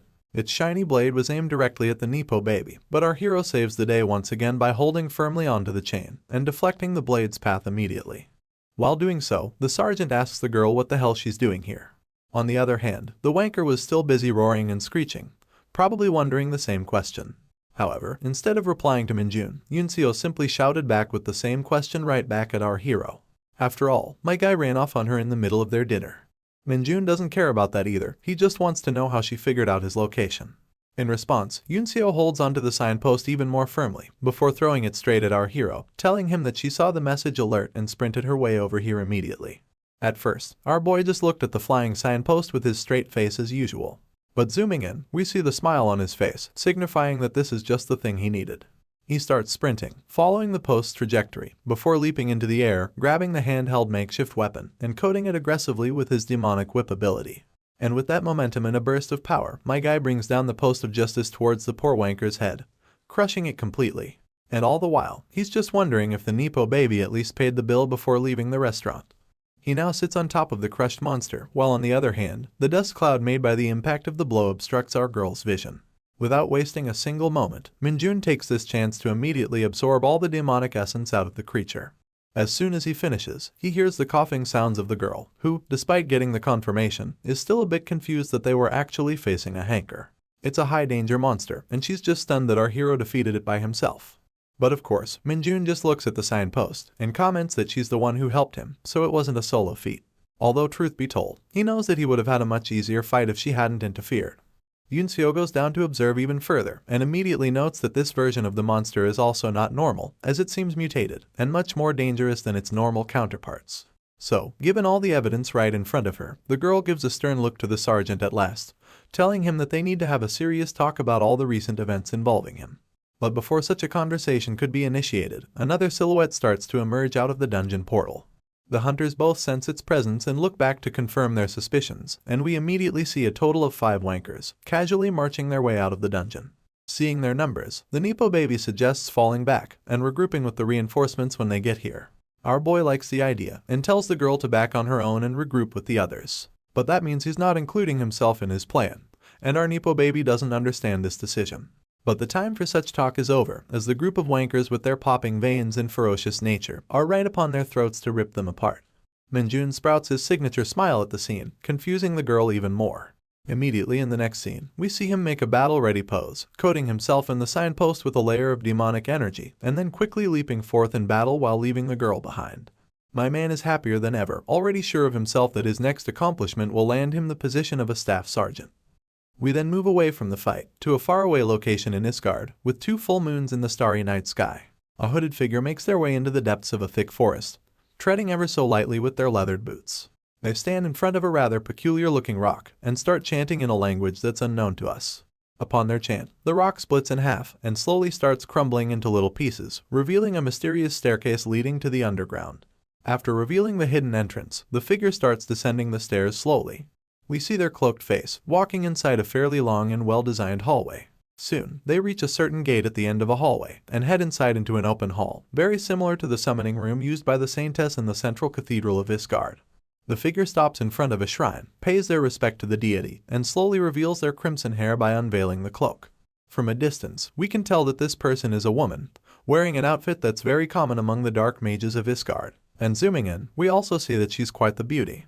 To me, her slightly ruffled hair shows the character of a hard worker who doesn't care for her appearance, and her soft gaze gives off a vibe of intelligence. Zooming out, we see that she's standing in front of the shrine of Luminuna, the video game character that Minjun adores, and the figure around which the Minjun's entire church of fanatics was found in Isgard. And standing right there, the girl mutters a single sentence, asking Lord Minold, also known as Kim Minjun, to wait for her to join him. I guess this girl was a member of Minjun's fan club, and is also trying to find a way back to him, just like Lee Bonggu. Regardless, this is a story that would only be further continued in the next season of the series, as the first season has now officially come to an end with this episode. A lot of suspense was left for us to think about as we wait for the next season, and I honestly can't wait to start covering it for you guys as soon as it comes out.